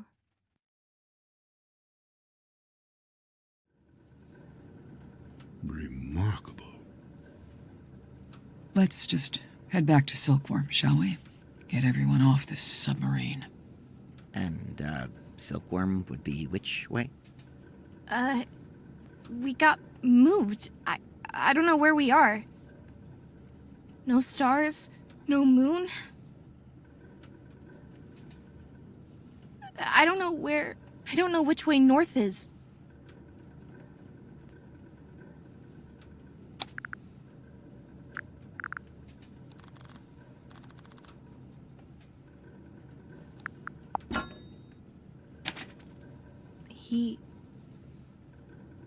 He fixed it.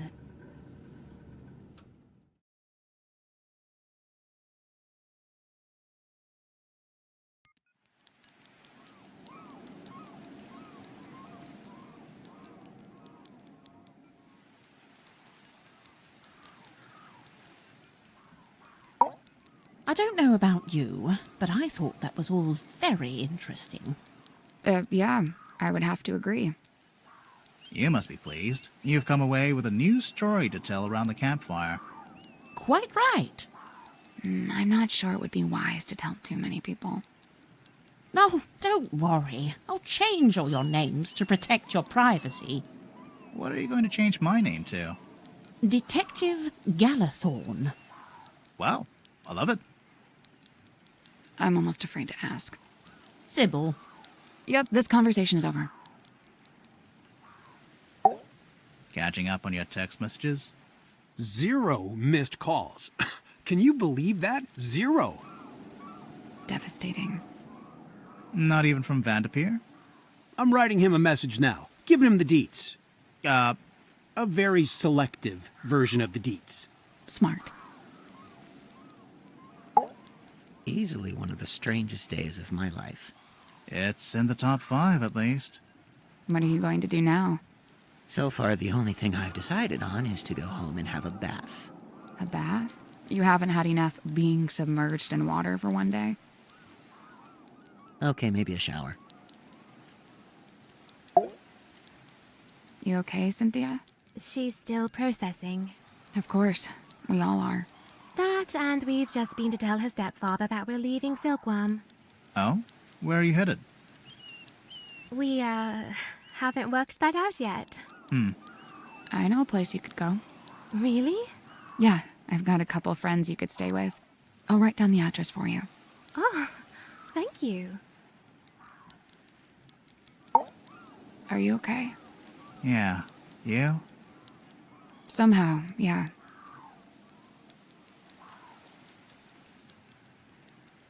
Let's not wander off right now.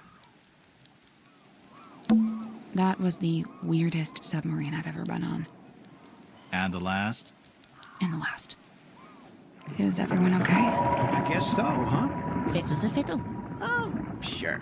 Just had my human perspective permanently and irrevocably shifted, but hey, what's new? But what about Grip? Did he die or what?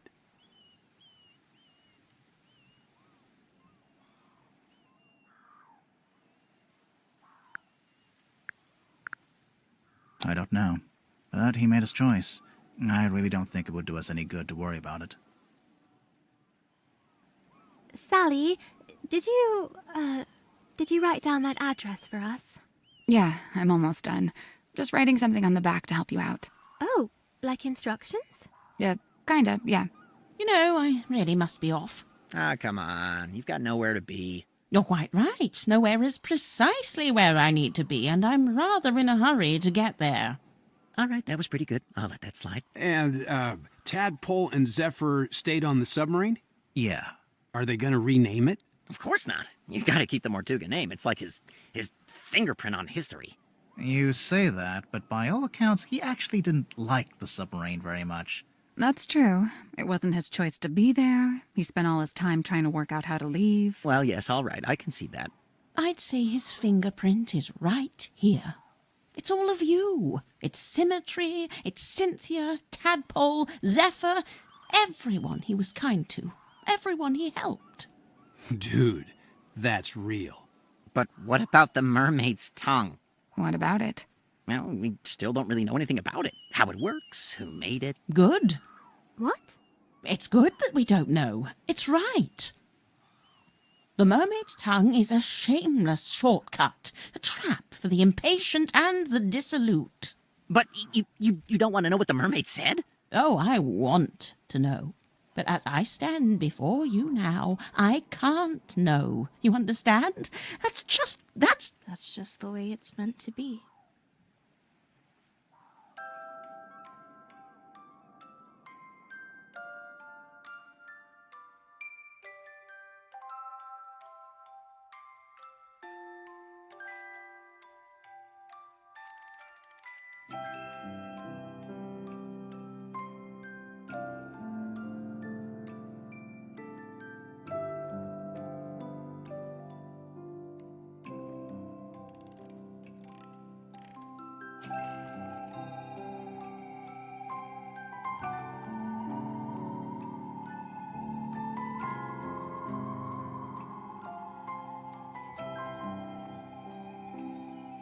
You're sure this is the address Sally wrote down? Yeah, it must be. She wrote something on the back, too. Oh, yeah. What was that? Instructions? It's a little poem. You should read it. Me? You're the poet. No, you read it. Okay. Eavesdrop what the stars are saying, earthly tethers slowly fraying, floating, helpless from the worst of jealous hunger, selfish thirst. Take a moment, kneel and meet the flowers growing at your feet.